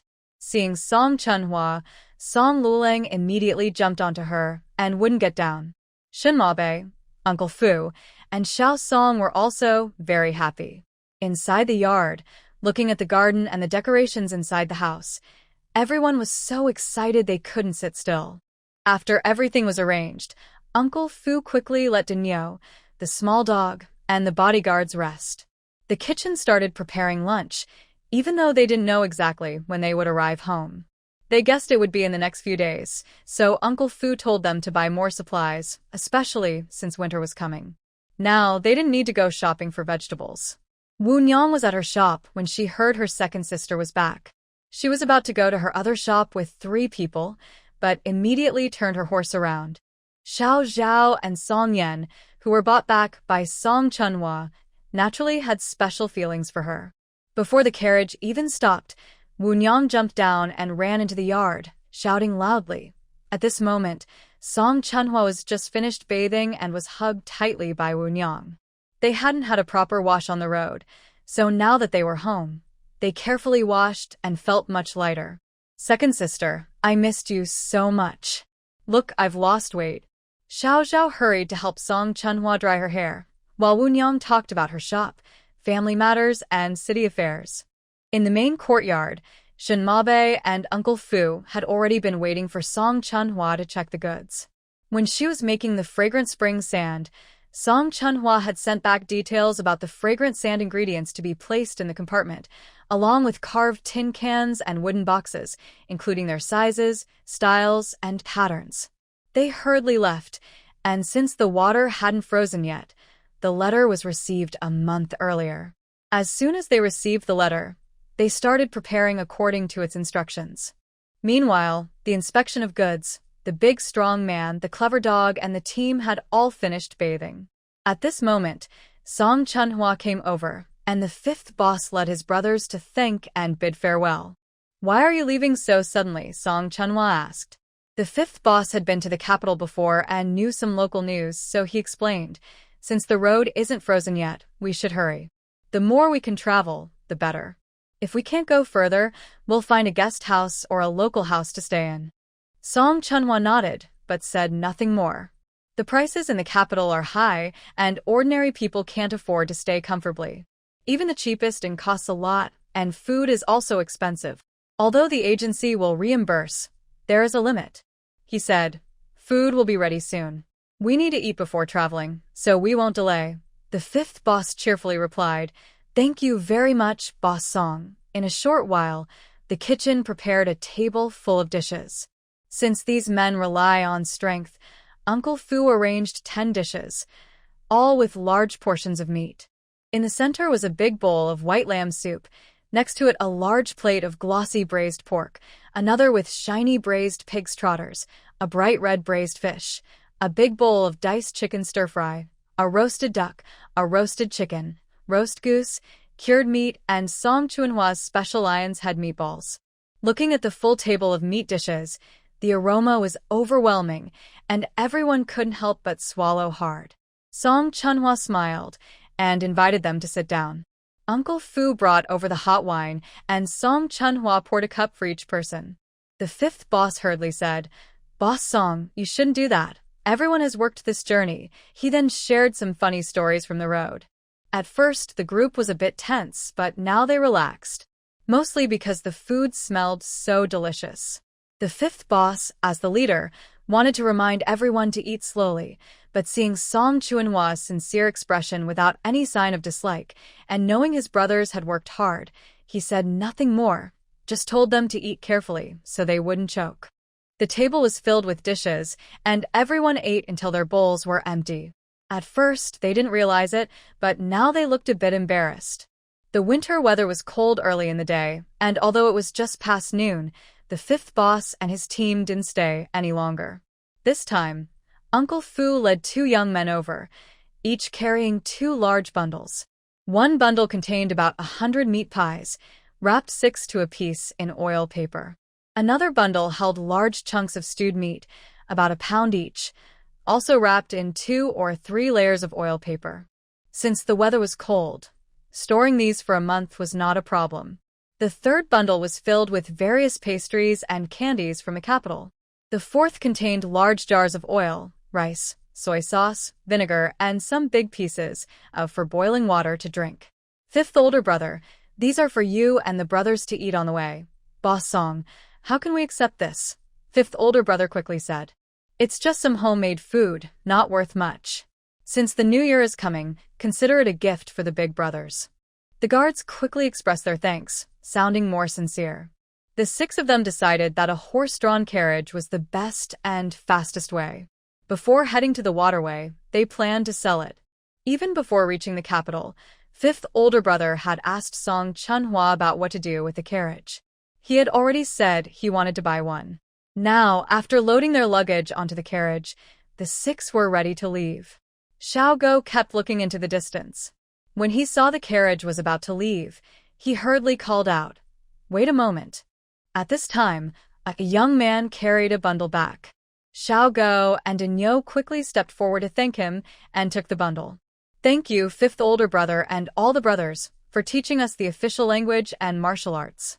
This is our token of gratitude." Xiao Go spoke sincerely, while Dinyo chuckled beside him. Fifth older brother looked at the large bundle of meat buns and plain steamed buns, then pushed it back. "This is too expensive. Return it." Xiao Go smiled and said, "You know our master is generous, and we get good pay." Determined to give the gift, Xiao Go nodded in agreement. Dinyo, strong as he was, directly stuffed it into the carriage. Fifth older brother, and the guards were also straightforward people. They glared at Dinyo but smiled and accepted it. Since there were many noble people in the capital and they wanted to avoid trouble, Song Chunhwa arranged for a guard to them out of the city. After the group left, Xiaogo led Nyo to sincerely thank Uncle Fu. "Thank you, Uncle Fu." Neither of them knew the area well, so Uncle Fu sent a young man to buy what they needed after learning their plans. Uncle Fu waved his hand, saying it was no problem, and then gave some advice on daily precautions. Song Xiling was the same way. As soon as he entered the study, Song Dalong took out a box and handed it over. "This is the profit-sharing sent by Ji Yuan every month." The box was neatly filled with silver notes, with a detailed list on top. After carefully checking, Song Chunhua took out 10,000 taels and handed it over. "Big brother, for household expenses." "Why so much? You still have quite a bit left from before." Song Dalong quickly refused. "Keep it," Song Chunhua said with a smile, while pushing the silver notes forward a little more. Living in the capital isn't easy, and money is needed everywhere. Before she finished speaking, a servant came to report that Ji Yuan had arrived. Song Chunhua nodded and told him to bring him in. Before they could say much, the servant came back to say Ji Yuan was here. Song Chunhua asked him to call him in. Ji Yuan appeared cheerful, holding a heavy carved box. "Here's last month's profit share." "Count it," he said. The two were familiar with each other. Song Chunhua smiled as she took the box, flipping through the notes with her fingertips, the sound of rustling paper, counting perfectly. "A few days ago, I went to Qinghe Mansion. I just got back. If I'd known you'd come today, I would have gone a few days earlier," Ji Yuan said. "By the way, the bookstore business in Qinghe Mansion is really good. Half of last month's profit came from there. I plan to develop further south after the new year." "Keep it up," Song Chunhua said with a smile. "From now on, I'll rely on you for my porridge and meat." "Miss Song, don't joke with me. I still depend on you for my livelihood," Ji Yuan said with a laugh, waving his hands. After finishing with the bookstore, he changed the subject and lowered his voice. "As you instructed, I've focused on promoting men over 40. Warm Fragrance Pavilion, Drunken Immortal Tower, and Brocade Fragrance Courtyard. These 3 are settled." These 3 were the top 3 most popular and profitable places in the capital, frequented by the wealthy and noble. When making the fragrant spring sand, he sent letters to the capital asking his family to prepare carved tin jars, carved boxes, and writing instructions and names. He also wrote to Ji Yuan, asking him to start early and get the word out. Ji Yuan rubbed his shoulder, grimacing and sighing. "Because I went to discuss cooperation with these 3, I got a good beating from my father."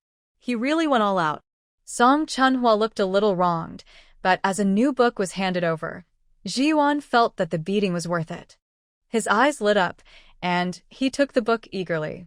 "New book?" "Yes," Song Chunhua nodded with a smile. However, since it was almost evening now, she couldn't wait to open and look at it. Song Ziyuan left without staying long, clearly eager to go home and see the new book. "Try this. It's not made from black plums. It's real dried lychee paste cooked down." Song Chunhua happily handed the lychee paste to the young man in front of her. In this era, like the Tang Dynasty, the market's lychee products, lychee paste, lychee soup, lychee water, lychee pulp, did not actually contain lychee. Most were made with black plums. This lychee paste was different from the liquid ones on the market. It was in a paste form, kept in her space to prevent spoilage. It looked just as fresh as when she first made it. She handed a spoon to the young man. Seeing him take a bite, she asked happily, "Is it tasty?" "Yes. It's delicious." Song Chunhua smiled proudly. The young man also smiled happily. She then took out a large bag and began to introduce each item. "This is dried lychee, dried mango, dried fig." With each introduction, she let him taste it. Finally, she took out 10 carved boxes and handed them over. "Dragon-shaped sand." She then explained its uses in detail. Before arriving in the capital, the young man already knew about it, but he listened with a smile. When she mentioned guiding the medicine downward, warming the kidneys, and nourishing the qi, a faint blush appeared on his elegant ears. By the time she finished explaining the effects, his ears were slightly red. After showing all the items brought back from Manhwa, she thought that she was her greatest support.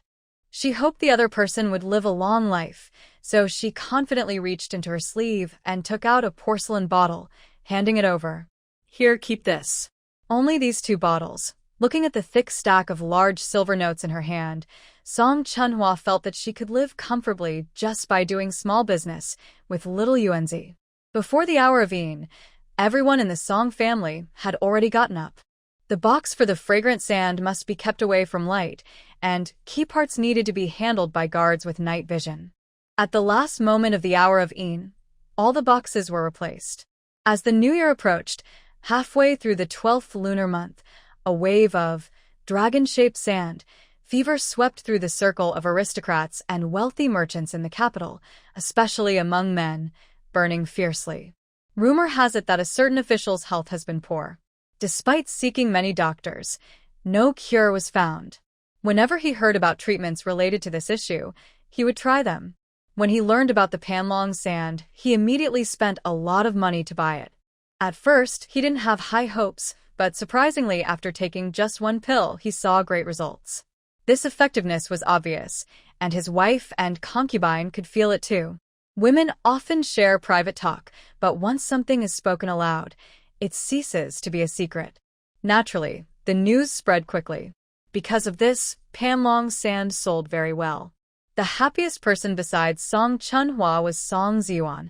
A few days ago, Song Chunhwa asked him to discuss a partnership with a pharmacy. However, no pharmacy dared to agree. Without hesitation, he asked his mother for help and opened his own pharmacy. Right now, Panlong sand is only available at his pharmacy in the entire city. Actually, it's the only place in the capital that has it. 3 brothels also agreed to cooperate, mainly for promotion and sales, but they still had to buy supplies from him. Although Lord Song was promoted to a higher rank, he was still only a 4th-grade official. He had connections but was not among the top nobles. When other pharmacies wanted to cooperate, Song Ziyuan, after getting Song Chunhwa's approval, quickly negotiated and signed contracts. By New Year's Eve, all the Panlong sand was sold out. Of course, Song Chunhwa earned a lot. More than half a month ago, Uncle Fu had already prepared a mountain of New Year gifts. Although Lord Song disliked socializing, giving New Year gifts to superiors and colleagues was essential. Song Ziyuan and Suming's gifts were also carefully prepared. All these were managed by Uncle Fu. The gifts from the distant Black Eagle Mountain village had been bought and sent back early in winter. As the new year approached, everyone in the household gradually became more relaxed. Only the little dog seemed tireless. Every day before dawn, he would get up in the cold, recite 100 family surnames and 1,000-character classic. When the first light appeared, he would sit at the desk, dip his brush in ink, and write clumsy characters on paper. He knew this was his only chance. He had to hold on tightly. If he failed, someone else would take his place. The little dog was clever and eager to learn. Every day he helped with chores and everyone knew he was learning official language. They were happy to teach him. Uncle Fu, following Song Chunhwa's instructions, also took him out when he went out. Soon it was New Year's Eve. The kitchen was filled with steam, and the sound of pots and bowls clattering created a lively atmosphere. The servant usually helped out, and today was no different.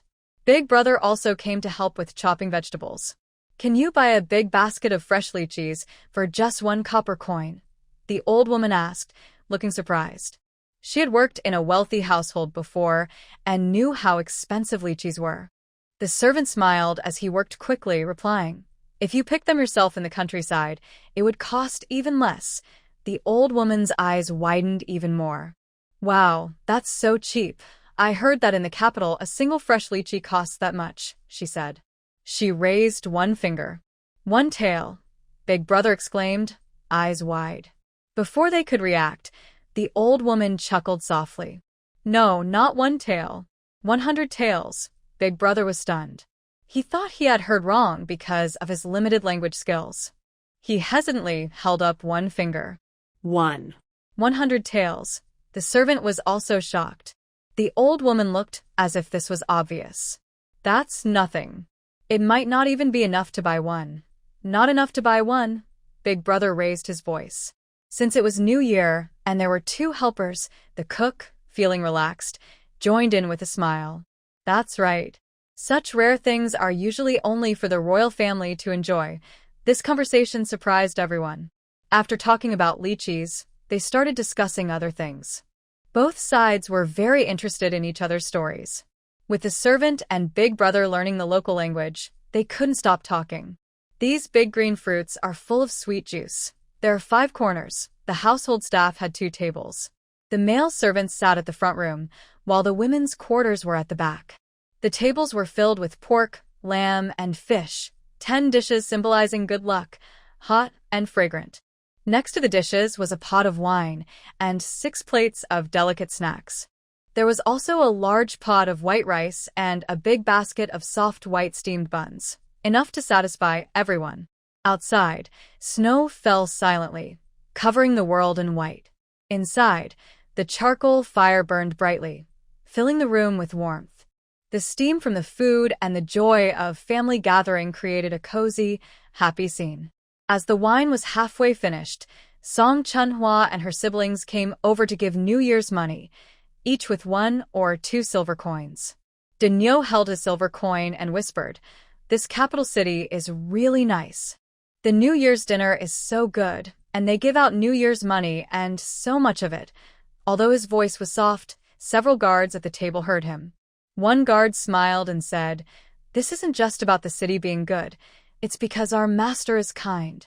Other servants don't get such generous gifts. They usually get stew with mixed meats, radishes, and cabbage. And they don't get this New Year's money." Another servant with a southern accent said, "I think not many families in the entire Dacheng dynasty get this kind of treatment." Everyone was lively and warm, happily welcoming the new year. The Song siblings went to the Xianghua temple to pray. As they got closer to the temple, more carriages and horses appeared. The road became crowded and difficult to pass. When they just got off the carriage, they met Lady Lu, the wife of the Minister of Personnel. What a coincidence!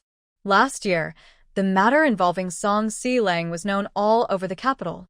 People tend to praise some and look down on others. Lady Lu, being the wife of a high-ranking official, was respected, while the Song siblings, who were just a 6th-rank scholar and a 7th-rank county magistrate, were less important. Everyone knew who was more important without needing to think. At this moment, no one seemed to notice the Song siblings. They all greeted Lady Lu warmly.